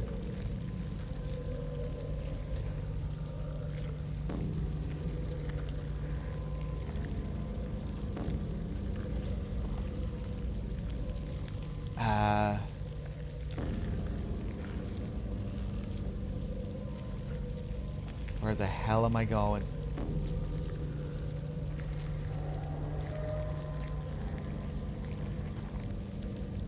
I guess over up at the top left.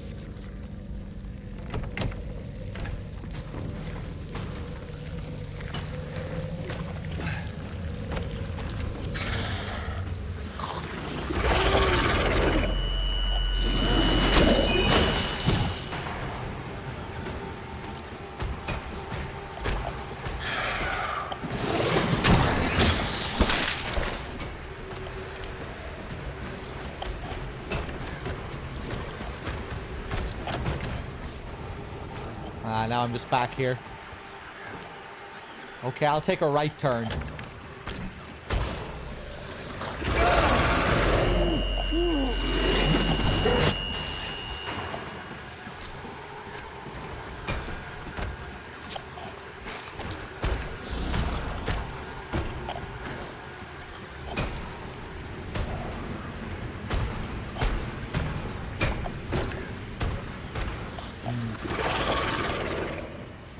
At least that one didn't stagger me. It's the fact that it's just like there for effect and it's the halts gameplay, it kind of loses its luster.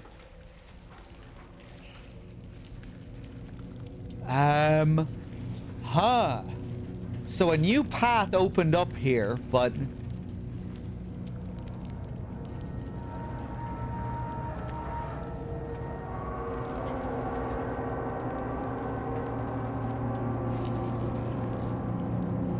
it doesn't really go anywhere new. I must be missing something. I guess that central room down there's probably still something in that central room.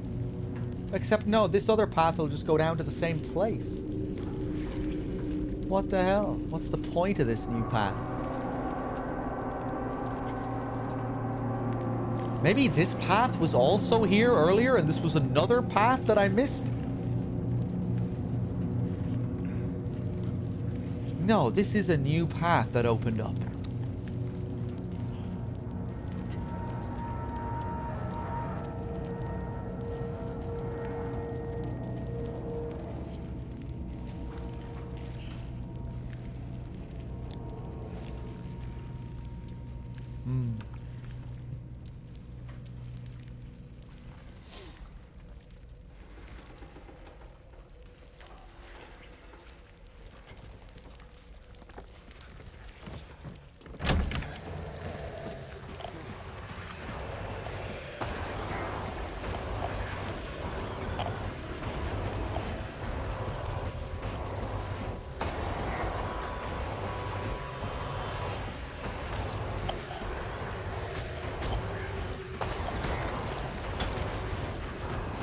Go on, do your scream.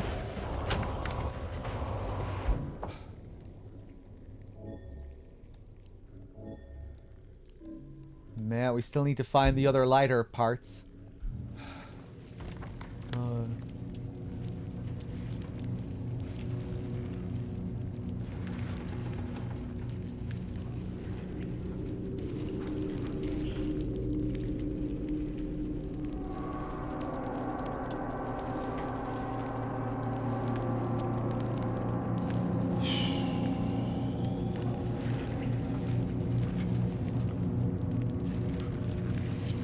Yeah, I don't know, man. Just looking out for doors that I might have missed here.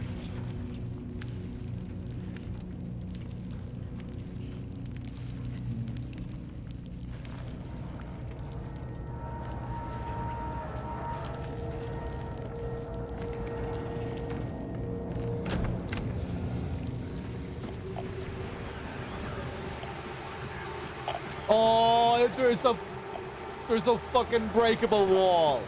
Okay, no wonder I missed that, trying to run away from mandarins. That was going to be my next idea. Kill the mandarins so I can look more carefully in the environment.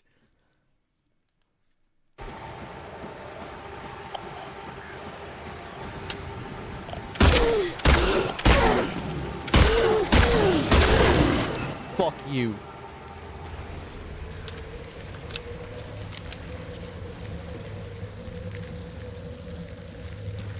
I'm glad I practiced fighting those earlier, yesterday.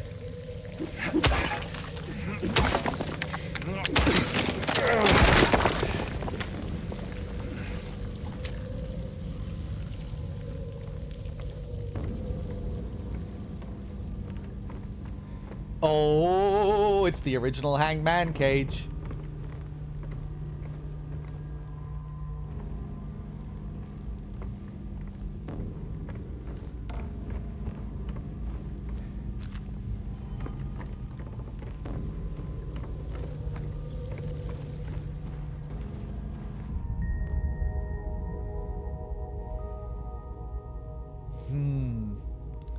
The more I play this, the more I'm really not so sure about this remember this system this game has. Especially in the labyrinth. You know, is this really what the game needs down here in the abyss? I remember this jingle. And a little homage. I really appreciate some of the loving little homages to the original and the fucking work they put into it. But a little kind of meta, almost fourth wall break here about remembering the original. I'm not sure if this is the most appropriate thing to have.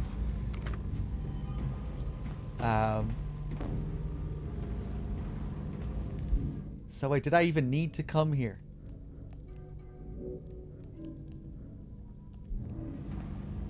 Maybe it'll, if it ties into something a bit more meaningful, like as far as endings and kind of Bloober putting their own little stamp on the game and reflecting on what it means to be like a remake of this game, maybe it could become a bit more interesting. But yeah, I don't know. In one sense, I like kind of appreciate these moments, but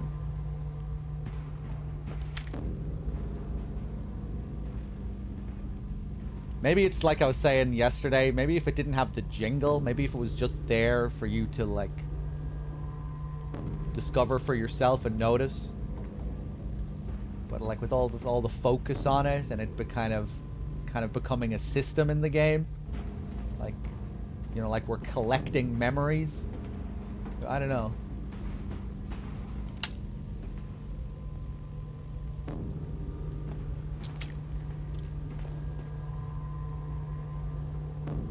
I think there's this cycle going on, and this is a different iteration of James. I was thinking about that, you know, particularly when I got to the hospital and I saw the fence broken. I was like, oh, it's like, you know, James, this can't happen again. James has already been pushed through.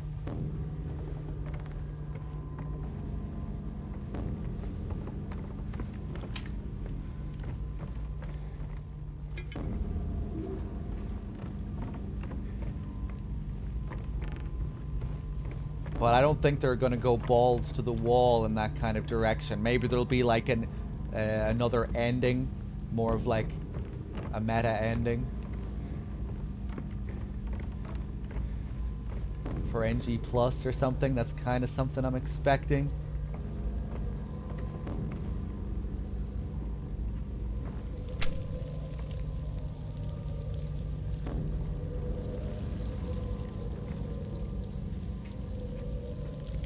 They should remake Silent Hill 1 and make the ambulance a legit ending. That's kind of what Shattered Memories does in a weird way. Where Harry dies in a car crash and the story is all about Cheryl processing what happened to her father, getting over the trauma of her father's car crash.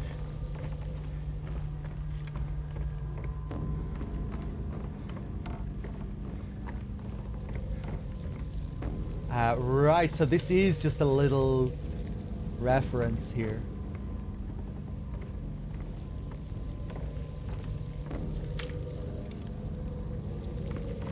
Sorry, I'll wait right here.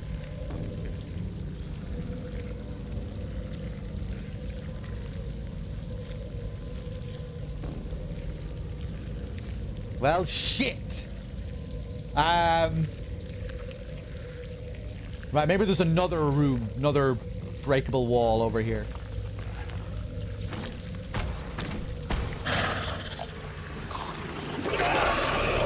Yes, yes, yes, yes.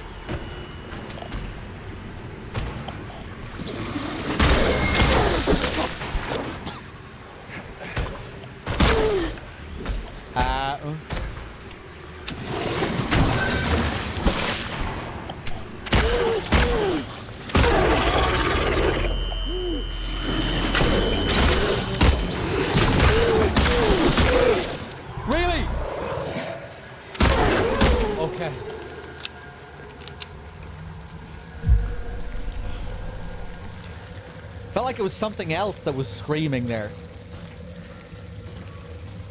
Felt like an Easter egg room, also with it being missable. Yeah, well, it's a Silent Hill 2 memory. We've been collecting them over the course of the game, these little homages to the original, but that one was particularly hidden. It did feel like. You know, a memory for the player, at least.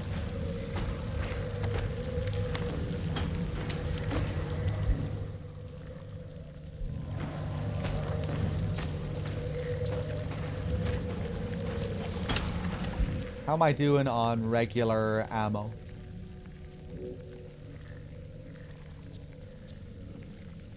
Oof, we're actually getting low again now on handgun ammo.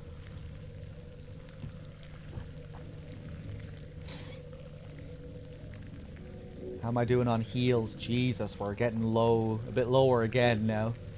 7 syringes.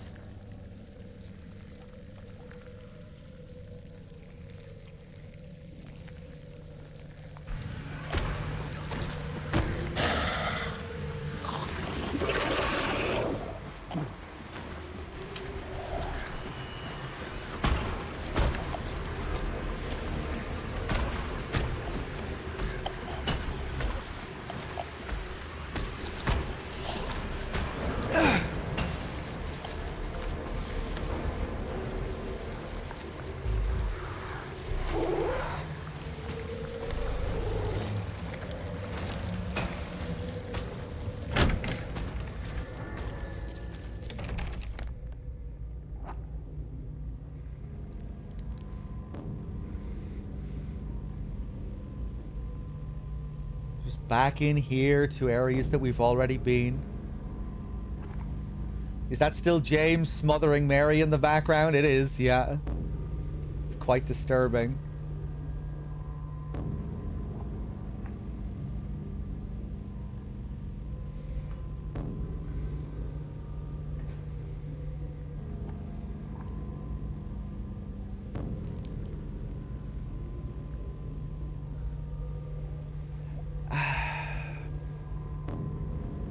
Maybe I missed something in the memory room. I'm going back. I'm going back. I feel like maybe I missed something.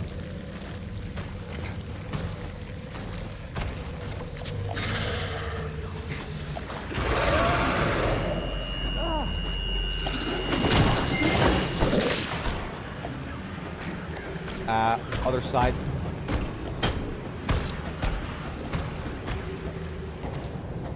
I don't want to kill this thing, you know, just to get rid of them all here.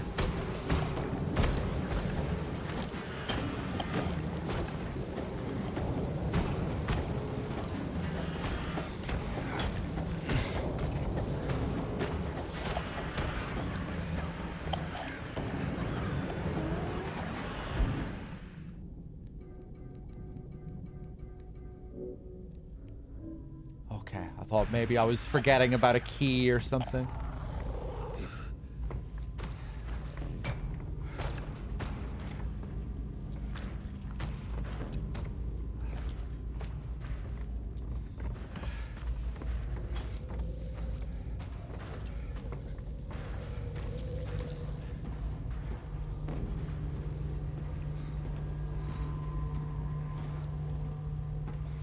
I guess that's maybe just it.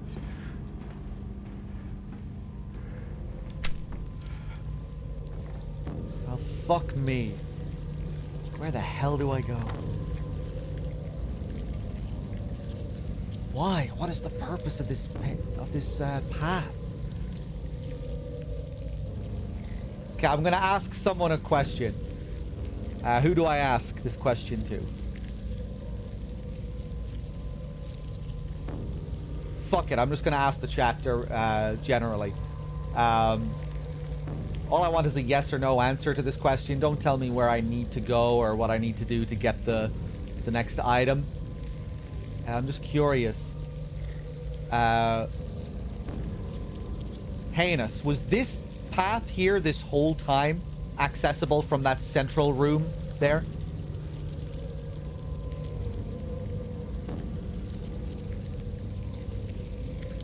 It was. It didn't open up after I turned the valve or anything like that. This was just here the whole time, and I just didn't notice that this was another path.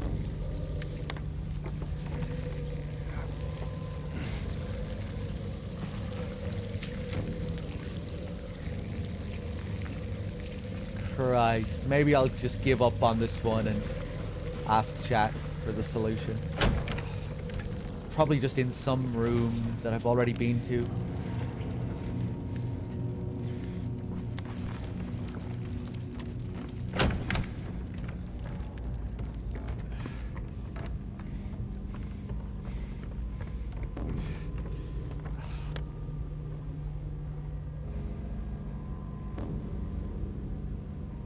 This whole way here.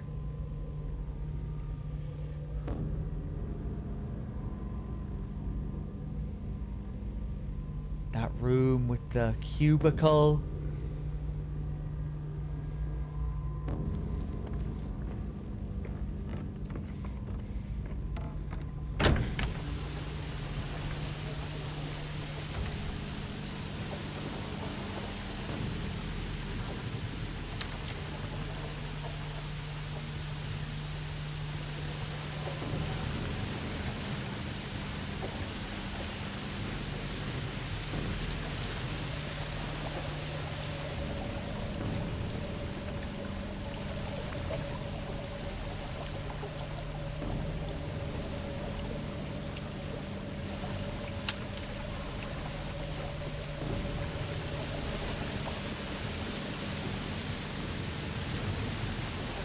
Hey, Martian.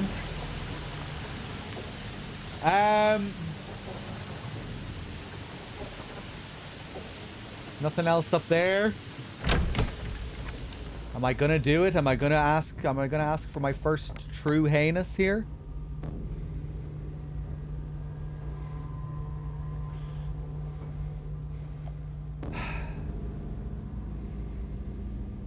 Okay, I'm gonna go to the big central room here, see if there's anything, any walls or anything. Fuck off.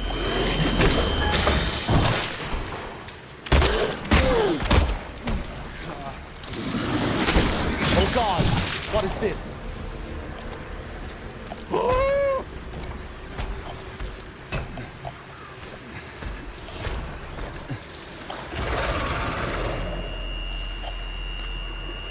Is this new? It's not new. Shit.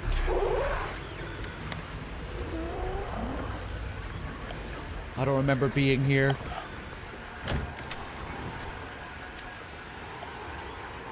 Man, these visuals. This mood here.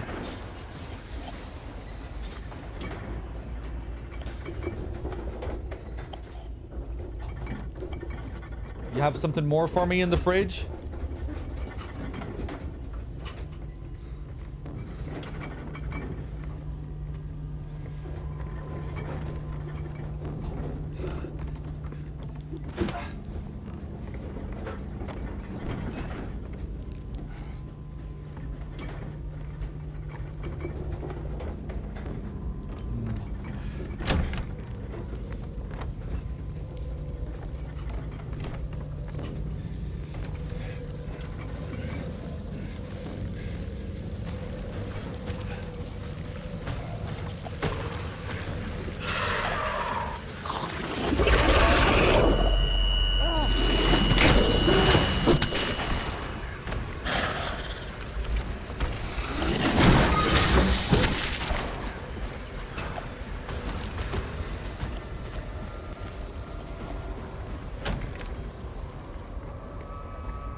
Okay, fuck it. I think I'm gonna do it. I think I'm gonna ask.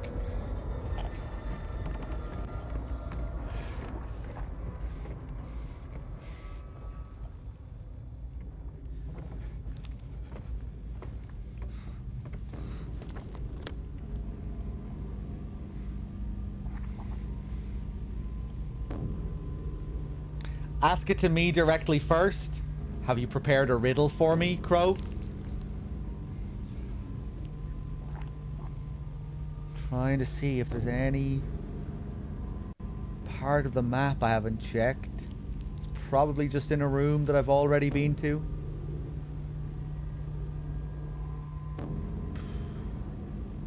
Okay. Heinous. Do I really want to do this? I haven't asked for a single thing. You know, I haven't asked for a complete spoil so far.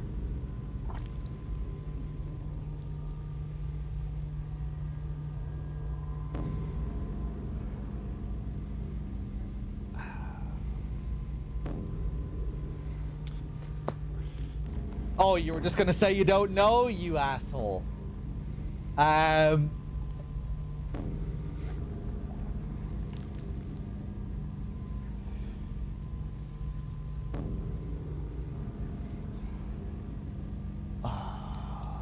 gonna kick myself. Any other doors on the map? Heinous, fucking tell me where it is. I don't give a shit. Tell me. I feel like even now I'm getting exhausted by my snail-like playstyle. Even I can't go this far anymore.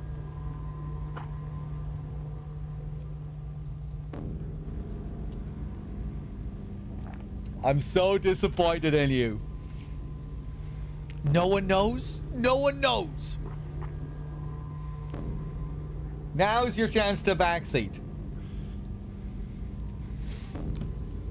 Bad humans, you finished this game!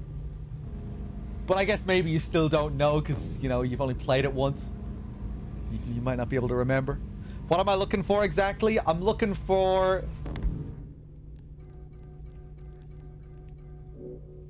a piece of a broken lighter. I need to combine lighter gas with a broken lighter, and I'm missing the piece of the broken lighter. Nate said it. Search the most southern room on the map again. Thank you, thank you.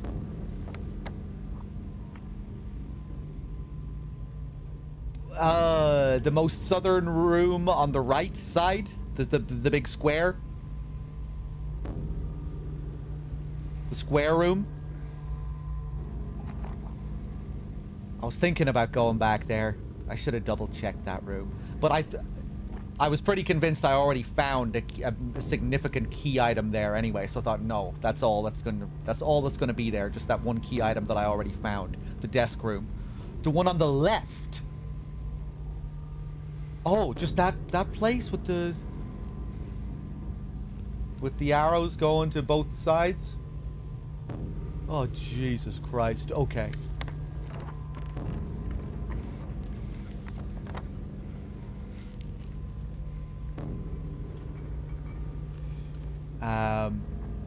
Okay.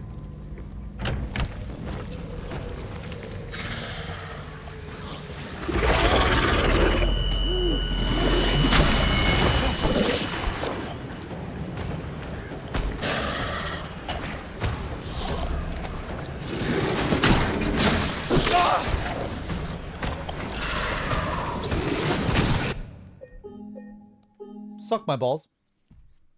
Yep, how do you like that? Sorry, I'm gonna load the game.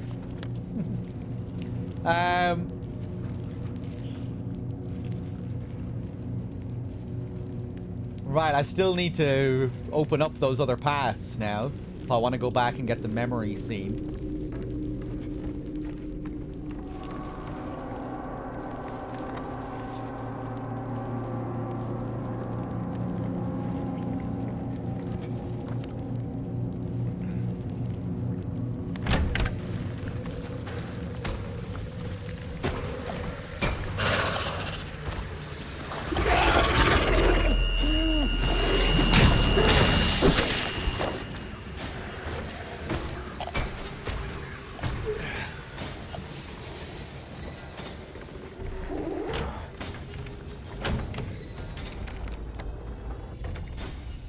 Right, so somewhere here I missed it. Somewhere around here. You can leave me be now to discover it myself. You never know. Maybe I'll struggle to find it even when I know where it is. And that might be funny.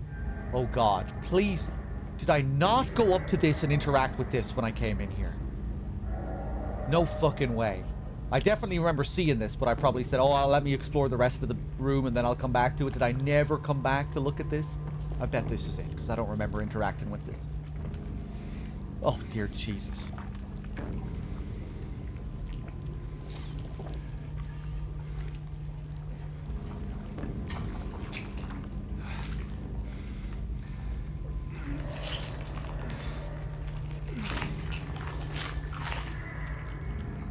A lighter wick.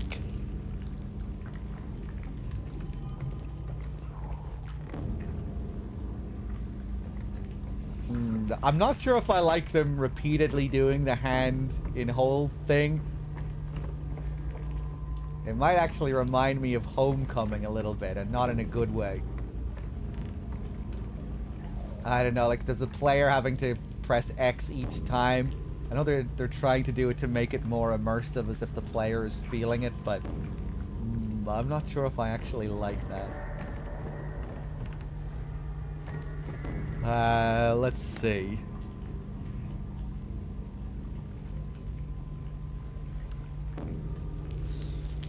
Okay, let's go back up and light this bag on fire. Which way am I going now? Yeah, it's not, don't get me wrong. It's not nearly as out of place as it feels in Homecoming. Or maybe it doesn't feel out of place as in Homecoming necessarily, but because Homecoming is full of nonsense. Yeah, it's not like it's really bad or anything, but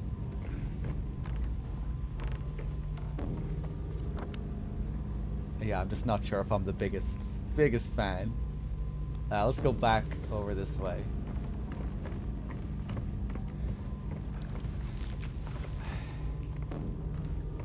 Yeah, I think it has just been like 3 holes in total.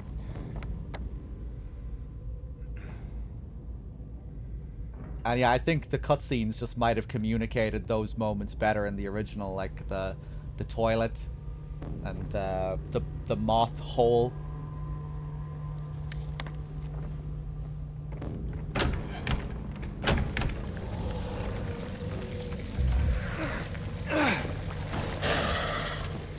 Whoop.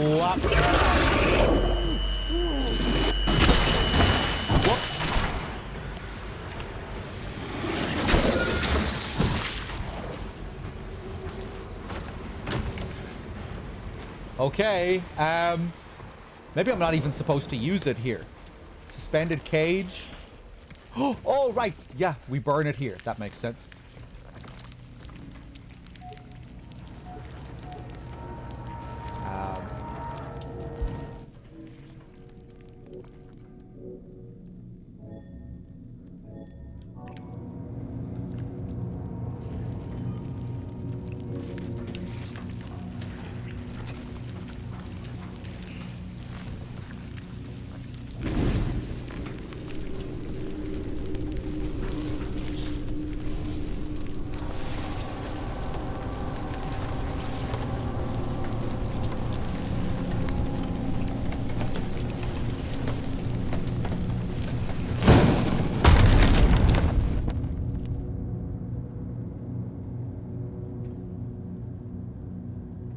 Time to go jumping again.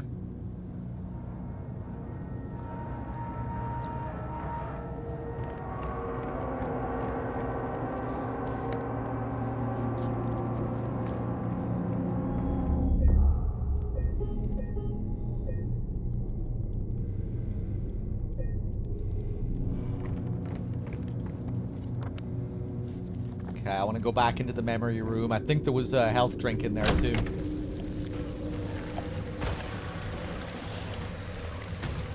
Quick.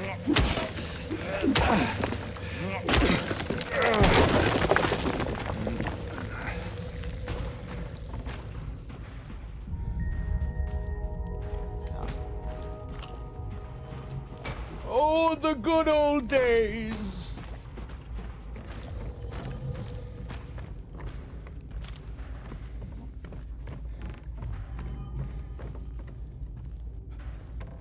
I was struggling to pick this up last time as well, wasn't I?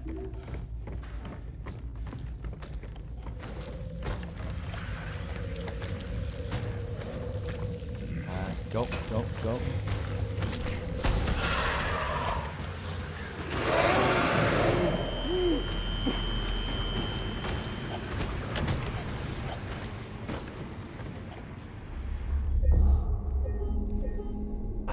Okay. Just thinking about the original and where we would be going from here. Seeing Maria dead in the cell. Oh man, the crypt with the music for Mata and Mystic Air. One of my favorite moments from the original. In terms of just pure atmosphere.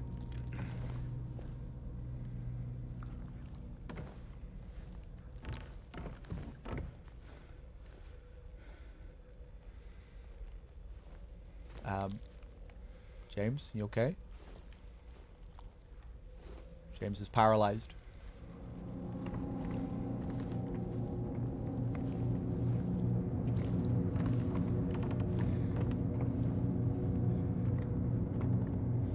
Very specific on which side we jump from.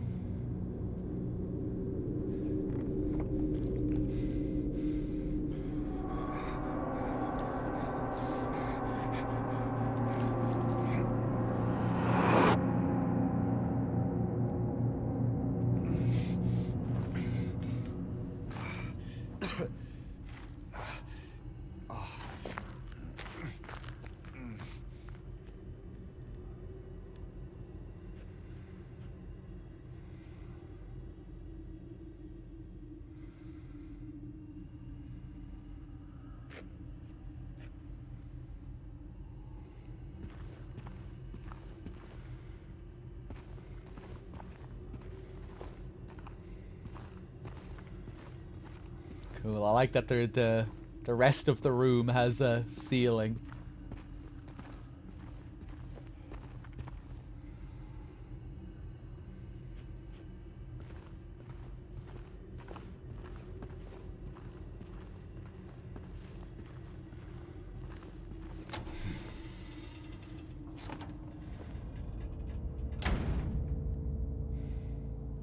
Ooh, we're back here.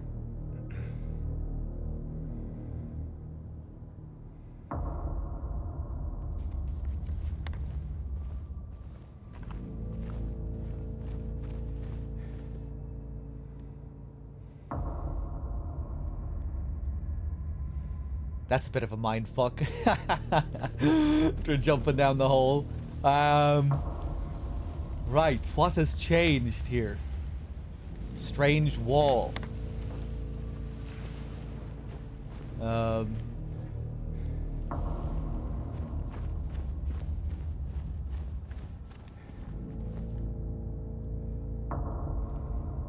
Jumping down in another hole, but we can't really be further down because we're right back up where we were. I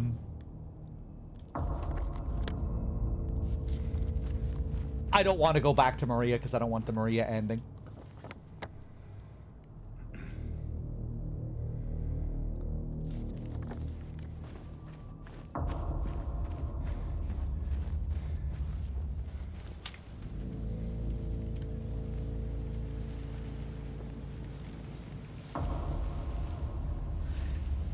Shifty. I felt that like a little bit during the Angela scene. Though I was still quite surprised by how much I enjoyed that. Thought maybe the music was getting a bit emotional, you know, in order to tell us how we should be feeling sad about Angela. But I thought it still worked. When the music came in, I was thinking, oh no, don't overdo this. And while it was still there to accentuate the sadness of the scene, it still worked for me. Although at the very end of the scene, I thought maybe it was just there was something a bit too much about it.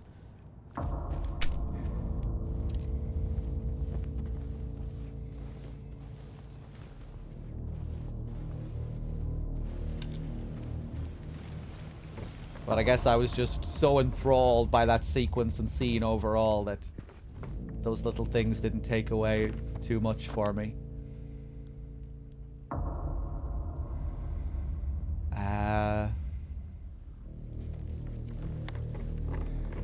Why is this door here?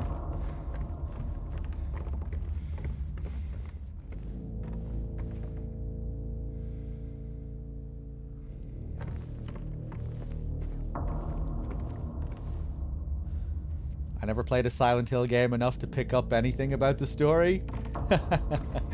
Silent Hill fans, they tend to care about the story a lot. That's one thing you'll learn fairly quickly. Oh man.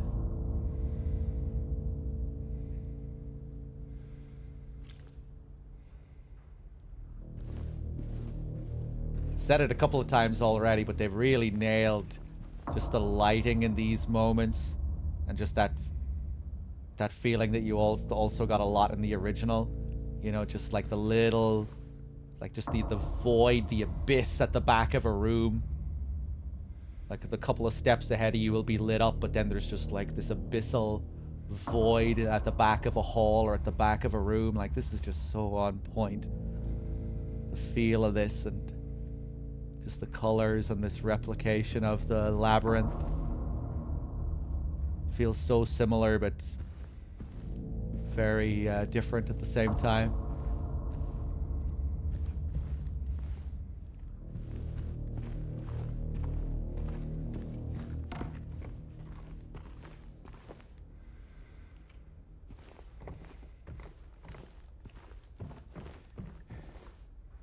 Is there anything related to gyromancy in Silent Hill 2? No. Because Keiichiro Toyama had nothing to do with Silent Hill 2. That guy's an occult freak. An occult and alchemy freak. So you have way less occult and alchemy stuff in Silent Hill 2.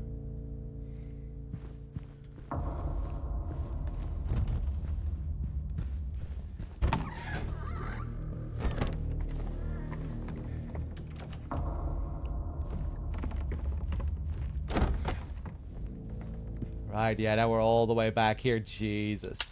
Oh, look at those big stompers on Abstract Daddy. I like that he's still here.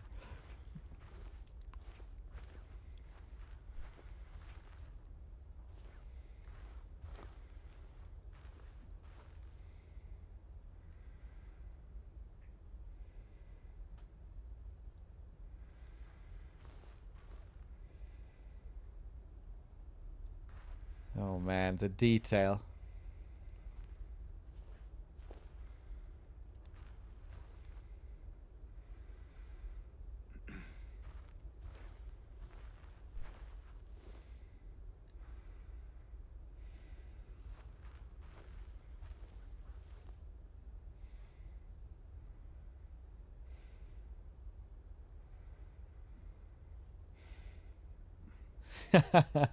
Actually sickening.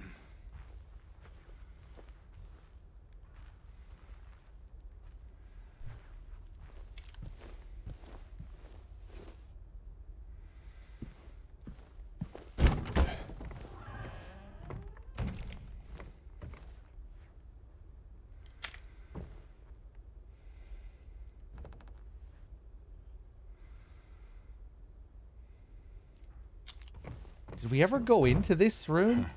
And this is making me think that, like, this was Angela's. This must be Angela's bedroom. The stickers and, you know, like a teenager's stickers. But was this actually her bedroom?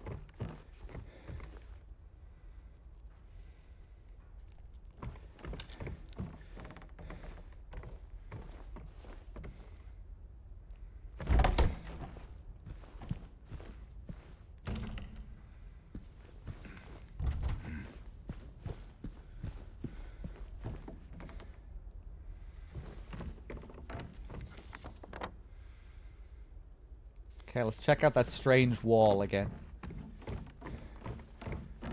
I took this as Angela's brother's room. Oh! Yes, of course that's what it is. The ever-elusive brother. Who still seems to be just as elusive. Right. Of course.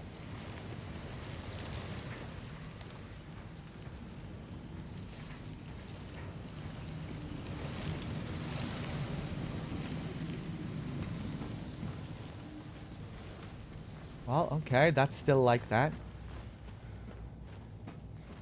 Maybe we do just go back to Maria here, and this is where the scene will trigger, or maybe we go through here again.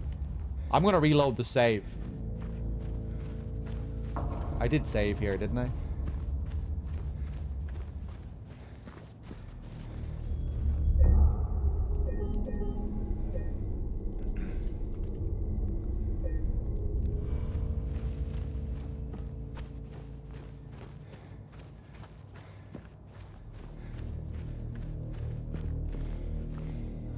Why do I only have 2 saves? I didn't feel the need for any more. The second save was by mistake.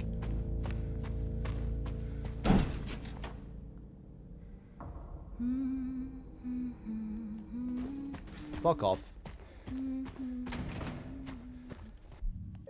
Sorry, no. That didn't happen. I don't care about you, Maria. I'm not visiting you.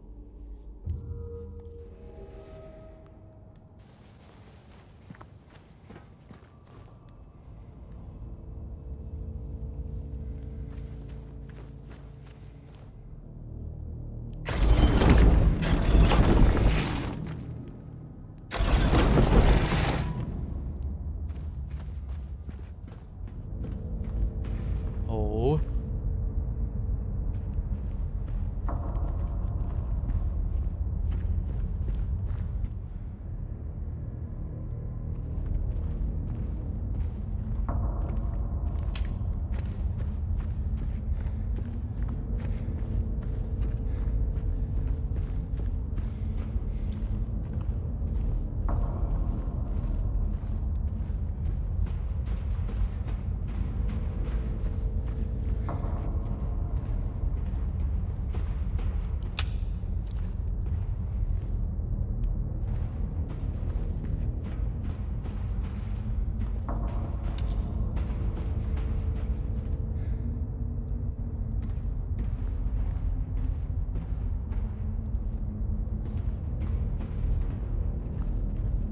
Huh.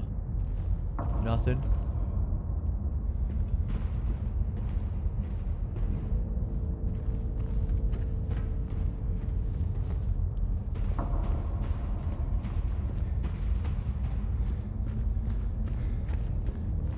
God, I hope I didn't miss something.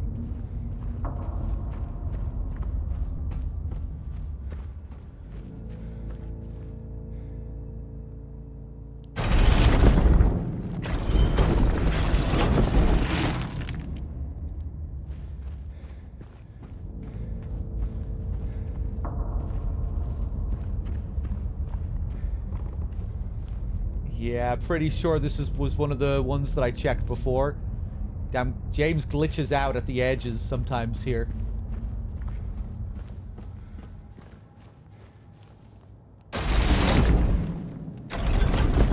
Sounds here, right?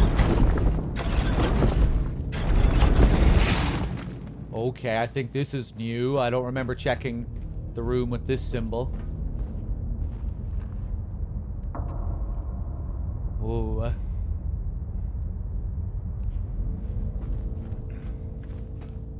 Let me save again.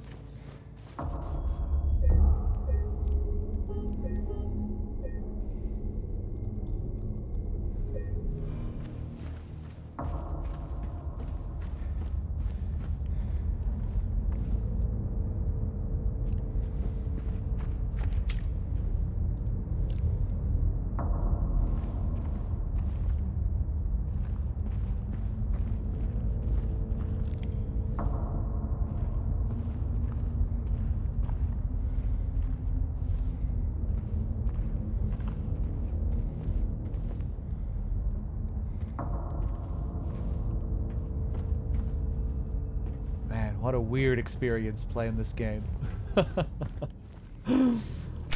Ooh, that's another nice dark hall.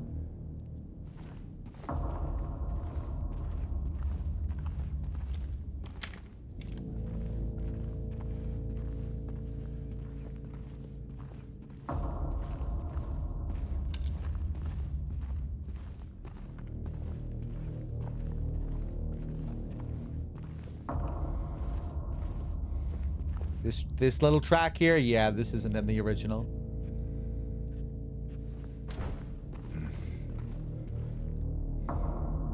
This is some new Sinister Yamaoka. Yeah.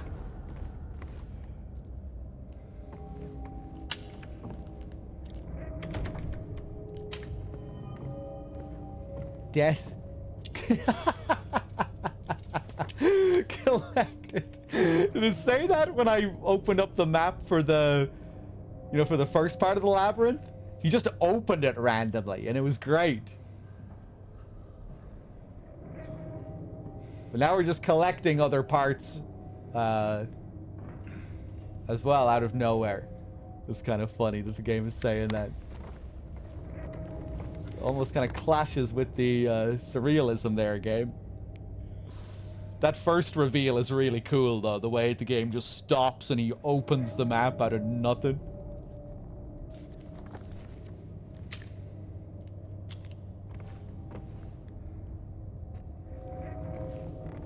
Ooh, this kind of bluish hue. This is making me think of Eddie's freezer. Similar color palette, reminiscent of the original. Is that where are we gonna do this now before the crypt? Yeah, yo.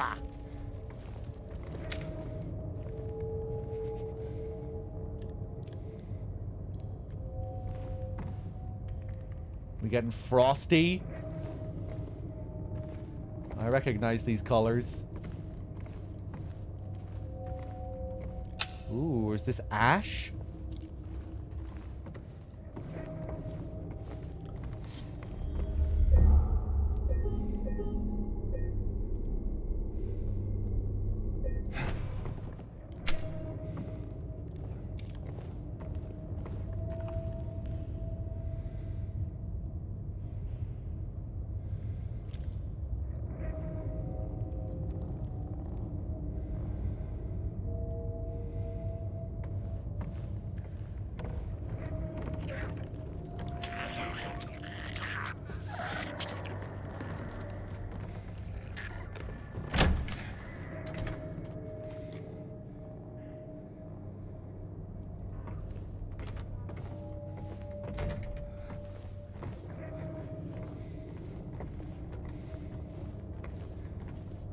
That's quite a slice.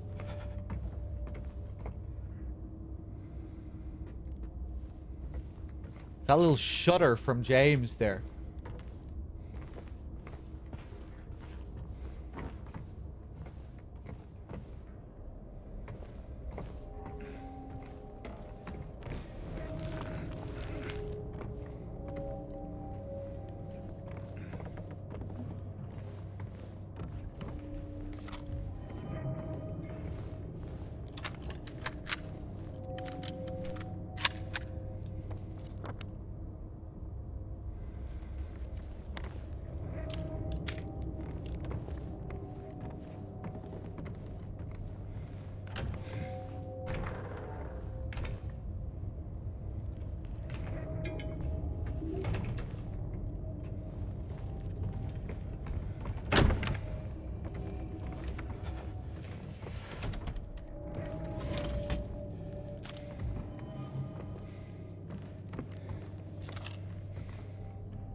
Hello. No. Where are you running off?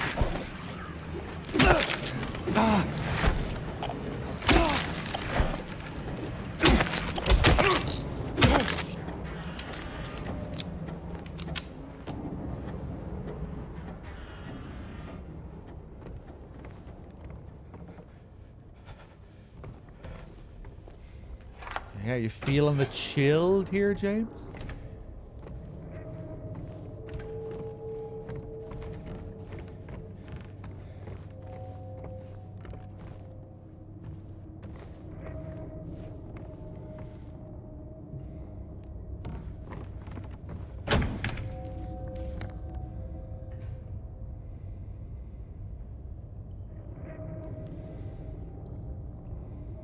Huh. We'll just walk to the end there.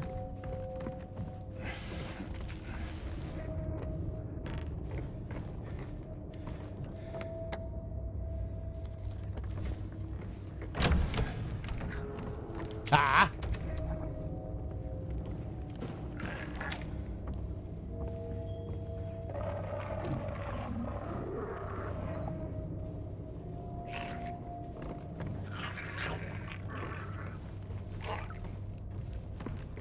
Oh, I can't go underneath there. Okay.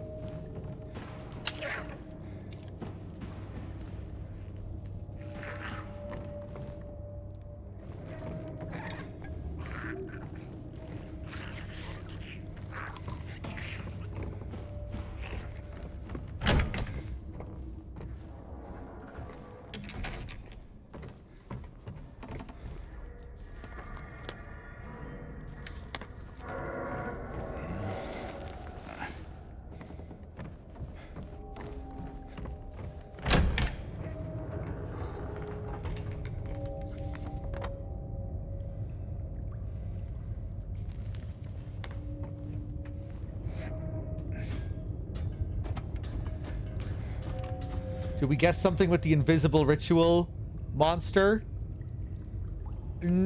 Nothing other than the room that he was in initially. There was no other encounter with him or anything like that. Just his voice coming through the walls. Collected flooded level map.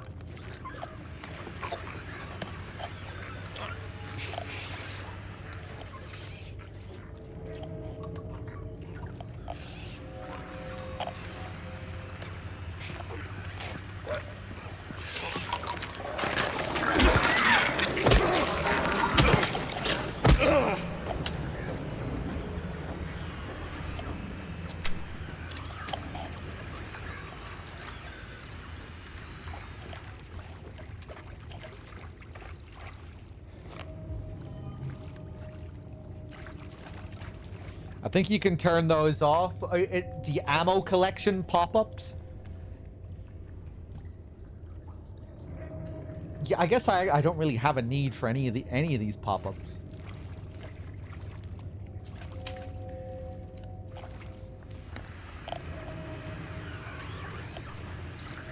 Still on hard? Yep.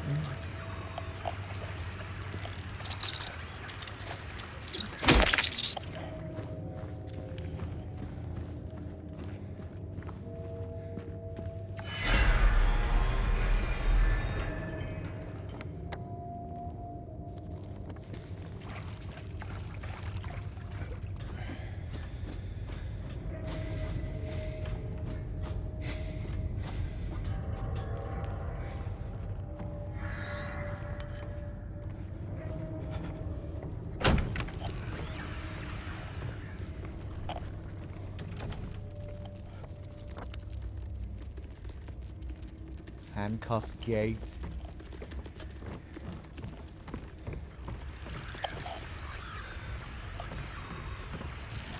Yeah!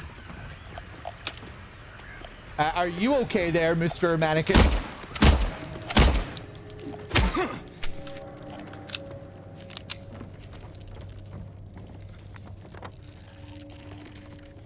Ooh, now this is really reminding me of the first labyrinth section in the original. Oh man. Oh man. I think I'm gonna stop soon. Get ready to be blue-balled before the crypt and Maria's second death.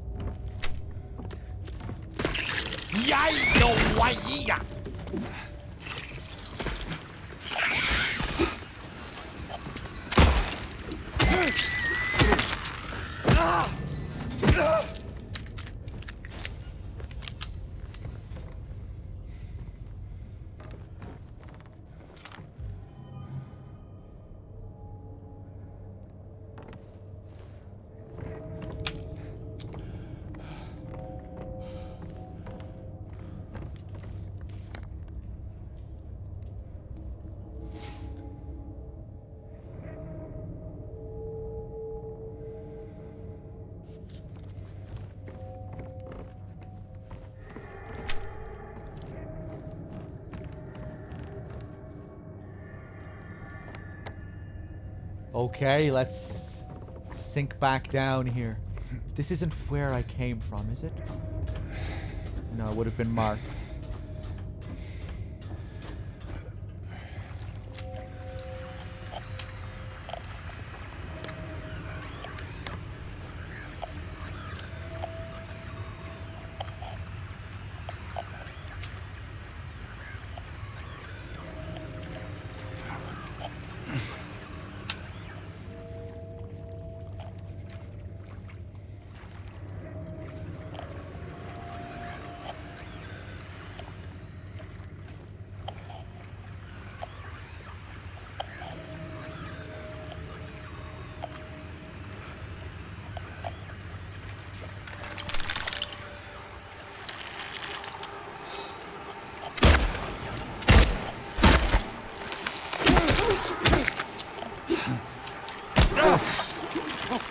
Ah.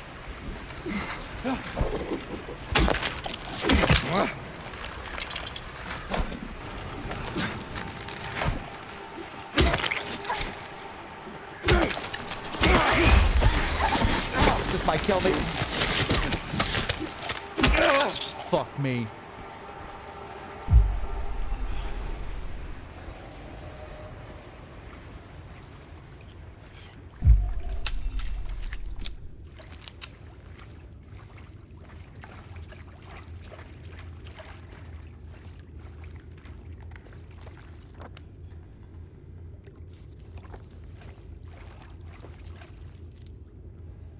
Small key.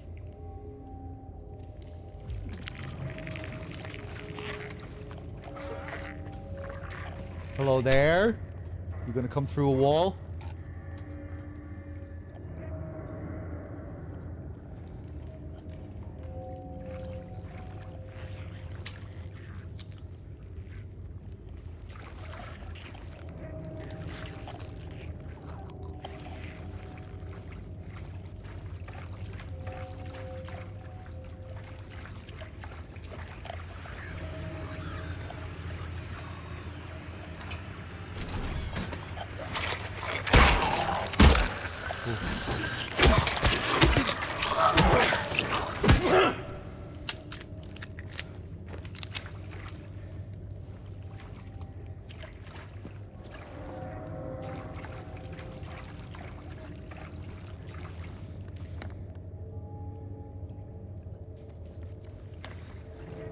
I'm thinking this game might surpass the Resident Evil 2 remake.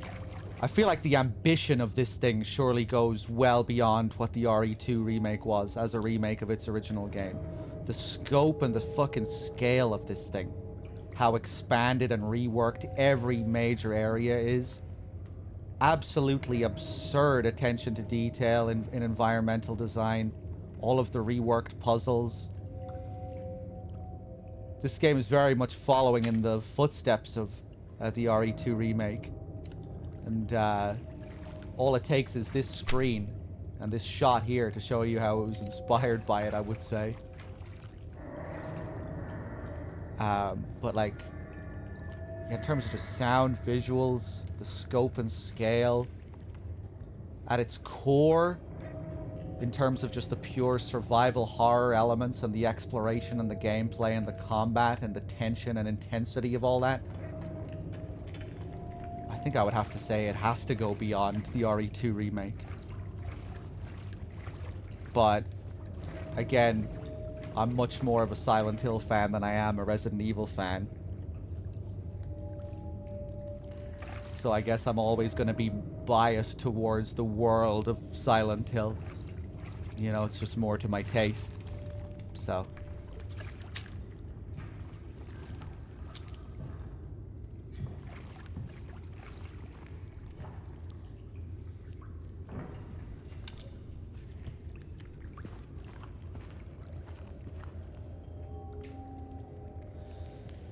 Delta is just a whole different kind of remake, you know, it's not... I don't even really think of it as a full, like, from the ground up remake. It's like one of these weird in-between a remaster and a remake thing. The cutscenes are going to be shot-for-shot recreations of the original with all the same mocap and all the same voice acting.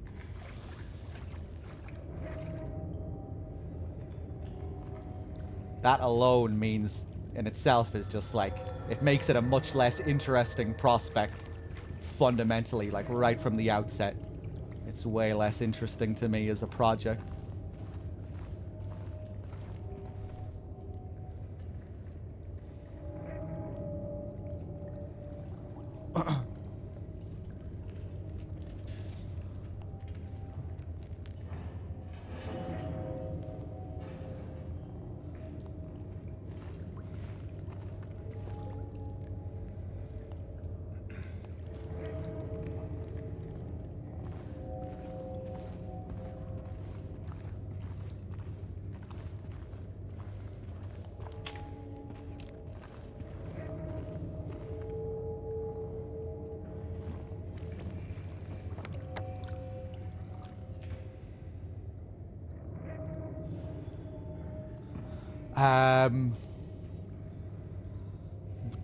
Ladder 1, ladder 2, ladder 3.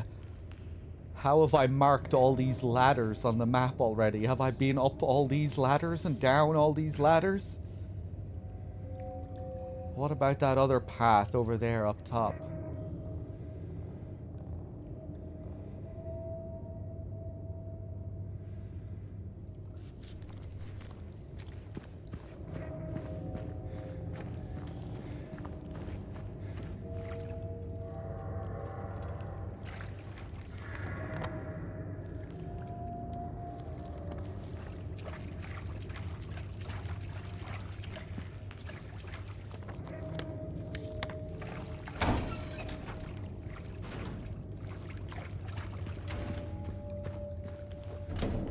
Okay, I'm locked out of that.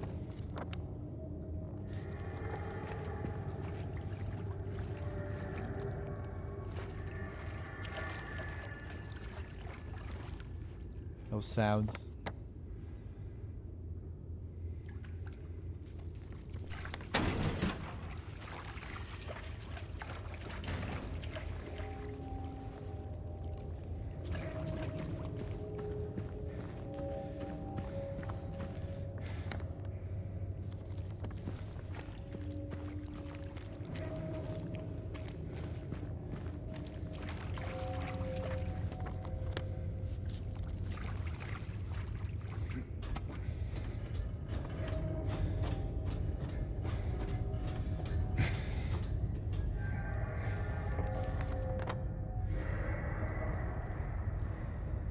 Okay, I'm back up here.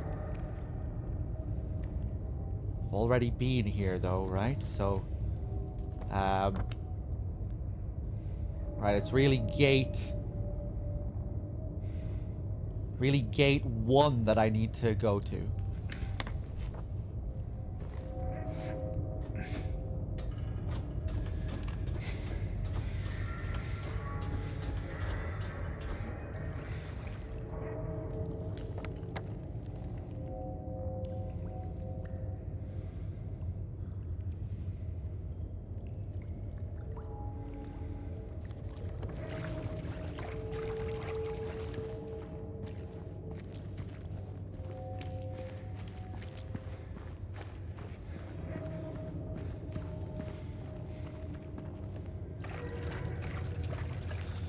Jesus, the fucking yapping out of Salazar in the 4 remake during his boss drove me nuts.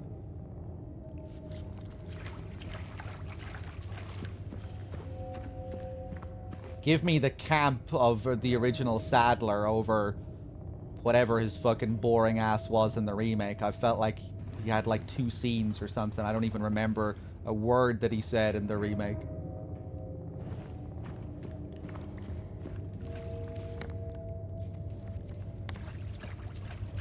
His boss transformation was like 100 times better in the original too. I thought that part was lacking.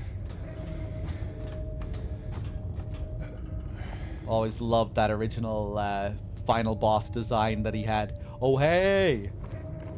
This is the keys of the persecuted. Here we just open it with this small key, huh?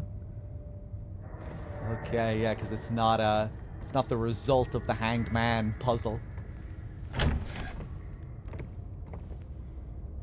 Writhe in my cage of torment.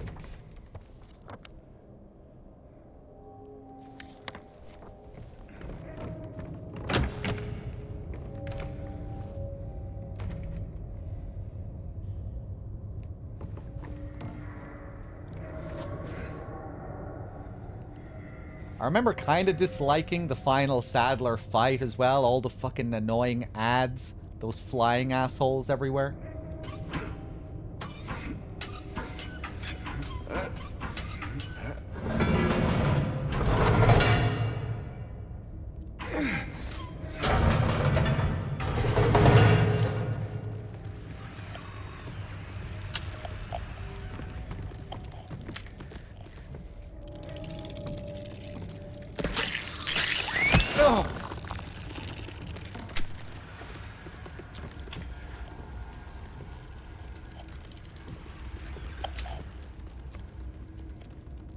You little shit.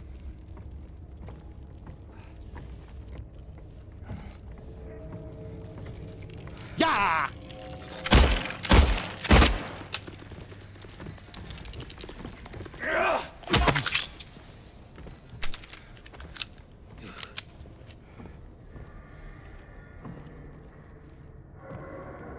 Hey, Odie.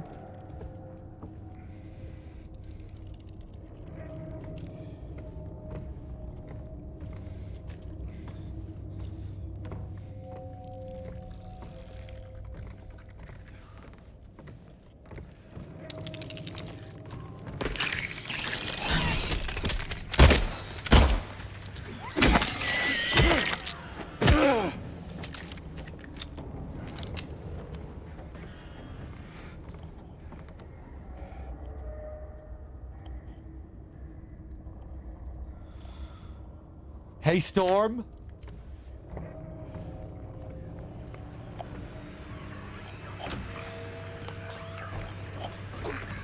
You've missed a lot of stuff today, Storm. I recommend looking back at the VODs for the prison and the labyrinth. You missed Angela and Abstract Daddy. The whole prison sequence. At least I don't think you were here earlier for any of that.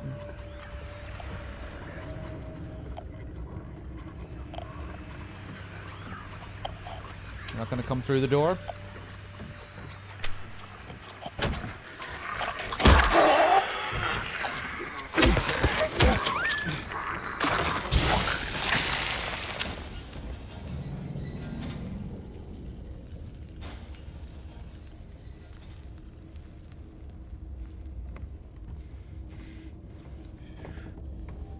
More fucking trolley with the yellow tape. Alright, game. Have it your way. I'll put up with it. You're doing a pretty good job.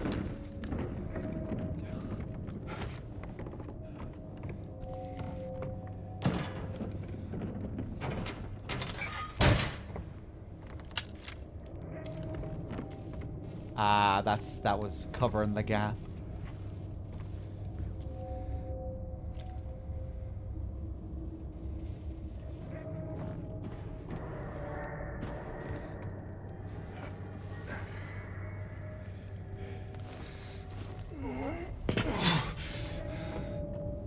Genuinely curious if you can turn off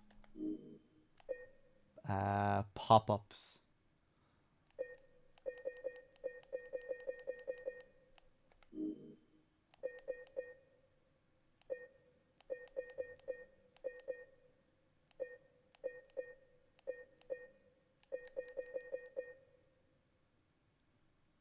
Don't think you can, like the item pickups.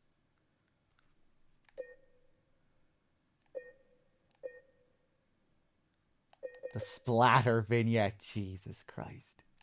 I'm insulted it's even an option. Ooh. Ooh.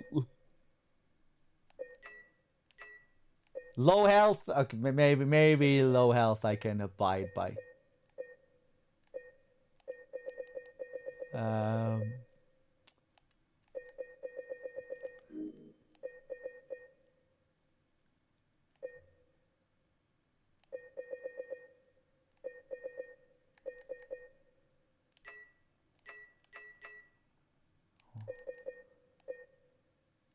Inventory visual effects. I don't recall ever having to look at the text being all blurry like this. Maybe, or maybe when you just like load it in and it's blurry for like an instant. Yeah, that's fine.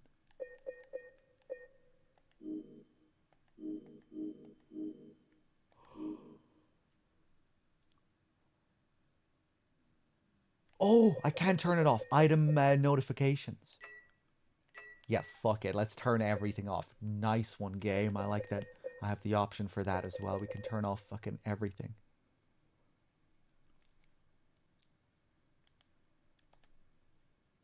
We don't need the game to tell us that we've picked up a key when we're looking at James picking up a key.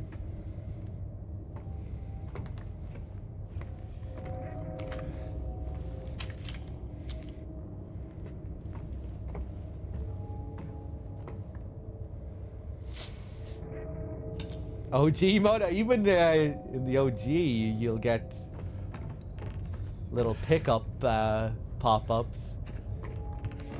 I don't think you can turn those off in the OG. Maybe you can.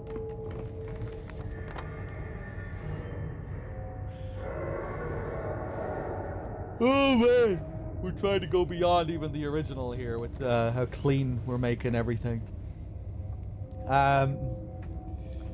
Okay. Oh god, we're sinking even further.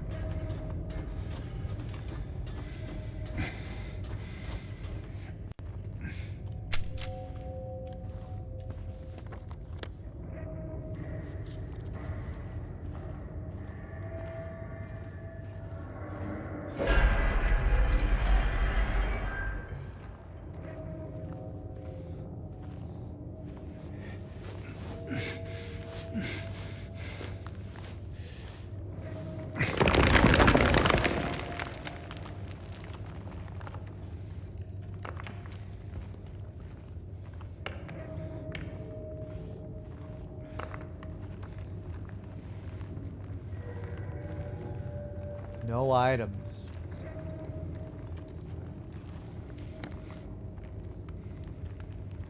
Wires.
Oh, I recognize the room already.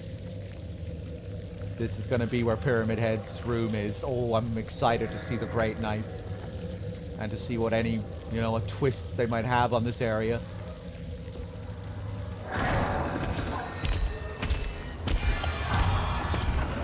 Hello.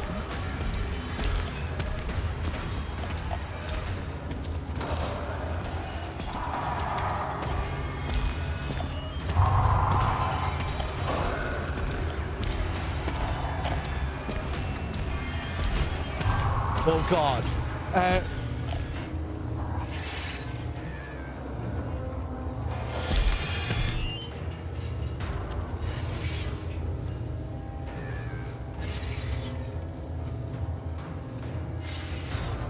Hey there. I like your little hand gesture there.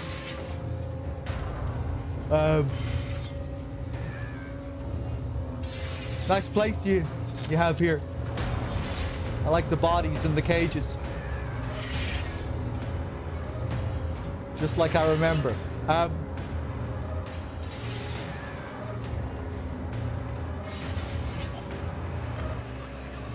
Right, I'm just gonna smack through this wall, okay?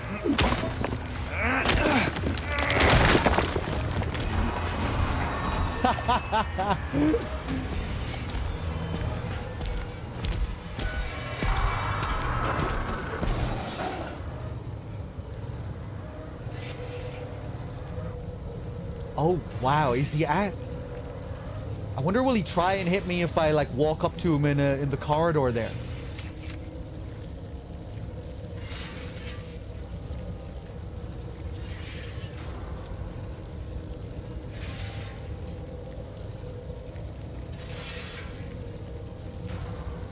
Yeah, here it really does look like he has these weird kind of webbed hands, webbed fingers.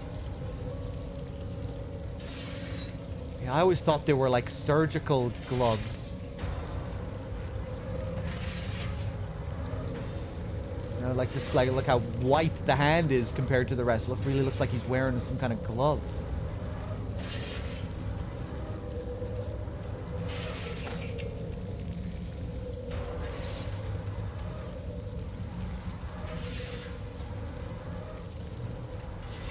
I'm not gonna shoot. Maybe if I shoot, he'll strike back. Maybe if I don't shoot at him, he won't hit me. Maybe he just wants to come up and say hi. I have to go back and say hello to him again.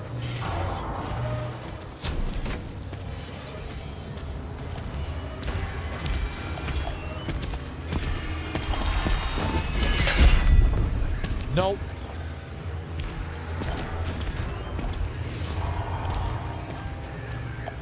Damn, you don't have time to take a look at his room at all like you used to. And no great knife?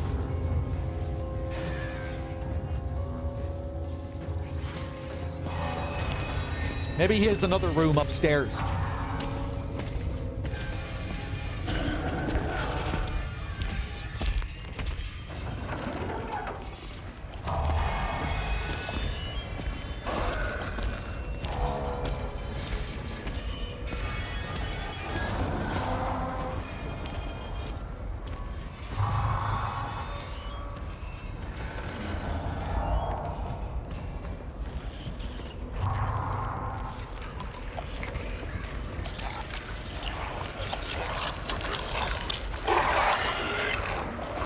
What the hell is going on there? Okay, it's just a fucking nurse behind a lying figure. I thought they were like stuck together.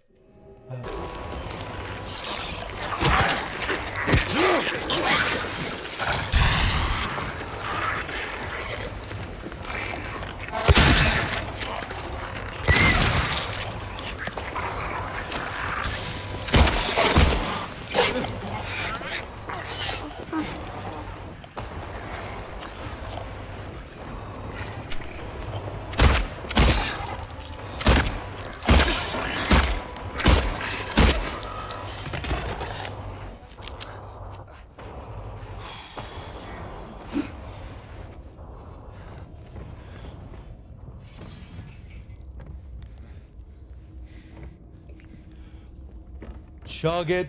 Maybe I should have went for the full heal instead of the 2 singles. Have we had any new enemies? Mannequin spiders. Storm, a new variation on the mannequins. Mannequins that'll climb along the walls and run around. They provided some excellent scares in the prison sequence. They were getting plenty of cause out of me. The way the mannequins were utilized generally in the prison was very good. One mannequin in particular scared the shit out of me hiding in the toilet.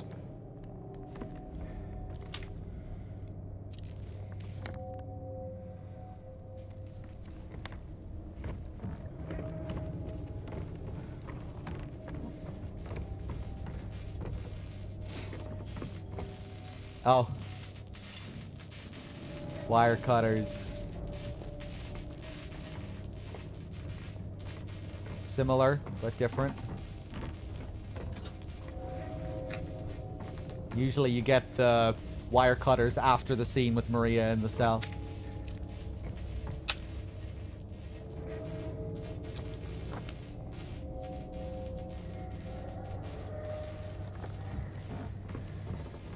Damn. I missed the grand sort of depiction of Pyramid Head's room from the original. You know, you go in and the top-down view with the fan spinning and really being able to take in the bodies and the scissors and the great knife. That was still a cool sequence, though.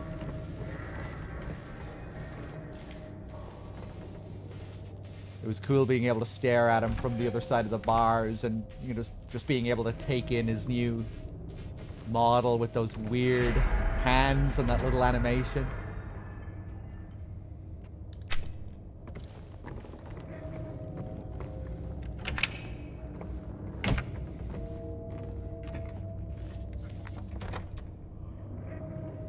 Oh boy, okay.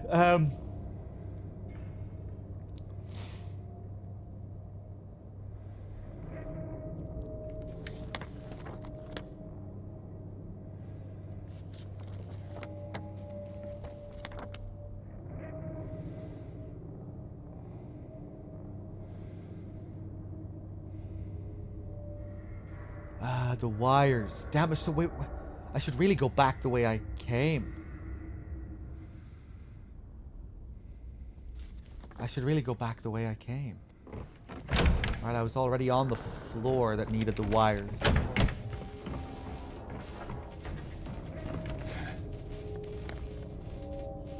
There's this whole other path up here as well.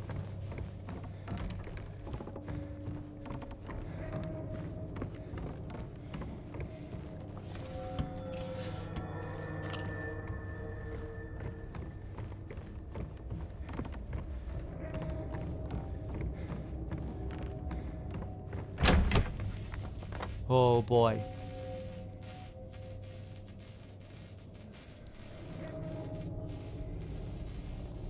Man, my brain. I'm really tired and the maze like labyrinth, it's wearing on me. I'm gonna have to stop. But let's keep playing for a bit longer. Another slice through the wall here.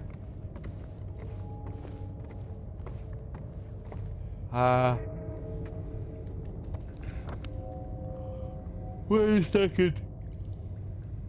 Can I even go back the way I came?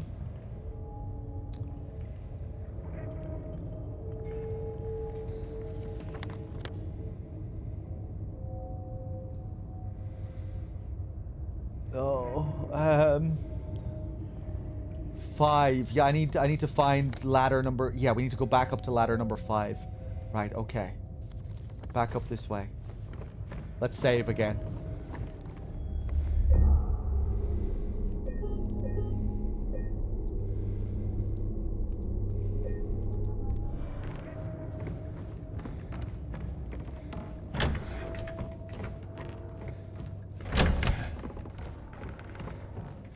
Okay, I think I'm going the right way.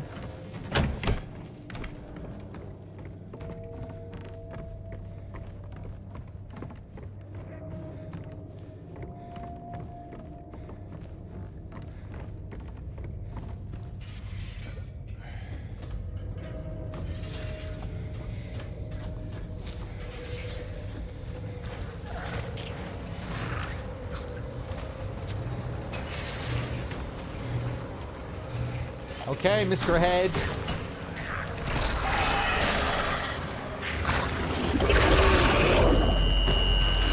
Mandarins as well.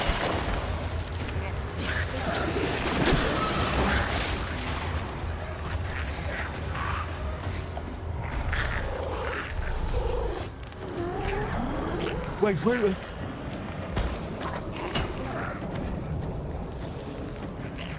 I didn't come up here. This is number 6.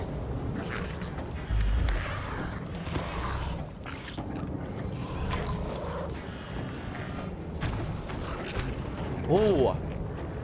Okay, well, around Pyramid Head and other monsters, their screams actually do become relevant gameplay-wise. Right, because I think he got me while I was stunned due to the scream.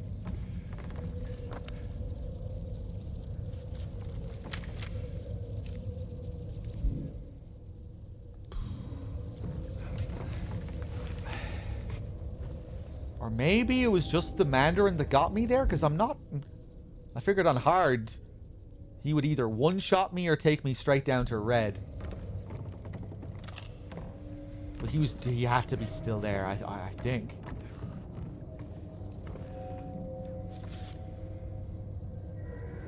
Whole world ahead of us. 19.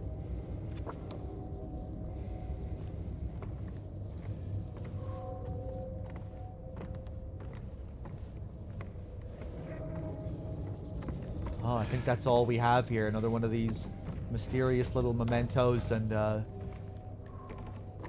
heal.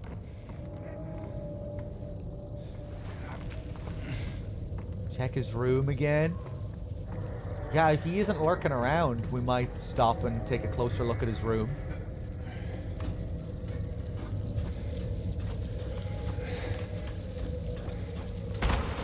Ah!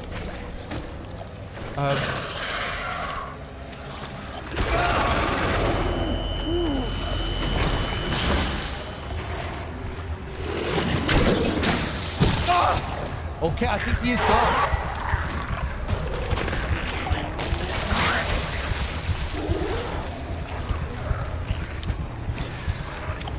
Alright, he's coming in.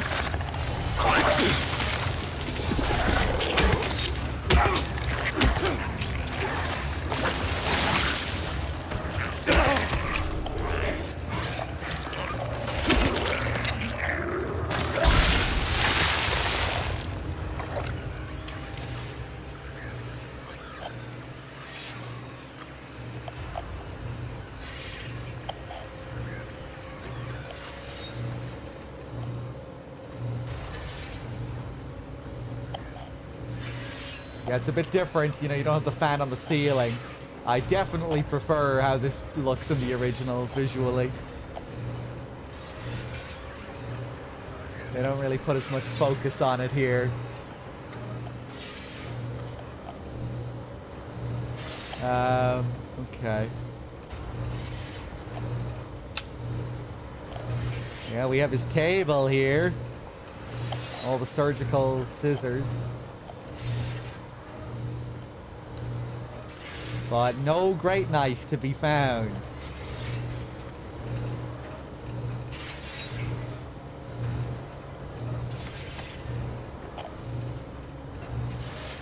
The forceps, yes. That's what they're called.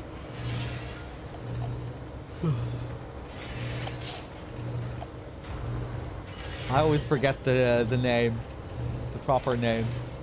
I always call them like medical scissors, doctor scissors, surgical scissors. Right, we need to get back up to those wires.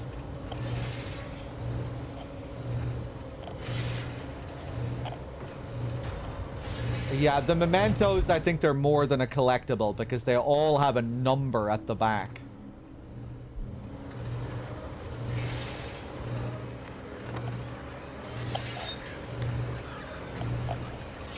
I'm assuming they're gonna tie into one of the new endings. I know that this remake has 2 new endings that weren't in the original game. How we unlock them, I don't know. I know I have the theory that one of them is gonna tie into the new gas station, the Octantis. Because that's how it was in the original. You know, the lost memories and rebirth ending. Tying in with the item that you got there at the station. And just, yeah, all those little details we were talking about yesterday related to the station. Relating to the station, it definitely seems like they're going to be doing something with that. But yeah, obviously don't say a word about all the new endings and the stuff that I haven't seen yet. How many do I have? Out the pictures?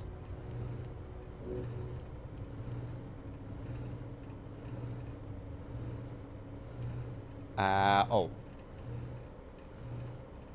Well, 1, 2, 3, 4, 5, 6, 7, 8, 9, 10, 11, 12, 13, 12.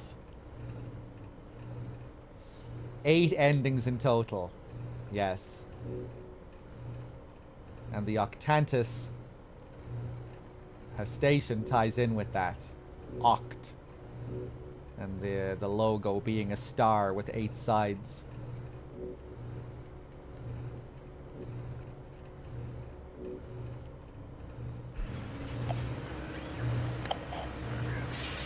But yeah, that should be a lot of fun in NG Plus, trying to discover some of these new mysteries.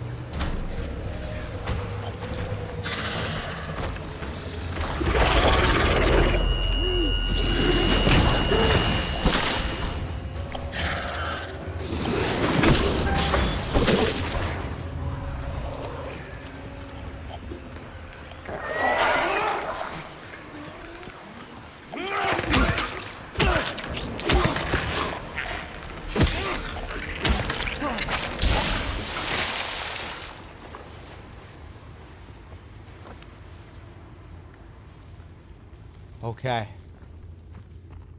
The dodge, yeah, good audio cues there. You can dodge just with the sound alone.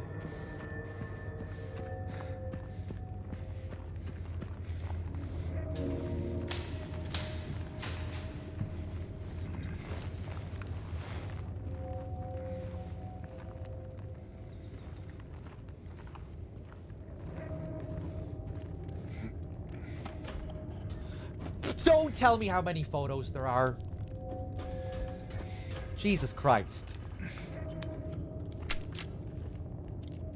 I don't want to know anything about any of the new things in the game, new items, amount of items, anything at all connected to all this new stuff going on with potential endings. Absolutely nothing. I don't want any information on any of this. That's okay, though. It could have been something a lot worse, but dear God. Please be careful with what you say about all this new stuff that's in the game that wasn't in the original, because I don't want to know a single thing about any of it.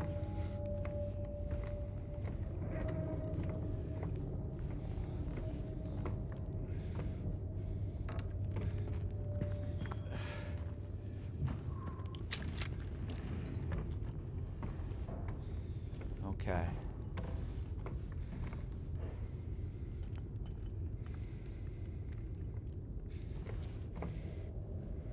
I'm not gonna look at the chat for like a minute just in case I see anything.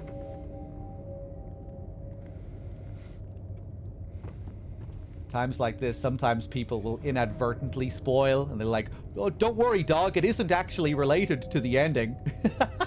It isn't actually related to a new ending. Don't worry. You didn't really spoil anything. You just fucking spoiled that it isn't connected to the ending." I want my mind to be able to wander. You have to be so fucking careful, man. People have no idea sometimes what they're saying when they open their mouths. I like the mystery. I need to just not know anything. You know, that's the real important part.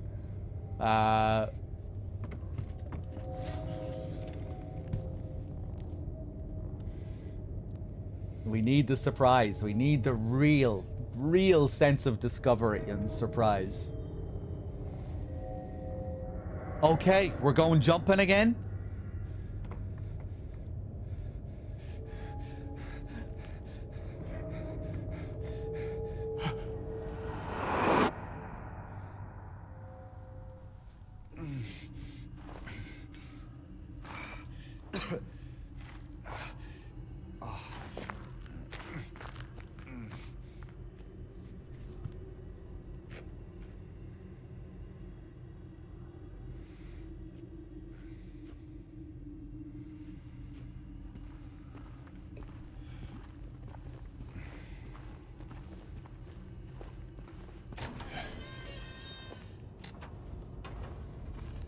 Back down again. Okay, I'm gonna have to stop. I'm gonna have to stop.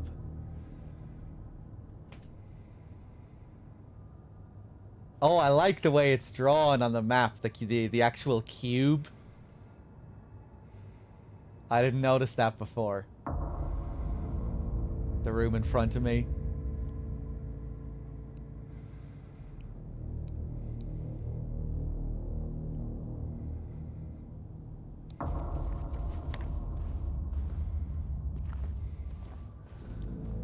Puzzle time? Well, we know what it is. I just need to go up and into another... We need to go into another layer of this labyrinth.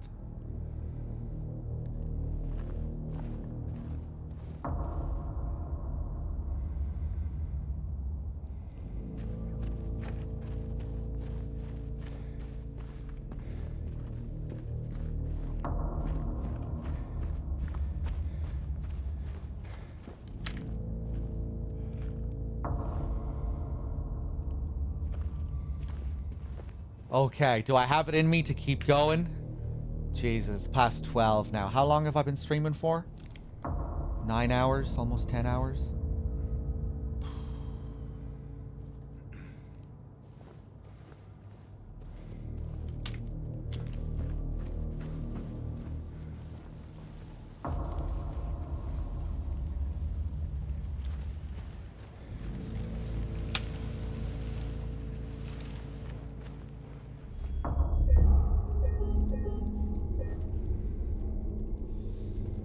I got one more.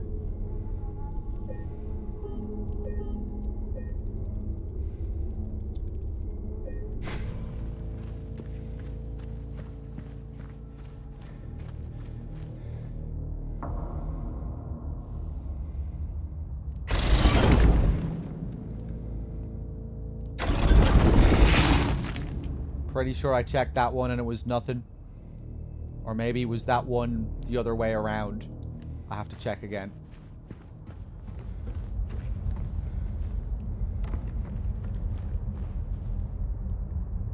Oh, I think this is actually different.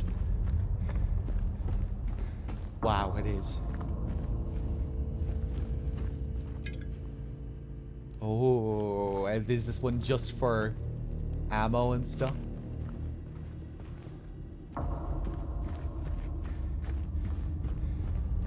Pixel with the tier 1. Oh, Pixel, you really didn't need to do that as a way of an apology. But I really appreciate it. Thank you, thank you. And it wasn't...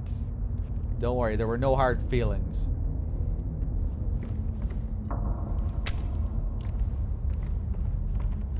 It didn't really get under my skin, that one. If you spoiled what the things were for, however, or if it was tied to an ending or something, now that would have really angered me. But yeah, be careful. I really value the blind experience, especially when it's a remake of one of my favorite games of all time.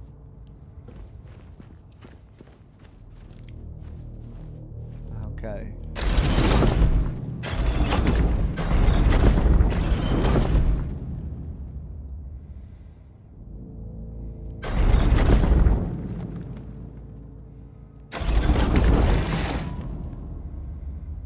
Pretty sure we've looked at this one a million times. I'm gonna check again.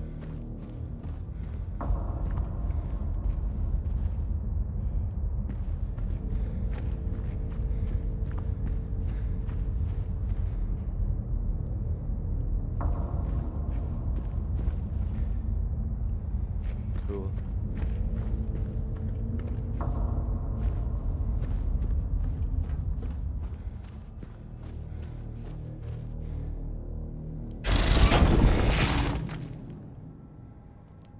Don't remember this one.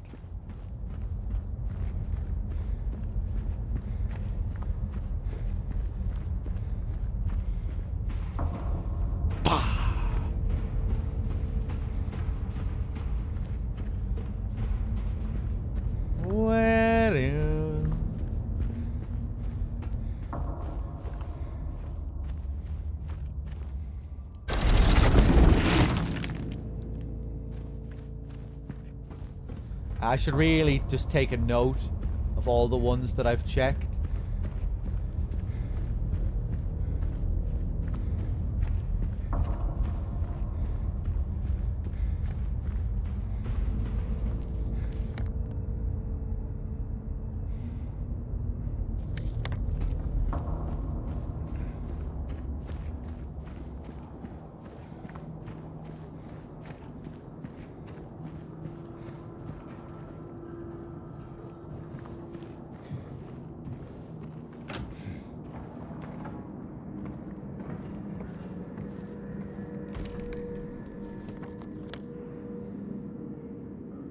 That's cool. Back to a completely clean sheet.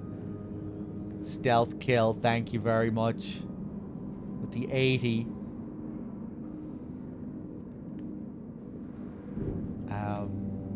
I should probably get rid of those hype trains now that we're done with the subathon.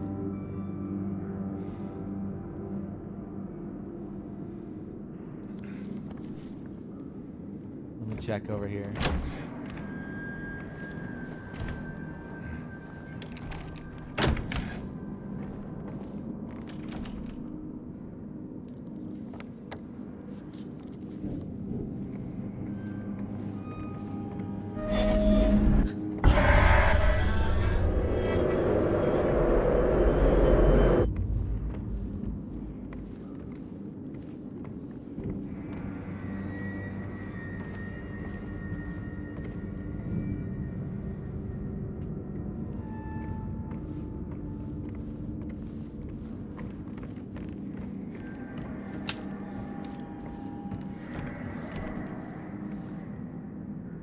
Pyramid Head was here.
Yeah, everyone chill? No Pyramid Head lurking around?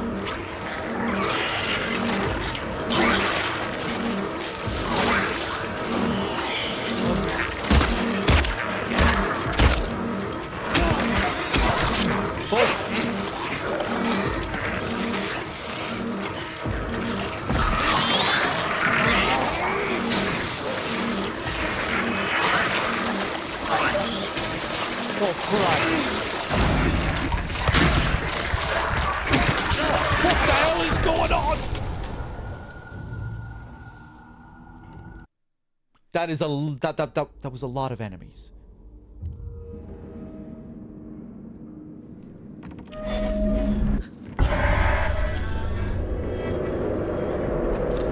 Okay, maybe we'll go all out with the shotgun here. How many shells do I have?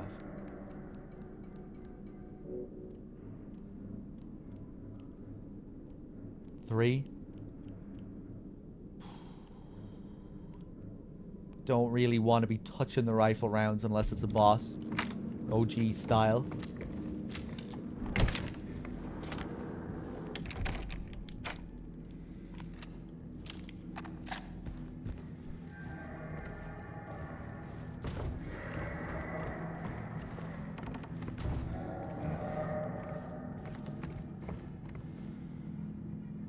Wasn't these guys waking up either, was it? It was new enemies.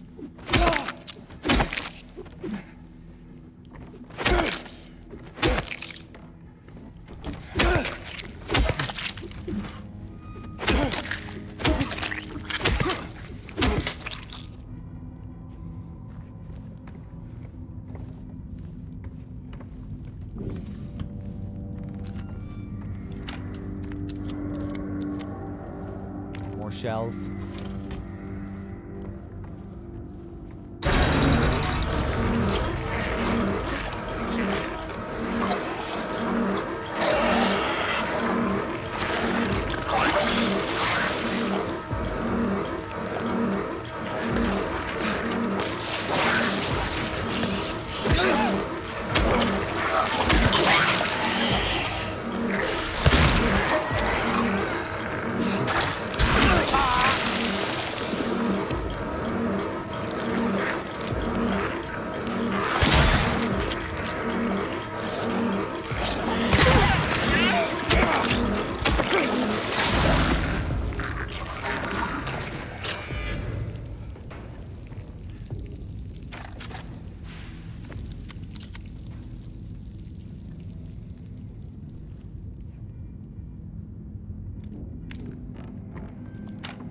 it was the enemies.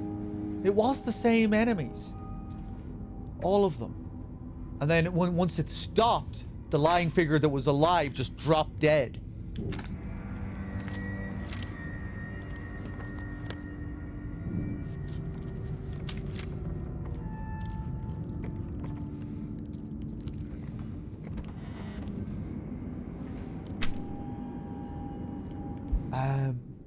How am I doing on health? Felt like I wasted a little bit there.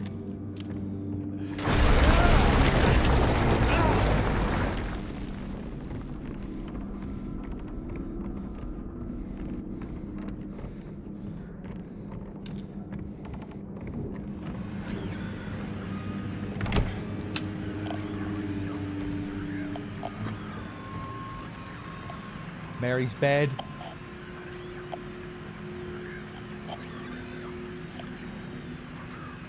Well, maybe not exactly. It's what it made me think of, anyway.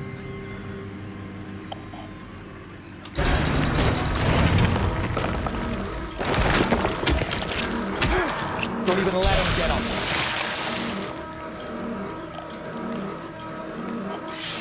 Oh, hi! Hello!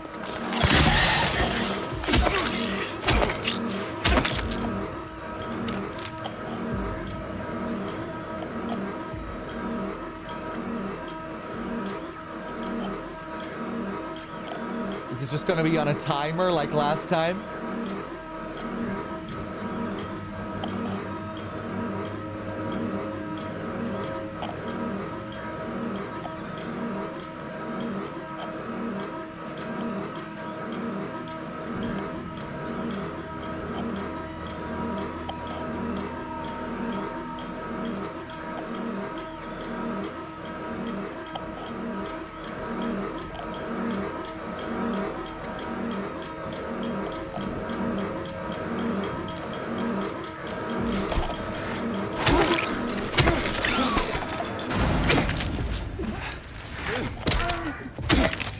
Oh!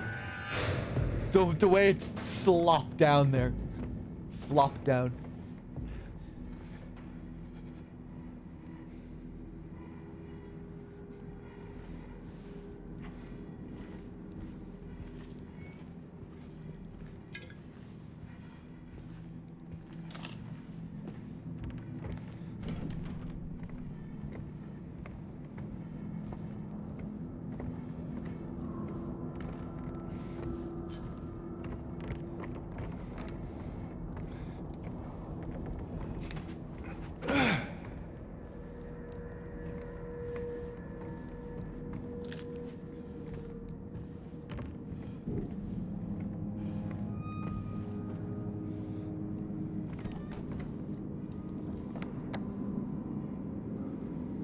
Let me try the door back here.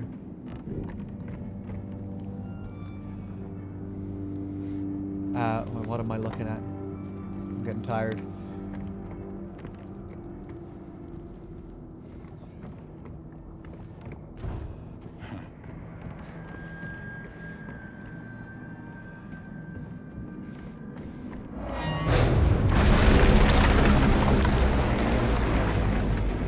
Is Pixel at it again? I didn't see his comment this time.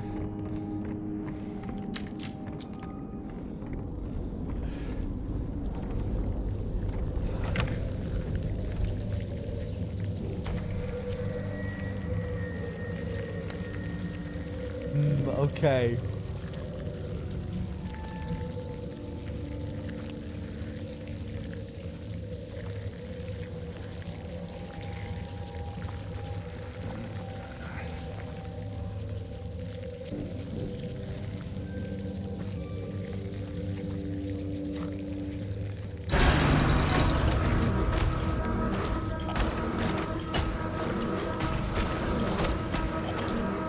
That sounds like... Is this the man himself showing up?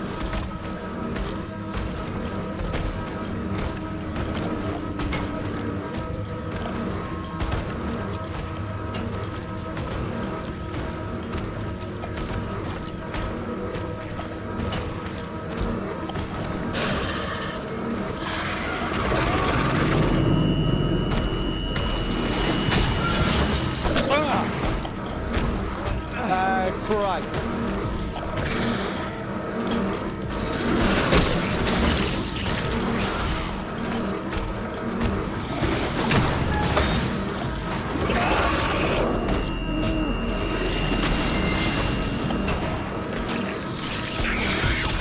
What the hell?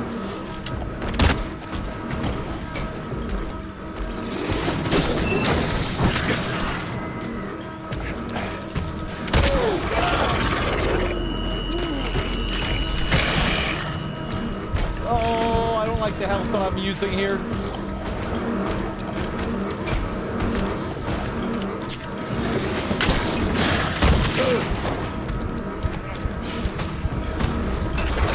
Oh my god!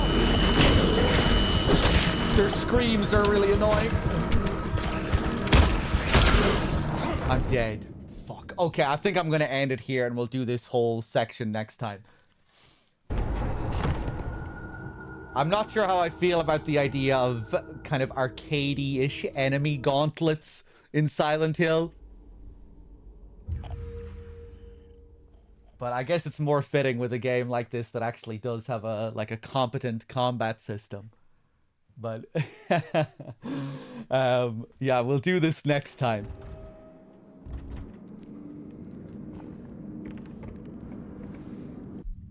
Guys, thanks for being here. Thanks for watching. It was a pleasure. Another really fun session. We got through a lot of the game. That was a lot. That was a lot to process. Yeah, guys, thanks for being here. It was a lot of fun, and I will probably be back tomorrow. I'll try and get on a little bit early again tomorrow, if possible. Hopefully I can have some self-control and not stay up all night watching other people play Silent Hill 2 Remake. But yeah, guys, thanks for being here. I'll see you soon.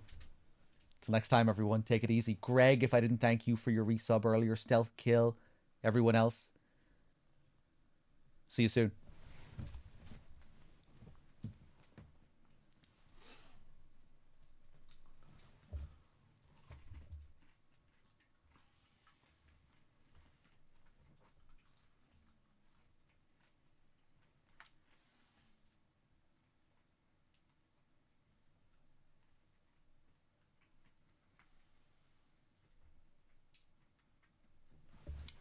I'm going to raid up Dave, but I'm not going to watch any of Dave's stream.